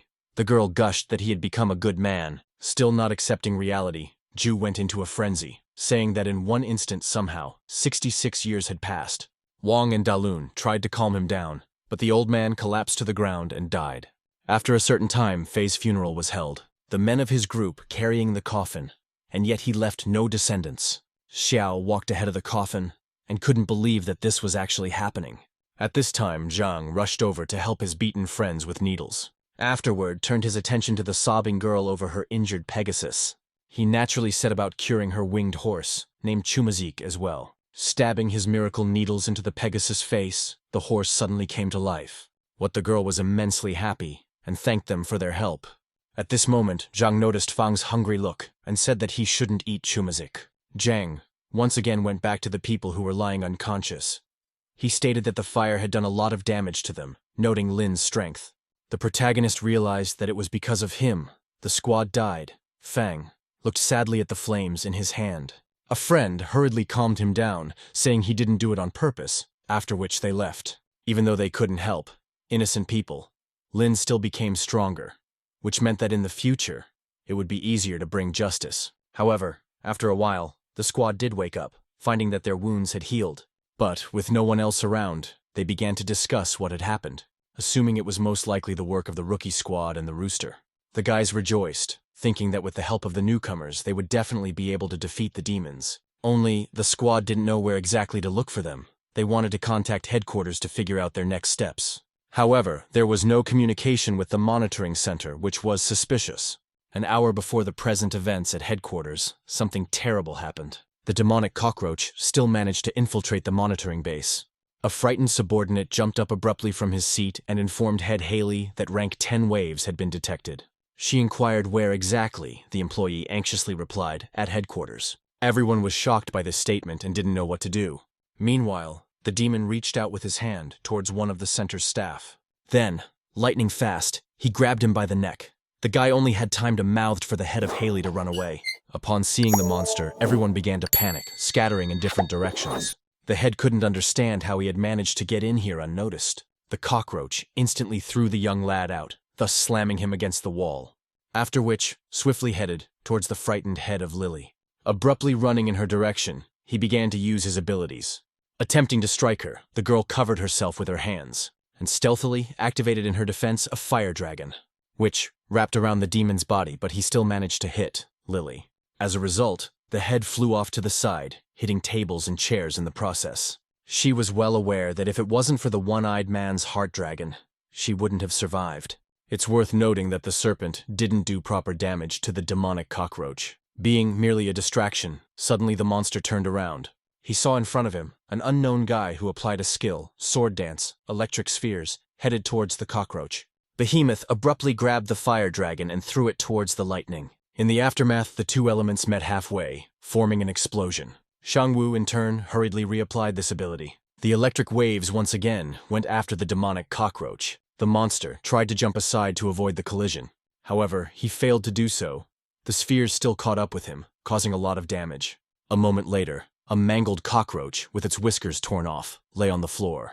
Uncle Jin realized that he should finish him off while he was most vulnerable, and applied the skill, the dance of rotation. As a result, the demon was chased by a huge number of electric waves, which, in a flash, flew into a cockroach that was so quick. In doing so, robbed him of his head, and within a second, he was lying on the ground, showing no signs of life. Haley, lying on the ground, had only one thing on her mind, whether the demon was dead. After all, if he is truly national level, it can't be that simple. Trying to get to her feet, she suddenly saw the cockroach come to life and shouted to her uncle. However, unfortunately, it was already too late, because the monster managed to attack him, striking a crushing blow to his back. With that, Shangwu flew back into the wall. He literally burst through it with himself and cracked his ribs, not realizing how the demon could have survived. Uncle didn't know how long he could hold out against such a strong opponent. Seeing the cockroach rushing towards him again, he activated, whirling his blades. But the monster was still able to dodge the magic. After which, he swooped down with lightning-fast punches attacking Shangwu. At that moment, another Agent Shu came to their aid. He instantly deprived the demon of the ability to move by applying the fire dragon, then hurriedly activated the Buddha dragon palm that destroyed the world. The flaming snakes encircled the monster's body, inflicting numerous injuries. A couple seconds later, the fire seal began to thrust itself at the restrained cockroach, severing its limbs. However, even after that, the demon survived. Zhengyang applied lightning in the formations of the 5 transformations. Multicolored magical arrows flew towards the monster. As a result, they embraced his arms and legs, and beneath him, a seal appeared on the ground.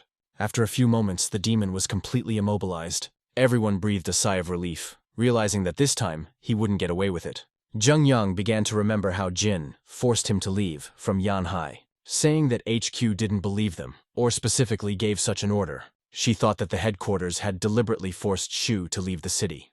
After all, they knew about the existence of a national rank demon. Moreover, Lily believed that in the center, there was a traitor who could influence the decision of the headquarters. Shangyu assumed that if they knew about everything, they would most likely intentionally send a national-ranked warrior to his death. Haley asked Shu to play along by pretending to leave Yanhai, but afterward would return halfway back. The head assumed that upon Zhengyang's departure, the demons would go on the attack. And that could only mean one thing. In the headquarters, really, someone is transmitting information to the monsters. And if it turns out to be true, they'll have no trouble finding the defense center. In that case, they'll try to kill the demon with the spells that bind them, because it's the only thing they can do or die. Shu's implication was that for the three of them to die, it was indeed the best option. Shangwu started transforming his sword energy, applying a ferocious wind dance. The shackled cockroach, for its part, no longer seemed so powerful. Suddenly, he began to be struck by Shangyu Uncle's lightning, causing significant damage. At this moment, through the ruins of the building, Zhengyang's attention was drawn to the sky sparkling with lightning. One of the lightning bolts headed swiftly for their apartment building. A few seconds later, a bolt of lightning pierced the demonic cockroach. They realized that it was necessary to destroy the monster so that the people of the city would not be harmed. Meanwhile, the monster turned into a charred entity. Shangyu hoped that the cockroach would still die from such a powerful discharge of electricity. His limbs were torn and separated from his body. He lay without any movement. However, a moment later, Hedjin noticed that there were already two corpses, monsters, in the room. She realized that the demon was not dead and began to regain its health. Everything happened as fast as possible. The monster suddenly attacked Zuya, giving him an extremely painful blow. Zhengyang flew into the concrete wall. Numerous injuries to the one-eyed man prevented him from being able to act quickly. Jin and his uncle seriously worried, urging him to be extremely careful. Shu realized that the protective dome, with such injuries, would not be able to block his blows. Remembering that drawing, Zhengyang realized its meaning: demon could be reborn again. And in that case, killing him was not an option. At this moment, the cockroach once again began to beat up the maimed Shu. However, the one-eyed man, even in such a situation, was not going to give up. He once again hurriedly applied the Buddha Dragon Palm. The monster seemed to sense it, and instantly dodged from Zhengyang's sudden attack. After which, a retaliatory strike followed from the side of the demonic cockroach. Shu managed to grab his hand and activate the Seal of 1,000 Dragons. But the much-improved monster struck again, a lightning-fast blow to the one-eyed man. Jin and Shangwu realized that the monster was stronger and soon could kill him. Meanwhile, the battered Zhengyang seemed to be unable to continue the fight any longer. Shu literally choking on blood, but the relentless cockroach once again rushed towards him. Shangwu, in turn, thwarted him by releasing another batch of electric spheres. One-eyed decided to seize the moment and suddenly attacked the demon. At this time, the rooster kept thinking about how he could escape from the newcomers. His only option was the sudden appearance of the king. The Herald of Dawn abruptly jumped out of the hands of the protagonist, after which grabbed Lin and dragged him to the side, assuring him that help was needed for the people there. System reported ahead, high-energy food. Fang had already scrambled. The system strongly recommended to think over this decision, as the object of the hunt was extremely dangerous, running into a place where buildings and cars were destroyed. Fang stated that it is located here. Jiang swept up that he didn't see anyone who needed help. At that moment, a man flew out of a multi-story building, out of a window. In the aftermath, he landed rather painfully on the ground. Shang recognized him, the man who had believed in them. Cockahoop understood that the king was around somewhere. They tried to help Zhengyan by acupuncturing Zhang, but the one-eyed man flatly refused, urging them to flee immediately. Meanwhile, the demonic cockroach was already behind them. Rushing out lightning-fast attacked Zhang in the back. As a result, he flew off to the side. The impact was too strong. The bloodied Zhang spruced up as he spoke. Lin managed to pick him up. The protagonist came to a frenzy, looking pityingly at his friend. The rooster, however, was delighted with this outcome, naively believing that soon his life would change for the better. Fang asked Zhang to be patient, saying that he would soon take him to the principal's office. Rider of Dawn kept praising the demon, imagining him to be a monarch. Lin directed his menacing gaze at the bloodthirsty monster. Then he rushed toward him and began to strike him mercilessly. Afterwards, was able to kill him, however, it was temporary, because on the other side, he started attacking the protagonist, but couldn't hit Fang, while his speed was at an incredible level. In response, Lin, dodging his blows, counterattacked the demonic cockroach. Literally, driving it into the ground, thus destroying another clone. However, the monster was already standing behind him while the master continued beating the dead body. The protagonist felt that he was being attacked in the back. Fan, in a lightning-fast movement, grabbed the monster's leg and slammed it against the ground, then began beating the seemingly immortal demon. As a result, he was once again able to eliminate a tenacious cockroach. A moment later, the whole and unharmed monster rushed to attack Lin again. The young master reacted in time and grabbed the monster by the throat. He began gradually to squeeze his neck, trying to strangle him, and after a second, ripped the head off. A demonic cockroach. Rooster was shocked. So incredible power, the main character. Zhengyang was also amazed by Fang's unprecedented power, realizing that even a demon of national rank was no opponent to him. At this time, Lin, with ease, was dealing with another monster. Although the young master lacked martial skills, but his strength, speed, and defense were at an unprecedented level. The monster, in turn, did not give up hope of wearing down the protagonist. Fan once again dodged the attack and, grabbing the cockroach, slammed it to the ground. Su realized that if the monster didn't regenerate its health, it would have died long ago. As soon as Lin unleashed a series of attacks on the monster, another one immediately appeared. It seemed like it would go on like this forever. Haley and Shang Yu watching the duel intently. However, at a certain point, the young master began to lose the fight, since was already quite exhausted, while the cockroach was in a fighting mood, even though Fang had killed him several dozen times. But still, Lin wasn't going to give up so easily, and hurriedly again attacked the monster, while at the same time began to miss more often strikes. The protagonist, out of his last strength, threw himself into the carnage and killed a cockroach, after which, again, he attacked him from the back with a powerful blow. As he flew into the ruins of the building, the system informed the master that his energy would soon be depleted. Then, the countdown to exhaustion began. Fan made a decision to act extremely fast and ran towards the monster, beginning to actively use his abilities and utilizing the flames of fire, which instantly turned to icy fire, breaking the seal, after which Lin used the third form, the demonic flame. After a short period of time, the protagonist broke all 4 seals by activating the earth fire, with which delivered a crushing blow to the cockroach, literally, at the last second, the exhaustion of his strength. The monster, in turn, collapsed to the ground in ghastly agony. The surprised rooster felt the king's energy waves fading away. He fell to his knees, and crying realized that the monster was dead. The exhausted young master walked defiantly past his pet. Fan looked pitifully at his friend. The system reported that he was dead. Lin refused to believe it, starting to yank Zhang and asking for him to wake up. But the system claimed he, even a faint brainwave, was gone. The protagonist continued through tears to talk to his friend. Master began to remember the first time he went to a mental hospital, where the director told him that this was his new home. Zhang at the time was actively practicing his acupuncture on patients. The director of the mental hospital noted him, saying that with him, here is the most inadequate. The staff of the treatment center regularly dealt with him, preventing him from doing his experiments. Zhang in turn claimed that they were killing his talent. His subject rushed crying on his shoulder, the principal. After which, he took little Fan to his room, number 666. The kid asked where his mom was. The director replied that his mother left to earn money. Lin suddenly turned around and asked, giving him for cultivation a hammer, a knife, gasoline, and a power saw. The nurse realized why the principal had put the boy in a private room. After a while, Fanya was already being taken to the intensive care unit, as he hung himself while cultivating. Then he was sent back into surgery, only now, with a leg injury. This situation was repeated time after time. The director did not know what to do with him. Zhang began to actively practice acupuncture on the young master. Healthcare workers interpreted it as an assault on a patient. He always claimed he only wanted to help Lin, after which he was put in shackles. After a while, Zhang asked to go outside, promising the principal that this time it would just be for a walk. The head doctor, in turn, believed the young man and let him out for some fresh air. However, later, he took up his old ways again.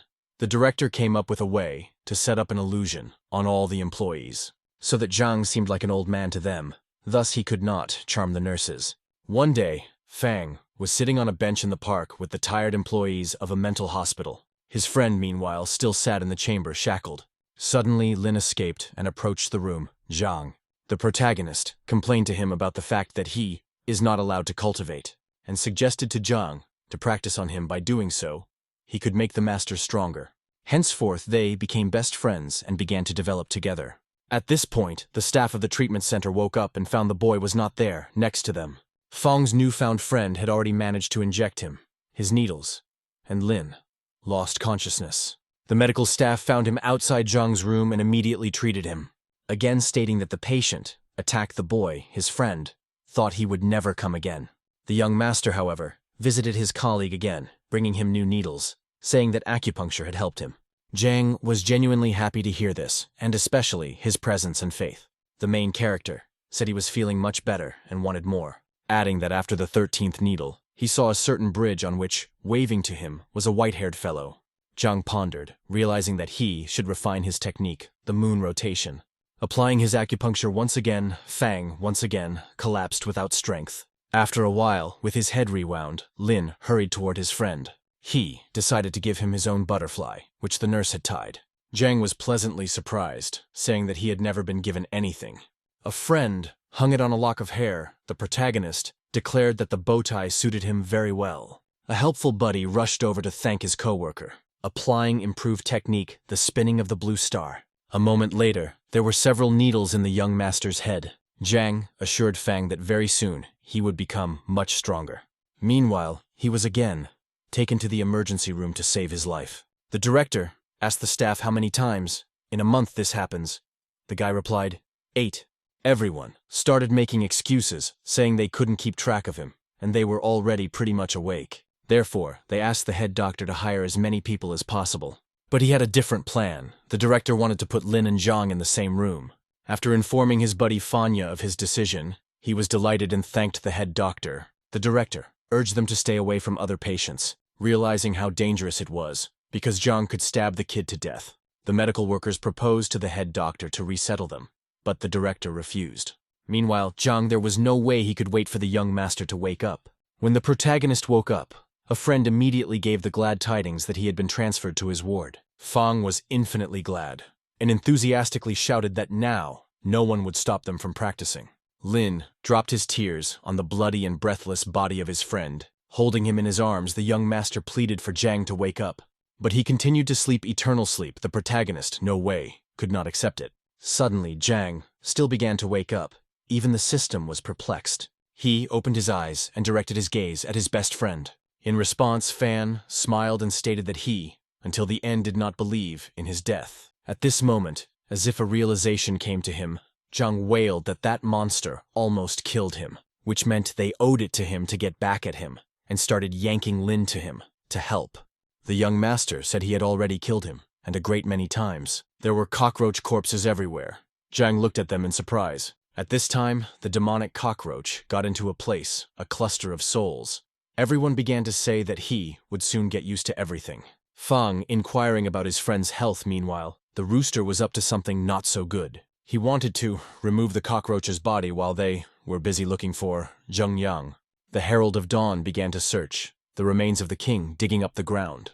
Zhang and Lin found the injured Shu and tried to help him with their acupuncture. However, he in turn flatly refused to help. At that moment, the rooster found the cockroach's corpse, and since he was hungry, he decided to eat his remains, which greatly angered His Majesty the King on the other side of the world. After which the rooster apologized to the cockroach, saying that he felt sorry for him. In heaven, all the demons began to comfort the embittered king. The Herald of Dawn thought about what shape the emperor actually was. The overlord, for his part, was out of breath, the demons holding him down, trying to calm him down. Suddenly the cockerel became hot inside, as if a volcano was awakening in him. All the monsters eagerly waited for the moment when the chicken would go to them. The pet, literally panting, seemed like it was really going to die. A moment later, he flew into the heights and shouted loudly, as if he possessed some kind of power. Zheng Yang assumed it was another one, a national rank demon. So too, thought the monsters in heaven, watching the chicken intently. Zhang enthusiastically remarked that it appeared that the rooster could fly. The protagonist demanded the Herald of Dawn come down immediately. For a moment, the rooster began to chortle, thinking he had gained unprecedented power, a king. He abruptly rushed towards the young master. Lin calmly stood still. The rooster, however, realized that even with such strength, he could not overcome them, and flew right into their hands. Shangwu, Lily, and Shu were shocked that Fan not only killed the demon but also helped his pet. break through to the next stage. Unexpectedly, the head thanked them for saving Yanhai. Squads have been going around the city to help the other survivors. Most people, though, were dead or seriously injured. Some have been resuscitated and given sanctuary. Head Haley, for her part, created a channel where she described the situation so far. Everyone joining the squad began to offer condolences to those who had lost loved ones, praising those who had stood up to the demons. Also mentioned, and the main character of the events, Lin, because he defeated the monster, the 10th rank. They were sincerely grateful to the detachment 666. Describing the details, the selfless battle, Fanya, and the demonic cockroach. People even started drawing pictures in honor of the young master. The tired head of Jin read the reports of losses among the personnel being in Shu's pay. Zhengyang suggested that she go home and rest, and afterward they would get back to business, but she refused, stating that there were unresolved issues that she wanted to discuss with him. The one-eyed man asked her if she had spoken to her uncle about the traitor at headquarters. As it turned out, the head didn't notify Shangwu, only warning him of the demon attack. Shu smilingly remarked that she, even her own uncle, didn't trust her. Haley stated that the less people know about what happened, the better. But they have already used it for personal gain. Therefore, the head ordered Li and Qing Song to remove the sensor that could only display the body's vitals from his body. After all, they resorted to this method in order to be aware of whether a dispatched warrior of national rank was alive or not. Lily pointed out that this is why they need to gather irrefutable evidence to provide to the general staff. The head also decided to send Zhang and Fang to Qingshan Hospital and leave the rooster in their charge. One-eyed inquired how long ago she had known they were from the mental hospital. Jin replied that originally had taken them into custody as, trusting the mentally ill, military operations is extremely dangerous. As it turned out, Zhengyang secretly called them out because they are indeed very strong. The head wanted to find out as much information as possible from Director Hao about their deviations.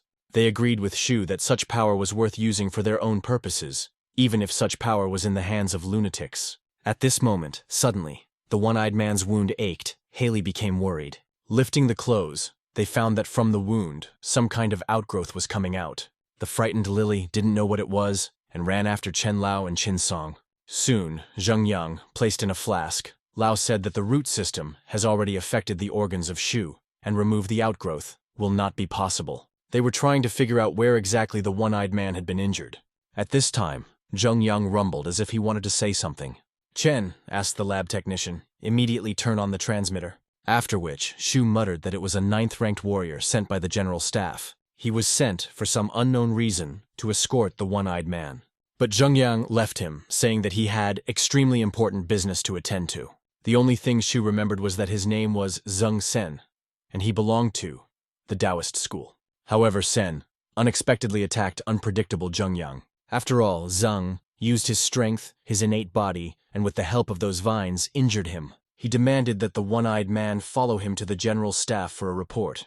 Everyone was shocked by this statement, because it didn't seem possible. Since a cultivator couldn't use the power of his innate body, and at the same time, use his internal energy. Shu added that all he had to do was kill Senator. Consequently, he dumped his body in the middle of a protected forest outside of town.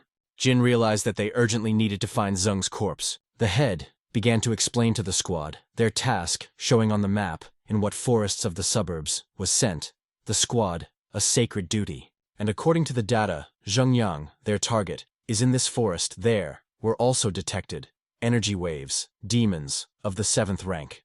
Even though they had destroyed the highest-ranked monsters and even their leader, they still shouldn't be underestimated. And since the rest of the squads are badly wounded, Haley sends them under the protection of Fang and Zhang, from which everyone was only happy, because they really did have incredible power. The head herself will coordinate their movements in the forest. Lily asked Jing if they, with Sun and 11th, could remove the vine from Zuya. The girl sadly replied that this would require a doctor of the 10th rank, no less. Suddenly, she remembered that in the squad 666, there was a Zhang who would be able to help. After all, they too were wounded by a demon with an innate ability, and he healed them. The head thought she had finally found a way to help the one-eyed man. Jin instantly headed towards the masters from the squad 666. Zhang and Lin assured her that they could help him with acupuncture. It's worth recognizing that Director Hao's way of coordination is really good. The head showed him the labor contract, which was a non-disclosure agreement, and their wages and provision would be on the level.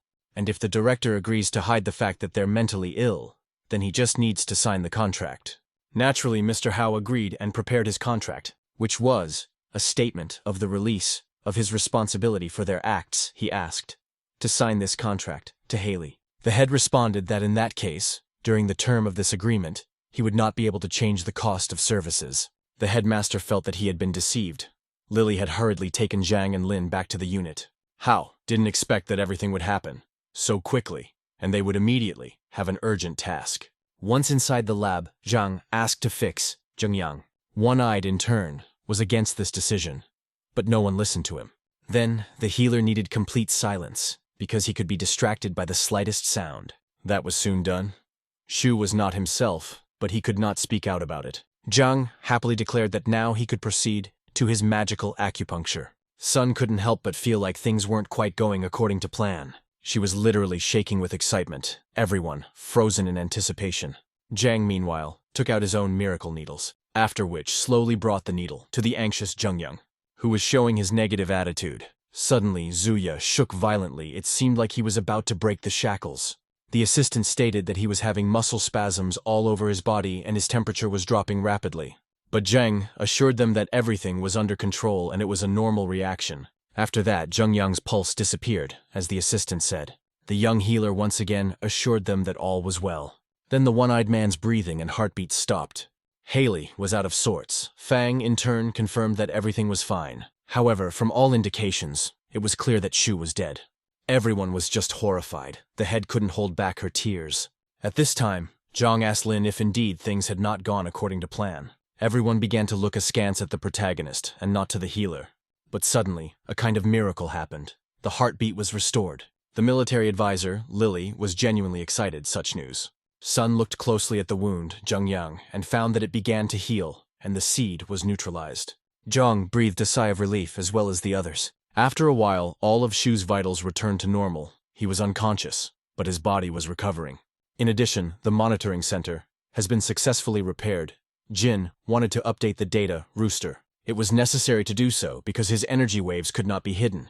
In the country there were about 40 warriors of national rank, and the Rooster joined their ranks. The general staff, along with the traitor, naively believed that Yanhai would not be able to fight off the demons. By renewing the Herald of Dawn, everyone will think that he is the one who saved the city. Heli realized that she couldn't hide the information about Zhang and Feng for long, but it was better to take advantage of it at the right time. After a while, everyone knew about the national hero, in the form of a rooster. By updating his data, the rooster was honored to be called the Imperial Messenger of Dawn.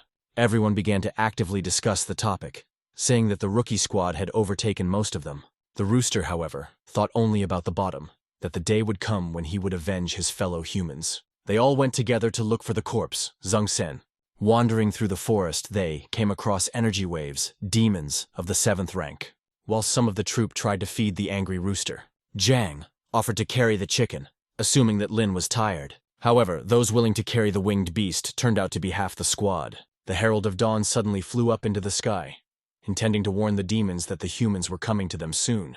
Meanwhile, everyone continued to marvel. The flying rooster. He instantly rushed forward using the skill Fast Flight. However, the messenger realized that he would lead the squads to his fellows, because as they managed to catch up with him, the cockerel, in a hurry, began to think about how he could save his compatriots. And since the main task of the squads was a corpse, he wanted to lead them to it, bypassing the ambushes of demons. The Herald of Dawn suddenly landed near Lin and his team, stating that he could go off to find the body and they would follow him, in order to avoid battles with monsters, and as soon as possible to fulfill the task. Military advisor. Everyone began to celebrate the caring rooster, thinking he was trying to help them.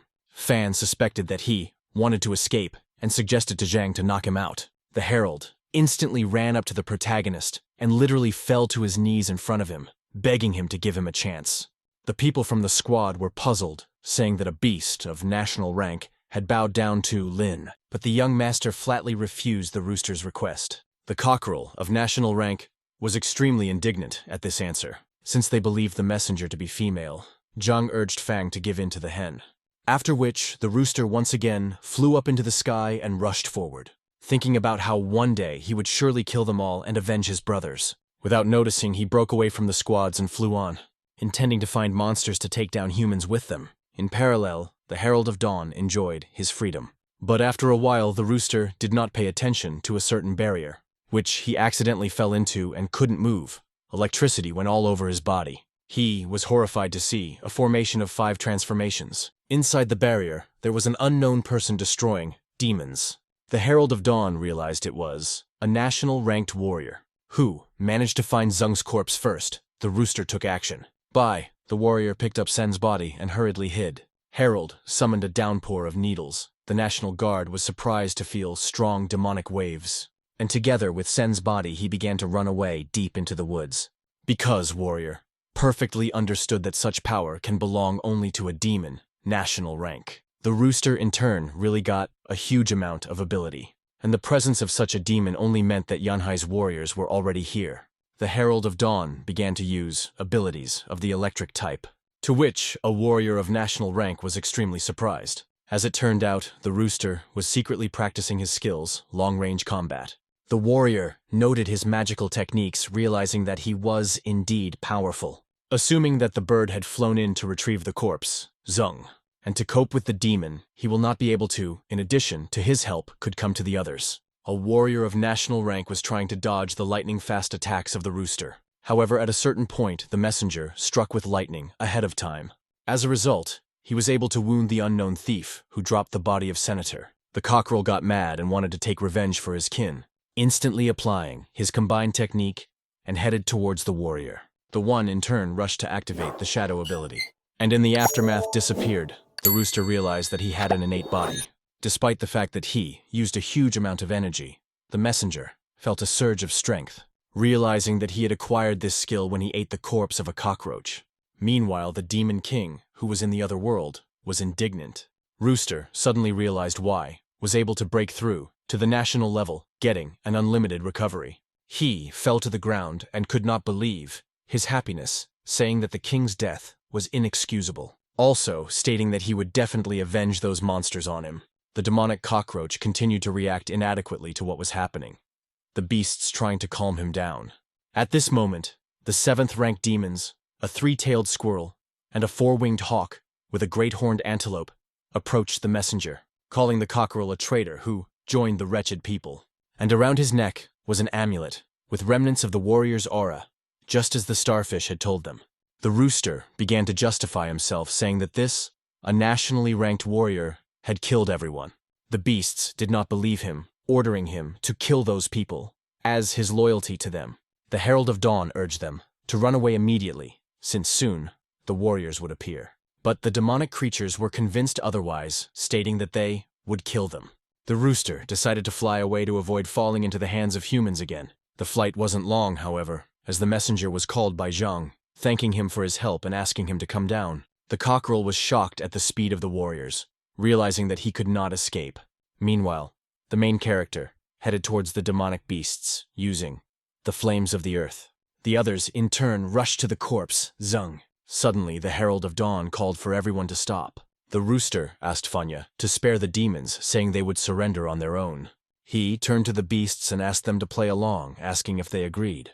But overly overconfident monsters abandoned this idea, stating that the strong always eats the weak, such as natural selection. And after a while, the warriors roasted the beasts over a fire. The men in the squad said they weren't allowed to eat demon meat.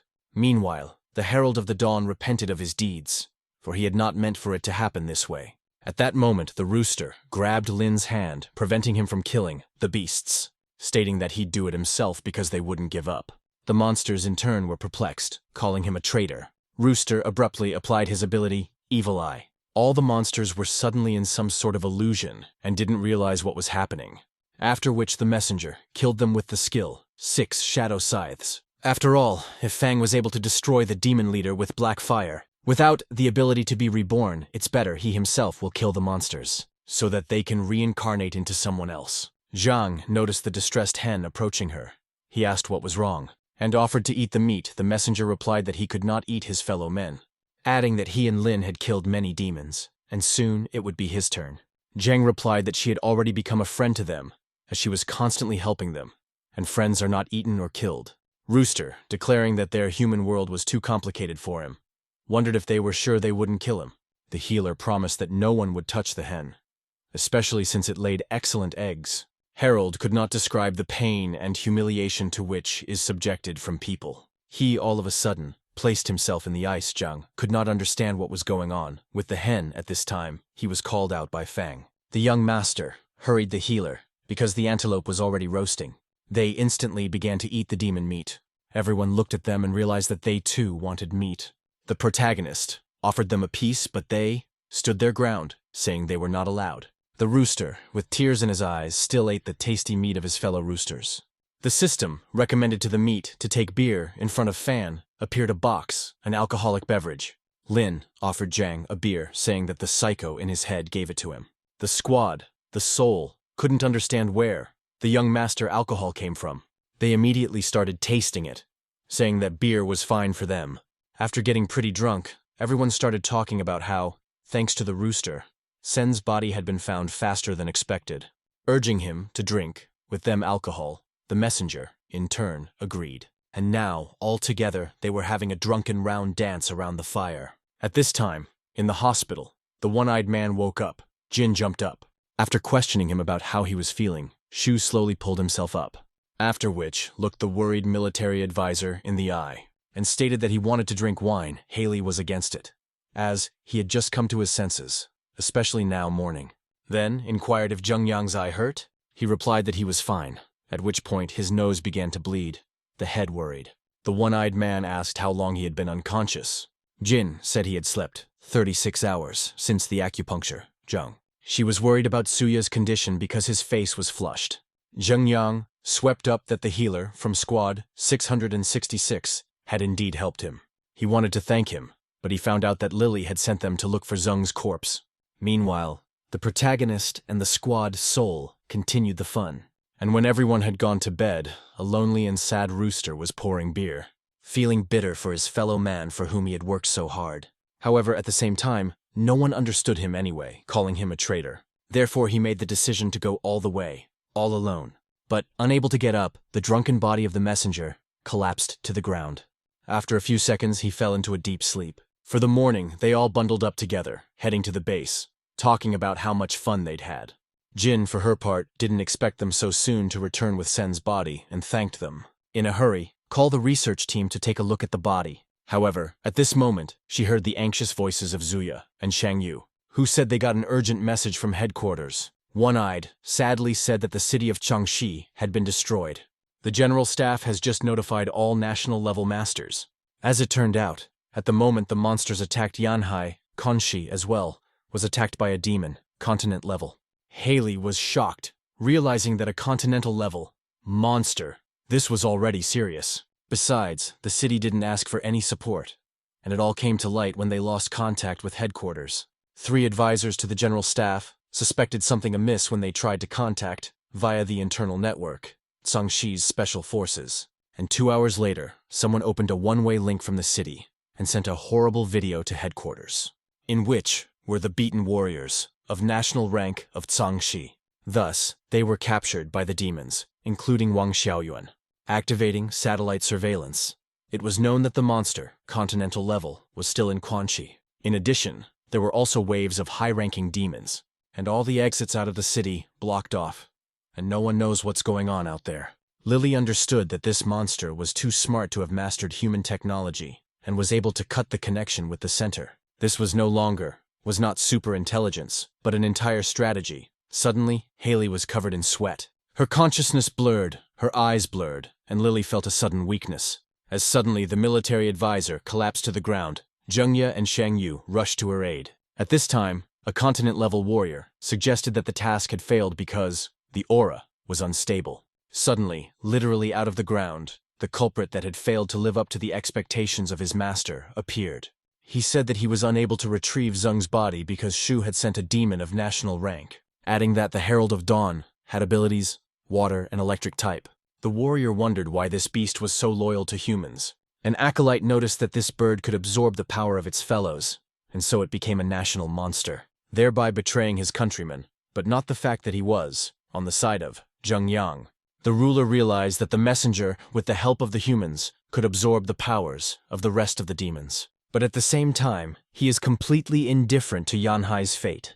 Therefore, they urgently needed to steal Sen's body so that Jin and her team wouldn't find out the terrible secret. But it was necessary to send someone who could actually handle them. And since, because of the Herald of Dawn, demons will not be able to get through, inside initially need to deal with him. However, there are 4 continent-level warriors in the country. And if something is done, everyone will realize who is behind it. The warrior asked if he knew how Zhangxi fell. The acolyte replied that he had seen that video. A servant inquired why the headquarters let the continental healer guard Xiaolu leave. The master replied that the guy nailed to the wall was her little brother. He urged his acolyte to flee in case of extreme danger. The bodyguard was surprised to realize he had to go there.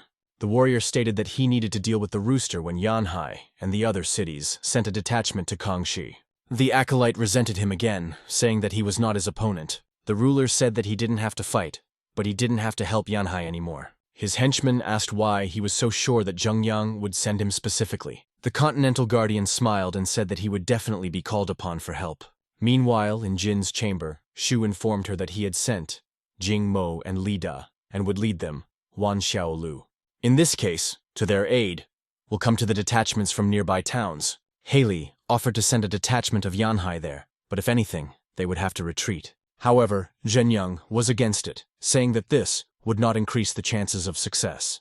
Lily wondered if he wanted to send a squad, 666.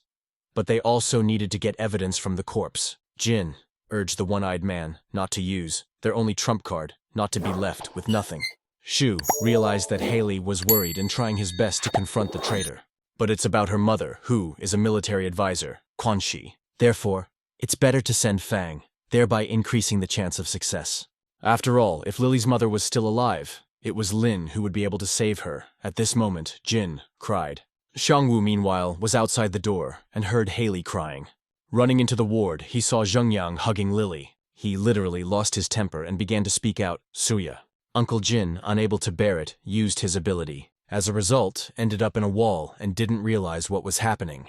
Zhengyang, in turn, rushed over, introducing the squad of newcomers, saying that it will be not an easy task, as well as to help them, will come to the aid of other warriors, and introduced them to Ying Wuzong, asking them in negotiations to trust him. One-eyed, he demanded, stick to safety measures, and in case of danger, retreat, but if possible, save the people. However, Shangwu strongly disagreed with Shu's decision, saying that he should go too. Zhengyang turned him down, putting him on a helicopter. The main characters, the Herald of Dawn, decided to show off in front of everyone by using the skill Leap, with which he could instantly move within a certain range. After a while, they were spotted by the team, Wan Xiaolu. Also, paying attention to a demon of national rank. The boy took out his magic bow and took aim at the rooster, then immediately fired at him an electric arrow. Suddenly, the messenger was placed in a black sphere where he could not move. Xiaolu said that this rooster was not their enemy at all. He had arrived with Yanhai's reinforcements. Da Sheng was shocked by the presence of a demon of national rank. Wan stated that it was the pet of the rookie squad, the Imperial Dawn Messenger. Li was extremely dissatisfied with Yanhai's leadership and their decision. At this moment, the rooster fell right into Fan Yu's hands. Zhang began to inquire about his health. Xiaolu welcomed the newcomers to the rescue squad, but they were engrossed in the state of the chicken. Wan wondered if it was because of the family. Jin sent the cockerel, Lin and the healer continued to ignore her. Meanwhile, Ying Wuzong ran up to Xiaolu and identified himself, the communicator of their squad. She suggested that the newcomers had become arrogant by taming a pet of national rank. Smiling, Da Cheng swept the Yanhai warriors, relying on their demon. Therefore, not realizing what he was so proud of, he hastened to change his mind, stating that this was an order from their head and not what they thought it was. Then Li called Zuya a lowlife, saying that rookies shouldn't be so brazen. Zhang asked Lin what they were talking about. The protagonist assured him that nothing much was going on. Da Cheng began to rant, saying that he had never met such arrogant warriors. The other, Jing Mo, stood silently to the side and looked at the Herald of Dawn. Suddenly, the rooster recognized him as the warrior who had tried to steal Sen's corpse. Mo also realized that the messenger recognized him, but he really wasn't loyal. Yanhai, after all, would have already informed his own. The rooster, barely restraining himself from jumping in and killing him. Jing, in turn, thought he could win him over to his side. Li said that they should wait, the squads, Hengshi and Xinfeng. However, After waiting for them until evening, no one ever arrived. They, thought everyone, had mixed up the day of the gathering. A few minutes later, Dacheng received a message. Li showed the notice to Xiaolu, saying that this came from Henshi. The message said that they would not send their warriors to help, as it would be certain death. Wan and the others shouted joyfully that the Xinfeng warriors had arrived. The young men got out of the helicopter and introduced themselves, Wu Feng and Wu Yu. They were brother and sister. They were famous for using, in their skills, rain and wind. However, these skills were more suitable for retreat than for offensive actions. Dacheng was out of his mind with anger and didn't know how to react. They were walking through the forest, and Li could not calm down, expressing his discontent. Brother and sister Wu were not very pleased to hear the profanity directed at their superiors, but they could hide, unlike Dacheng. Wan urged Li to calm down, saying that in essence the headquarters did the sensible thing. Xiaolu thanked them for agreeing to help them, and only Mo was here for a completely different reason and not to save people. As they got closer to the suburbs, Wan declared that through a secret tunnel they would make their way straight to their base. These tunnels served as retreats and were known only to the top leadership. Xiaolu wanted to use a sphere of coverage to hide their presence.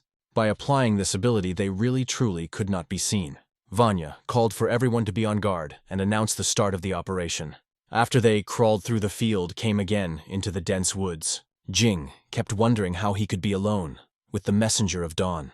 And since Zhang and Fan had not left his side, it was necessary to deal with them first. Mo pulled out his knife and discreetly cut his hand. Then, taking advantage of the moment when everyone had moved away, left a trail of blood on the tree. After a certain amount of time, the demonic crows smelled the odor of the warriors.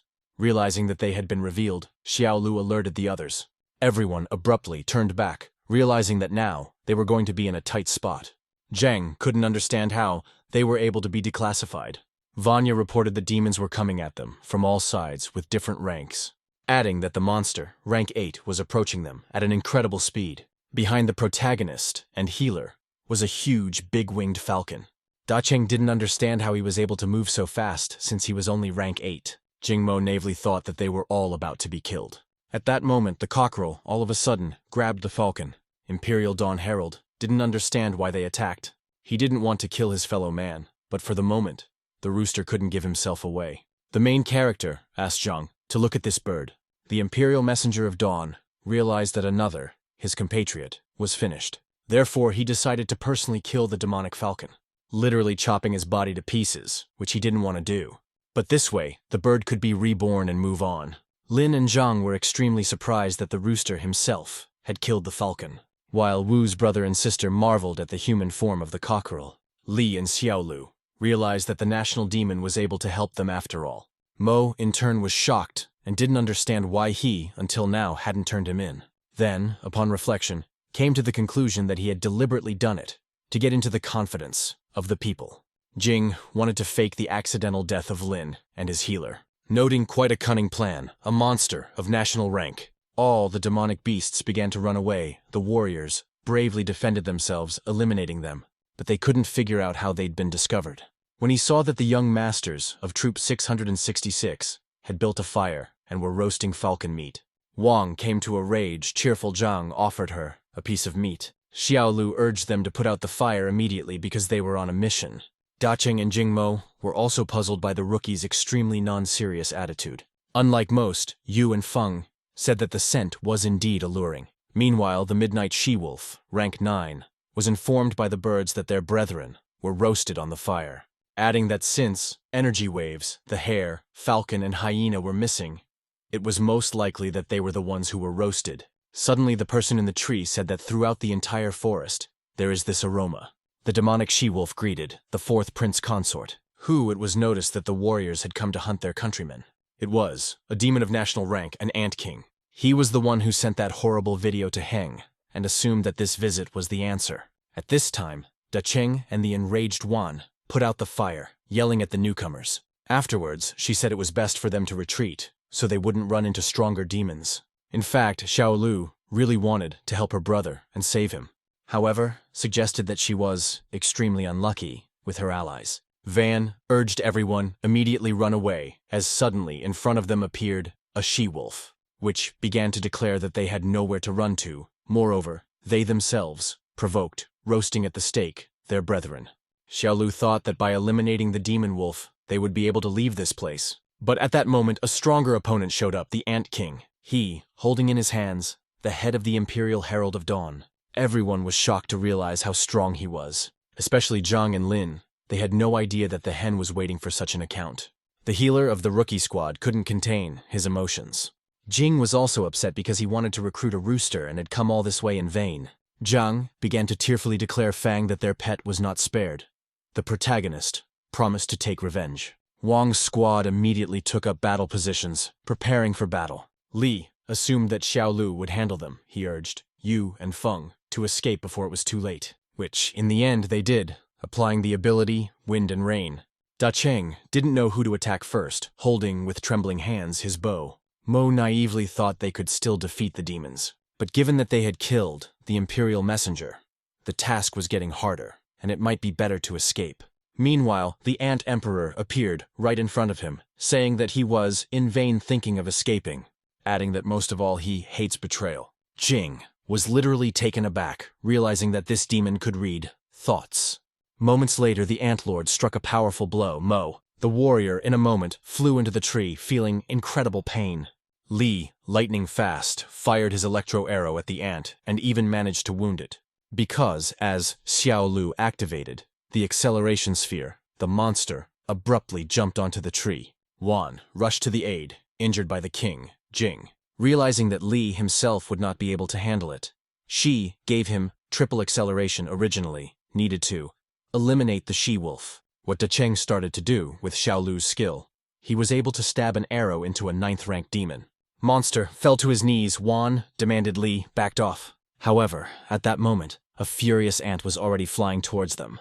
Seeing that he decided to attack Linya, Da Cheng urged him to run away. The protagonist was of a different opinion and wanted to avenge his pet. Suddenly appeared whole and unharmed a rooster. He managed to grab the hand. Demon. Zhang shouted enthusiastically that his hen was in fact alive. Wan and Li were puzzled. They could not understand how the messenger was alive if his head was torn off. Dumbfounded, the Ant King abruptly jumped back. Shocked, he tried to figure out how he did it. The prince consort began to remember how he met in the forest, a messenger who ate his fellow creatures, and claimed that he, not a traitor, but in fact, wanted to help them. As a result of this encounter, the fourth prince cut off his head. The demon wanted to read the thoughts of the Imperial Dawn Herald to learn about his abilities. Rooster in turn decided to personally deal with the king of the ants. Wan was healing Mo, who couldn't figure out if the pet was really faking it, or loyal to the newcomer. Da Cheng had no doubt of the messenger's intentions, and was glad of his presence. The prince realized that he could not, for some reason, read the thoughts of the rooster, from which, literally, he went into a frenzy, and did not know how to proceed. For, after a certain incident, he began to hear the thoughts of all creatures and traitors. The ant noted his devotion to humans, thinking he was their pet. But in that case, he must hear the traitor's thoughts. Zhang began to ask Fang how the hen could survive without a head. Meanwhile, the messenger of dawn hastened to attack the prince consort. In the aftermath, the ant lord flew off to the side. The demon, he realized, had really underestimated this pet. He, in a lightning-fast movement, used one of his abilities. Earth shackles. The cockerel's paws literally dug into the ground. He could not move. Then, hurriedly attacked the Imperial Herald of Dawn. The rooster was well aware that he would have to kill the monster so that it could be reborn. He activated the evil eye. The ant was perplexed, realizing that he, as well, had developed skills, illusions. After which the pet applied a bright electric sphere. Everyone was extremely surprised at such a powerful messenger energy. The rooster, again giving into his emotions, began to cry. He felt sorry for his fellow man. The Herald of Dawn still released a powerful beam towards the ant, however. He was saved in time by the second prince consort. In the aftermath, they flew off toward the woods, hitting a tree. The demonic she-wolf rejoiced at the sudden appearance of the prince. He, in turn, urged his brother to be more careful because death was very near. As they shook it off, they turned their attention to the crater that had formed in the middle of the field. Realizing how powerful the Imperial Messenger really was, Xiaolu and Da Cheng were more amazed, another fact, seeing two demons of national rank. Brother ants began to rejoice that they were able to survive. But the second prince consort urged him not to be so unassembled. The fourth prince replied that he was not that stupid, especially since his brother had saved him. After that, they made contact with their long tendrils. Seeing this picture, Zhang assumed that this was their way of exchanging information. The Imperial Dawn Herald understood that they were contemplating a plan of action. Jing Mo thought it was necessary to run away since two demons of such a high rank were extremely dangerous. Rooster knew they were strong, but Fanya's power was many times greater. Besides, he couldn't let them die at the hands of the protagonist. Therefore, he needed to make every effort to deal with them himself. The Rooster once again activated his skill. The demonic she-wolf called the Ant Brothers to be on the lookout. Suddenly, one of them moved, lightning fast behind the messenger's back. Then he began to whisper in his ear that they would pay for their deeds. And no one will help them, because by sending demons to the city, to certain death, it means to get rid of unnecessary people. The cockerel noted his incredible speed. After a moment, the ant cut off his head, declaring that he would avenge them, the she-wolf and his brother Liu. Zhang, once again unable to contain himself, began to sob like a child. Severed, the head of the Imperial Messenger lay on the ground. Xiaolu and Da Cheng thought that the pet was finished and looked sadly at its bloody body. The second prince consort muttered that he didn't understand why the messenger had gone over to their side. After which, ostentatiously, he stepped on the head of the cockerel and crushed it, stating that whoever wants to kill must also be prepared to die. Hidden behind a tree, Jing realized that the second prince was much stronger. The rest of the demons. Liu stated that it was useless to cut off the head of the rooster because he had already done it. His self-righteous brother replied that by beheading the messenger once more, he would die. Li and Wan were dumbfounded by the nuance of this ability. Zhang, just as nervous, asked Lin if it was true that their chicken was going to die. Wu Mo Yu and Feng swept up that no matter what, the messenger stood to the last for Yanhai. Da Cheng realized that they had almost no chance since even the emperor's pet had died. Xiaolu, for her part, intended to fight to the end. Jing was deluded, for the rooster had indeed sacrificed himself to save the newcomers. Where did a demon so devoted to humans come from? The Ant Brothers declared that now it was time to deal with the pledges. The protagonist confidently mouthed that he would avenge them for the death of his pet. At that moment, one of the Ant Kings was attacked by a rooster. The second, the prince consort, barely had time jumping aside. He was, without exaggeration, shocked by the bird's tenacity. Zhang shouted enthusiastically that his favorite, the hen, was alive. Xiaolu and Da Cheng were happy about this turn of events. The Ant King looked at the corpse of his pet in surprise, trying to understand how this was possible. A moment later, it dawned on him. A demon of national rank had the ability, limitless recovery, noting that he has quite a large skill set. At the same time, they were completely different, which was contrary to nature. Prince remembered how on the forum wrote that he can absorb monsters. Afterwards, he hurried to share this information with his brother. They wanted to know with what ability the messenger could hide his thoughts. The ants made the decision to take the wounded she-wolf and retreat. Realizing that they could not overcome the rooster, they immediately left the location. The pet was genuinely happy about that, thinking that he had finally found some understanding companions, urging them no longer not to approach the two newcomers. However, Wang stated that they could not be allowed to leave, or else their plans would be ruined. After all, ants could bring a demon, continental level. Da Cheng began to aim his magic bow to stop them. But at this time behind him appeared one of the Ant Kings. He struck a sudden blow, injuring Li. Mo wanted to run as he realized he couldn't handle them. The cunning pet was not going to protect people, except the newcomers. The consort princes noticed this, due to which threatened Zhang. One stood behind the healer, while the other headed for Fang. The Imperial Dawn Herald was saddened that they had, after all, chosen death. The brothers demanded that the rooster tell them about his weaknesses, noting that he was too wary when they threatened his friends. Pet realized that they didn't know about the protagonist's power and worried about them. Liu demanded again that the messenger tell them his secret. The worried rooster silently pointed his finger at Lin. Enraged, the Ant King nervously muttered what he had in mind, a weakness to kill him. Without waiting long, the demon said that if he didn't want to talk, they would have to kill his friends. Suddenly the Herald of Dawn tried to stop them. The other, the prince consort, was surprised at such devotion, and rushed to kill Zhang, but the pet had time to apply, jump. In the aftermath, he instantly took the healer. Thereby exposing himself to the blow, the ant prince pierced the body of the cockerel. Everyone once again went into shock, worried for the brave rooster.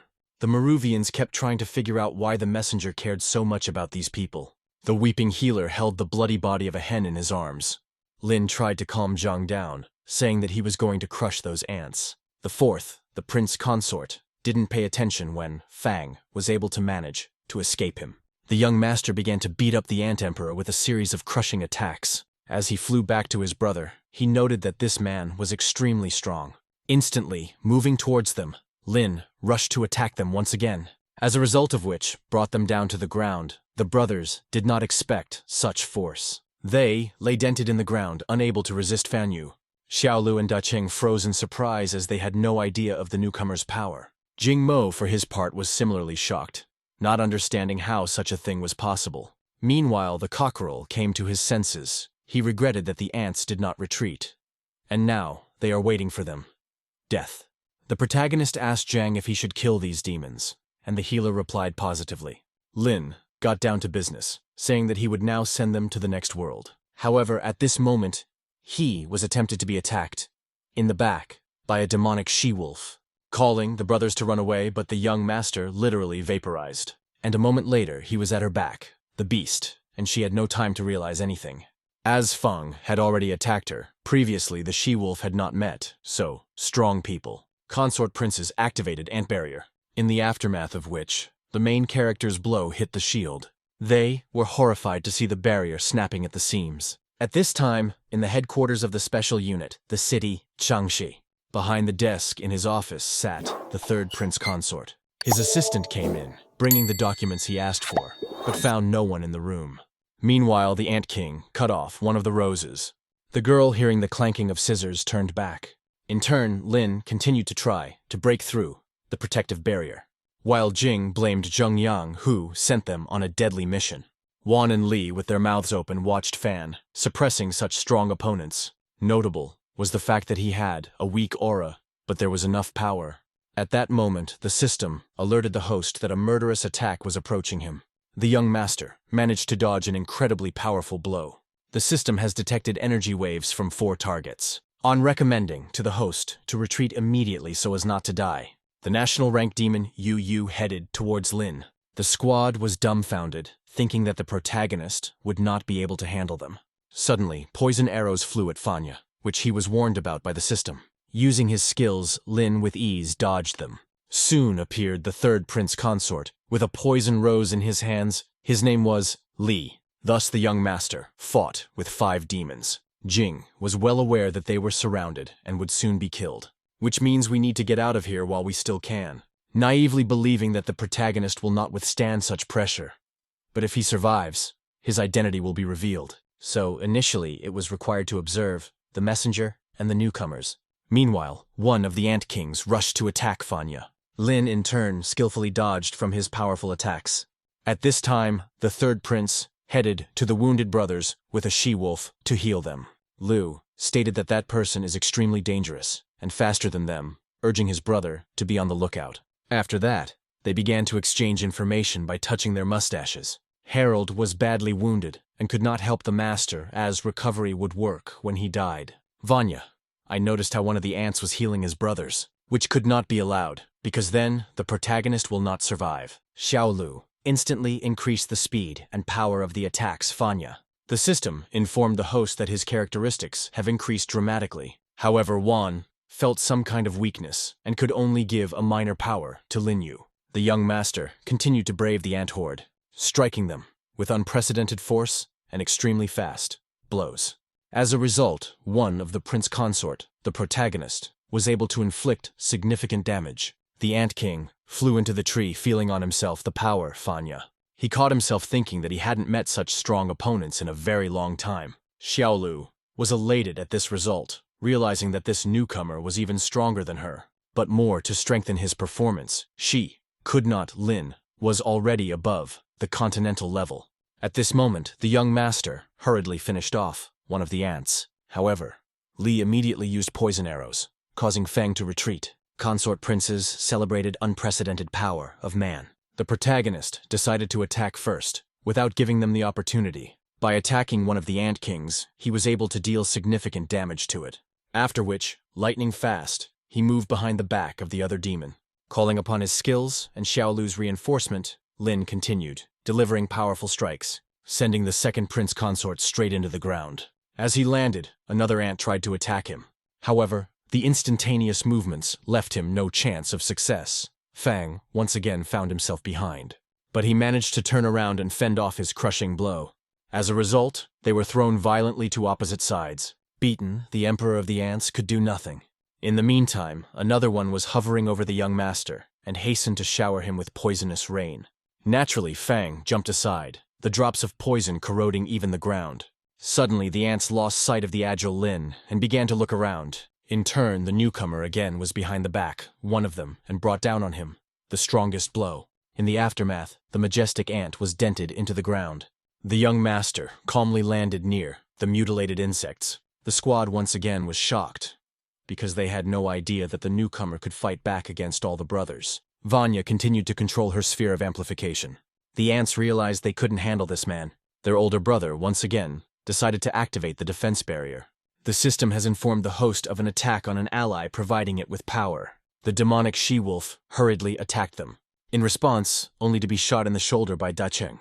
The beast began to realize that she, so easily, will not destroy the warrior, which strengthens the newcomer. Meanwhile, the system alerted the protagonist that the power of the Ant Kings had begun to grow dramatically. They, in turn, clogged under the magical barrier and replenished their energy. The young master immediately launched a preemptive strike in an attempt to destroy the shield. Suddenly, from the barrier, a beam shot into the sky. The protagonist with difficulty managed to dodge. The attack unexpectedly was directed at Dacheng and Xiaolu.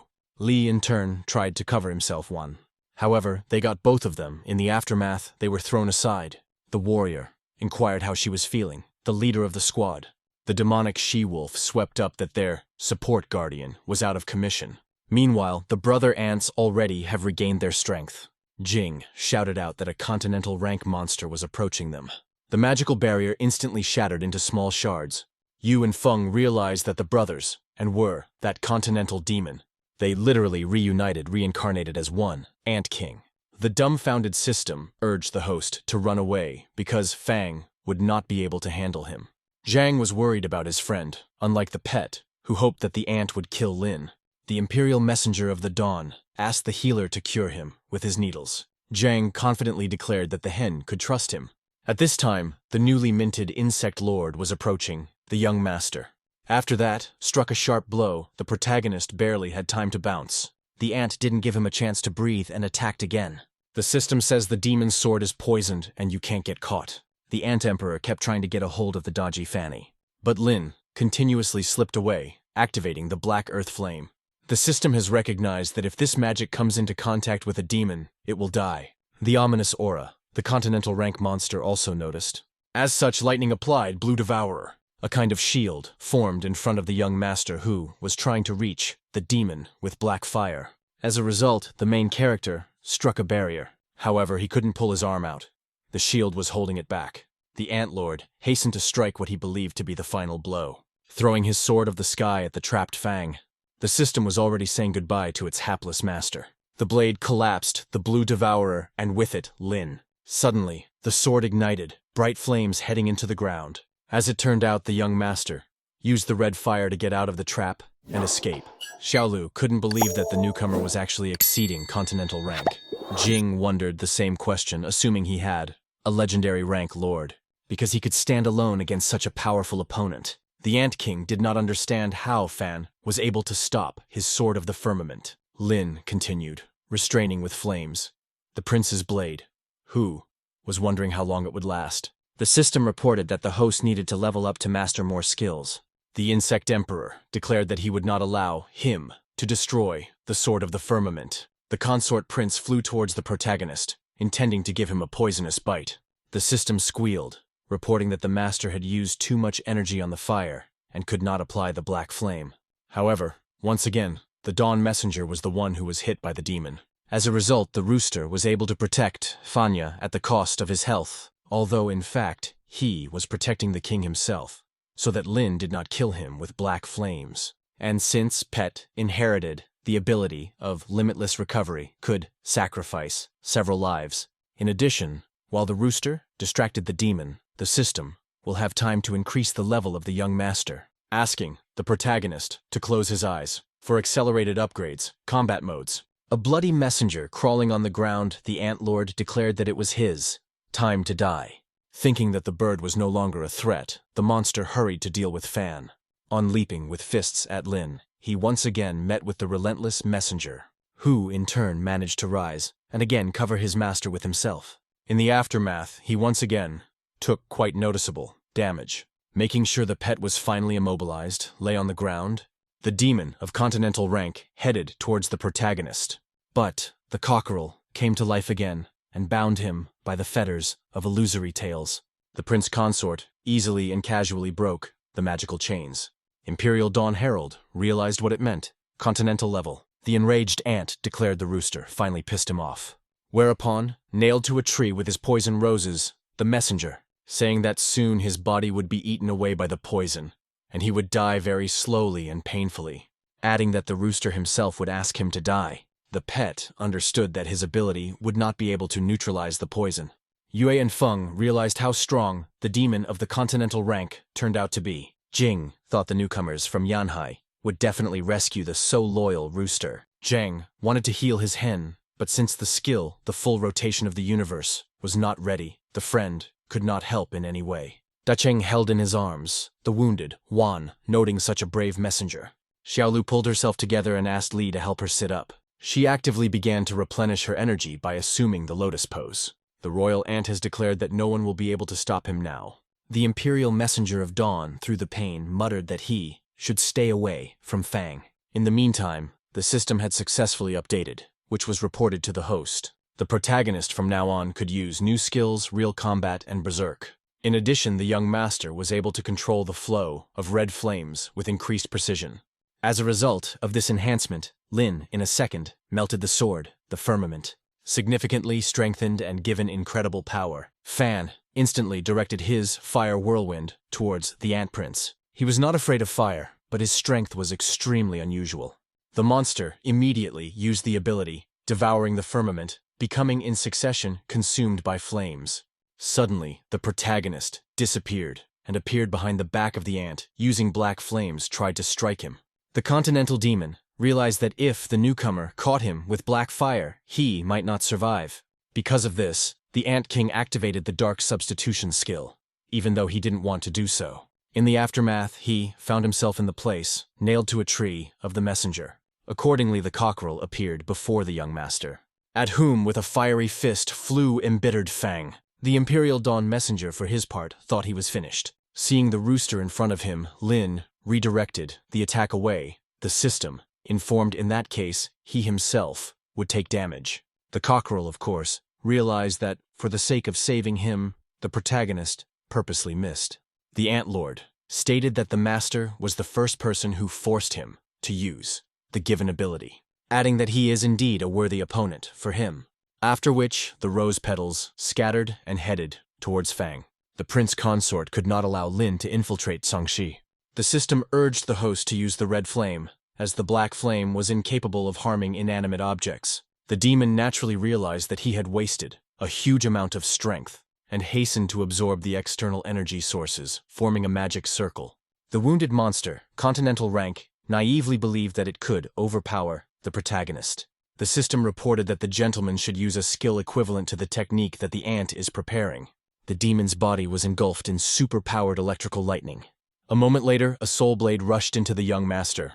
The system recommended to the gentleman to combine abilities to resist the blow, adding that he should do his best, because there is a possibility of breaking through to the heavenly level. The only thing left to do at the moment of impact was to withstand the impact.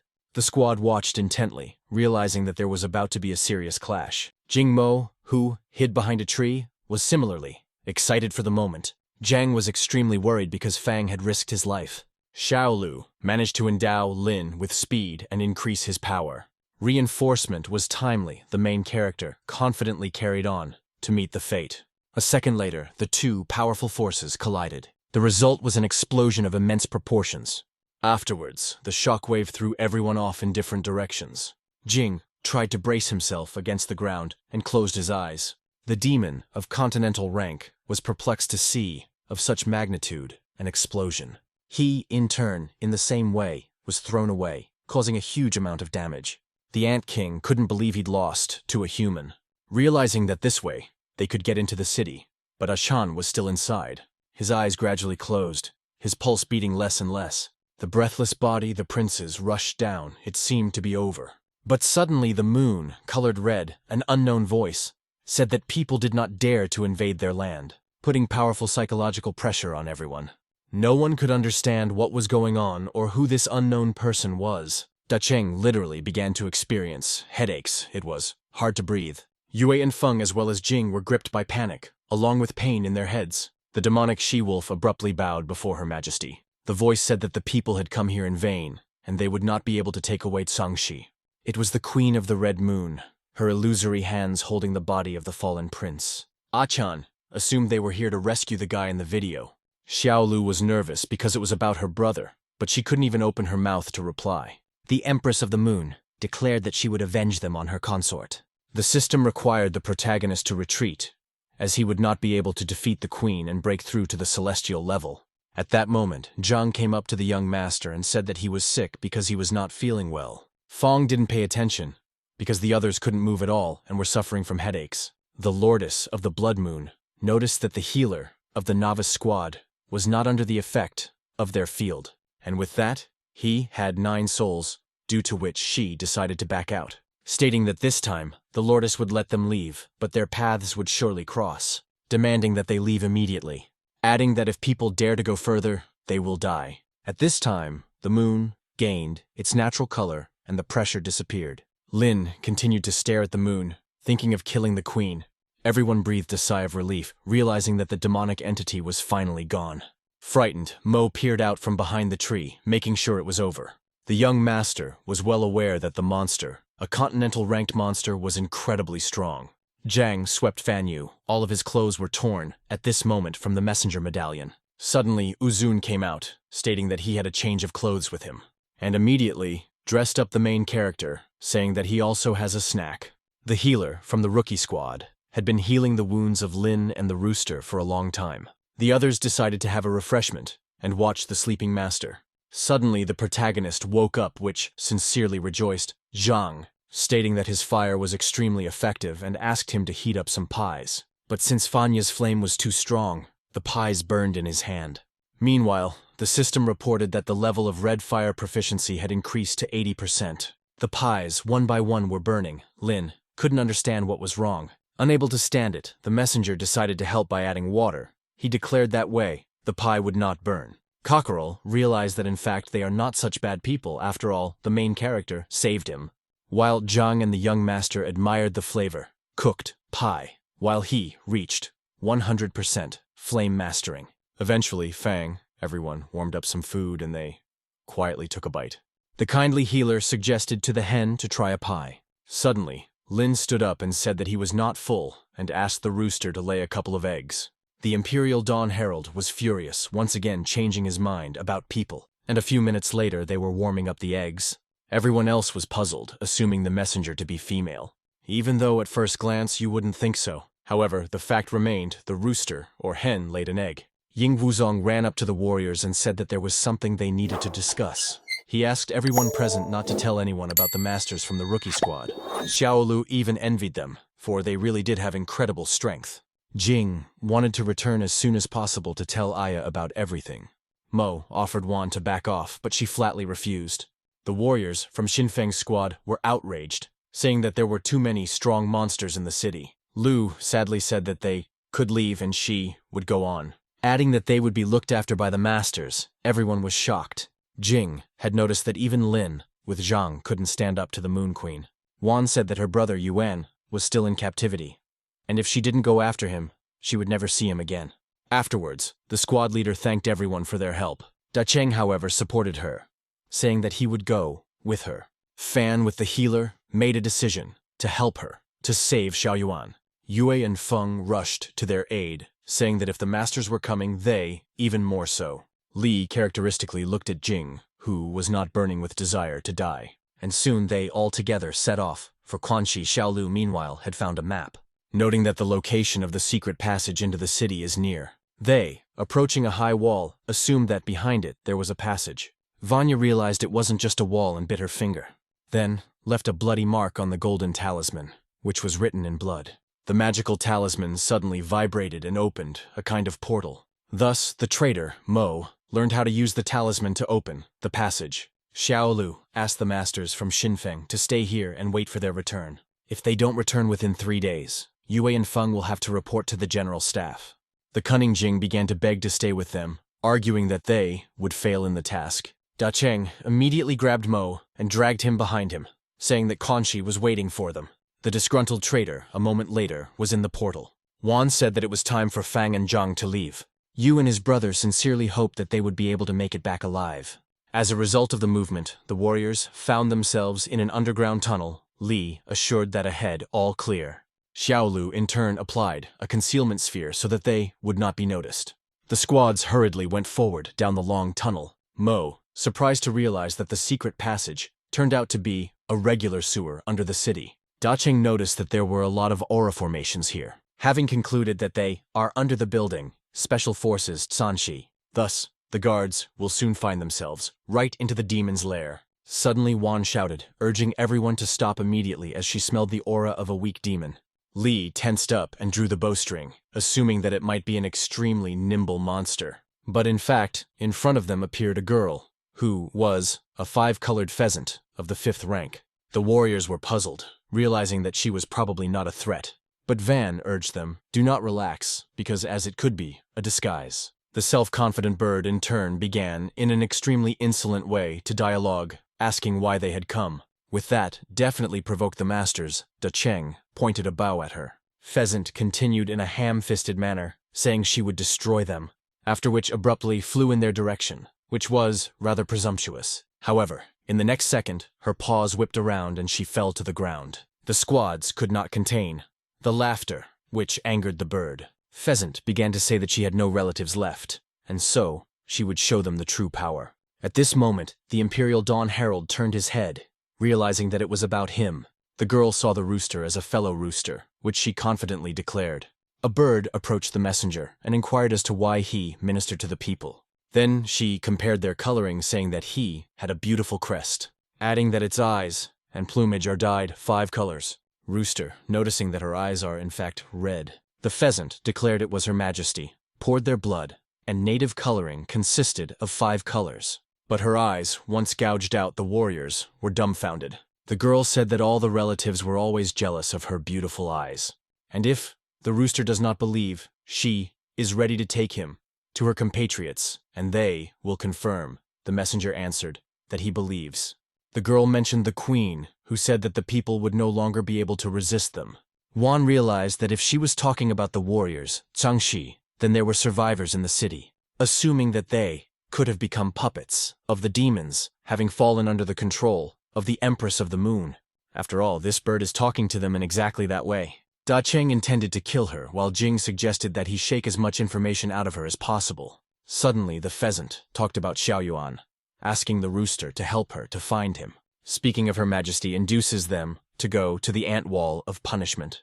The Imperial Dawn Herald agreed to help the girl, realizing that this was the person they were looking for. After that, they went in search of her brother, Xiaolu, the rooster, asked the pheasant why she was looking for Vanya. The bird replied, the queen claims that with his help, they will become stronger, and asked what the rooster's name was. The pet replied that he had no name. Then the pheasant introduced herself as the 5th, and made up a name for the messenger, calling him the 6th. Asked if he liked his name, the pet commented that it was clearly better than chicken. After reaching the end of the sewer, the bird began to climb the stairs, saying that this was the only way. The masters tensed, realizing that upstairs a trap could be organized. The Herald of Dawn was the first to rise. Not finding his kin, he heaved a sigh of relief. In a moment they were, all of them, on the surface, and following the bizarre bird. Whereupon the pheasant led them to a panel of buttons, prompting the queen to call it an elevator. The cockerel pressed the button, to which the little girl could not reach, and asked where she had lived before, since she did not know about the elevator. The girl replied that Her Highness had always forbidden her to get out from under the ground to the people. But one day she disobeyed her and climbed to the top, where she met Xiaoyuan. Taking the elevator, they walked down the hallway. The 5th said they were pretty much there. The bird was extremely frightened and clung to the hand of the messenger. Approaching to the metal door, the pheasant asked the masters, calling them subdued people, to open the doors. Van didn't like that she, them as such, but realized that she should play along. Da Cheng hurriedly opened the door. From what he saw inside, Xiaolu was horrified. Nailed to the walls, dead bodies, their brethren, were being eaten by insects, among whom Van discovered a bloody brother and anxiously shouted his name. Xiao Yuan slowly raised his head and saw his sister. At this moment, the bird seemed to have succumbed to spatial hypnosis on the part of the Moon Queen, starting to say that fear can only be overcome in one way. The fifth one suddenly rushed towards Wan Yuan, intending to kill him. The warrior couldn't understand what was going on and why she all of a sudden attacked him. Da Chengli, in turn, instantly released an arrow at her which pierced her wing. The Imperial Dawn Herald was shocked at what was happening, as well as An Squadmaster 666. The arrow, literally, nailed the pheasant's wing to the wall. The girl realized they were not subjugated by Her Majesty humans. After a couple minutes, Xiao Yuan embarked, healed. He claimed to be feeling much better already, and his energy is gradually recovering, and soon Van will be back to normal. Nailed to the wall, a bird asked the messenger if they did not force him to obey. Cockerel genuinely wanted to help her, but realized that he could be killed. Pity for the child, however, was stronger, and the pet released her. He took a chance, though, pulling an arrow out of the wounded wing. Yuan suddenly shouted out that he could feel energy waves, a strong demon. Lu hurriedly reassured him, saying that this messenger was their friend, for he was protecting her, adding that she was overjoyed because he was alive. After which, unable to contain herself, she cried.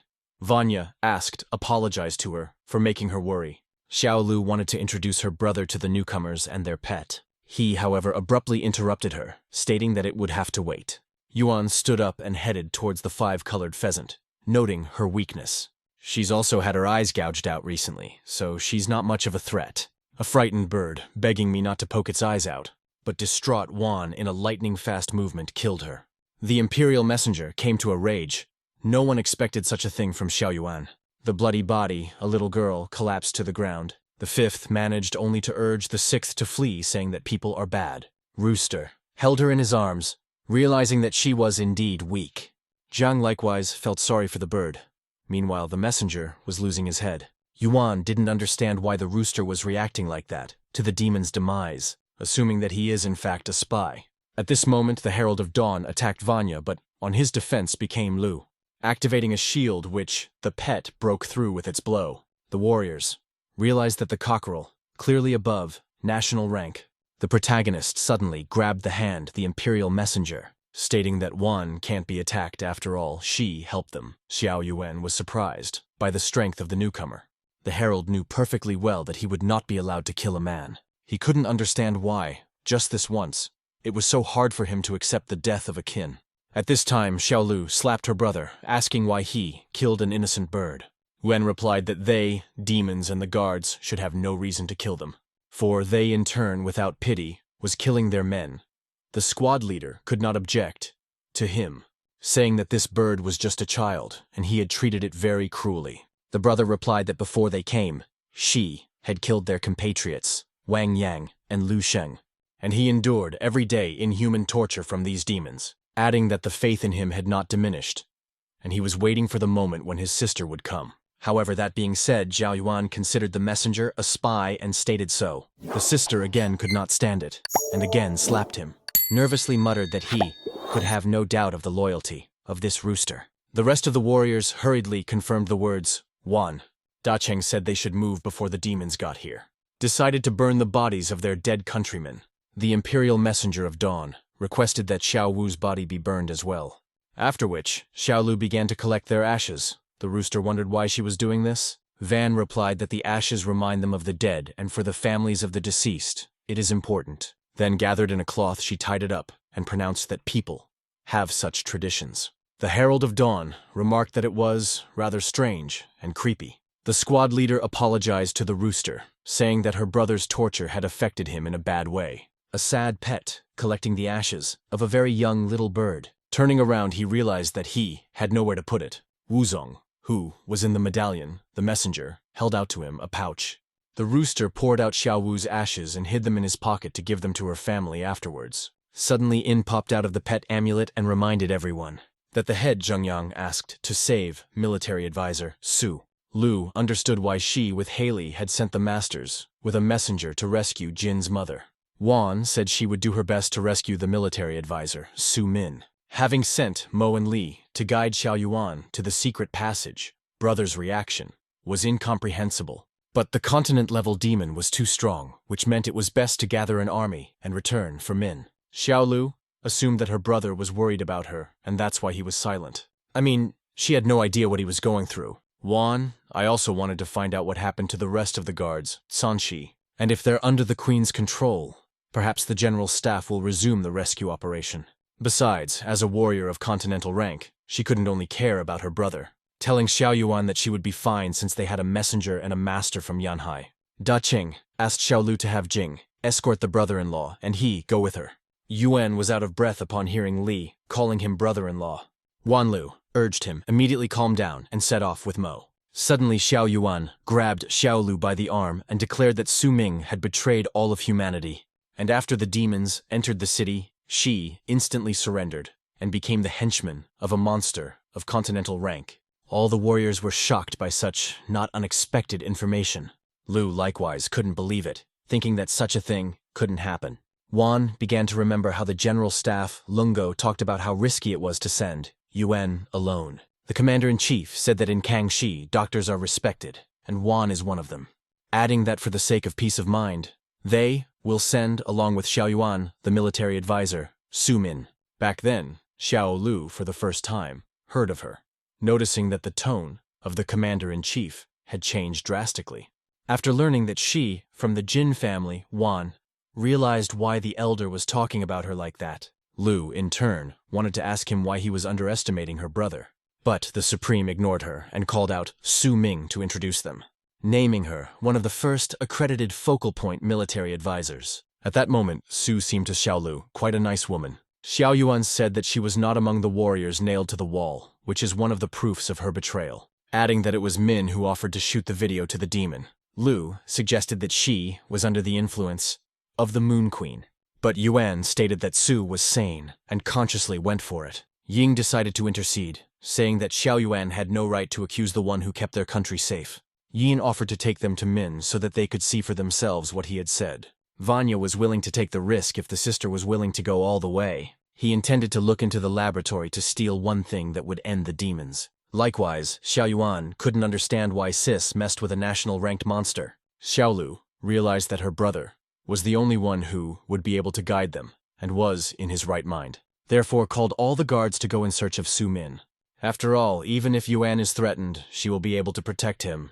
As she made her way into the main building, Lu sensed the presence of several dangerous demons, calling everyone to communicate as quietly as possible among themselves, not exceeding a distance of 5 meters, and applied the sphere of concealment and acoustics. One of the maids said that the prince consort was ill, and his work should be distributed to everyone. The rest of the monsters began to talk her into simply waiting for her master to recover. The head of the squad noted a certain similarity between these demons and humans. Xiao Yuan led them, bypassing them, leading them into some room, after which the warriors headed down the corridor towards a certain door. Yuan stated that she is here. Xiao Lu until now could not believe her betrayal. After entering the lab, Brother Lu asked them to look around, but he wanted to take his own thing.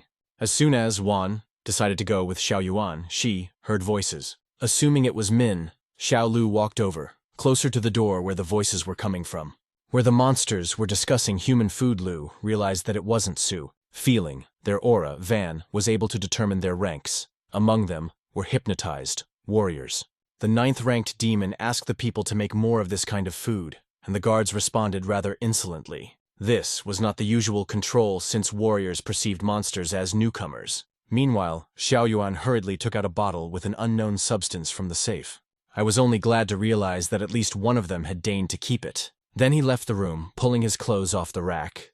At this time, the demon of continental rank turned her attention to the reaction of her necklace, and realized that Yuan, after all, had taken the last bottle she was going to destroy with him.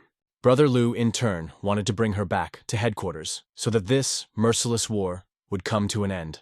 Xiao Lu was walking down the corridor and pondered how strong a demon of continental rank was. Suddenly, someone grabbed her by the arm and dragged her behind her. Vanya was scared. As it turned out, it was her brother, who urged her to leave immediately, saying that he had taken the necessary thing, adding that there was no point in looking for Min, since she was already with the monsters, and the thing he had found needed to be brought to the headquarters immediately.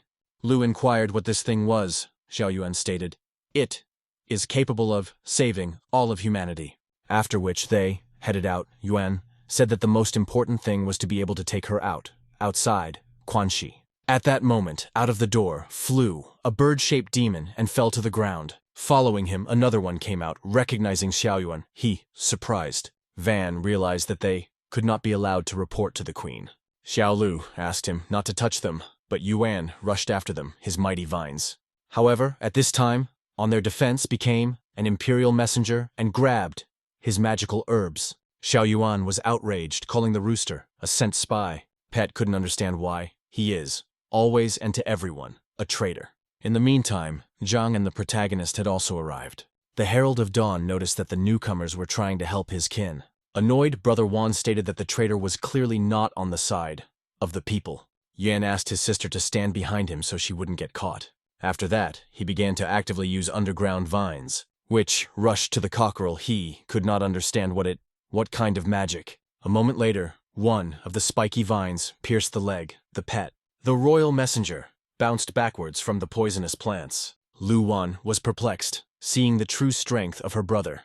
She once again recalled the conversation with the commander-in-chief who had stated that Xiao Yuan was reaching the continental level. Before this, Yuan had most likely intentionally suppressed this power within himself, adding that it is impossible to consciously suppress this power in oneself. Xiao Lu was shocked by the fact that her brother was doing this intentionally. Fortunately, the messenger had neutralizing the poison an ability. However, at that moment, another spiky vine flew at him, and since the poison slowed the rooster's reaction time, he couldn't dodge the attack. Suddenly, the young master grabbed a spiky outgrowth and threateningly declared that no one had the right to harm his pet. Xiao Yuan nervously wondered why Fan was protecting the monster, stating that people like this rooster are enemies of humanity, because the messenger is always helping the demons, and if the masters are on his side, they are against the humans. Zhang decided to intervene by saying that the rooster, their friend.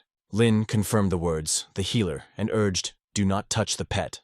Otherwise, he will be forced to respond to Yuan in kind." Xiao Yuan was furious and didn't know how he should act. At that moment, the crushing voice of the Moon Queen turned to the warriors. For them to leave the city, everything around took on a blood-red color.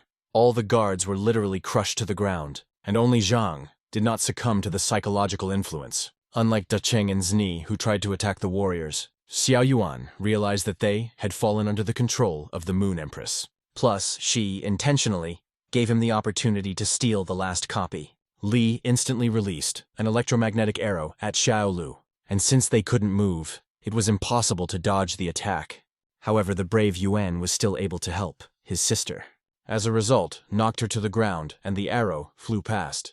Xiao Yuan asked if Wan Lu was hurt, and she said she was fine. After that, he discreetly put a bottle with an unknown substance into her pocket. The mesmerized Mo, in turn, threw himself sideways at the pet.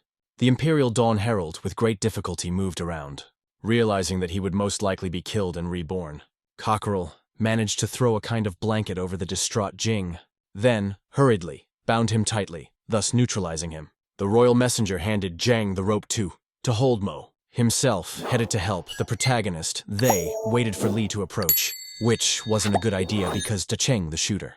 The rooster threw the first thing that came to hand at him, which brought Li to a state of inaction, but he still fired his bow. The arrow flew straight into the bound Jing, which was quite unexpected. The queen's voice again turned to the guards in the corridor, hovering red threads. Everyone began to wonder what it was. Meanwhile, threads pierced their bodies. Xiao Yuan said that these are streams of spiritual energy, and with their touch, they cause heartache. Yuan instantly summoned spiky vines and directed them towards his sister, claiming they'd get her out of here without hurting her. One of the huge offshoots suddenly picked up Xiao Lu and dragged it away. However, the demon queen did not give them a chance to escape. Literally, out of nowhere, the hand of the bloody empress appeared. She grabbed Wan Lu by the neck, saying that Yuan had someone to protect. Xiao Yuan became nervous and demanded that the demon let his sister go. The overlady in turn slammed Xiao Lu to the ground, saying that he would soon feel the true pain of losing a loved one. After which, pierced them with her fetters, Lu and Yuan fell to their knees. Then, the maddened queen started to kill Zhang by grabbing him by the throat, saying that she will kill with her own hands, while the rest will die in the captivity of her illusions. Thus, none of the warriors were able to resist the power of the Moon Empress. At this time, the system began to actively awaken Lin from hypnosis, going to the extreme, closing the spiritual world, Fanya. In doing so, the system itself will take control, the body of the host. 10 seconds later, the system awakened in the body of the young master. However, not for long because, as in the main character, there was another consciousness, which was able to override the system and take over Lin's body. The young master in turn swarmed to attack a demon, continental ranked. Zhang inquired whether his friend Fan was sure because even in appearance, his friend had changed. As the healer looked into his eyes, he realized it wasn't him. Master thought that Lin was under the influence of the queen, but the main character did not hurt him, harmed him, but on the contrary, wanted to protect him. At that moment, the demon tried to attack them with its ant. Fan instantly reacted and took Zhang with him. Running to the side, he brought the healer down to the ground, intending to fight the monster. The healer worriedly inquired who he was, if not Lin. The young master turned to him and, smiling, said that he should ask himself who he was, adding that it's actually quite simple and he is Zhang. Calling it his new ability, his friend was confused. The queen also noticed that the newcomer from Yanhai had stopped yielding to her control. Fang, in turn, abruptly shortened the distance and got close to the ant. He gave it a crushing blow, causing the monster to shatter into pieces. The Empress of the Moon was shocked by the speed and power of the master. The main character kept her, not giving her a break, constantly attacking her. The demon of continental rank went from attack to defense. But, and this, she did not succeed. Lin, with ease, broke through all illusory shields. Finally, Fan, with a lightning-fast strike, brought the Moon Lord to the ground. Akini began to realize that she couldn't handle such a strong opponent. The young master applied demonic flames to destroy her illusory body created from energy, after which, immediately rushed to attack using green fire. Striking with demonic flames the illusory body, the queen melted, from which she became furious, not understanding how such a thing could be. After all, the Moon Lord could not recreate a new body, which, smilingly, the protagonist declared, pleased with himself. Akine realized that his fire was extremely dangerous. She asked who he was. Lin, twirling the flame in his hand, replied that he himself did not know who he was. But he, however, understands exactly who she is, and that she has psychological type, attacks and such. You don't see that very often. The queen, however, is seriously wounded and poisoned, with the result that she, to him, is no rival. And even with his spiritual world forcibly closed, she could not overpower him. Even the system did not realize what he had become. Saying that in the future, the system should figure out who he really was, she started to get squeamish. Then, Fang threatened her, literally grabbing her panel. The system was terrified, not understanding how the master could touch it. Zhang was puzzled and inquired who he was talking to. Lin replied that he had an extremely cavalier system. The protagonist asked the demon if she was ready to surrender, otherwise she would die. Aken stated that they were the ones who invaded their town and helped the man take the most dangerous item, thus jeopardizing their existence, so she cannot retreat. The master replied that then death awaits her. The Empress hastened to discover the limits of the blood moon.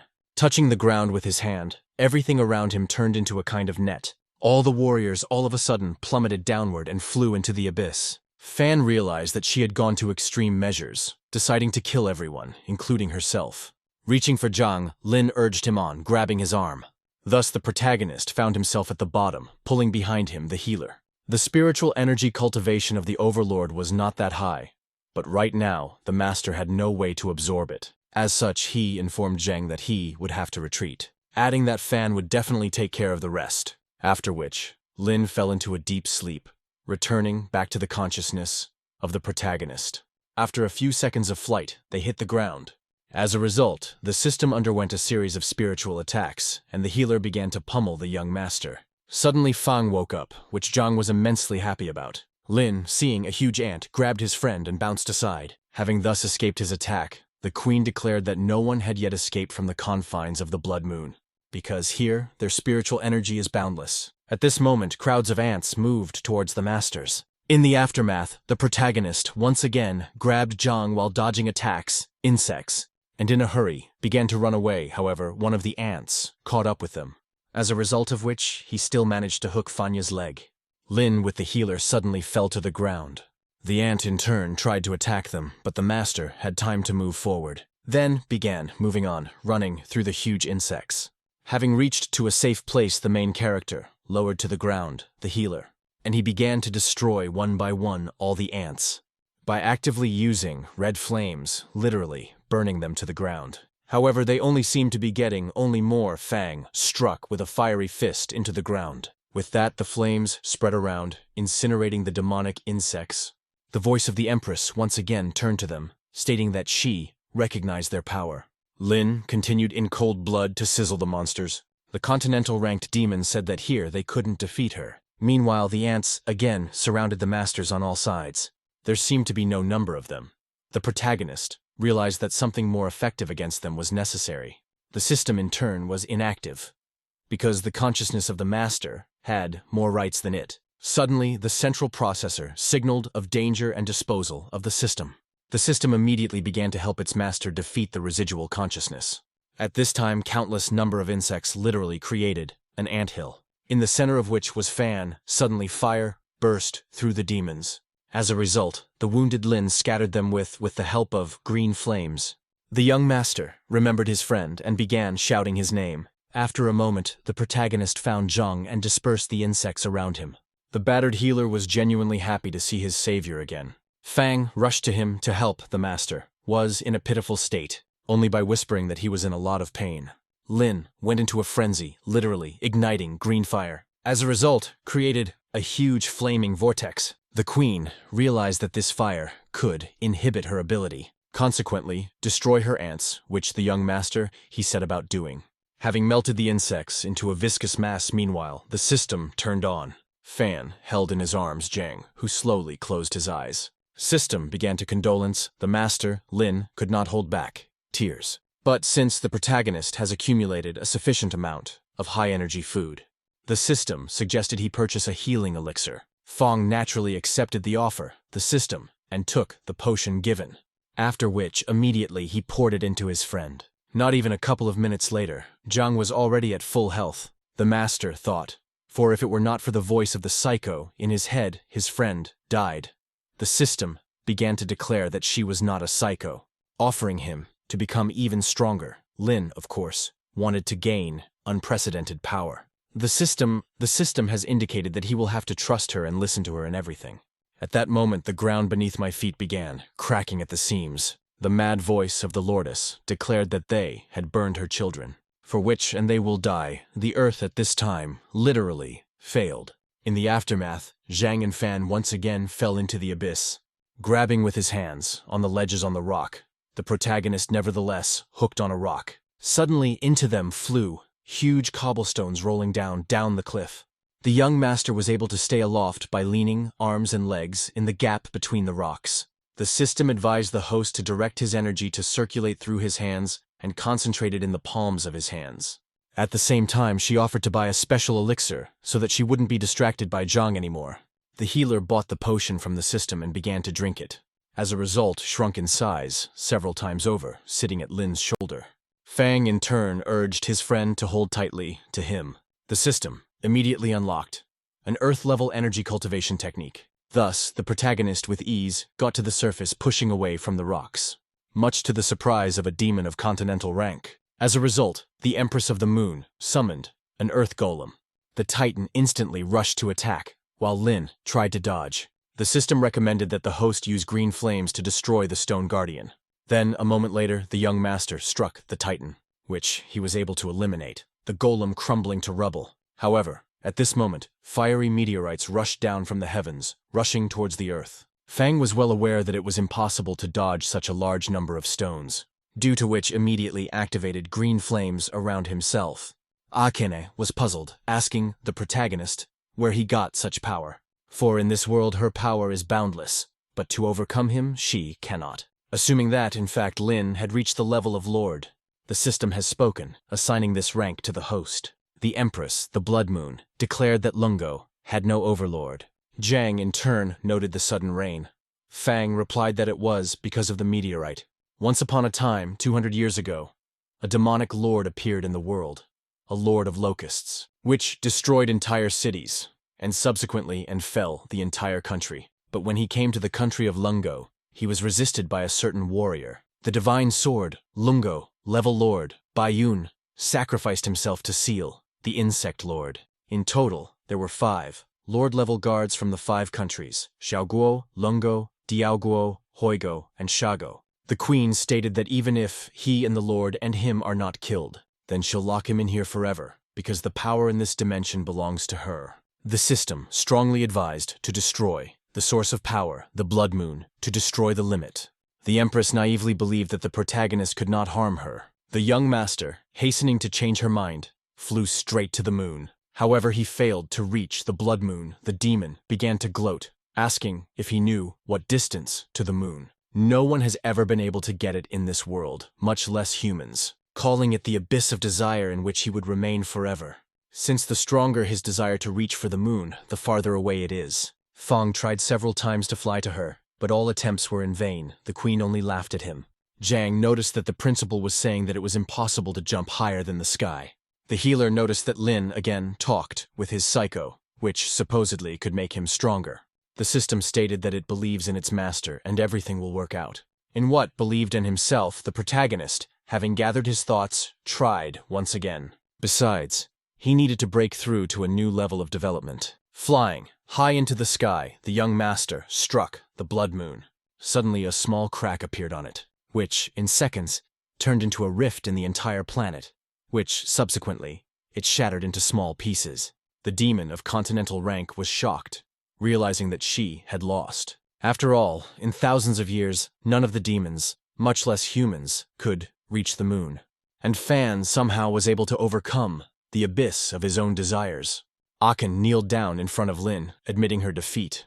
Zhang was delighted, noting the incredible strength of the protagonist. In the same hour, the young master found himself in the corridor where they had previously met the demon, surrounded by his friends and a squad of Wan who began gradually to fall into themselves. Xiaolu rushed over to her brother, inquiring about his condition. Xiao Yuan, for his part, did not understand what had happened. After that, he began to restore his life energy, realizing that, in fact, everything was an illusion and his sister was alive. Suddenly, he began to remember the time when he and his family had been attacked by demons. His mother hugged him tightly, softly mouthed that she loved him. It was an illusion that had no effect on Yuan. Meanwhile, the demonic birds tried to help the queen to stand up. But, at this moment, Van, pointing his prickly and poisonous vines at the demon on her defense, became one of the pheasants. Vine pierced through her body. The Empress, the blood moon, became furious. Xiaolu's brother Xiaolu was able to strike her with his spurs. As a result, exhausted, the monster collapsed to the ground. Yuan hurriedly finished her off by releasing another vine. On her defense, instantly, another demonic bird rose to her defense. The queen demanded that Xiao Yuan dare not touch them. At this time, the rooster seized his vine, declaring that he would not endure this. Yuan once again became convinced that the demon is a traitor to humans. The Imperial Dawn Herald inquired about the treachery in question, for he originally was not devoted people because as he is a demon. All the warriors were shocked by such an unexpected statement by the pet. The rooster uttered that he dreams of becoming a demonic hero and exterminating all mankind. Xiao Yuan remarked that he was right, and the messenger indeed turned out to be a spy, and that's why he was always helping the monsters. Yuan urged the masters from Yanhai to help him and his sister, not the demons, adding that he was using them to help his fellow man and deserves to die. The Herald of Dawn realized that Xiao Yuan intentionally poisoned him with spikes. After all, if he convince everyone that he must be killed, the rooster will not even have time to run away. But the pet could no longer watch his kin die. However, the decision of the protagonist was extremely unexpected. Lin urged not to touch the messenger. Yuan was enraged by this stance, Fanya, saying that the rooster had confessed everything, and he was still defending him. However, the young master repeated his demand. The pet himself was shocked. Xiao Yuan said that, with his decision, the protagonist betrayed humanity. At this moment, Su Ming suddenly appeared and said that he had no right to speak on behalf of the entire human race. Because of him, the whole city was almost destroyed, and instead of repenting, he shifts the responsibility to the others. Da Cheng and Jing didn't quite know what Su was talking about because Qianxi had already fallen. Min reported that the Ant Queen took control of everyone and took revenge on the warriors, and even recorded that video.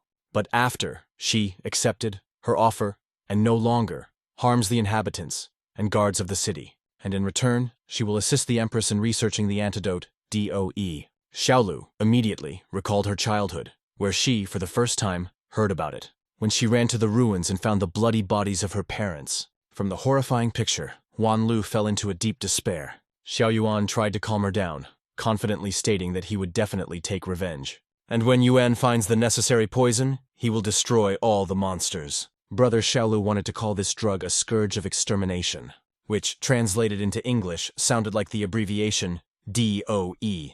Wan Lu turned to her brother and wondered if it was true, and if he had created this poison. Mo and De Cheng were puzzled. Li asked what they were talking about. Su said that initially she supported Yuan's research, but then things turned out not to be exactly as he said. Min told them her story of how she opened the door of opportunity for Xiao Yuan. He said, was honored as a student of the healer school. After that, they began to protect Sanchi together. At the time, Yuan claimed to be working on creating a paralyzing poison against demons. Su, pleasantly surprised by the young healer's abilities, provided him with a laboratory, having settled the matter with his duties at the hotel in which at that time he was moonlighting. However, further work progressed extremely slowly, and the demons began to evolve, thereby complicating the task. Min, in turn, felt sorry for the young man, because he spent all his time on research. One day, she headed to the lab and noticed that Yuan had changed the access code. After a while, Su did get into the lab, where she saw the young Xiao Yuan sleeping at his desk. Min went over to turn off the computer that was shining brightly and disturbing his sleep, and I discovered a very unexpected and terrifying thing about myself. In fact, Yuan was developing a highly contagious poison called DOE. Su accused him of deceiving her, saying it was not what he had said earlier, because spreading will lead to irreversible consequences, and this cannot be realized. But Xiao Yuan said that exterminating demons was what was most important, and he would still create this poison. And if all the monsters are destroyed, people will no longer live in fear. Min stated that it was a man-made disaster, and perhaps very soon they would be able to live in union with demons. Yan became furious, saying that a predator would not get along with a victim, considering it his friend, and the strong will not be able to coexist with the weak, noting that from Su's perspective, this is an extremely naive idea. But Min was convinced that nature is fair and no one should not be subjected to humiliation, and if the monsters have wised up, then the humans can become stronger, and neither faith nor technology will weaken them. Xiao Yuan said that she was only making things more complicated because she could just end it all. And while the demons evolve, a great many people will die. And by creating his poison, they could save millions of lives. Su replied that if he got involved in the process of evolution, it could lead to the collapse of the human race and their extinction. Yuan confidently stated that it was all empty words because, in the universe, there are still many different planets. Xiao Yuan replied that when he was young, his parents were killed by monsters, and since then, he had vowed to exterminate them. After that, the maddened young healer went to the extreme of poisoning Min, thereby sending her to the hospital without being able to talk. Yuan, on the other hand, stated that she had inhaled the fumes in the research room. The enraged Wang muttered that he only did it for the sake of saving humanity. And Su, more than anyone else knows this, Xiaolu called her brother, will calm down. Min replied that for the sake of the people, he had only departed from his principles, demanding that he tell his sister the truth about what he did afterward. Xiao Yuan realized that, to work in the headquarters, a continental rank was necessary, which he soon managed to do, of course. The young healer wanted to return to the research in his laboratory, to get away from close supervision, headquarters, and to get access to medication. Wan went to request a transfer to Cangxi to the Supreme Commander. After giving him this opportunity, Yuan began to conduct experiments on the demons. Xiao Yuan was not happy with the fact that the first samples, DOE, were lethal, but with low infectiousness. He asked Lu Sheng and Wang Yang to provide him with more test subjects. Or better yet, demonic children, catching, 5-colored pheasant, Sheng, brought it, Vanya. The new head of the special unit, Yuan, was visited by the head of the local trade organization. And seeing the beautiful eyes of the little chick, he asked Xiao Yuan to give him the eyes of a pheasant. Smiling Van said he could sell to him the chick, realizing that if he hadn't needed the money for the research, he wouldn't have contacted a man like that. The poor little bird begged me not to do it, but Yuan still gouged out its eyes, adding that there was some new product, and suggested he take a look. In addition, in experiments on young individuals, it was possible to control the degree of infection. Xiao Yuan urged Head Zhu without hesitation to choose any pet, saying that the demons have neutralized the forces, in connection with which they no longer pose a danger. The perverted leader began to look at the various beasts, wanting to obtain several species, which Yuan did not refuse him. At this moment, the dumbfounded assistant, Lu Shen, asked Wan to take a look at something.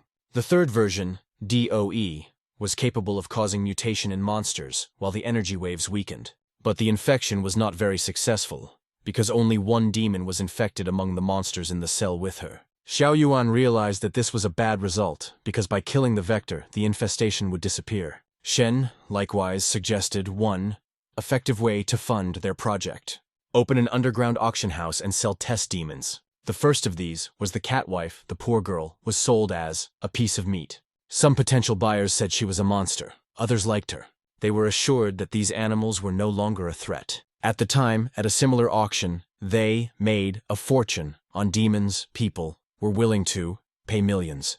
The wounded queen declared that Xiao Yuan will never, ever atone for his sins, and she'll make sure he can't go back to normal because Yuan killed her girl. One day, he chased a demonic girl who was trying to escape.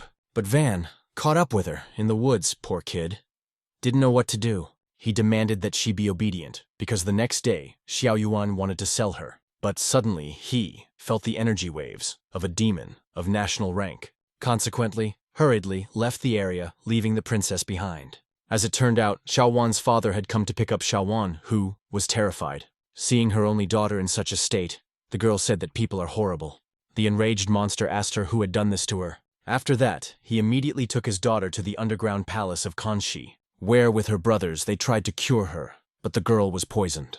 The little one was getting cold and asked for a hug to keep her warm. But the problem was, they could also get infected.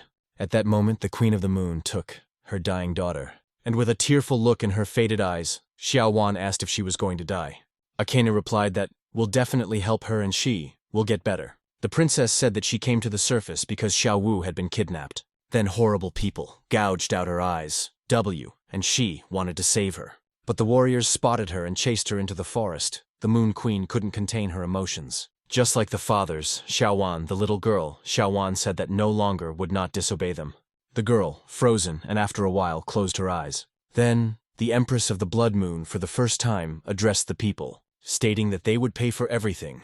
Yuan and his assistants fell to their knees and could not move. At that moment, in his laboratory, there were more than 1,000 mutilated baby demons. But the cocky Xiao Yuan muttered that they were merely monsters. The Imperial Messenger of Dawn rushed towards Yuan, intending to kill him. However, the main character, all of a sudden, stopped him by asking him not to do that. Su was extremely surprised that a human was able to stop a demon of national rank. Ming said that, in fact, the underground dirty auction is actually a case of one. But Xiao Yuan said that pity for the enemy is like hating oneself, and they are just creatures, who in the same way killed and devoured their people and children.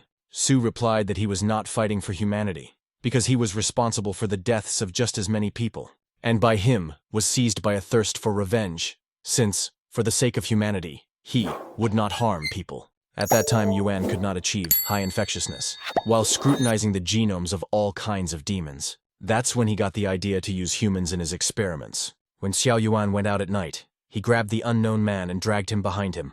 Van thought that if he added the human genome, he could explore an updated biochain. Shen gave out the results of the study to Yuan, saying that the infection rate had increased, and the poison spreads and on the person, not lethal, but the chance of occurrence, cancer, significantly increased. Xiao Yuan was pleasantly surprised to realize that he was right, and more people were needed for further research. At this moment, Wang Yang accidentally hurt his finger. Wan reprimanded him, asking him to put on gloves. In the process, Yuan discovered Yang's blood cells, which had already bonded with the poison. The 48th version of the DOE in blood conditions Van became noticeably more active. It meant only one thing, that warriors with an innate body were demons. After all, the mutation of animals led to the emergence of demons. Most of them possessed innate abilities. At the same time, among humans there appeared possessors' bodies with innate skills. They did not have to undergo training and practice, and were equated to the second rank. Humans were a link in the biological chain, like animals, and the source of power was like the Mazanters. And try adding a warrior genome with an innate body to the DOE. Then the chain of infection will have been successfully completed. Such a poison would be able to destroy not only all demons, but also guards with innate bodies. Jing Mo realized that in fact Ye was telling him the truth. Su stated that Lu and Yang, whom he killed, did not know that they were working on a poison for themselves, and the 49th DOE infected all the beasts. Thus, Xiaoyuan infected a huge number of people, and the warriors with innate bodies would die within a year.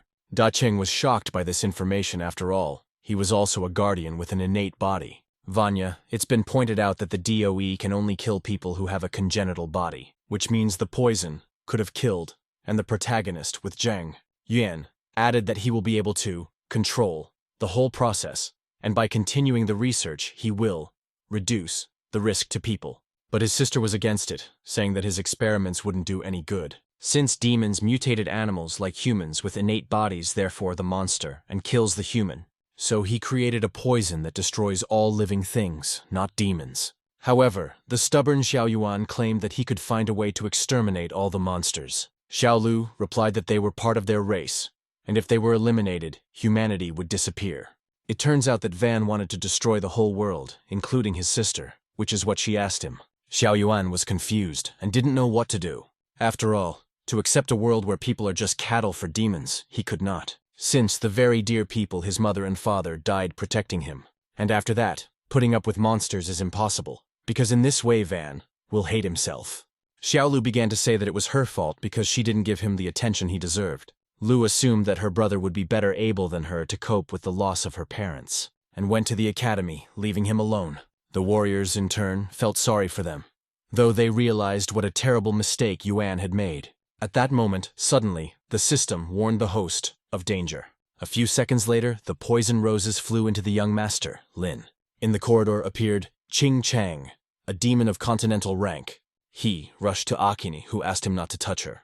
Because DOE is transmitted through contact and she is infected, and their people need protection. Sin, the queen, unexpectedly stated that, understands the people who came to protect their fellow humans. All the citizens of Chanxi are in their homes, under the care of her demons, and all the warriors of the city, under her control, are locked in a building by special forces. Naturally, except for those who had incurred upon themselves her wrath. Adding that, so far, she has not taken her anger out on those who have not been associated with DOE's development.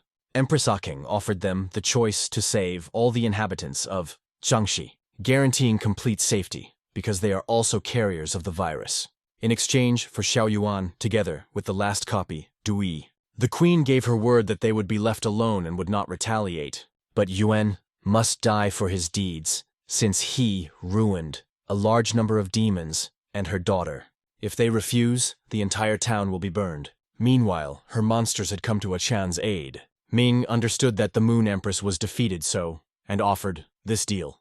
Xiaolu will not be able to defeat Aheng with his warriors, but the two masters from Yanhai can fight back. Su realized that Fan was the strongest person present and left it up to him to decide the fate of the people. However, the protagonist provided to make a choice, Xiaolu. She, in turn, hugged Xiaoyuan and asked if he had realized his mistakes. Yuan sadly uttered that he realized and understands everything. Wan Lu asked him not to make such mistakes again. After that, neutralized, her brother, his body, collapsed to the ground. With tears in her eyes, Xiaolu mouthed that she was giving back Yuan, along with a copy of the poison. Deciding to leave the Changxi townspeople in the city, as they might infect the others, Lu suggested to the queen together to continue exploring, without harming either demons or humans, stating that only with a peace treaty would he give her Dou and Xiaoyuan. Then Xiaolu signed with her blood a peace contract between monsters and humans, asking Aken to do the same as a sign of confirmation. At the same time, the party who violated the treaty will be subjected to extermination. Her Majesty agreed with Wan Lu, leaving her bloody mark in the contract. After that, Xiaolu handed over the queen, Dou, hoping for a peaceful coexistence between demons and humans. Wan Lu said goodbye to her brother and suddenly fainted. After a while, she woke up on the back of Decheng carrying her. The warriors said they were near the helipad. The general staff had sort of approved a peace agreement between humans and demons. Xiaolu demanded that Li immediately bring her down to the ground. The guards couldn't understand what was wrong and started asking her what was wrong. After looking around, Wan Lu suddenly announced that she was going to Kongxi. As it turned out, Xiao Lu, for the sake of saving, Yuan exchanged with him. Bodies this. A secret technique that could be used once. Xiao Yuan, in her sister's body, ran to the city where she was about to be executed. All the demons demanded that he be crucified immediately. The execution consisted in piercing his body with arrows from those who suffered at his hands. Van was shocked by the picture he saw. Maybe it was at that moment that he realized his mistake. Xiaolu couldn't leave the residence and live with the realization that her brother was dead. Thus, she did not sacrifice people, and her brother in exchange for her life. However, a moment later, Yuan, in his sister's body, once again woke up with the warriors in the forest. Realizing that he was imagining things, Lin, in the meantime, wanted to secure the entrance to Kongxi for ordinary people. Yuan Feng reasoned that in a couple of years, the healers under Su's leadership would still be able to find an antidote. At this moment, in front of them suddenly appeared Ahen with the Ant Kings. The Blood Moon Lord asked them to hand over Xiao Wu's ashes. It dawned on the herald that Wu had the bloodline of an ancient phoenix, and they could revive her from the ashes. The guards handed her Xiao's ashes, and Aking began trying to revive her child. The Imperial Herald of Dawn twirled in his hands, a pheasant egg. At this time, some kind of magical force stabbed into Zhang's head.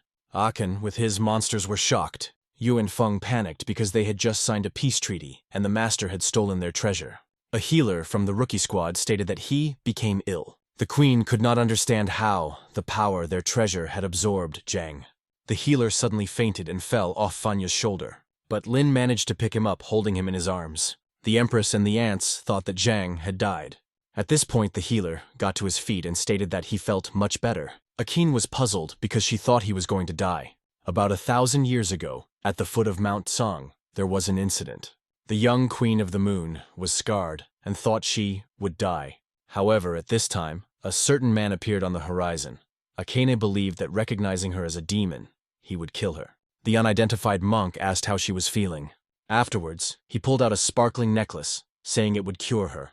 The surprised Empress, thought he, did not realize who she really was. Young Akane mouthed that she is not human. The man replied that he knew about it. But before the monk, all lives are equal, promising soon to take from her the amulet. After the cure, the queen kept coming to the river, hoping to meet the monk. Years and even centuries passed, but the mysterious monk never appeared. Until the mountain turned into a whole city, however, the monk did not return for the treasure. Aheng enthusiastically asked Zhang if he was a descendant of the savior. He added that this amulet belonged to a monk, and since the healer was able to absorb it, he must be his descendant. The ruler rejoiced at the fact that she had returned the savior his treasure. If he had not healed her wounds with this necklace, she would not be able to thank him today. In return, Akeng gave Zhang a spiritual thread that embraced his brush, adding that she is invisible, but as soon as he thinks of her, the thread will appear, and when the healer cuts it off, Aken and his people will come to his aid. Zhang, not understanding anything, decided to try out the thread and broke it. Aken, in a flash, was in front of him, and extremely persuasively asked him, no more, not to do so, unnecessarily, and gave another thread. After that, the warriors went to the helipad to wait for their transport. The healer stated that his ability was greatly enhanced, and suggested that Fanya try improved acupuncture. Meanwhile, in the helicopter flew Gay and Bo. They discussed a peace agreement between humans and demons, and the incredible strength, Lin, who was above continental rank. Ji Yi assumed that the protagonist had reached the rank of Lord. Yue swept up that if Fan is really that strong, then it will change the whole world. The warriors were extremely surprised to see Gei Yue and Bo Ji in the helicopter, who thanked the participants, the rescue operation. Seeing Xiaolu unconscious, Ji asked what was wrong with her. Da Cheng sadly said that she lost her younger brother Xiao Yuan. Bo and Yu turned their attention to the national rank demon and the two masters Zheng Yang was talking about. However, the very one Lin reeked of a dead aura. After manipulating Zhang's needles, Fan lay unconscious. Yu believed that the strength of these masters had clearly been exaggerated. After that, he said that all the guards were going to report to the general staff, and they would deal with the Ant Queen. Ji additionally cleansed the warriors of various ailments, making sure that they were not carriers of the virus. After some time, the warriors arrived in the capital, Lungo, at the headquarters building. Qin Ye, with the commander-in-chief, waiting for them on the platform. Seeing Jing and Da Cheng come out of one of the helicopters, Qin assumed that the second one must be the notorious masters. The imperial messenger in his arms carried out the sleeping protagonist. The commander-in-chief thanked everyone for their bravery and accomplishment of the task, calling them to rest. At this time, in the capital's central hospital, in a ward, lay Van in the body of his sister, remembering everything that had happened, and he just wanted to avenge his parents' deaths. Xiao Yuan, with pain, thought of his beloved little sister. At this moment, Da Cheng walked into the ward and saw that Xiaolu had woken up, whereupon, immediately, ran to get food, saying that she had slept all day and had not eaten anything. As soon as Li left, the Supreme Master appeared on the doorstep and said that the coexistence of humans and demons was impossible, adding that Xiao Yuan, more than anything else, did not want to be reconciled with the enemy, and the only reason why peace was established in Songshi is the common problem. The commander-in-chief sadly muttered that her brother's body had been brought back so that she could bury him. Also, Senior stated that DOE is a disaster that can destroy all living things. But the existence of the DOE will make the demons realize that humans are not weaker than they are, and it is hard for him to judge the deeds of Yuan, the only thing they all did very little. After a while, Van stood at his sister's grave, realizing that protecting people was more important than any revenge. The protagonist, in turn, came to his senses. The system reported that the host had made a breakthrough, and his energy was restored. Zhang stated that Fang had been asleep for 3 whole days, and there was no way he could wake him up. Lin hurriedly thanked the healer, saying that he felt much better. At that moment, Gay approached them and said that the commander-in-chief was asking them to go to the room to evaluate the force. However, after conducting a series of disappointing examinations, Qin suggested Senior to check Fang's fighting ability. Meanwhile, the protagonist, with his friend, the healer, got in a fascinating location, where warriors tested their ranks and the strength of their abilities. Watching what was happening, Zhang saw one of the guards being assigned the 6th rank, but the people, upon seeing the masters with the innate body, were determined aggressively. One of the warriors urged them to get away immediately from testing the defenses of the Guardians of Buddhism. But the masters from the novice squad still decided to test their strength. The assistant urged Zhang to concentrate and hit the wall. A moment later, the healer struck the area in question, causing only laughter from those present. After which, Lin dared to show his true power to everyone. With a crushing blow of his own, Fang broke through the wall. Everyone was shocked. The assistant stammered and said that he had the rank of a lord. The Supreme, along with his warriors, were also pleasantly surprised to realize that a lord had reappeared in Lungo. Ji, in turn, asked all present not to divulge the fact of the lord's appearance. The elder invited Fang and Zhang to the conference room, where he asked Lin to become the new guardian of the capital. For, as in their city, for more than 200 years, there was no warrior of such rank. The protagonist hesitated, then wondered what would happen to his friend.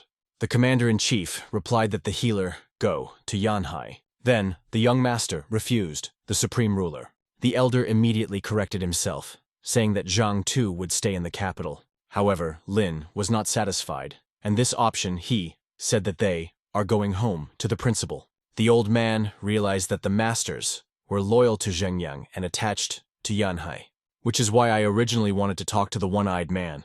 After a couple of days, the Supreme Master sent Ji in Suya's place himself, invited Zhengyang to his place. After stating that the general staff estimated that Fan possesses the rank of overlord, the one-eyed man was extremely surprised. The older man added that he intended to second them temporarily to the capital, and offered Shu a huge amount of money for such a strong master.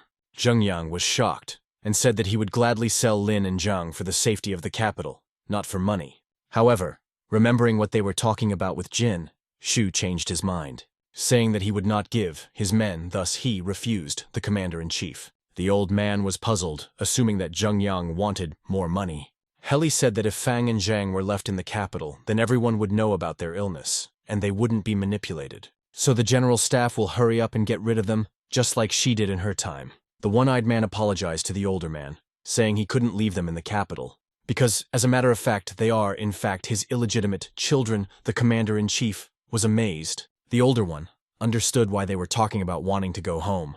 The commander-in-chief inquired why, in that case, they had different surnames.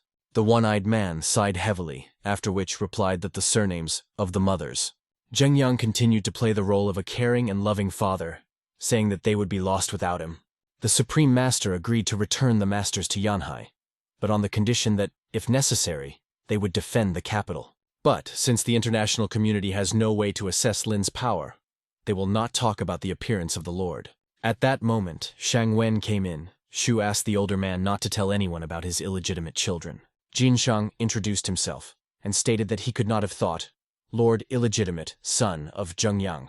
Wen was one of the 13 military advisors of the general staff, as well as a defender of the capital, a warrior of national rank. Suddenly, the one-eyed man realized that in fact Shang Yu was, in fact, Haley's father. Meanwhile, Qinye was pondering about the unexpected return of Lin to Yanhai. Mo remarked that he didn't understand the commander-in-chief's decision. Ye stated it was because Zhengyang called them his children. That means that with the new demon attack on Yanhai, it won't be so easy to eliminate Shu and Hale. Jingmo said that they should eliminate Sen's corpse as soon as possible, so that a terrible secret would not be revealed. Yi wanted to use the monsters to destroy the newly minted overlord, since no one else would be able to deal with Lin. Mo said that he underestimated Zhengyang even though he was over 40 years old. The Imperial Dawn Herald realized that Lin and Zhang wanted to go without him for a test of strength, thinking that if they weren't home, he could escape. However, the rooster slept all morning and did not notice how the time flew by. The protagonist, with the healer, managed to pass the test and return home. The rooster was not happy. Meanwhile, in the city, Xinfeng, the people, warmly welcomed their heroes, Yue and Feng. Sister remarked that they all were being called heroes. At the fact that they were hiding behind the warriors, her brother urged her to enjoy the moment. At this time, Zhengyang proudly watched the list of the best squads of the country, where Squad 666 was already in the top 20. Many considered the rookie squad the strongest in Yanhai. For the successful completion of the mission, they received not only 10,000 points, but also a state award.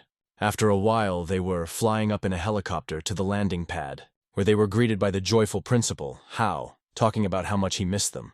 The young masters were shocked to see the principal. They threw their arms around Hao, saying that they missed him too. The geeky headmaster greeted the pet, Fanya, as well, and only Shu understood what was going on and why Hao was so animated. After all, last night he received an incredible message, from which the director began exciting tremors. Since the hospital account received 24 million for the successful completion of Lin and Zhang's mission. One-eyed inquired where Bo was.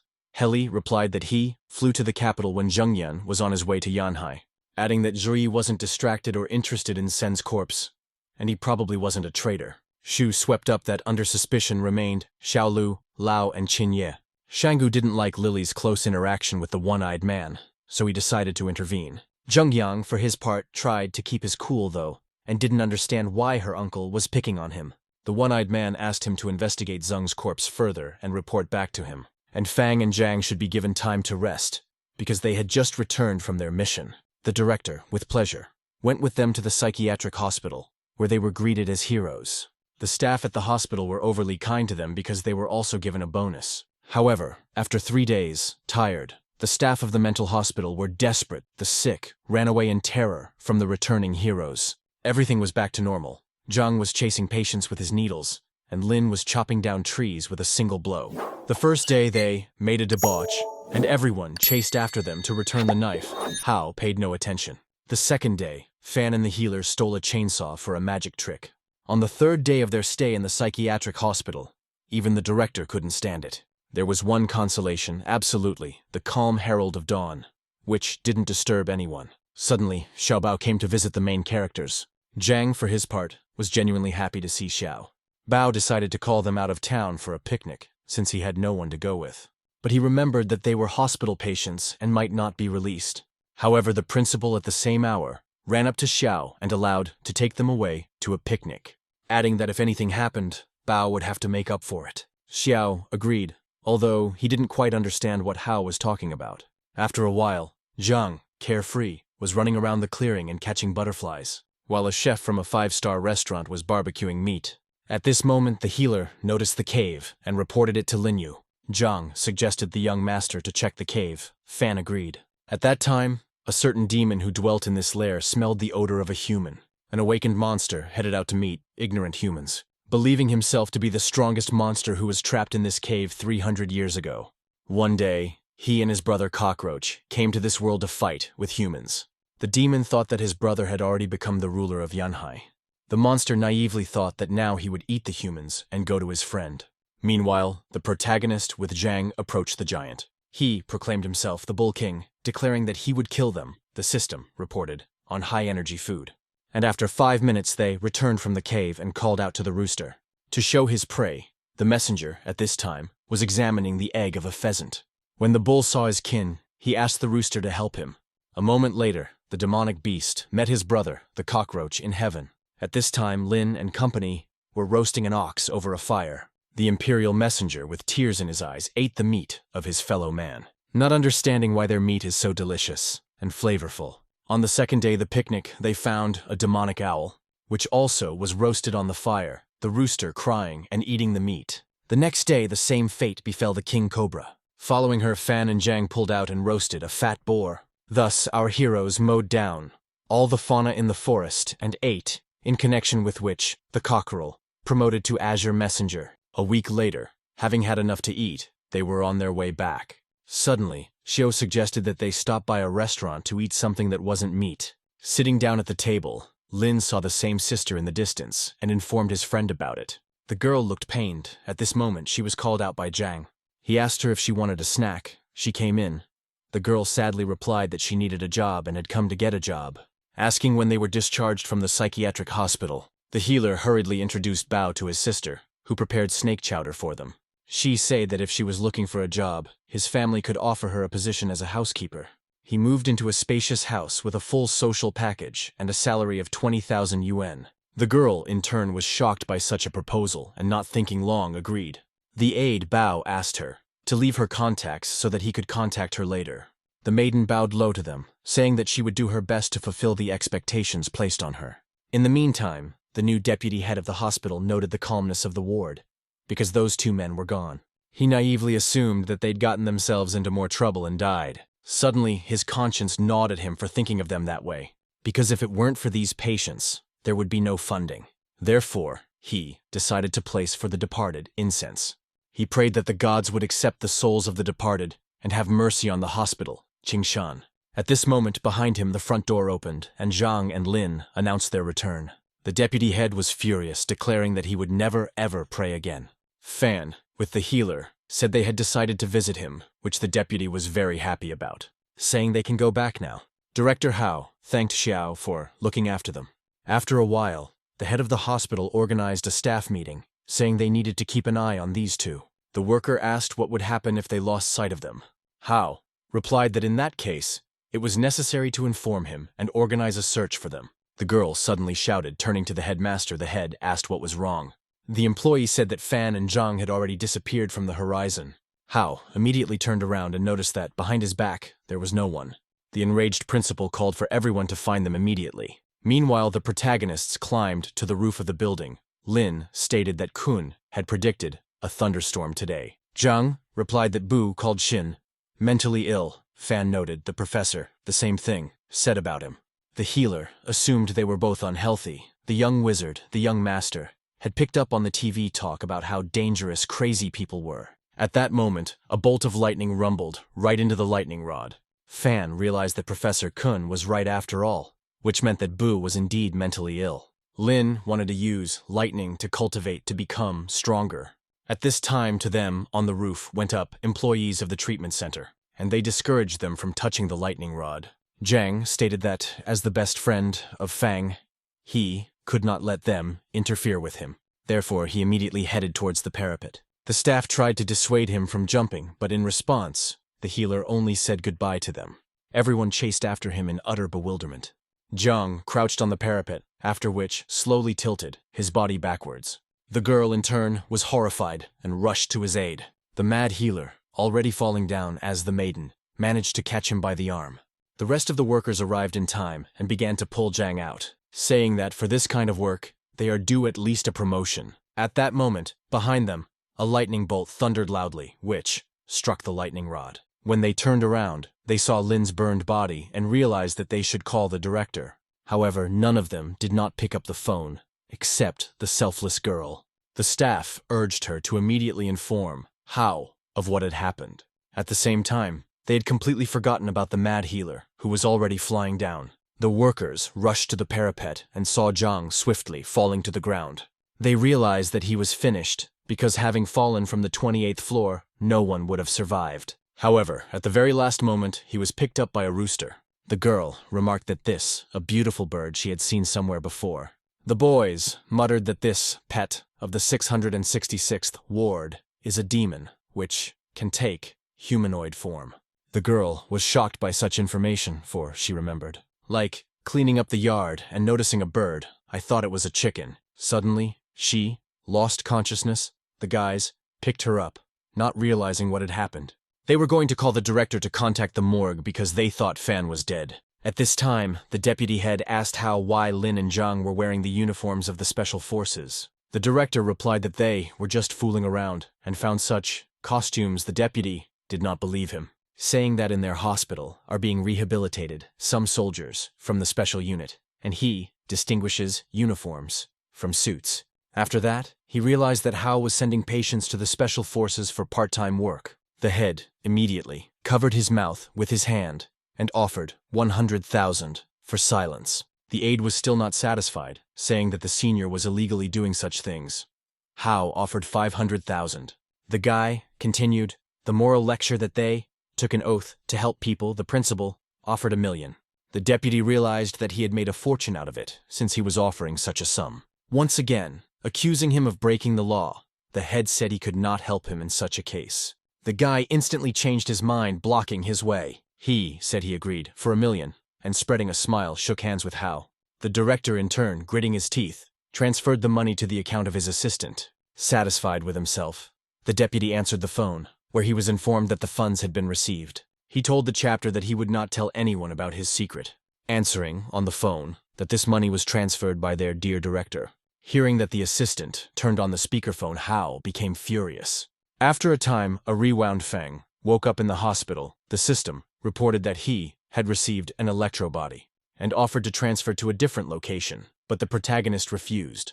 Noticing that Zhang was not in the next bunk, the system began to persuade, saying that time in the current location would stop until he returned. But Lin still refused. At this time, past his room passed by a female nurse. Looking into the chamber, the young master, she was shocked, because the main character opened a window and was about to go out it, saying that today he's going to go on a long journey. The girl in turn called for help, urging Fanya to stop. Altogether, the staff pounced on him, trying to hold him down, saying that he shouldn't get so upset, even if his girlfriend left him or some other grief happened. One of them, grasping his leg, inquired where he was going. At that moment, Lin saw outside the window Zhang riding a messenger. The next day, a video of a man jumping out of a window was circulated online, with workers claiming he fell down. Reporters immediately rushed to the hospital to find out the details of the incident, but the body was never found. In fact, the young master jumped down, which is what the nursing staff saw. But just before he hit the ground, he was picked up by an azure messenger. And a moment later, the protagonist enjoyed flying on a rooster. Fang muttered that the wind unusually pleasant weathered him, adding that it's much better than flying on an airplane. Lin enjoyed the freedom and urged Zhang too to experience this feeling. However, his friend stated that he was too afraid of heights. The young master said he would pick it up in case of emergency. Asked if he trusted him, the quirky healer agreed. The protagonist gave him a hand, and they together soared through the skies. Zhang noticed that he had experienced this sensation before, which he reported to Fan Yu, saying that earlier it was as if he was flying. Rooster realized that the healer could not fly, and only dreamed of it. Zhang began actively running at the Herald of Dawn, stating that he was flying, waving his arms, thus showing Lin that he was supposedly floating in the sky. The rooster didn't like it very much and started to express his displeasure. The demonic rats suddenly smelled the aura of humans and a national ranked beast, assuming that he is their new king, because the national rank in Yanhai is the highest. And if he with humans, then he chose the path of peaceful existence, due to which the rats vowed not to eat humans anymore. A certain demonic monster, seeing his comrades in the sky, became envious of the rooster who had achieved national rank. Despite the peace agreement between humans and demons, there were beasts that continued to feed on human meat.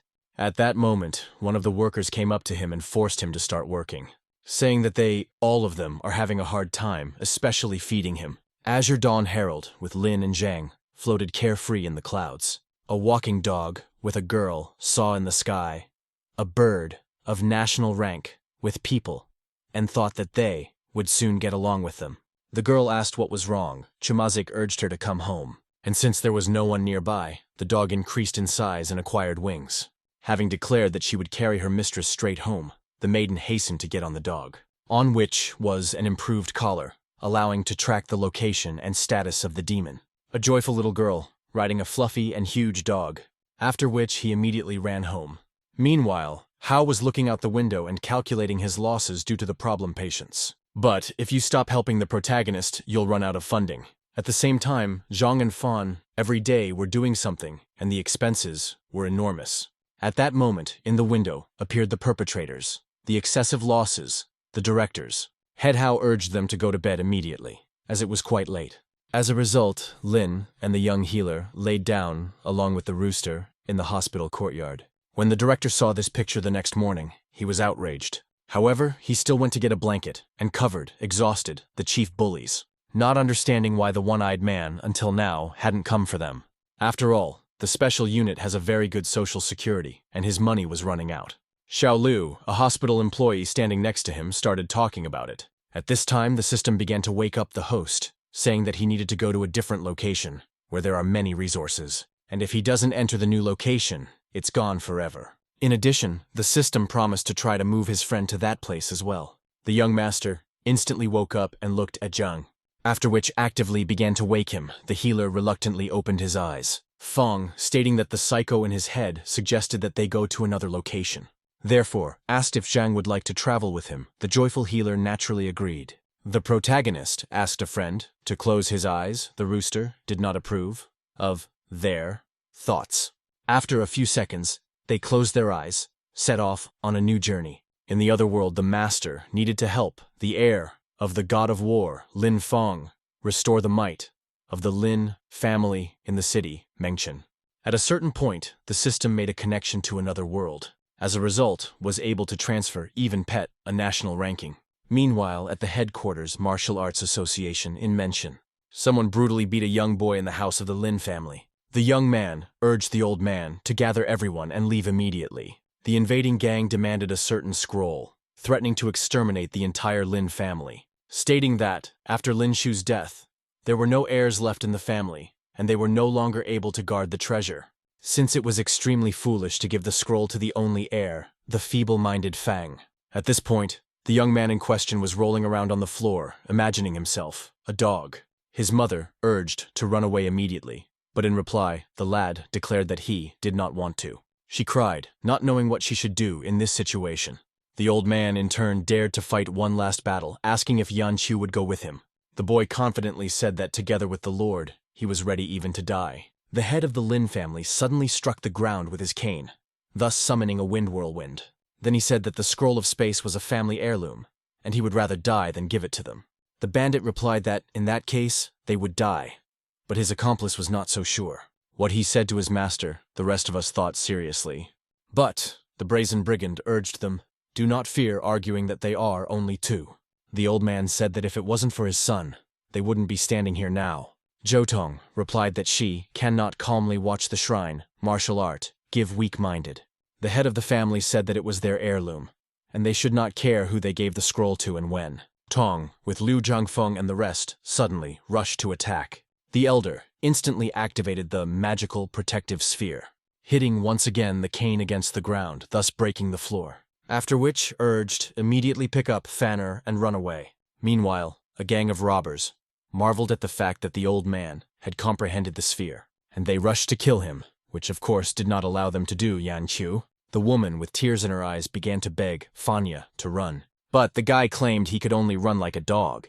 The girl could not stand it, and began to shake the underdeveloped young man. Then she slapped him, at which point something changed in his gaze. For a while, bewildered, he stood still. Then he sat down on the floor and stared at one point, rubbing his cheek.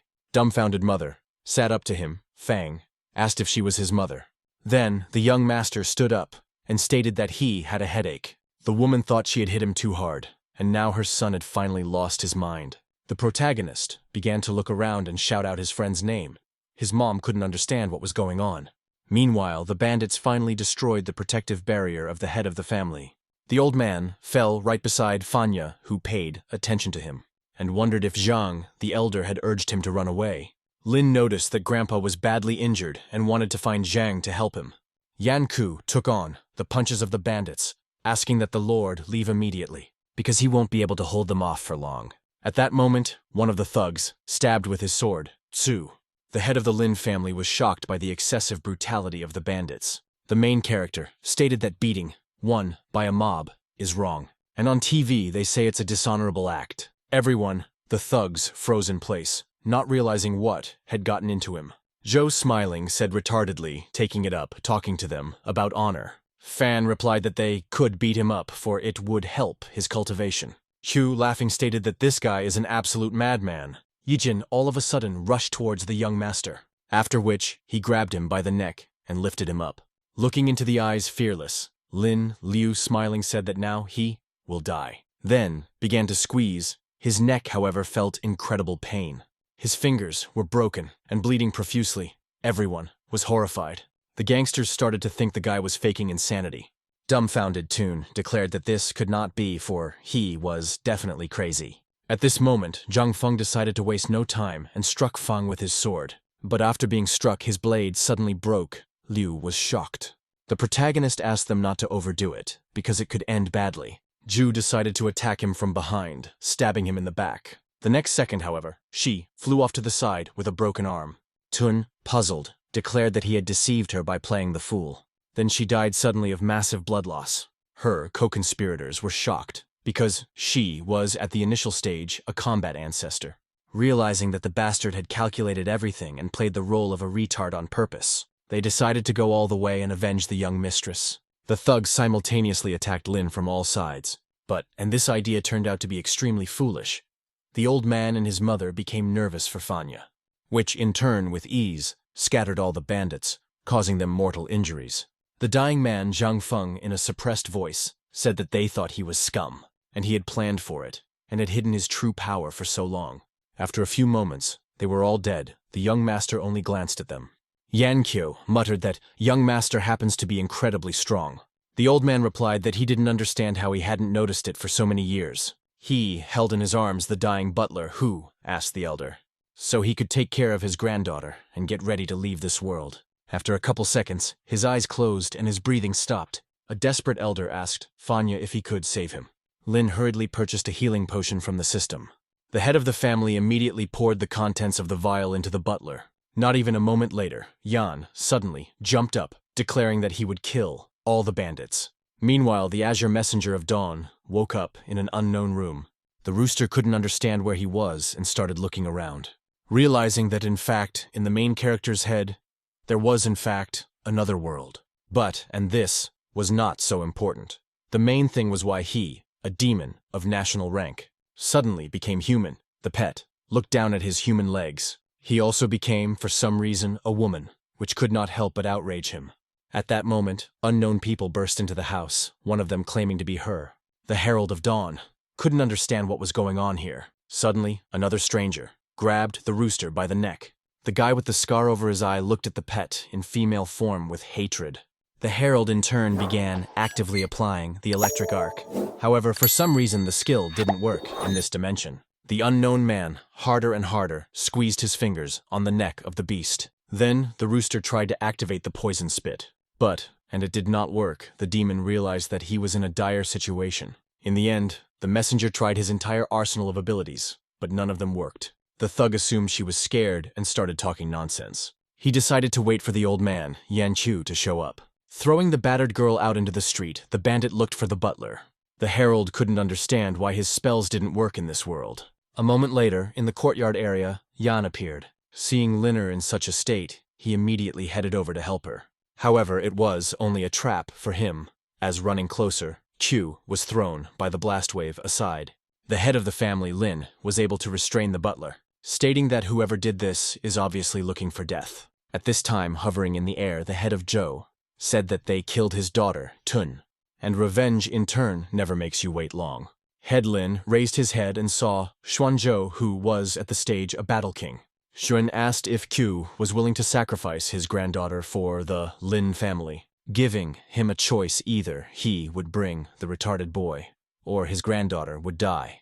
Yan refused to accept his terms, saying that he would kill Zhou. In response, Xuan laughed, for he was stronger than Qiu. Then he repeated his demand to bring Fanya here, putting some kind of collar on his granddaughter, which squeezed her neck, thus showing the seriousness of his intentions. The old man, Lin, urged him to stop this lynching. Zhou assumed that the elder was willing to sacrifice his goofy grandson. Lin realized that without vengeance, Zhuan would not leave. He looked around at everyone present, unsure of how to proceed. At that moment, the protagonist, with a confident gait, headed towards them. Zhou looked at him like he was scum, assuming that he was completely stupid. Looking around, the young master found his pet, which he was truly happy about. Having begun shouting his name, the messenger in turn was not thrilled at meeting with Fan, saying he's not a chicken and doesn't know what he's talking about. Lin called out to the rooster, who pretended that nothing was happening. The pet literally fell into despair, for he became an incapable man, also a woman. Suyan stated that if he cared about this girl so much, then he was obligated to sacrifice himself to save her. Afterwards, he asked what decision the young man would make. In response, the protagonist, as if did not hear him, and made an incomprehensible sound. Zhou realized that he was indeed retarded. The young master, completely calm, headed towards his pet. Yan couldn't believe that Lord still dared to die to save Liner, not understanding why he'd been sent such a favor. Q stood in Fang's way, saying that he couldn't let him sacrifice himself. Lin said, although the little guy was strong, but Zhuan was at the stage of a battle king, and he wouldn't be able to defeat him.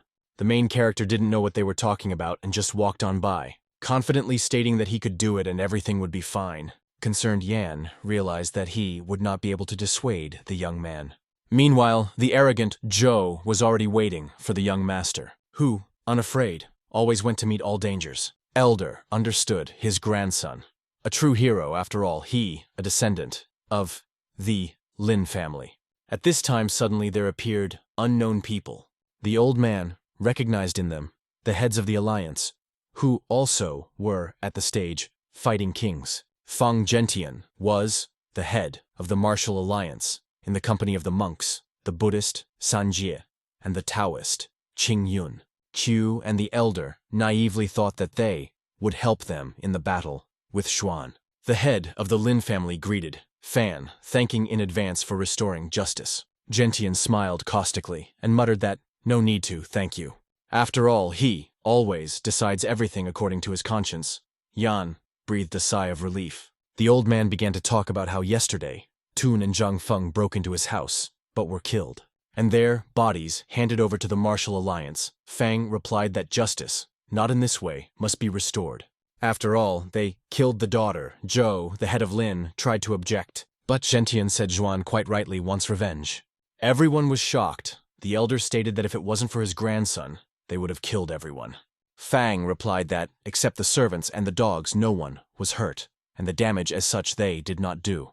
The head, Lin, mouthed that, before the bandits broke into the main hall, they slaughtered the people, their families. Gentian said that the servants, his family, are only pathetic trash, and their lives are not worth discussing. While they killed the talented daughter, Xuan, who was at the stage of a martial ancestor. Afterwards, inquired whether they had thus made an equal exchange. The old man, Lin, and Yan couldn't believe that Fan was saying such things. The head of the union added that it is necessary to compensate for the loss of Tun, and for this only one life of his grandson will not suffice. After all, he, a weakling, and Zhou Tong was the talent in her family. Therefore, the granddaughter, Chu, will also have to be killed to restore justice. Either the Lin family would give them the scroll, and then they would be even, and no one would be harmed. The elder went into a frenzy, declaring that Fan was as much a thief and a criminal as they were. The monks, in turn, swept up that the head Gentian had given a fair verdict. Furious, the old man said that they dishonor their Taoist and Buddhist schools.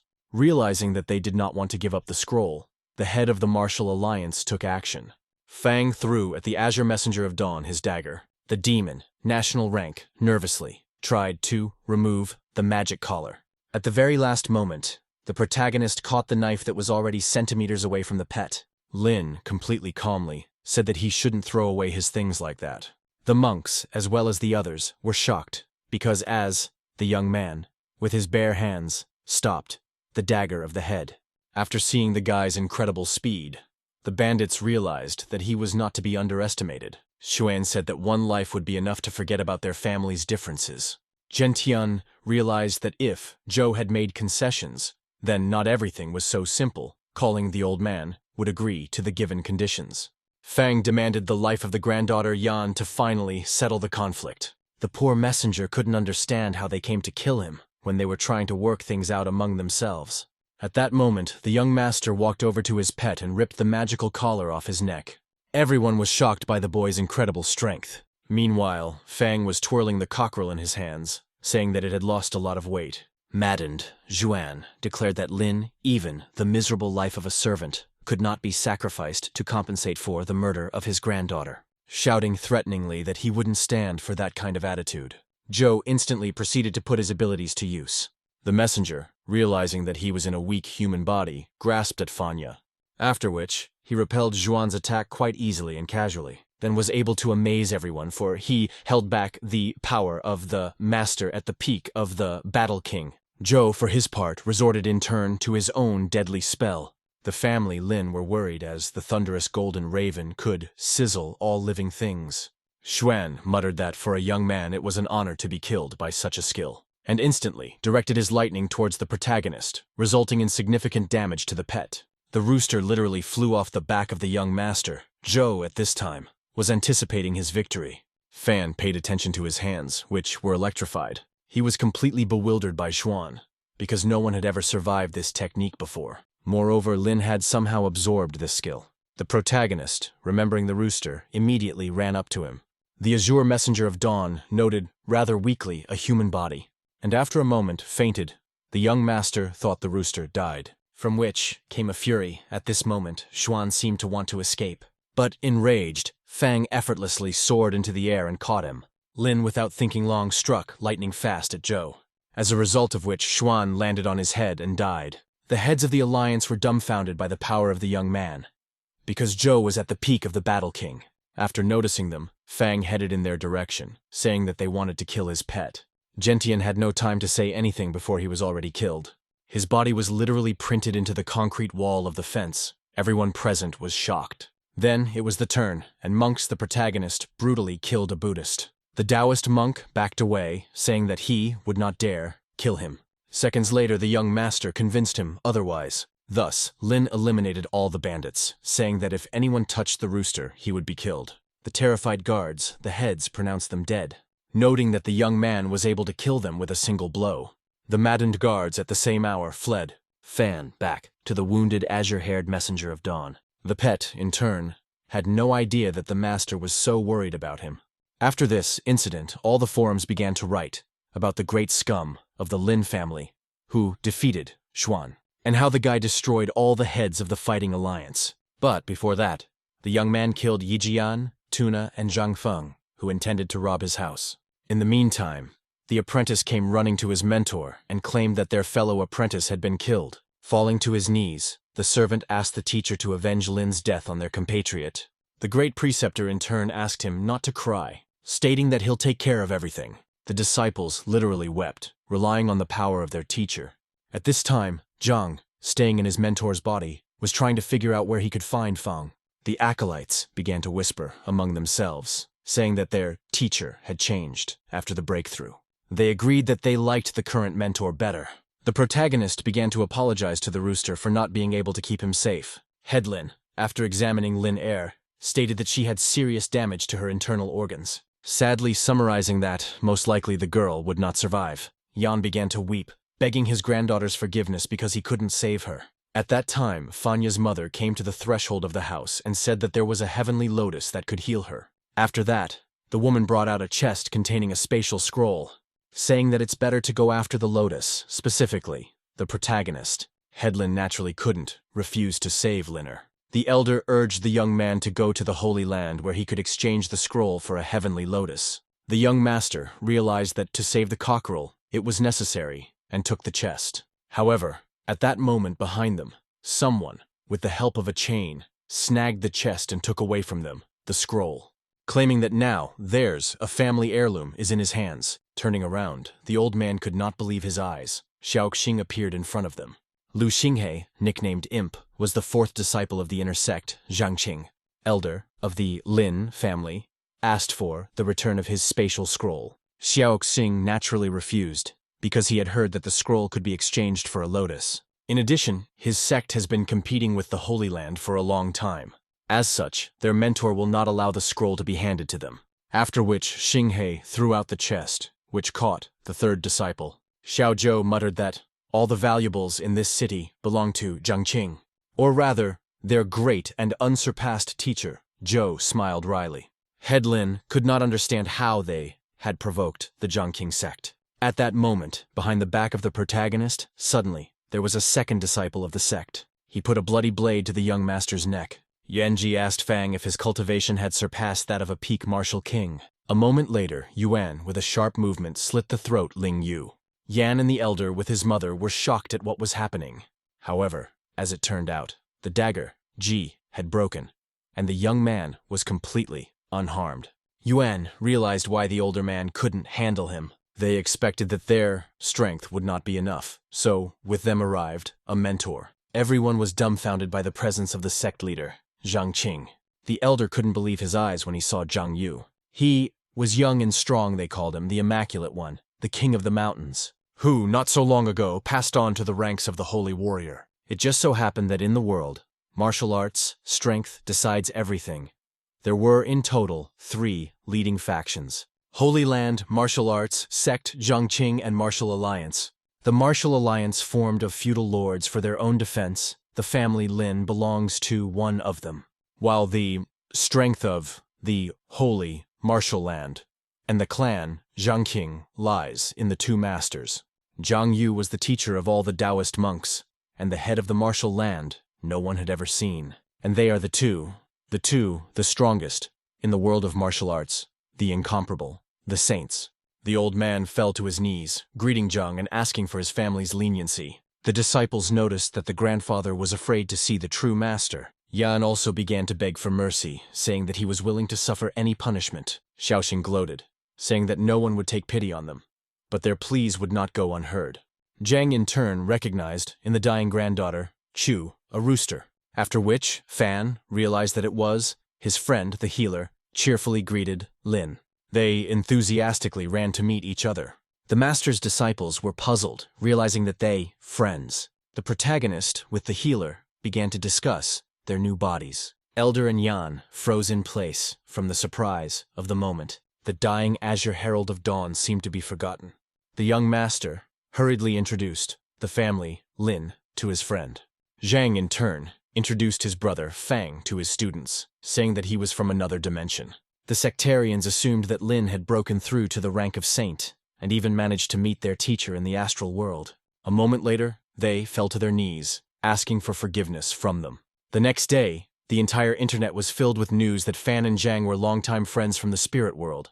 Assuming that the family, Lin, was in league with the sect, Zhangqing, Lao turned his attention to the injured pet, tears welling up on their own. He wished he had his miraculous needles in this dimension. The protagonist stated that a certain box could be exchanged for medicine for a rooster. Zhang naturally scrambled to help the pet, saying that it was necessary immediately to get the medicine. Lu Xinghe kindly handed over a chest with a spatial scroll to the young master. Fan promised that he and Lao would get the remedy they were talking about, and would definitely cure the pet. The elder and Yan naturally did not refuse to him to be rescued by Liner. Zhang urged his disciples to wait for his return. They dutifully agreed to his decision. The servants didn't understand what was so special about this girl because earlier, the tutor had never approached women. Q asked why the young master didn't use the same means he used to save him. The sect's minions replied that such a tool was too rare, and Lin probably didn't have it anymore. In the meantime, Lao and Fan walked through the city, where the residents were puzzled after all. It was himself, Zhang Yu. Lin's mother asked the head how her son would find the Holy Land if he had never left the estate before. The disciples of the Zhangqing sect assured that with their mentor, they would definitely find the Holy Land. Yuan suggested, the rooster, to take pain pills.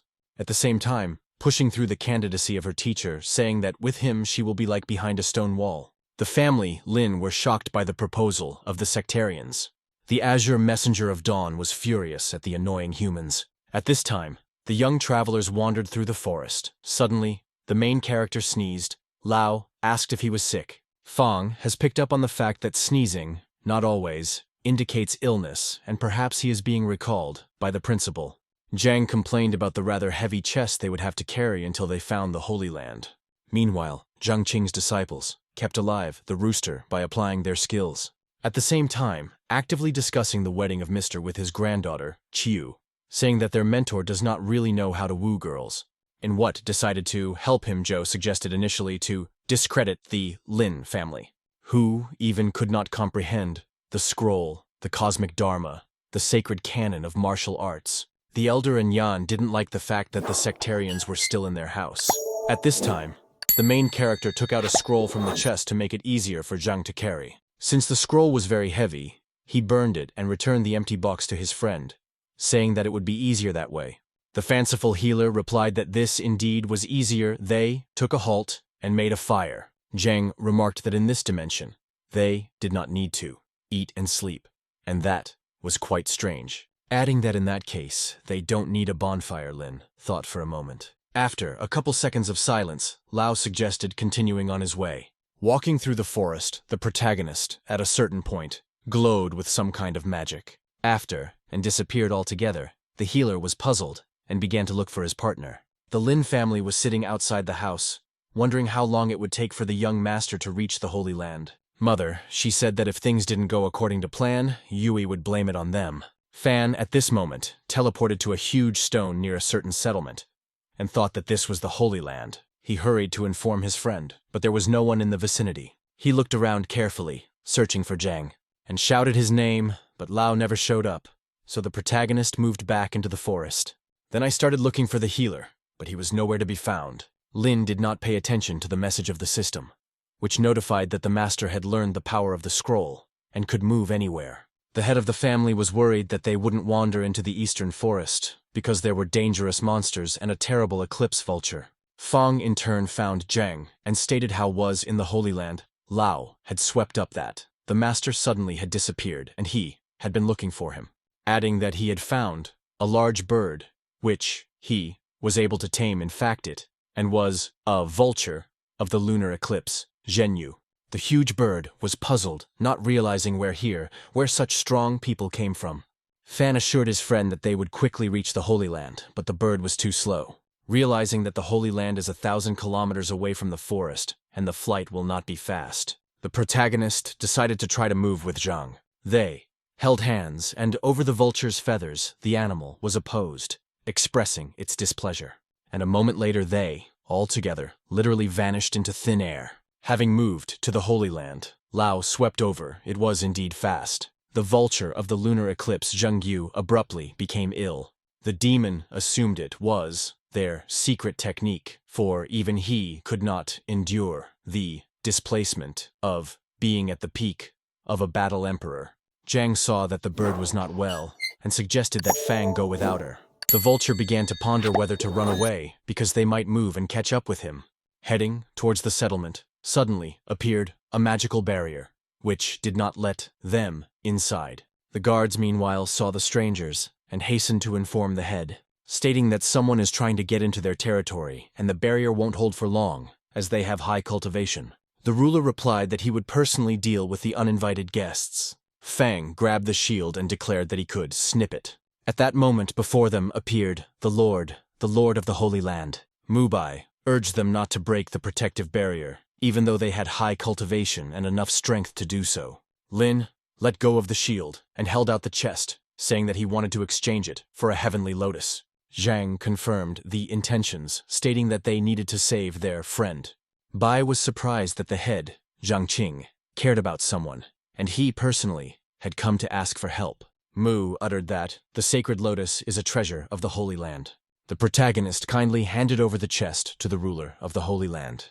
Bai knew that recently Yu had teamed up with a guy from the Lin family. However, when the head opened the box, he did not find the scroll in it.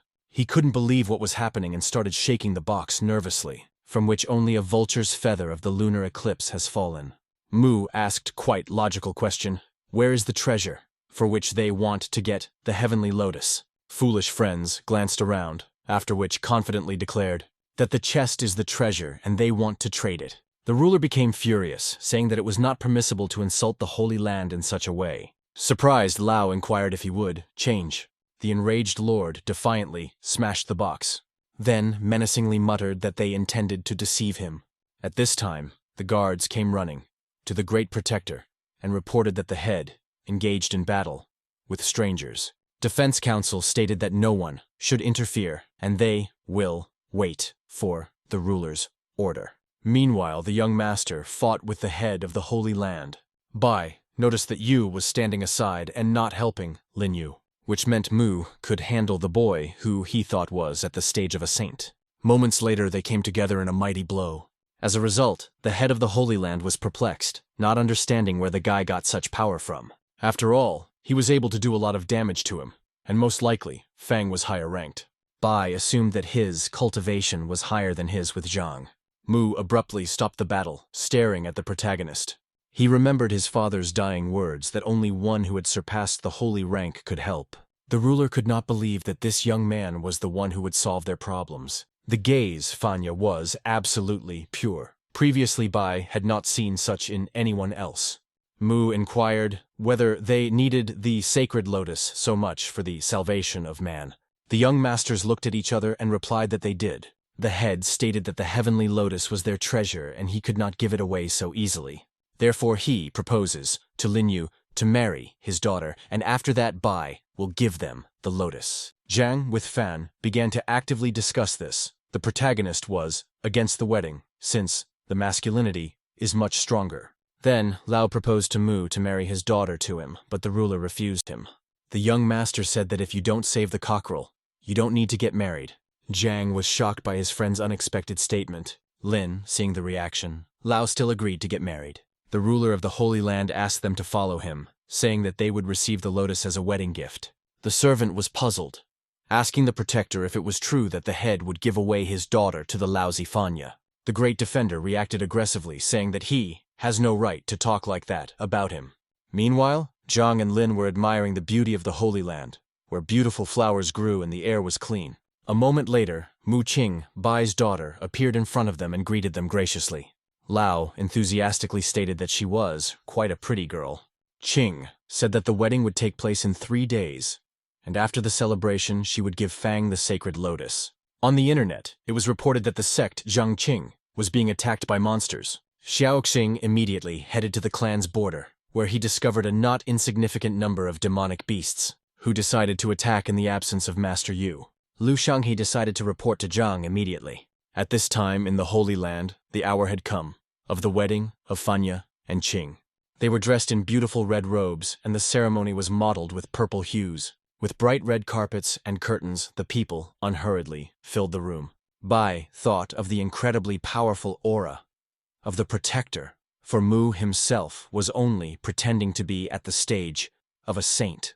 The servant said that all the guests had arrived and they could begin the festivities. But the protagonist stopped him, wondering where Zhang was. The servant replied that his disciples had come for him, and he had gone to the sect to settle the matter with the attacking monsters. Fang stated that Lao is his best friend, and therefore he should help him, promising to the bride Qing that soon they will certainly return. After which disappeared. All present were shocked, such an act, the groom.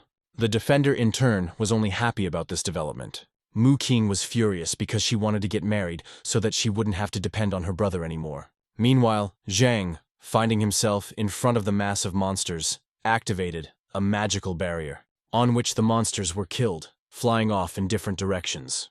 Xiaoxing marveled at his mentor's incredible power, because he didn't have to do anything to destroy them. At this moment, the vulture, the lunar eclipse vulture, Zhenyu, came out to the beasts, and shouted loudly for them to leave immediately or they would die here. He himself literally wept because he had become a servant to people. Moved, Fang asked if Zhang was injured. Lao replied that he was fine, and asked why he was not at the wedding. The main character stated that he could not leave him alone with the demons. The healer said that once they had dealt with the monster invasion, they could go back. The young master Lin, with sadness in his eyes, agreed. Afterward they held hands and moved to the celebration in the Holy Land. Zhang managed to say before he left that he was leaving the bird for Xingye. The imp, for his part, was shocked by such a decision, by his mentor. After all, the bird was at the level of a martial emperor, but he was a ranked king, and there was no telling if he could handle the vulture. Immediately afterward, Lin Fan and Zhang teleported back to the wedding venue. Lin Fan said as he returned. The girl with a grim face asked if it was true because it was the extreme degree of neglect once he ran away from the wedding. When the time finally came for the celebration to begin, some were overjoyed, while others gritted their teeth in anger. The company of the protagonist and the Holy Virgin moved closer to the center of the hall. The wedding speech began to be read out. The unexpected girl turned around and Lin Fan paid attention to this strange movement. The wedding speech was still going on and continued the wedding ceremony. While this was being read out, Zhang only clapped his hands as he congratulated his friend.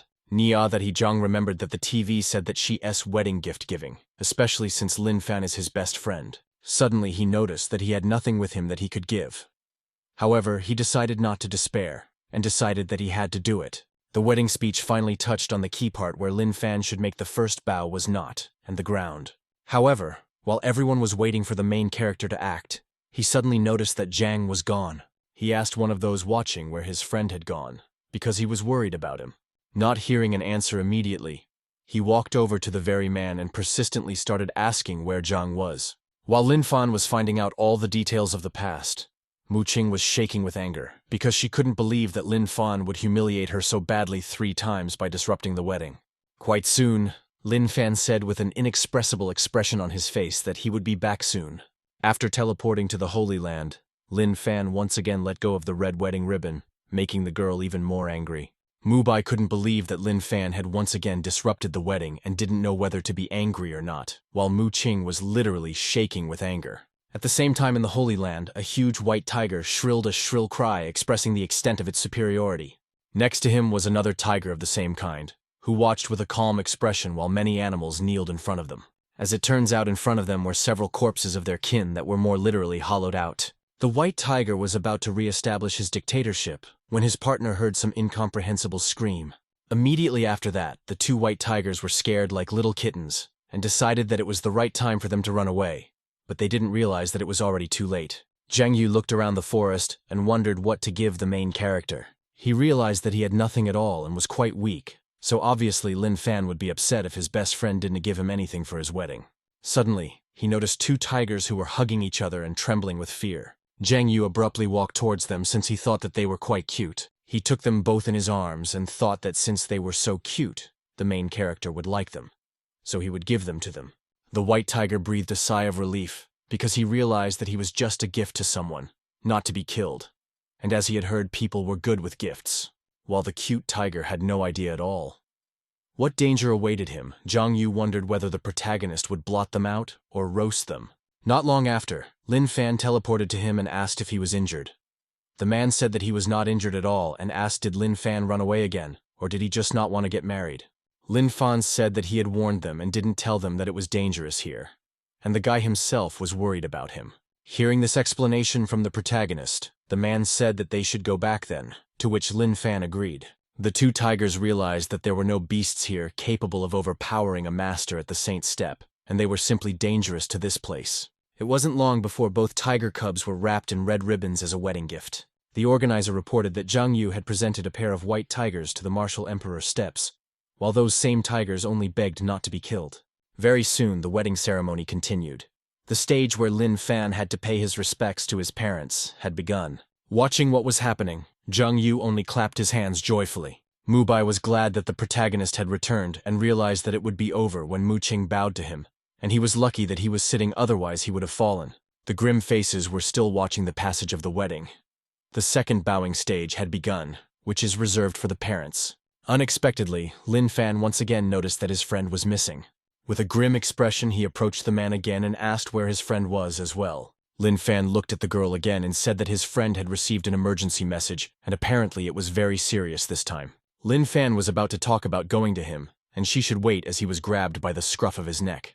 The girl with rage in her eyes asked if he was completely retarded and hit him as hard as she could.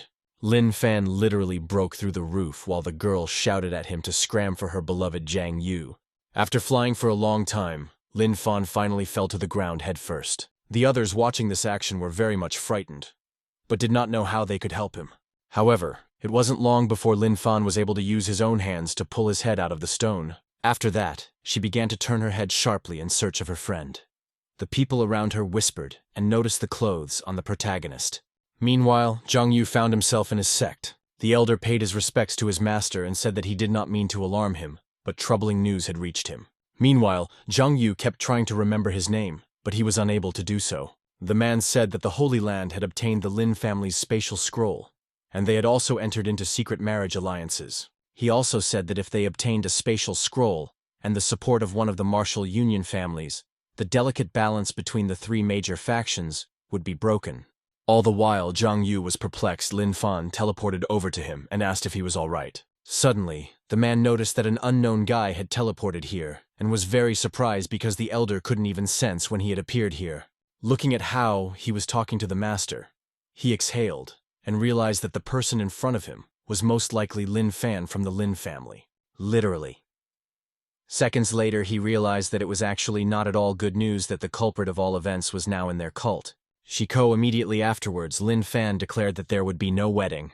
Immediately after explaining these events, Lin Fan and Zhang Yu stood at the gate and looked into the distance. Zhang Yu realized what Lin Fan was talking about when he said that there would be no wedding. Zhang Yu looked at his buddy with pity and said that Mu Qing did not want him. When Zhang Yu heard this revelation, he was very upset because they had promised to help her, and the headmaster said that promises should be kept. Soon enough, Lin Fan walked up to the gate and started knocking on it. The guy asked if there was anyone there and said that they could go on and then they would give him the lotus. An angry scream sounded from the gate, which played for Lin Fan to take the lotus and get out of there. At the same second, that very same lotus flew out of the door. Lin Fan was greatly surprised by such a shout. However, he realized that they should take this and get out of here.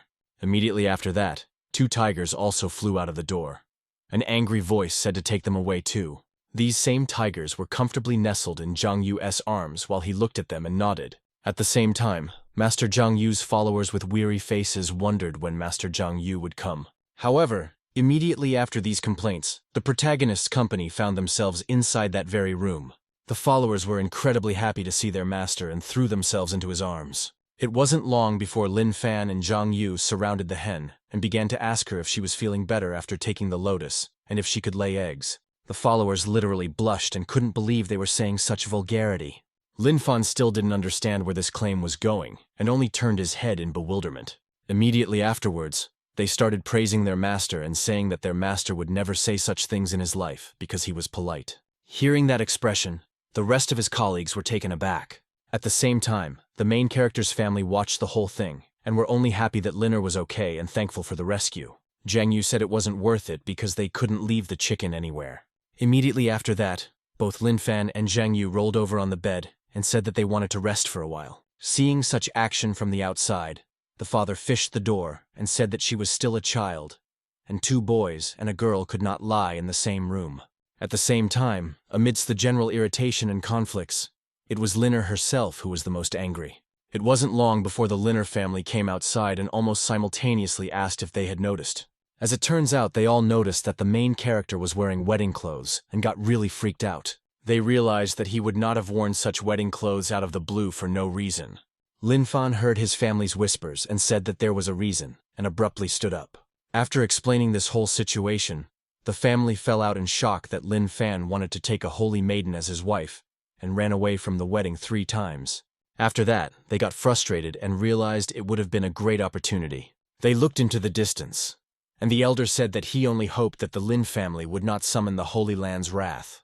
Even though she wasn't near her, her head began to bleed from such hypocritical words. At the same time, the followers were extremely dissatisfied with the fact that the master was not going to give in, and most likely the mother mentor had already planted the seeds of love in his heart. They all blushed and realized that the millennial virgin was finally saying goodbye to his reclusive life, especially with their help. After a while, Liner woke up and looked into the distance. She looked to her right and saw the main character. At the same time, Zhang Yu was waiting on her left. Both guys were looking at her with mesmerized eyes. With an annoyed look on her face, she said to stop looking at her because there would be no eggs. Lin Fan understood that if Lin could no longer lay eggs, they should finish what they had started. Hearing such a threat from the protagonist in the hens flashback popped up abruptly. However, Zhang Yu forbade his friend to do so because Linner was their friend. And besides, they had become completely different people here in the other world. The guy said that most likely Linner has become human so she can't lay eggs, so they should wait until they return to the world so she can continue. A stingy tear fell down the cheeks of the hen while she was in doubt and did not realize whether to hate or love them. However, she could not deny the fact that she felt universal sadness. It wasn't long before Zhang Yu picked up 2 tiger cubs that complained that Zhang Yu couldn't take them lightly. As Zhang Yu headed towards the protagonist, the tigers were only glad that they were still alive. Linner, who understood the language, said that they were just about to kill them. The 2 beasts were incredibly surprised to hear this. They turned back and asked if Linner understood the demonic language.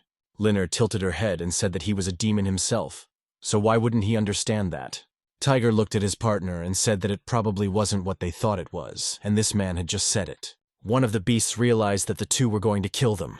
At the same time, Lin Fan was still sharpening his knife while the 2 beasts kept their arms around each other and wondered what to do. Suddenly, on the beast, they realized that their only thread of hope was that very same Linner, and with all their gazes, they begged to be saved. It wasn't long before Lin Fan finished sharpening his meat knife. Seeing Lin Fan bring it up to the bodies of the 2 beasts, they screamed and began to panic with fear. They began to beg the hen for help and called her a fellow hen. Lin Fan raised his hand and said that the tiger meat was quite tasty, and the hide was soft so they would be able to make their own mittens. Zhang Yu smiled and agreed with this with a naive expression. The tigers realized that they really wanted to kill them and make mittens out of them. However, Linner suddenly stepped into the conversation and blocked the knife's path. Linner realized that she was weaker than ever, and they could kill her with one swing. But she couldn't escape the feeling that they called her their friend. The girl realized that there was a possibility that as soon as she opened her mouth, they would get angry and kill her. The girl began to repeat the syllable mo, unable to articulate her speech adequately. Gaining courage, Linner asked if they could not kill them and give them to her. But by now, he said that the hen seems to like the tigers, so she wants to take them. However, Lin Fan was not going to stop and said that they could eat with them. Those who were literally petrified of such, while Linner thought, why take such a pause? Linner began to hurriedly talk about how she wanted to take care of them and asked if it was normal. Lin Fan Zhang Yu clearly did not expect such a thing. Zhang Yu told his friend that they said on TV that girls like to take care of little animals. Zhang Yu took the 2 tigers by the scruff of the neck and held them out to chicken. The 2 beasts literally sobbed with happiness and begged only to be allowed to live. At the same time, Linner was actually surprised that they had given them to her so easily and finally felt the power of friendship. The girl sank into her thoughts and wondered if this was the reason they had gone for the cure. And in the end, they had even given the tigers away. The girl suddenly smiled as she sank into her thoughts.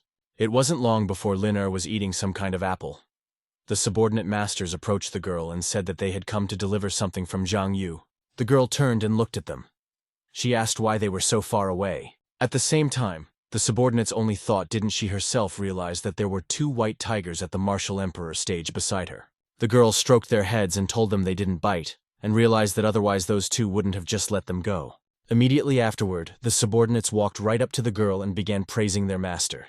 The subordinates started giving all sorts of gifts to the girl. The guy said it was the frozen aroma of knowledge, and 1 drop would keep her young for 1,000 years, enveloping her entire body in a subtle fragrance. Linner said that since she only works for humans, it would be of no use to her. However, the girl still touched the drop and marveled at the effect it had on her. A mysterious flower grew from the girl's finger while the subordinate masters rejoiced at having helped them find their master's mate. When Linner plucked the flower, she was angry because she thought she was a demon, a man, but not a girl. After that, the guy offered a mountaintop ring and said it was heavenly dharma. Linner's eyes lit up as she realized that it was the protection she needed the most right now. She instantly slipped this bracelet over her arm and realized that in her position, this was just what she needed and she could feel safe. The subordinate said that if the owner was in danger, the master would sense it immediately. He also covered his mouth with his hand and said that this treasure is created by family heads for their wives from generation to generation.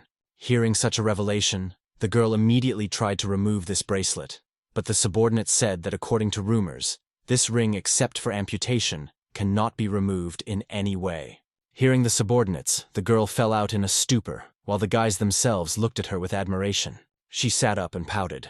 Linner realized that the amputation was a no-go, and since they had given her the ring, it was no longer her concern. The subordinate then held out the next gift, and the girl asked what it was with annoyance. The guy said that the bottle contained a drop of loyalty, which was a condensed drop of a master's breath at the peak of martial saint. The subordinate begged the girl to drink it as soon as possible, particularly one bottle from the box.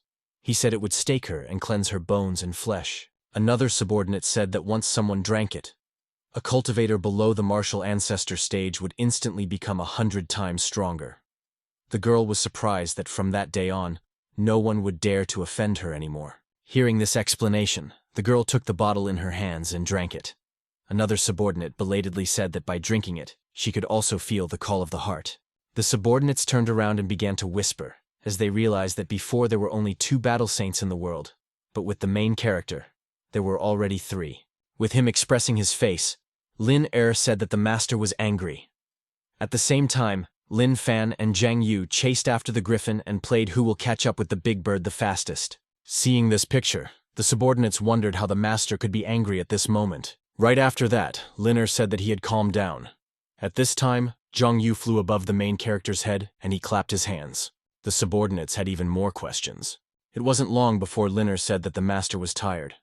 At that time, he called out the other sect members and said that he could put down a dozen while the others begged him to stop. The subordinates realized that most likely the call of the heart was wrong and was complete nonsense. The boys decided to think of another way to convey the master's feelings to Mother. Zhang Yu, with his eyes closed, he turned to his friend and said that he felt something. Lin Fan said that he was also feeling something. As it turned out, Lin Fan Zhang Yu was in the embrace of the chicken and was admiring its scent while Lin Er herself couldn't move a bit. They rubbed against the chicken's skin and savored its scent. Lin Er couldn't help being angry, but she couldn't cancel the smell either. The hen's father tearfully came into the room and told her to let her daughter go because 2 men and 1 girl is too judgmental an act. At the same time, the 2 tigers only admired their mistress, and it was because of her coolness that so many suitors were chasing after her. Soon enough, Lin Er left the room. She was in her philosophical thoughts, wondering what the meaning of her life was, and when she would get out of here while the 2 tigers were sleeping peacefully. Immediately afterward, 3 followers of Master Zhang Yu approached Kurochka. They asked what had happened to her. They began to speculate whether Lin Fan had upset her again, and began to condemn him in every possible way while praising their master. Suddenly, one of the followers pointed to the griffin and said that the master had provided this bird to them, and Lin Er could ride it. The follower looked at the bird, who had far from the calmest expression on her face, and asked with nervousness in her voice if she was cute. Lin Er turned away and said that she wasn't honey at all because it was a male. The griffin was surprised that Lin Er recognized his sex at first sight. The follower was very surprised and asked if it was true. He wondered if the word cutie had a gender. After that, now walked behind the griffin and wondered how Mother even knew he was a male, and decided to check while the griffin resented the very spot. He began to get angry and flapped his wings in preparation for the attack. Lin Er asked if the follower was stupid because he was going to kill him. Immediately after this remark, the griffin swung at the follower, who shrieked in terror. At the last moment, he was able to dodge and said that Mother is cool because he almost got caught while Lin Er put her hand on her forehead and sighed indignantly. The griffin turned to the girl and asked if she as a human being understood the king, that is, himself. It turns out the girl spoke in a demonic language since her followers didn't understand her at all. From their side, it looked like 2 birds screaming with incomprehensible sounds. The shouting kept going on, and they got into warlike postures, Griffin spreading his wings while Lin Er spread her shoulders like wings. Suddenly the griffin's eyes went wide as he realized there was something amiss. He noticed that the girl's movements clearly recalled the dance movements of the demonic bird people, and didn't understand how she knew them. However, most importantly, she smelled wonderful. The griffin blushed heavily as he realized that when a male performs a dance in front of another male, it is a provocation, whereas if a female does it, it is considered flirting. However, Griffin turned his head and said that even though she moved well, however, they belonged to different species. Lin Er didn't understand why it was all luck at all, and looked at him like he was an idiot. Griffin said that even though they are different species, but because she understands the demonic language and knows the customs of the bird people, she is half demon. While Lin Er was still in her frozen dance, said that he couldn't give her a chance. After a while, the hen finally realized what Griffin was trying to say, and her face darkened. Immediately afterward, she turned around and bid him farewell when he flinched in surprise. At the same time, the followers realized that that demon was at the peak of the emperor, and apart from the saints, he had no equal. The girl was literally tailed by a griffin, who grabbed her leg and said she didn't understand what she was giving up. Sin began to pose and told her to look closely, for he was the strongest demon in the eastern forest and the most muscular griffin among the entire bird family. Not realizing that this only annoyed the hen, he began to boast about his plumage and physique. Linner continued walking towards the followers in every way possible, ignoring the bird. Watercat, what she didn't expect was that this griffin would be the most persistent. He was still addressing the irritated hen and saying he reciprocated her and trying to press pity. Bird said she was too cruel and asked him to wait a little while for him to break through and become a human like her. Suddenly the griffin's eyes opened wide. He saw a foot approaching him, which was waiting to step on him. Immediately afterward, the girl started pounding the bird and talking about how she wasn't human or a girl. The followers realized that their master had some bad news. Pretty soon the master's follower came up to him and started complaining that the birds were hurting the mother with angry faces. Lin Fan and Zhang Yu looked at the situation where the griffin had been famously beaten, while Lin herself stood nearby with irritation on her face. The followers could not believe that this demon even dared to put its paws on their future mother mentor and had to kill him at once. Zhang Yu pointed at the griffin and asked the hen if he had offended it. She looked up at him and squinted. She turned away and said he didn't hurt her, considering he was her kin. Literally cried because he misunderstood that she loved him after all. Immediately afterward, however, he looked down and saw two handsome men. He realized that in beast form he was no match for them. Immediately afterward, the griffin spread his wings and with tears in his eyes told the girl to wait for him, for he would break through and take the form of a man and then take her in marriage. Grabbing his quill, it shrieked unhappily for him to die. It wasn't long before everything returned to its pace. Zhang Yu and Lin Fan competed in how fast they flew, while the two tigers and Lin lay below and enjoyed themselves. In this way, quite a lot of time passed. Autumn passed, and winter came, when the children started playing snowballs. Pretty soon, 3 years have passed. Someone left a bloody fingerprint on the door. A certain battered man, not even able to climb the stairs, begged to save his sister. At the same time, the main character's company abruptly turned around as they heard some kind of voice. The elder said that in the past, Mu Qing had given the Holy Lotus to save the hen, and the debt was read in payment. They appealed to the protagonist and Zhang Yu to save the Holy Maiden. However, they asked them to look according to the situation. Quite soon, Lin Fan and Zhang Yu teleported to the mission site while everyone else waved them goodbye. The elder told his colleague not to worry since the main character was a gifted cultivator. However, let's go back 3 days. Mu Bai spurted blood all the while realizing that he had taken the poison without realizing it. His Duan Shanhu said that this poison is King Chuiyan's blood poison, which has no taste or smell, and he has been chowing down on it for 3 years. The man asked who made him give away the Holy Maiden from the Lin family. It turned out that they had grown up together with the maiden, and the man himself had dreamed of her for so many years. Mubi couldn't believe what he was hearing, but without even expressing his thoughts, the man interrupted him and said that since he didn't want to give her back, all he had to do was kill him and then take her back. However, Mubai only shouted angrily, so he could only dream about it. The man extended his arm and delivered a swift blow to his opponent. Immediately afterward, the man literally flew to another part of the hall. The masked man asked if he read that since he was poisoned he couldn't handle it. The man extended his hand and said that the ungrateful dog deserved a canine death. Suddenly, however, the entire dungeon shook with a piercing scream. Mubi immediately realized who that voice belonged to. Some madman said that thanks to the poison in the man's blood, he had enough power to break the seal. Mubai couldn't believe that he had dared such a desperate action. He opened his eyes wide and asked the one who had released Xueyan. Xueyan extended his arm and punched the masked man who was far from his best form. With this blow, he threw his opponent to the other side of the hall. With burning eyes, he said that he had waited so long for the moment when he could take revenge on the one who had imprisoned him for years. Suddenly, however, the mask fell, and the girl's beautiful face was visible behind it. The former head of the guards was immediately taken aback as he didn't expect that Mu Qing could be hiding behind the mask. However, this meant nothing at all to the opponent, who was already swinging to make his next strike. The head guard couldn't let that happen, and uttered a technique trying to restore his former accomplice. He shouted that Mu Qing had nothing to do with this, barely managed to stop the man. However, the opponent didn't care who was behind the mask, Mu Qing or the head, because the person who locked him in was someone wearing a mask. He decided to himself that he would kill whoever was carrying her, while the girl held out her hand. Suddenly, the enemy's eyes went wide. The girl reached out her hand to confront the powerful technique on equal terms. The man was surprised by this power and quickly jumped away from the girl. Xueyan opened her eyes wide and said, "Judging from the cultivation of the Saint Realm, she is not Mu Qing by any means, and is Mu Bai."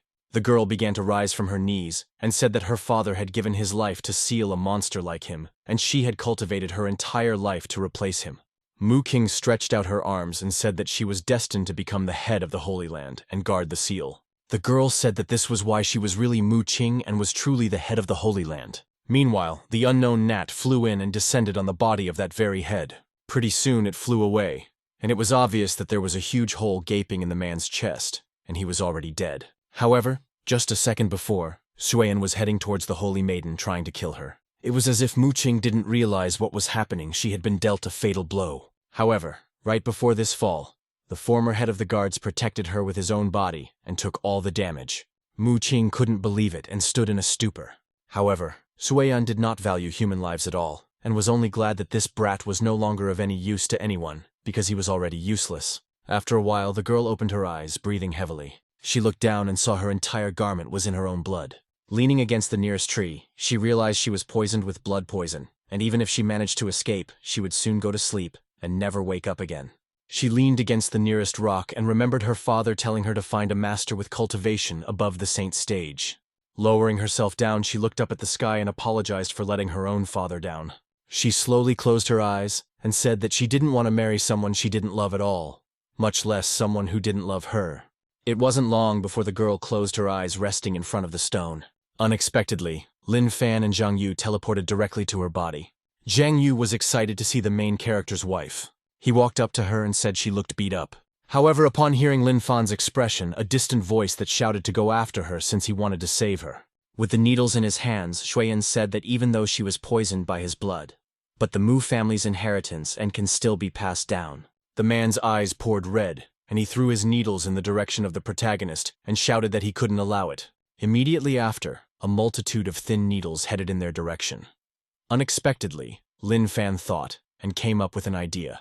He abruptly grabbed all the needles, while Zhang Yu watched this performance and clapped his hands. Lin Fan put all the needles in a pile and said that they just had some needles for Zhang Yu. Zhang Yu was genuinely pleased with the main character's gift and thanked him. The man looked at the dying holy cause and said that he would use the full rotation of the universe to save the girl. At the same time, Xuan was furious because Lin Fan had taken his poisoned needles and made a gift out of them, which was an extreme degree of disrespect. He threw himself at the protagonist and screamed that he would kill him with his bare hands. He reached out his hand and gave the protagonist a hard slap. Grabbing his face, Xuan said that he would smash his head and it would be a beautiful death at his hands. However, Lin Fan Plaison reached out his own hand and grabbed his opponent. The system informed that the host had perfected self-hardening. The man abruptly jumped away from the protagonist and asked him who he even was. However, Lin Fan said with a nonchalant face that there were a lot of kind people here who were willing to help him cultivate. As Xuan made another dash towards the protagonist, he was surprised that he lived in such a friendly world. As if not noticing the trajectory of the punch, Lin Fan took on him. Xuan was greatly surprised that from such a blow, Lin Fan didn't even move. Immediately afterward, he jumped back, denying what he had seen. The man couldn't believe that some brat could be that strong. Lin Fan smeared the blood from his nose and thanked him once more. However, Xuan was literally seething with anger and asked if the man was bullying him.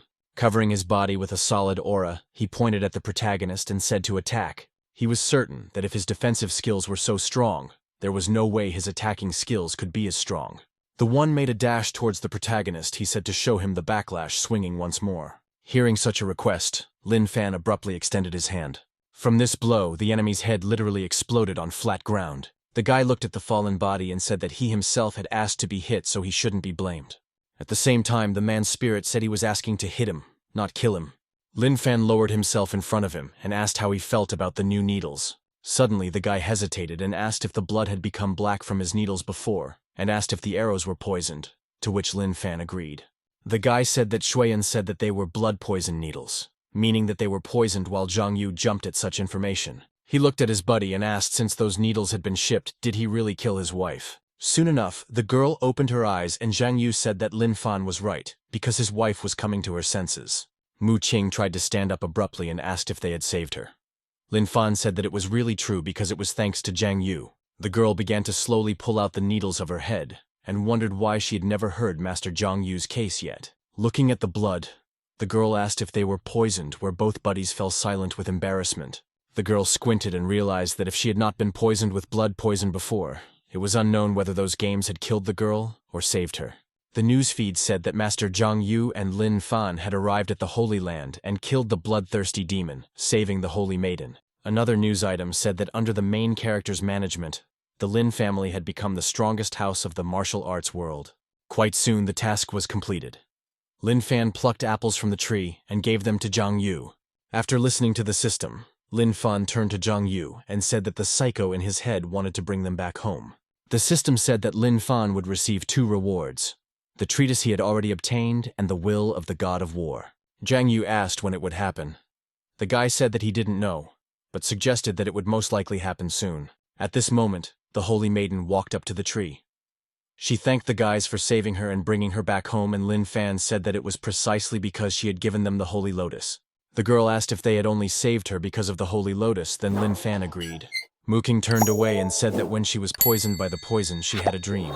The girl said that in that dream, Lin Fan did not run away with the wedding, and in a solemn ceremony, she married him and became his wife. The girl also said that Lin Fan loved her in this life and in the next life, as well as any other he loved her. Lin Fan said with an expressionless face that it was just her dream, and the girl agreed that it was just her perfect dream.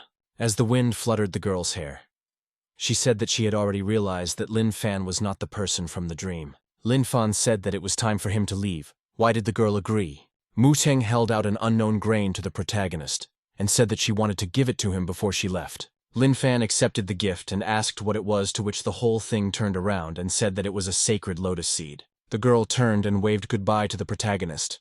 Nowadays, a guy looked at a grain and thought it was very tasty. Instantly swallowing the grain, Lin Fan was still looking at the girl's back. However, immediately afterward, the system reported that enough energy had been accumulated to establish a connection, and the host would leave this world in 3 seconds. After that, the countdown began, and the girl turned around at the last moment. The Holy Maiden blushed and asked what would happen if she gave him another chance. Exactly when Lin Fan went back, she asked if he would agree to marry her in that case. Reasoned Adam, in whom silence and Mu Qing did not hear the answer, said that it was only a second weakness. The girl turned around and said, "Forget it." Suddenly, however, she heard that the guy would agree. The girl clearly didn't expect this and turned back around. With a flushed face, said he agreed. Realizing what he was saying, his face literally flashed red. As it turned out, the very seed of the Holy Lotus cured his dementia, and he immediately confessed his feelings. The boy was confused for a moment, but he felt obliged to agree. Muking was still standing in a stupor and couldn't believe what she had just heard. After a while, however, she smiled and blushed. With tears in her eyes, she threw herself into her boyfriend's arms, realizing that this was the best event of her life. At the same time, Zhang Yu was eating apples with his followers.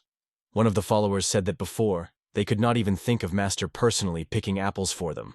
Not expecting this turn of events, the system said the reward would be delivered upon return and started the countdown. Abruptly, Zhang Yu froze and his soul returned to the original world. Pretty soon it was the hen's turn. The countdown started, and the system said they would deliver the reward upon return. Immediately afterward, the cloud fell. The master returned with a grim expression and asked if they tasted good, to which the unsuspecting followers agreed. The man smiled, nevertheless. His smile meant no good intentions. Immediately afterward, he squeezed the apple in his hand, literally destroying it. The followers were greatly frightened by this temperament of their mentor. After that, the man stood up with a sullen expression and said that that mentor was probably better than him. After beating their followers, they still didn't understand what they had done wrong and asked what they had done for. Zhang Yu asked if they didn't understand this at all and asked something like this. The man was extremely angry at the fact that none of them had even noticed the switch, and yet they were praising that master. The man exhaled and thought that in any case, transmigration of a body from another world wasn't such a common occurrence, so they were unlikely to be able to see it all so quickly. However, he was still angry since watching 3 whole years of imposters was an unbearable sight. The man said he's seen everything they've been doing for the past 3 years, and it's time for them to pay for everything they've done. They began to ponder how the ring was still at Mother's, while the frozen scent even the master himself approved. Unexpectedly, and not realizing that the mentor still didn't know that they had swiped in a drop of fidelity for the mentor's mother, Zhang Yu asked, did they not notice any changes in the mentor at all in these 3 years? With fury in his voice, he asked if they had not sensed that another person was beside them. The followers said they had noticed it. Hearing this answer, the mentor exhaled as he felt that his students were not completely lost yet. They started to talk amongst themselves because they thought that today's mentor was the one who was too angry and looked like a different person. Giving another blow, he said they might not even dare to come down the mountain for the next 3 years. Very soon the wedding of the protagonist and the holy maiden began. This time it went off without a hitch. Lin Fan expressed the first bow, heaven and earth. After that, he bowed once more to his parents. Following that, he bowed to his partner. Exactly like the girl, Lin Fan blushed heavily. Bowing to each other, this marked the end of the wedding. News broke on the news that Mu Qing had broken through to the saint level and married the main character. At the same time, Liner was looking out the window and the 2 white tigers were communicating with each other. Realized what they said, they wondered if she, before, was not like a human, but what was very similar. The tiger then asked her partner if it was normal for them to say such a thing right in front of her. Looking at the girl, they wondered if she was really their mistress. Nevertheless, they expressed no doubts and still continued to live under the girl's wing. The girl remembered a feather that had come down from nowhere when she was a child. Liner thought it was somehow connected to her and she felt it with all her heart. The girl realized that she was very beautiful. And as time went on, she began to like the feather more and more. At some point, she started dressing up in the image of that very feather. Suddenly, she realized that it had been so long ago, yet she still recalled these events. She stroked the tiger's fur and realized that because someone had been controlling her body for 3 years, she was being carried away in thought. Looking outside, the girl realized that from her senses, he was unlikely to be back here anymore. Suddenly, someone shouted the girl's name. An unknown monster with human form said that the king kept his word and returned to marry her in the tree. Liner looked at the unknown man in her window and asked who he was. The monster stroked his hair haughtily and asked if she didn't recognize him. After that, he muttered something in the demonic language and expected an appropriate reaction. However, since this was not at all the Liner he had expected, the girl froze in a stupor. The monster still didn't understand what was going on and asked if she hadn't heard and repeated the same sound again. He shouted it so hard that the whole yard heard it. With an incomprehensible expression on her face, the girl asked who he was and if he was really saying that to her. The monster smelled something wrong and asked if she didn't know who he was and didn't understand the demonic language. Realizing that she didn't understand him after all, the monster was disappointed in that. However, he was still haunted by hope, and he tried to do a dance in front of her. He asked if she knew the dance. Liner turned her head and said that she didn't understand it at all and had never danced. She thought it was probably another saint. It finally happened a long time ago that this girl wasn't who he was looking for, and he put his hands down. Liner said she should make it clear that she really wasn't the person he was looking for. The man's face darkened and he looked away.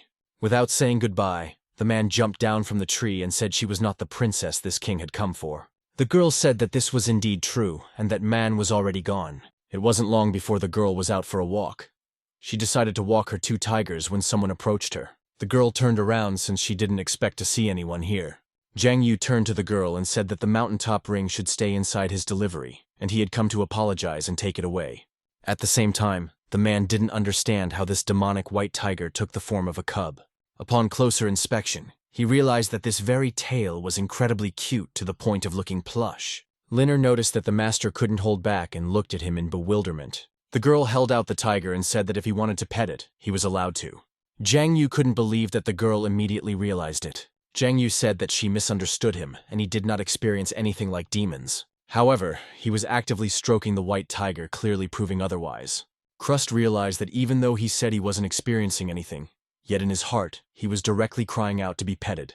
An hour later, the man finally did play with the beast and said he was returning it. The girl took the beast back and asked why he had come here after all. The man was taken aback by such a question. Upon looking, the man said he had come for nothing. After bowing to Jiang Yu, the girl bid him farewell. The man turned back around and said that as soon as there was time, he would meet Liner again. From then on, Master Jiang Yu would stay at the manor every month, half a month, or every 10 days to visit Ling Er. 5 years later, the master took Lin Er away for paired cultivation. After a while, the master finally did learn to make the investigators laugh, to drag a drop of loyalty from him. Hearing such expressions, the master became even more angry and asked what he had said, clearly intending to beat up his disciples. However, after that, Liner pulled at his clothes and asked him if he was angry. As soon as Jiang Yu saw her face, he immediately relaxed and said that there was nothing wrong with it. Still wary of the man, the girl looked off into the distance. Stroking her head, Jiang Yu told her to forget about them and not to take them to heart. After that, he shouted that he would forgive his students this time, and the students only thanked their mother mentor. 500 years later, Lin Fan, under the guidance of a saint maiden in paired cultivation, broke through to the realm of the gods and became the head of the entire martial arts world.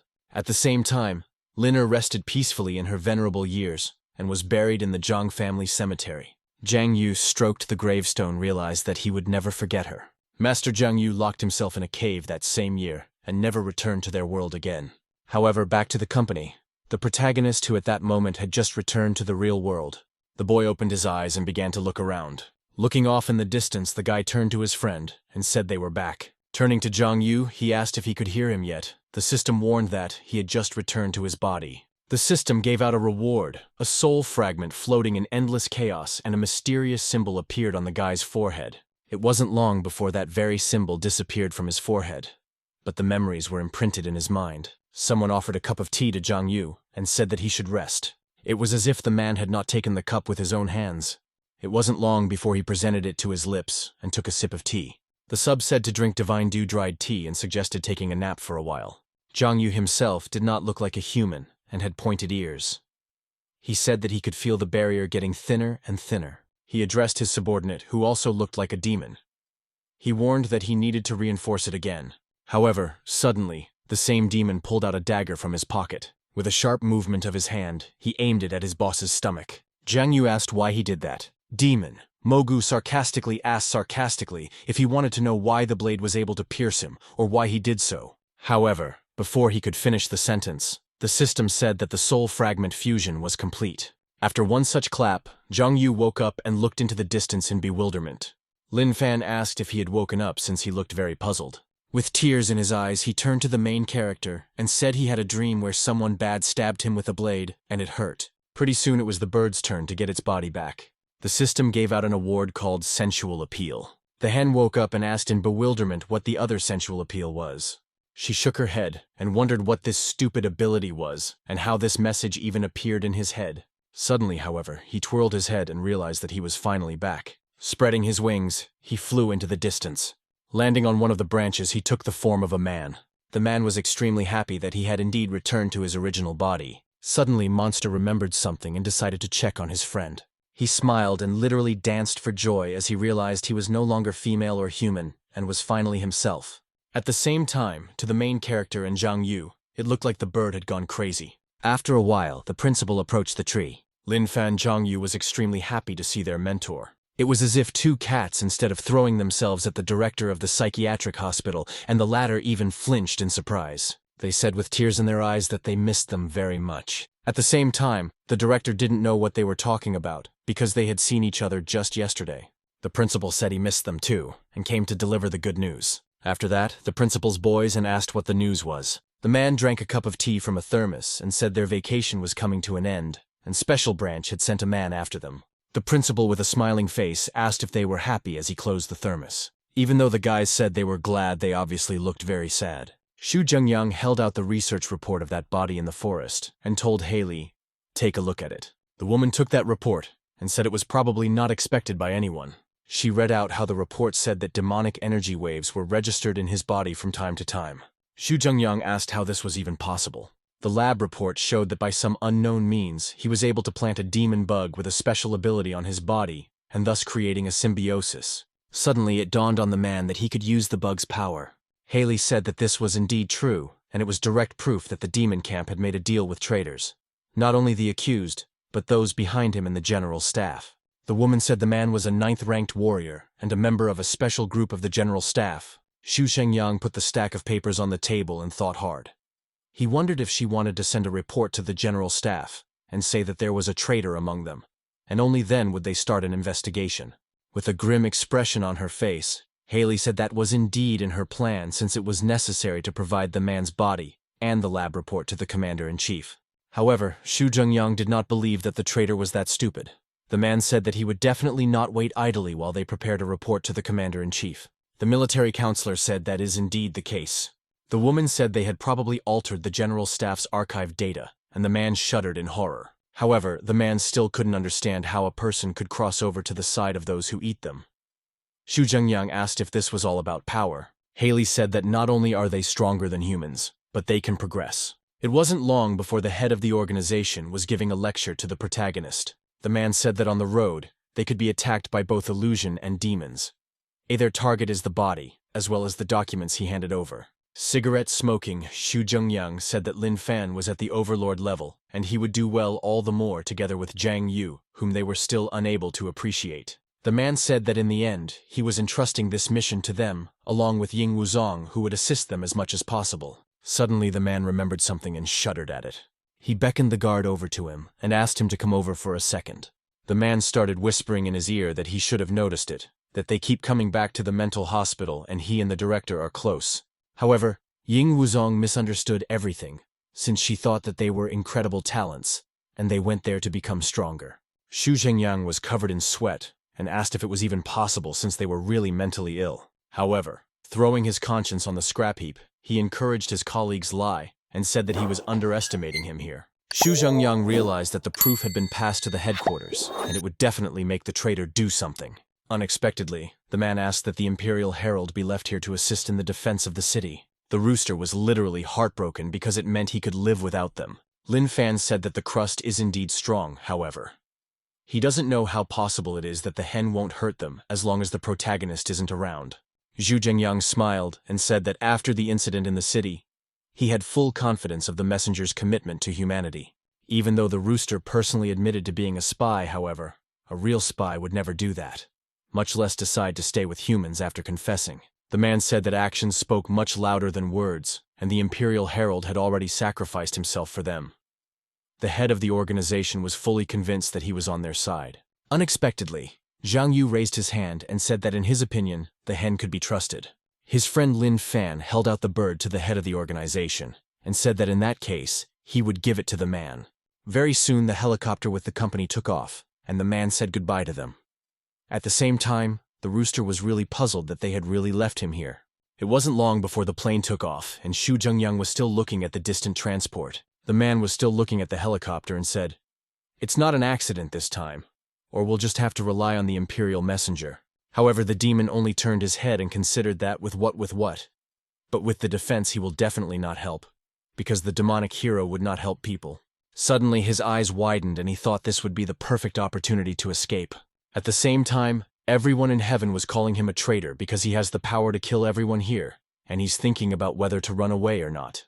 She certainly remembered from all the teleportation techniques that Lin Fan used in the martial world. Suddenly, Xu Zhengyang noticed that the Imperial Herald was trembling, but he did not pay much attention to it. At the same time in the helicopter, Lin Fan and Zhang Yu were enjoying their drinks while Ying Wuzong was driving the helicopter. Pretty soon, it became night, and the protagonist's company went to bed.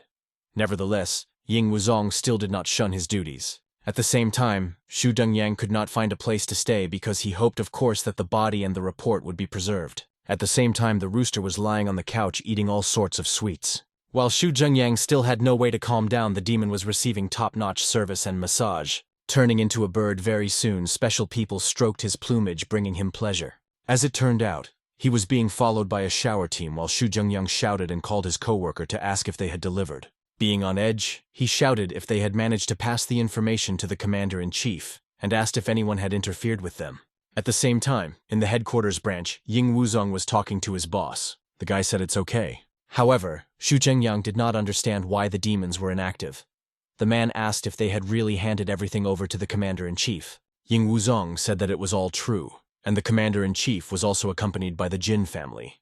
Xu Zhengyang instantly realized who he was talking about, and realized that it was indeed the commander-in-chief. Talking to a military advisor, he asked if the traitor had just accepted it. At the same time, the woman said that it can't be so, because they are in the palm of their hands, while nothing is known about them.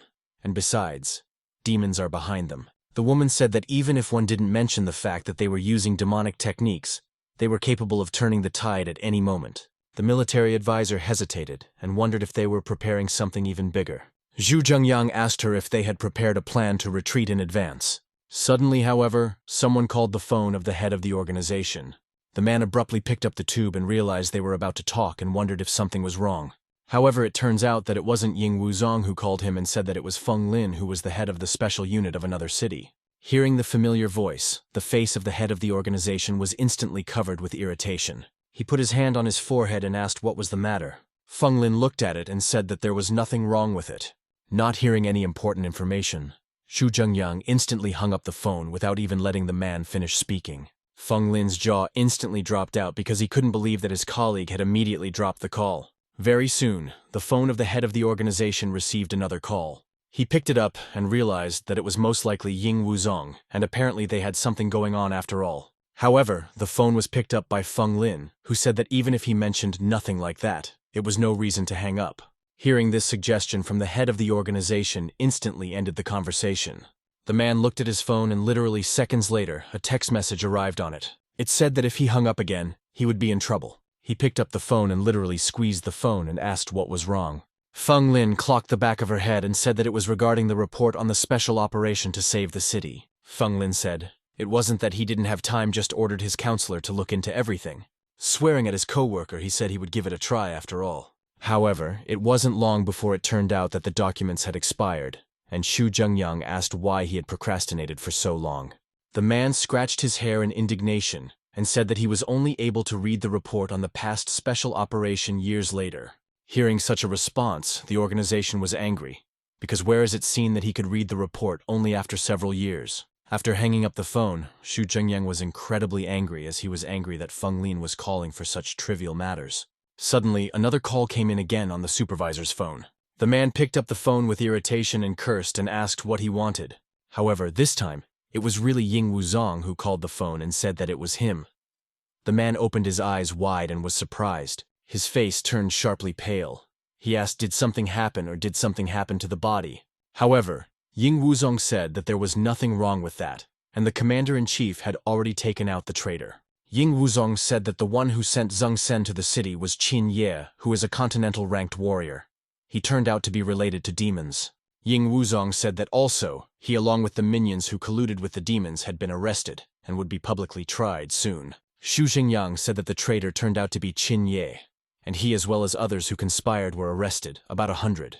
However, the man had a feeling that it had all gone too smoothly. The man scratched the back of his head and said it had gone so well he wasn't even comfortable with it. The commander-in-chief thanked the protagonist for making those stick around and for a few more days. The main character's team said to address on this whole, they themselves said he was bad, and they couldn't help but help. The commander-in-chief said there would be a public trial in 3 days. They were charged with treason for their crime against all mankind. That same night, Lin Fan along with Zhang Yu lay quietly and slept in front of the bars. Behind the bars was the very same Qin Ye.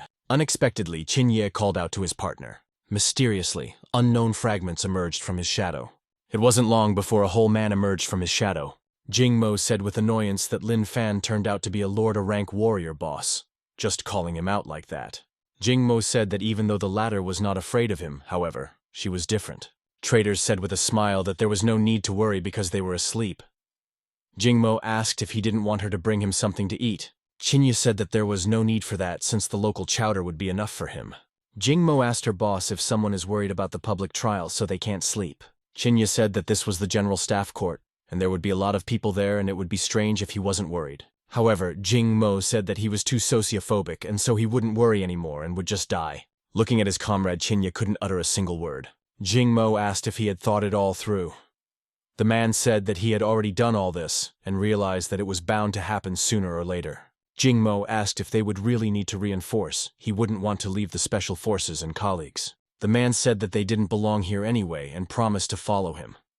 Jing Mo said that he remembered this promise and said that if 2 deaths can't happen, then 1 death can't happen. However, the traitor asked what his comrade was talking about, for they would live. Unexpectedly, Jing Mo reached out from his hood and pulled out a bat. The girl said that this thing sucked his blood every day with or without a reason. Betrayers told her to eat more because then he might lose his appetite for her blood. However, Jing Mo didn't believe it because ever since this monster has been parasitizing her. No matter how much Tanya eats, she doesn't get fat or thin.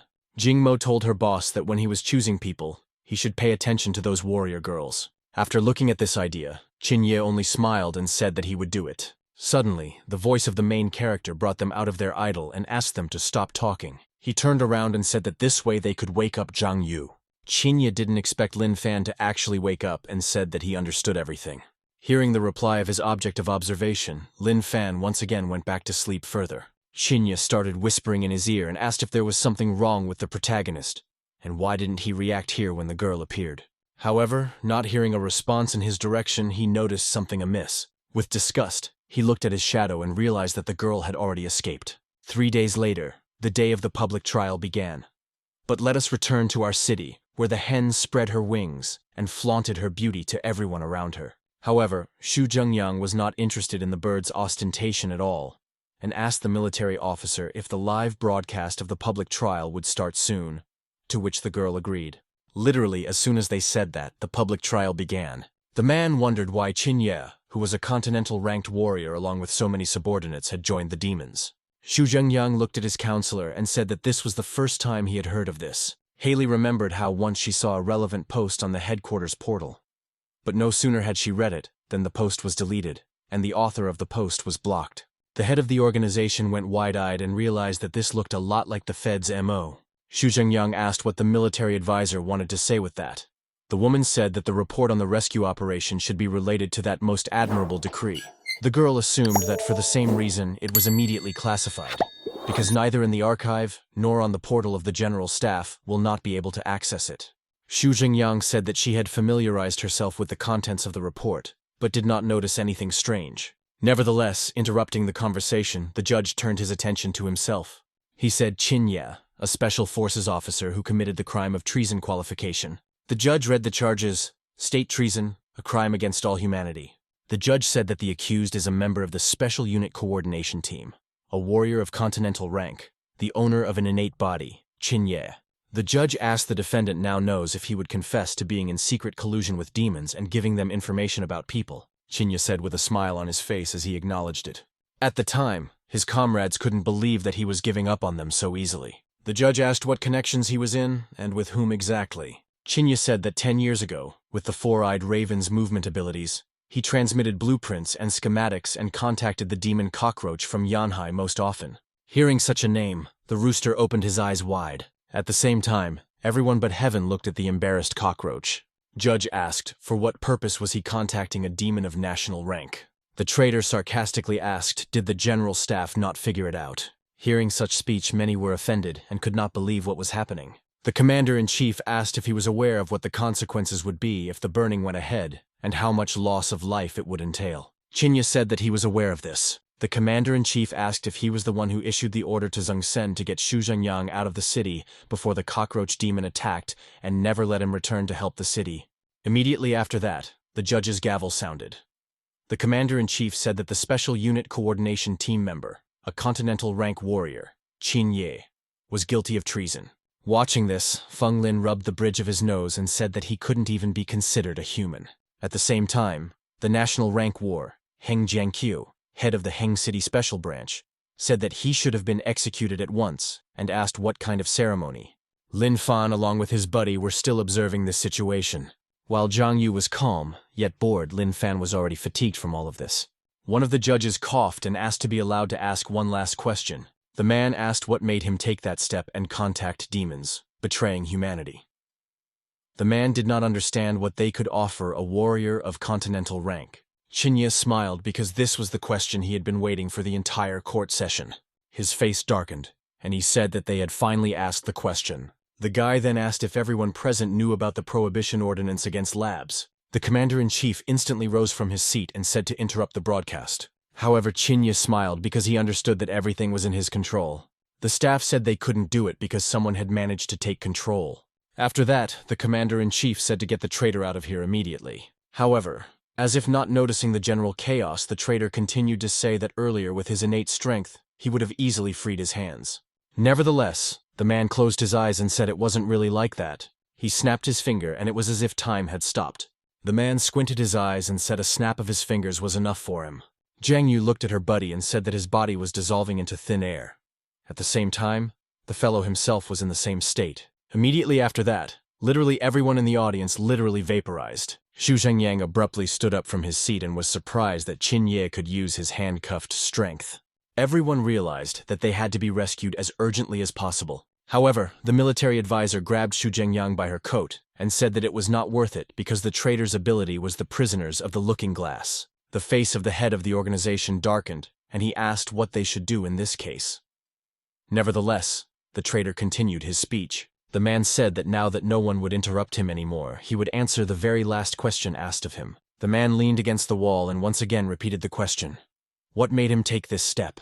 His face darkened, and he wondered what made him betray humanity. The man smiled and said it was because of a prohibition decree to the labs, hidden from all Special Forces warriors. He smiled maniacally and said that people were never, ever supposed to know that demons didn't feed on people with innate bodies. This information shocked everyone watching the broadcast.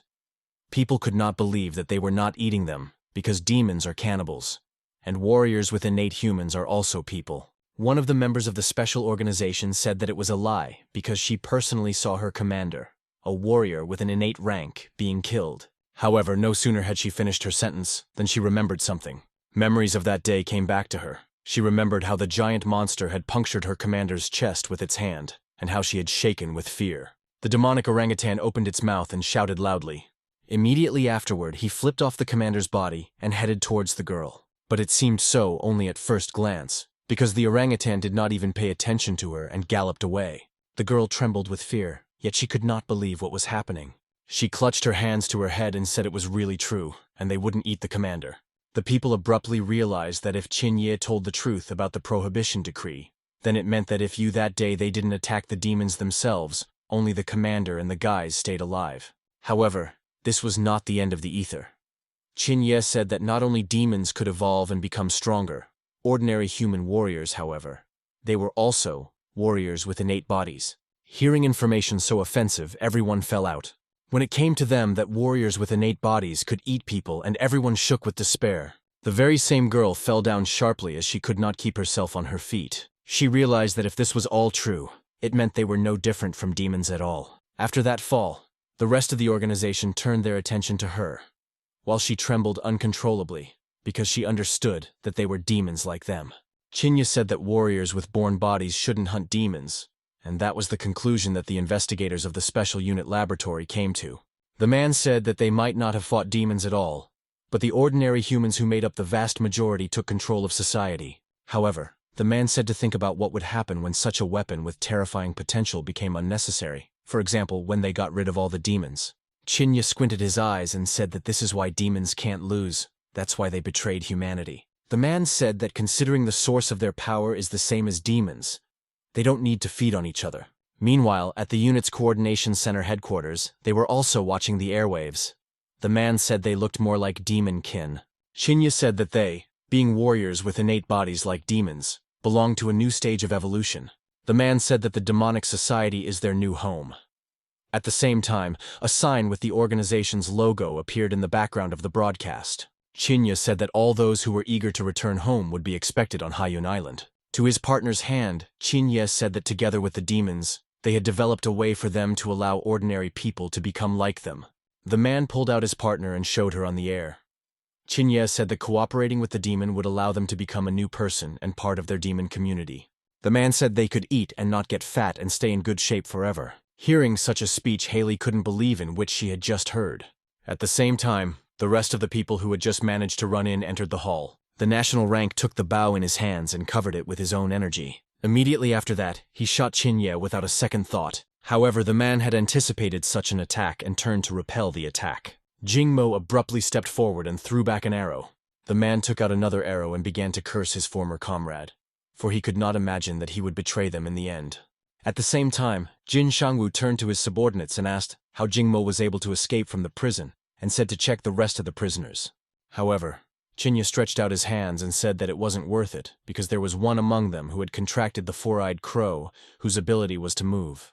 Jin Shangwu asked why the black metal didn't block their abilities, since even with their boots, they could use them. The man placed his hands on his forehead and grinned.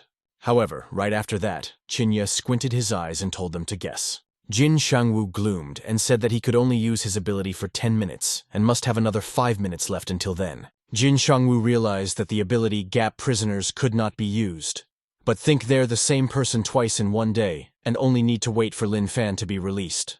Immediately after that, arrow flew towards Qin Ye.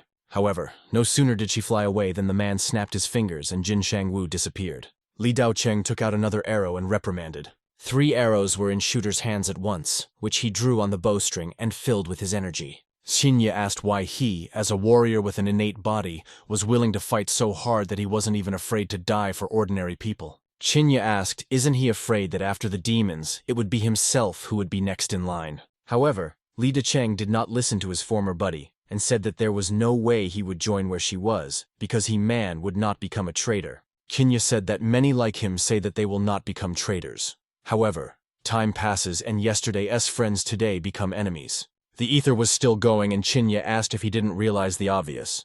Li Daocheng said that he didn't even want to realize it while everyone watched the scene. The man released his arrows and demanded that Sister Xiaolu be released as soon as possible. The man activated into his mirror movement and all 3 arrows found themselves dragged into unknown space. Meanwhile, those same arrows were behind Shooter, who didn't even realize it. Literally at the last moment he turned his head to narrowly dodge the arrows. Qinya said that 10 minutes hadn't expired yet and he couldn't release her earlier. The man said he could send him to her. Realizing what he was about to do, Li Daocheng let out a curse. Qinya smiled and said not to thank him. At the same time, Jin Shangwu activated the complex technique of the 10,000 spiritual chains, thanks to all the other members. The man said there was no way they could let him leave. However, Qinya made a gesture and said that he was never a beast and always only a hunter. Immediately afterward, at the snap of a finger, the rest of the support members found themselves in the looking glass. Moments later, the hall was once again filled with silence. The man put his hand on his companion's shoulder and said it was about time for them to go. Activating the shadow, the man was about to say goodbye. He took one last look at the camera and said they were waiting for them on Haiyun Island. The man said the Demon Society was waiting for them. However, no sooner should the sentence be said than he received a strong blow to his side. No one even had time to see this movement and was greatly surprised. From such a powerful strike, Qinya found himself sealed into the opposite wall in an instant. Once at the scene of the fall, the man vomited blood violently. Neither Qinya nor his partner had expected this development. As it turned out, he was hit by Lin Fan, who had concentrated energy in his fist. The man only realized that Lin Fan was but earlier than the Overlord, and understood why he was scaring him so much. At the same time, Jingmo shrank back because he thought that Lin Fan had recognized him.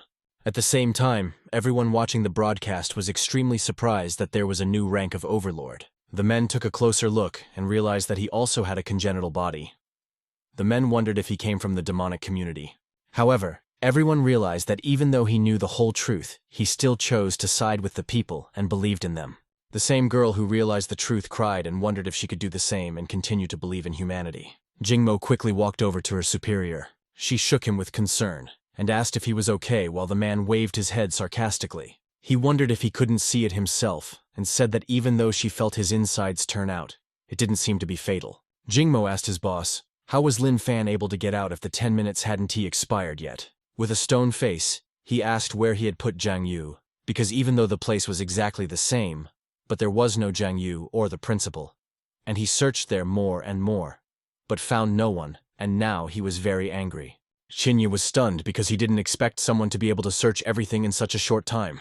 He smiled politely and said that he shouldn't be angry, because his ability to mirror prisoners in doesn't last long, and they will all appear very soon. Lin Fan smiled and asked how soon they would appear, and if they would appear faster if he killed him. Hearing such a naive yet cruel question, Qinya fell into a stupor. The man smiled and said it would be very soon, and it wouldn't be 3 minutes before they were back. She, as Lin Fan, began to calculate that in 1 minute there were 60 seconds, and in 3 minutes there were as much as 180, throwing out the imaginary glasses. He said it's too long and you'd be quicker to just kill him. Qinya's smile trembled, and he wondered if Lin Fan was listening to him a priori.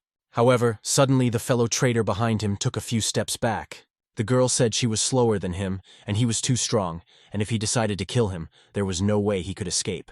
However, she decided that while he was busy killing Qinya, he would have time to use the ability and leave. With a stone face, he said that 1 death would be better than 2. Qinya realized that he was essentially right, and could not refute it. However, immediately after that was the main character rushed towards the man with incredible speed. The man attempted to activate his mirror travel but was unable to do so. Literally in the same second, he shattered the still unfinished portal. And the man realized that he was incredibly strong. Breaking through that very portal, the fist didn't stop what it was doing and headed straight for the man. Hitting him in the ribcage, the man went flying once more.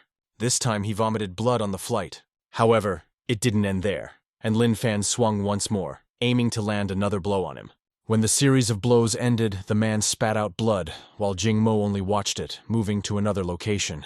With a gloomy face, he said that Lin Fan is also a warrior with an innate body, and together with his friend Mr. Zhang Yu being a homo novus, everything can change. Chinya said that among the common people and ordinary warriors, there wouldn't be a single who wouldn't be afraid of him.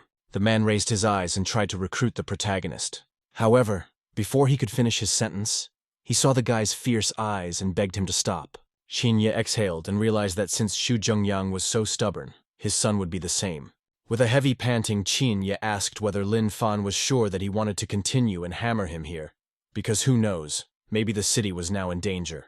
Chinya said that it was quite possible that if he didn't hurry, he wouldn't be sure if the old man was still alive or not.